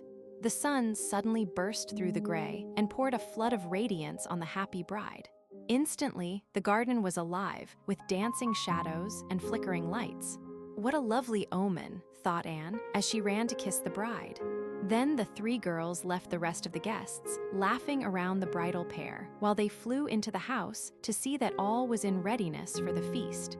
"Thanks be to goodness, it's over, Miss Shirley, ma'am," breathed Charlotta the Fourth, "and they're married safe and sound, no matter what happens now.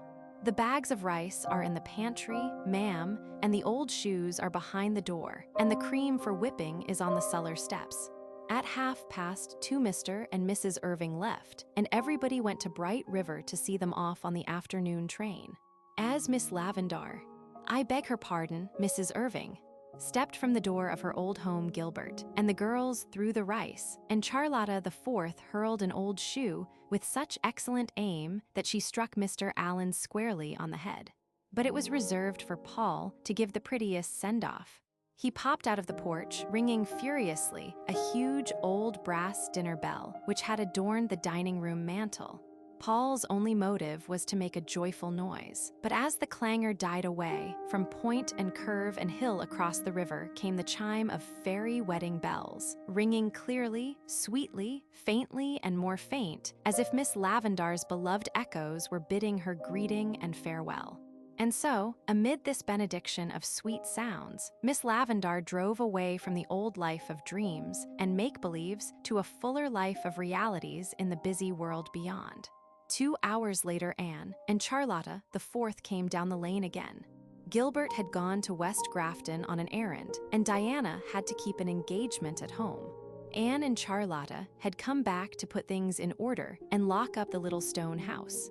The garden was a pool of late golden sunshine, with butterflies hovering and bees booming. But the little house had already that indefinable air of desolation which always follows a festivity. "Oh dear me, don't it look lonesome?" sniffed Charlotta the Fourth, who had been crying all the way home from the station. "A wedding ain't much cheerfuller than a funeral after all, when it's all over, Miss Shirley, ma'am." A busy evening followed. The decorations had to be removed, the dishes washed, the uneaten delicacies packed into a basket for the delectation of Charlotta the Fourth's young brothers at home.